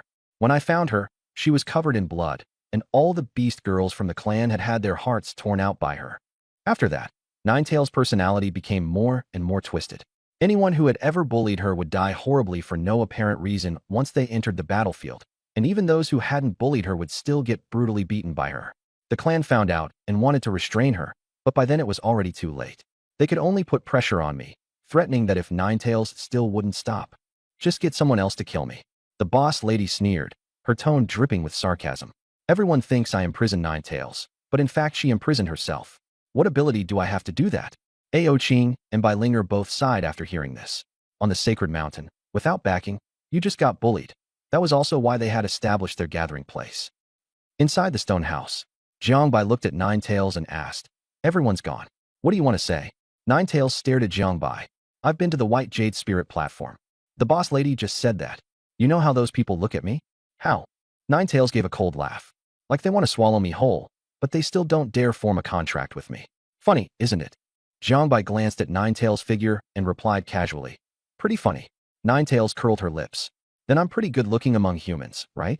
Jiangbai nodded. That fact was beyond dispute. Suddenly, Ninetales stood up and waved her hand, sealing the stone house door shut. Then her red dress slipped down, and Ninetales appeared naked before Jiangbai, her skin fair and her figure exquisite. Ninetales moved closer, sat on Jiangbai's lap, wrapped her arms around his neck, and whispered, "Let's make a deal. As long as you say you're unwilling to form a contract with me, I'll be yours to do with as you please." Her 9 tails also coiled around them, and the atmosphere turned alluring. Yet Jiangbai remained calm. What he wanted was Ninetales' bloodline, not her body. He directly slapped Ninetales on the butt and leaned close to her ear. "Not a bad proposal, but I disagree." After saying that, he gave it a hard smack. Ninetales froze, quickly put her clothes back on, and her expression turned icy. "You're playing me?" Jiangbai shrugged. "You took them off yourself. What does that have to do with me?" Killing intent flashed in Ninetales' eyes, and Jiangbai smiled. "Want to kill me? Try it." In an instant, Ninetales was suppressed by an overwhelming pressure and couldn't move. Jiangbai stood up and lifted Ninetales' chin. "If I really want your body, it won't matter where you run." After the pressure vanished, Ninetales stared coldly at Jiangbai, then suddenly calmed down. "If I'd rather die than agree to a contract, what can you do?" Jiangbai fell silent. There really was nothing he could do. After a moment, Jiangbai said, "Ninetales, you don't want to disappoint Big Sis, do you?" Just as she had calmed down, Ninetales' expression tensed again. She asked coldly, "Are you threatening me?" Jiangbai smiled. Literally. He had noticed that Ninetales always paid close attention to Big Sis during battle, and understood that Big Sis must be very important to her. Ninetales stared at Jiangbai fixedly, even her breathing becoming unstable. Jiangbai sighed. "You don't need to be so hostile toward me. I'm contracting you not because I have my eye on your body, but because of your bloodline. Big Sis has paid a great price to get you out of here, but now that the chance is here, if you don't cherish it, what will she think?" Ninetales lowered her head, pink hair covering her face so her expression couldn't be seen. Jiangbai continued, "Big Sis doesn't want you trapped in this low-level battlefield forever. She dressed you up because she didn't want me to see your original appearance and lose the chance to leave the Holy Mountain. Are you really willing to waste all her good intentions? Are you willing to disappoint her?"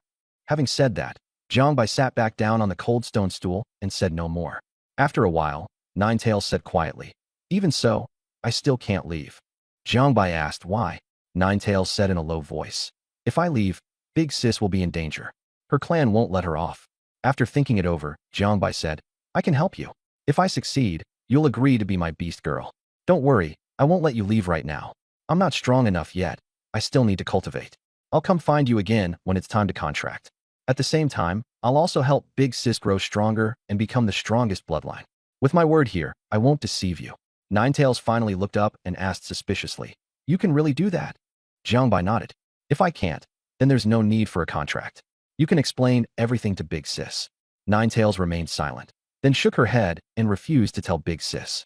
I agree to your terms, but you must keep your promise. Otherwise, I will never contract with you. If you fulfill your promise in the future, I'll belong to you, including my body. Ninetails coldly threw out the words. Jiangbai smiled. Deal. Jiangbai and Ninetails walked out of the stone house, and Big Sis immediately came forward, asking nervously, How did it go? Ninetails smiled. I've agreed to contract with Jiangbai. Big Sis froze, then burst into tears, saying excitedly, Agreed is good, agreed is good. At that moment, another beast girl ran over and said urgently, Big Sis, the clan has sent word. The Saint Envoy wants to meet us personally and has ordered us to go to Holy Mountain to welcome them. Big Sis looked at Jiangbai in shock, inwardly relieved that Ninetails had agreed to the contract. Jiangbai was no ordinary person, and everyone could tell. But the beast girl suddenly hesitated and said, Big Sis, the people from Holy Mountain want all of you to go together.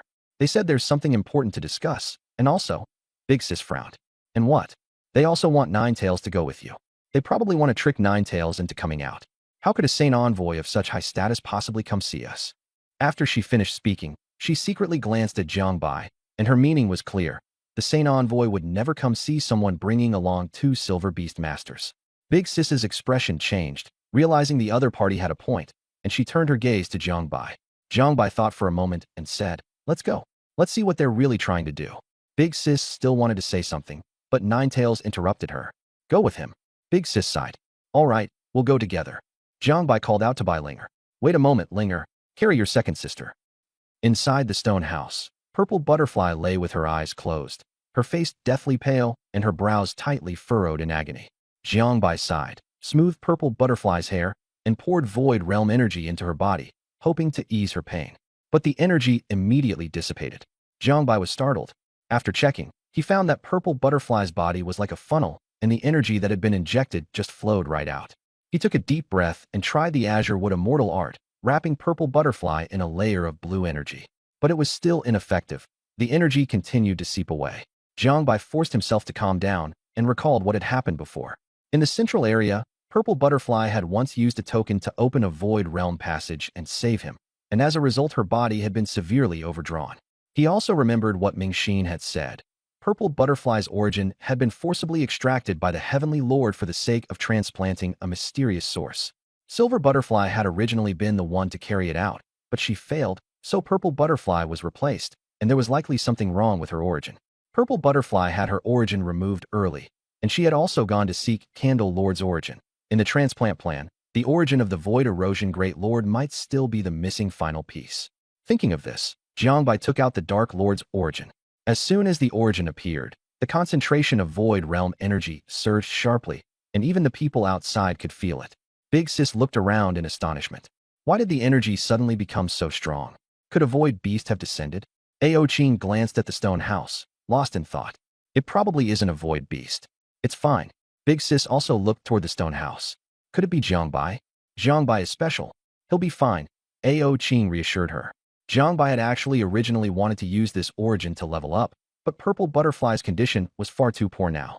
If her energy ran dry within 2 days, she would die, and he couldn't just stand by and watch her die. The Dark Lord's origin began to emit a purple glow and slowly floated up, flying toward Purple Butterfly. Jiangbai could only do as he had thought, and try first. Jiangbai slowly infused the Dark Lord's origin into Purple Butterfly's body. Sweat poured down his face as he controlled the origin while using the Azure Wood Immortal art to heal Purple Butterfly. Only when the origin had completely entered her body did Jiangbai finally breathe a sigh of relief and carefully observe whether Purple Butterfly showed any signs of rejection. After waiting a while and seeing that Purple Butterfly was fine, he finally relaxed. Purple Butterfly's brows gradually smoothed out, and a flush appeared on her face. Jiangbai sent in another cluster of Void Realm energy, confirmed that her energy was no longer leaking away, and understood that she was safe. Suddenly, Purple Butterfly's eyelashes trembled, as if she were about to wake. Jiangbai immediately condensed energy and gave her a knife hand strike to keep her asleep. He let out a breath of relief. thinking that if Purple Butterfly found out he was human, it would definitely be troublesome. Jiangbai stood up, picked Purple Butterfly up in a princess carry, and said to Bai Linger, "Linger, bring your second sister. We're going to the sacred mountain." Bai Linger nodded, but in her heart, she was puzzled about Jiangbai and Purple Butterfly's relationship. Outside, when Ao Qing saw Jiangbai come out, she gently wiped the sweat from his face and asked, "Are you okay?" Jiangbai shook his head. "It's resolved." Ao Qing felt relieved. Ninetails looked full of anticipation as she asked Purple Butterfly, "Is this the contract gift you're giving me?" Jiangbai was speechless and replied, "No, we'll talk about that when we make the contract." Bai Linger muttered inwardly that when she and Jiangbai contracted, she didn't get a gift either. Big Sis urged, "Let's go quickly." She even glared at Ninetails, meaning, "It's already good enough that someone's willing to contract with you." Ninetails pretended not to see it, and Big Sis was helpless. Soon, they arrived at the entrance to the Sacred Mountain battlefield, which was a huge light gate suspended in midair.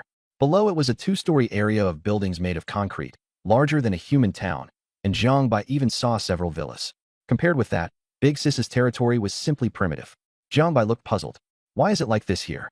The eldest sister explained that the light gate was the entrance to the Sacred Mountain battlefield and concerned safety. Many beast girls had gathered here to build these structures, most of the supplies having been obtained through cooperation with humans. A canine beast girl wearing armor and holding an M4A1 shouted from the ground, "No-fly zone at Gate 8. Come down now." Jiang Bai and the others landed, and the eldest sister stepped forward to negotiate with her. It went smoothly, and she led everyone into the light gate. The environment changed instantly. The low-level battlefield was desolate, with a blood-tinged smell everywhere. But just after entering and exiting, Jiang Bai smelled a burst of fresh air and felt. Jiang Bai and the others came to a platform deep in the jungle. It was a valley surrounded by cliffs on all sides, with the light gate standing in the center. The eldest sister briefly introduced it. These valleys were built by Beast Girl seniors to defend the light gate. If anything happened on the other side of the light gate, they would retreat here and fight using the terrain. A group of Fox Beast Girls came to receive them, coldly telling them to follow. The eldest sister hesitated a little, and only after seeing Jiang Bai nod in confirmation did she follow along. The road was quiet. The two foxes leading the way stopped and respectfully shouted toward the front, "Kind Yang, they're here." The eldest sister was confused about who Kind Yang was. Before she could figure it out, dozens of Fox Beast Girls suddenly emerged from the surroundings, pointing hot weapons at them. Someone in the jungle laughed mockingly. The eldest sister looked over and recognized her as the Fox Beast Girl who had once forced Jiawei to eat excrement and was later severely injured by Jiawei, Kind Yang. She now had the golden bloodline, wore a dress, and carried a powerful aura. Kind Yang walked over, and with every step a golden barrier appeared beneath her feet. The Fox Beast Girls watching all looked at her enviously. Jiang Bai and the others remained calm. Jiawei didn't even lift her head. The eldest sister had been shocked at first, but quickly calmed down. Kind Yang was displeased and wanted to shock everyone, but she didn't get the reaction she wanted. She sarcastically asked the eldest sister if she was surprised. The eldest sister replied indifferently, "Not really surprised." Kind Yang's expression turned ugly. The eldest sister directly asked, "When is the envoy coming?" Kind Yang laughed in anger and mocked them for not even being qualified to meet the envoy, asking what right these few people had. After saying that, she even pointed at Jiang Bai. Jiang Bai was speechless. "If you're going to speak, just speak. Why resort to personal attacks?" Suddenly, with a smack, Ao Qing's figure flashed, instantly appearing in front of Kind Yang. She slapped her flying away, smashing into a large tree and breaking it. Kind Yang coughed up blood, her face full of shock, unable to understand how she, a level 41 golden bloodline beast girl, had been instantly defeated by a silver-level beast girl. Before she could even react, Ao Qing grabbed her by the neck and lifted her off the ground. A cold voice rang in her ear, "Apologize." Ao Qing stood before her, eyes icy, his grip tightening more and more. Bai Linger quickly reminded her in a low voice, "Big sis, she can't speak, can she?" Everyone fell silent. Even the leader was stunned. She hadn't expected Ao Qing's strength to improve so quickly. The beast girls around them saw Kind Yang taken out in a single move and immediately lowered their guns. Firearms were useless against anyone above level 20. Ao Qing's expression froze for a moment. He threw Kind Yang to the ground and said coldly, "Apologize." Kind Yang drew in a sharp breath. She knew clearly that the other party would really dare to kill her, but since things had escalated to Saint Mountain, she also didn't dare resist and could only lower her head and admit fault. "I'm sorry." Unexpectedly, she was slapped again, and Kind Yang was completely dumbfounded. She still got hit after apologizing? She couldn't help but shout loudly. I'm so. RRY. Smack, another slap.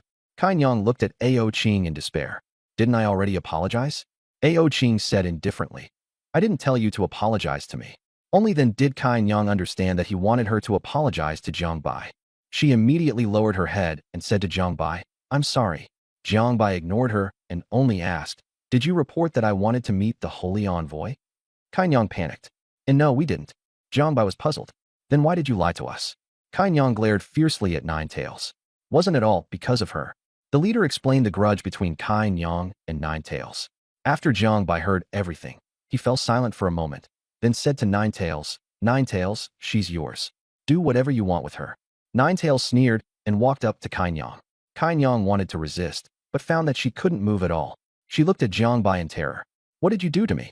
Nine Tails understood that Jiang Bai was the one who had acted. She stepped forward and lifted Kai Nyang's chin with a finger. If you're leaving, then don't come back. What's the point of turning around? Bang. As soon as she finished speaking, she kicked Sanyang in the belly, sending her flying. Sanyang stared at Nine Tails with vicious hatred. She had endured being beaten by Ao Ching, but being hit by Nine Tails only made her feel humiliated. She shouted mockingly, If you've got the guts, then kill me. Nine Tails walked over and tore off Sanyang's white gloves, revealing a hand with only 2 fingers left. Only then did everyone notice that Sanyang's palm was incomplete. Panic flashed across Sanyang's face as she screamed frantically, Give me back my gloves. Give my gloves back to me. At that moment, she only felt that everyone was looking at her like a joke. Everyone's gaze toward Sanyang had changed. There was more pity in their eyes, but what she wanted was admiration and respect. Nine Tails smiled and said, Back then, biting off your 3 fingers was just to let you taste what it's like to be a monster. You still haven't learned your lesson, and you actually dared to come back. After saying that, Nine Tails grabbed the 2 remaining fingers on Sanyang's hand. With 2 crisp snaps, the fingers were brutally torn off, and blood splattered onto Nine Tails' face, making her look even more eerie and seductive. Sanyang screamed in pain. Nine Tails licked the blood off her hand and smiled. The taste is much better than before, as expected of a gold rank. Sanyang hysterically cursed her as a madwoman. Nine Tails looked at her coldly. Isn't that exactly what you said to me back then? Little monster, hurry up and eat this vicious beast excrement, or I'll have vicious beasts do things to you. Do you want to try it yourself? Sanyang broke down and shouted, Mad woman, kill me. Nine Tails said coldly, You think I wouldn't dare? You, and everyone who was with you back then, all have to die. Sanyang kept screaming frantically, You can't do this. Don't make me mate with a vicious beast. Kill me instead. She had completely collapsed. Seeing this, Nine Tails turned her gaze to Jiang Bai. Jiang Bai replied calmly, Do whatever you want. Whether you want to find a vicious beast or kill her, I support you. The leader hesitated a little. This is Sacred Mountain. The consequences of killing a beast girl are very serious. Bai Linger walked to Ao Ching's side. Big sis, help me carry second sis on your back. Ao Ching took over Zhuke, still not fully reacting. Bai Linger put on a stern face and walked up to the leader. What you don't dare to do, I'll do. What Nine Tails doesn't dare to kill, I'll kill. After saying that, she even shot Jiang Bai a provocative glance. Come on, call me Sister Bai. Jiang Bai wanted to pat Bai Linger's head, but his hands were full. In the end, Bai Linger proudly rubbed her head against Jiang Bai's chin. At that moment, the atmosphere around them suddenly turned cold, and a gloomy voice rang out. Where did this little white-haired brat come from? Acting all big. Do you think you're a Saint Envoy? A wrinkled old woman with a head full of white hair landed on the ground, the diamond rank bloodline insignia on her head gleaming in the sunlight. She coldly swept her gaze across the crowd. The leader's face changed drastically, and she hurriedly bowed. Grandma Lingyu. Colorful Feather saw Granny Lingyu and hurriedly called for help. Jiang Bai and Ao Ching both tensed up, recognizing that this was a powerful diamond rank beast name. Bai Linger muttered softly, Hi. I'm telling the truth. Granny Lingyu had sharp ears and heard Bai Linger's words, immediately frowning as she scolded. You little sharp-tongued brat. Do you know the consequences of killing Beast Nyang on Sacred Mountain? Bai Linger refused to back down. Of course I know. It's not like I haven't killed before. Jiang Bai didn't stop her. After all, this was Sacred Mountain, and the other side wouldn't dare to kill for real. With the 3 great immortal arts plus Bai Linger and Ao Ching, he had confidence. The other party was alone, without a beast master. Granny Lingyu sneered. You've killed Beast Nang on Sacred Mountain? Then how are you still standing here alive? Bai Linger lifted her chin. Don't believe me? Granny Lingyu laughed coldly. You think I would? Bai Linger looked at Nine Tails. Nine Tails, do you believe me? If you do, then make your move now. Big Sis grew anxious and urged Ninetails not to be reckless, then looked at Jiangbai for help. She knew all too well how terrifying Granny Lingyu was. If Colorful Feather died, everyone would suffer. Granny Lingyu shouted in fury. She dares.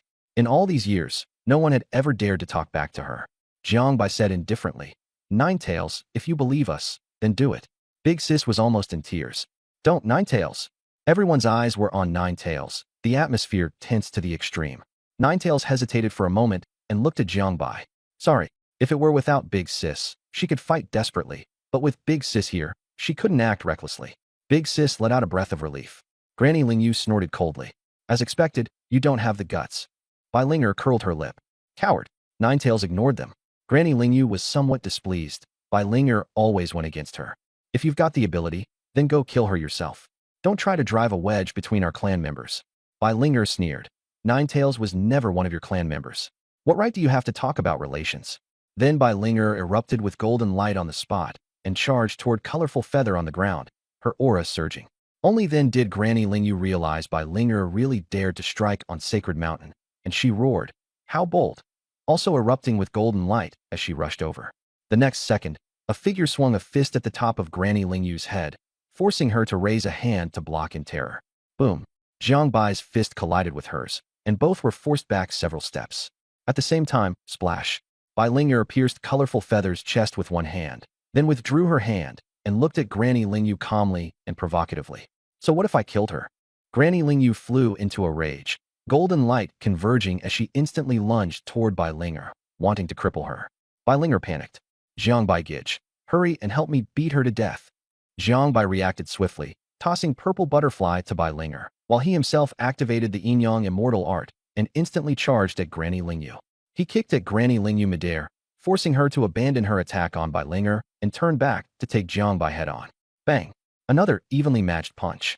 After the two separated, they collided again. Golden light exploded, fists clashed, and energy shockwaves spread outward. The surrounding Beastnang were nearly unable to stand from the impact, and the lower-ranked Beast now were even sent flying, coughing up blood. Big Sis and Ninetails were fine only because Ao Qing protected them.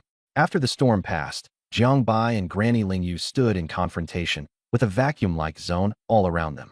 Granny Lingyu's hand was trembling from the pain, shocked by Jiangbai's strength, which actually far exceeded that of someone at the same rank.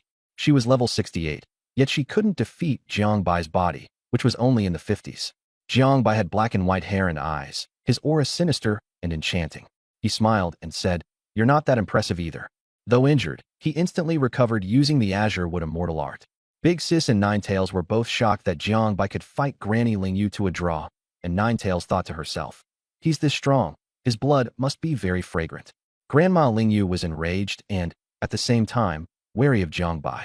Unable to match him in physical combat, she could only rely on spell techniques, still hoping that the Holy Envoy's arrival would allow her to avenge Kainyang. Her form shifted, transforming into a huge white fox, and she said coldly, The farce is over. The white fox opened its mouth and unleashed a beam of destructive light. The beam blasted toward Jiangbai, but he dodged it, and it smashed apart a small hill. Jiangbai's pupils flashed as he activated his Yinyang twin eyes, creating two black and white energy vortices that swept the white fox in, staining its white fur with blood. The white fox gritted its teeth and used metal element energy to protect itself. Finally finding a chance to leap out of the vortex, it was already filled with fear. Jiangbai suddenly appeared above the white fox, gathered all his strength, and punched down. The white fox crashed from the sky to the ground, smashing a huge pit into the earth. Struggling to its feet, it said, If my beast master were still here, how would you dare bully me like this? Jiangbai replied calmly, Even if he were alive, I could kill him within a year. The white fox roared in anger. Bai Linger jumped out and mocked. Jiangbai was only level 9 a month ago, and now he can beat you. Why don't you believe it? The white fox didn't believe it. From level 9 to level 50 in 1 month? Are you kidding? Bai Linger said, Believe it or not, Jiangbai Ji is just that amazing. Jiangbai rebuked her. Linger, stop talking nonsense. It hasn't even been a month since I reached level 50. It's only a few days short. The white fox sneered. You've made up a pretty good story. With the envoy's arrival, everyone finally felt a little relieved. Jiangbai said coldly, The reason I have what I do now is that I cultivated it through hard work. I don't need you to believe it. Grandma Lingyu changed back into her beast girl form. Though in a sorry state, she wore a smile at the corners of her mouth. No matter how long you cultivate, your people killed Sanyang here and openly provoked the rules of the sacred mountain. The Saint Envoy will not let you get away with this. Ao Qing interjected coldly. How the Saint Envoy handles it is none of your concern. You should be thinking about how to stay alive. She never took Lingyu seriously at all. The resource treasures of the Lingyu clan were far more valuable than killing Lingyu herself. Only after hearing the voice did Lingyu look at Ao Qing. She felt it was familiar, and when she recognized her, she said in surprise, "So it's you? You used to steal our resources on the battlefield, and I could never catch you. So you signed a contract with a human." Ao Qing replied calmly, "Who I am doesn't matter. Think about what price you'll have to pay." Jiang Bai hadn't said a word the whole time, trusting Ao Qing. Grandma Lingyu suddenly burst into laughter and said coldly, "How naive. You killed a beast girl and still think you can walk away unscathed."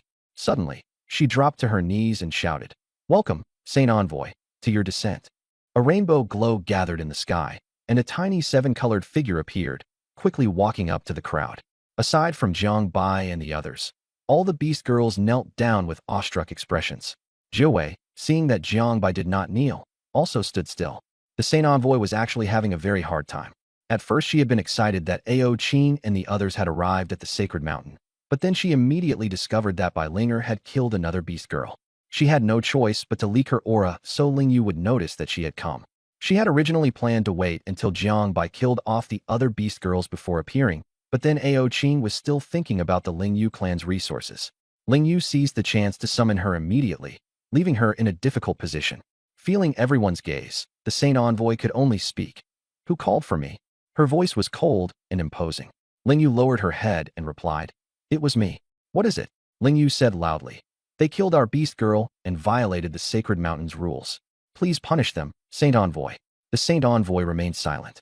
Lingyu urged again, "Please punish them, Saint Envoy." The Saint Envoy said helplessly, "Is what Lingyu said true?" All the members of her clan finally relaxed and knelt as they said in unison, "It's true." The Holy Envoy turned to Bai Ling. "What do you have to say?" Lingyu felt something was off. She sensed that today's Holy Envoy was different.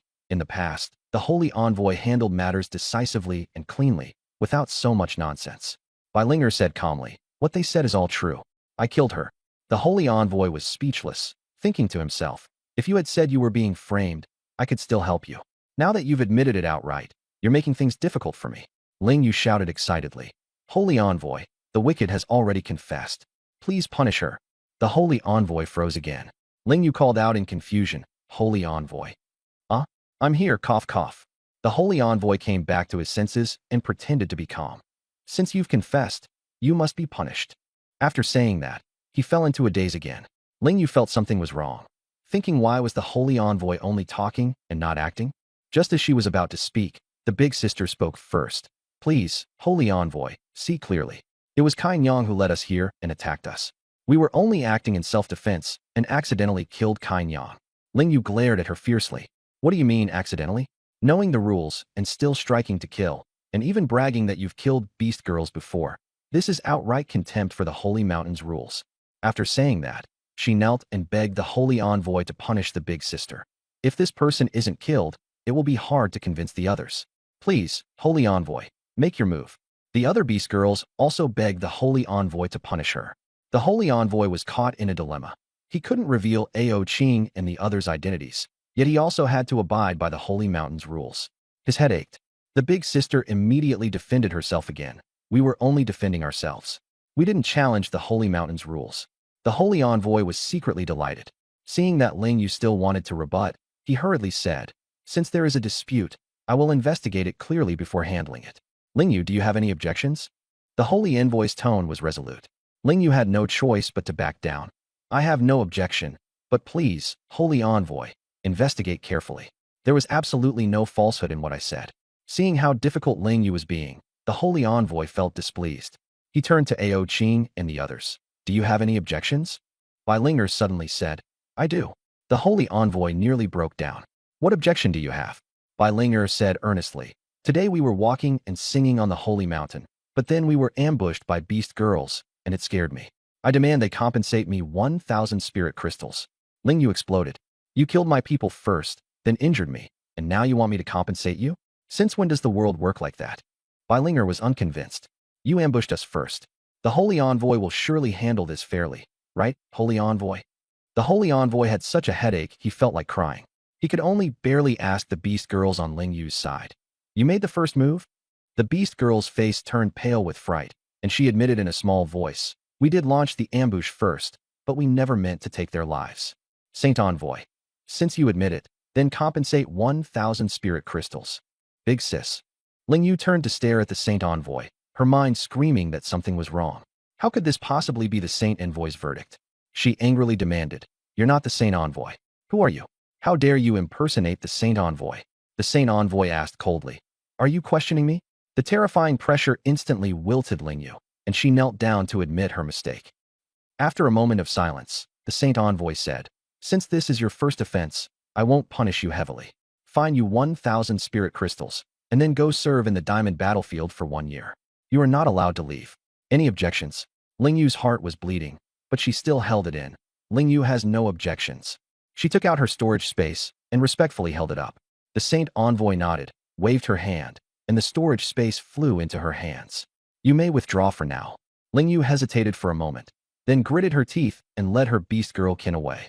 As soon as Ling Yu left, Big Sis and Nine Tails fainted at the same time. The Saint Envoy descended from the sky, and as the light faded, she changed back into a cute little girl. Looking conflicted, she came before everyone and said in a babyish voice, sorry, there were too many people just now, so I spoke too loudly. After saying that, she handed the storage space to Bai Linger. These spirit crystals are compensation. Bai Linger returned Zi Dai to Jiang Bai, took the storage space, and even pinched the Saint Envoy's cheek. I wanted to pinch it last time. Finally got the chance today. The scene fell into speechless silence, but the Saint Envoy was smiling. It's fine, you can pinch me anytime in the future, but could you not do it in public? I still need to save face. Bai Linger smiled. After all, even our Saint Envoy needs face, right? The Saint Envoy lowered her head and said softly, In her heart, she was secretly delighted too. She had just managed to squeeze out an extra 1,000 spirit crystals. Bai Linger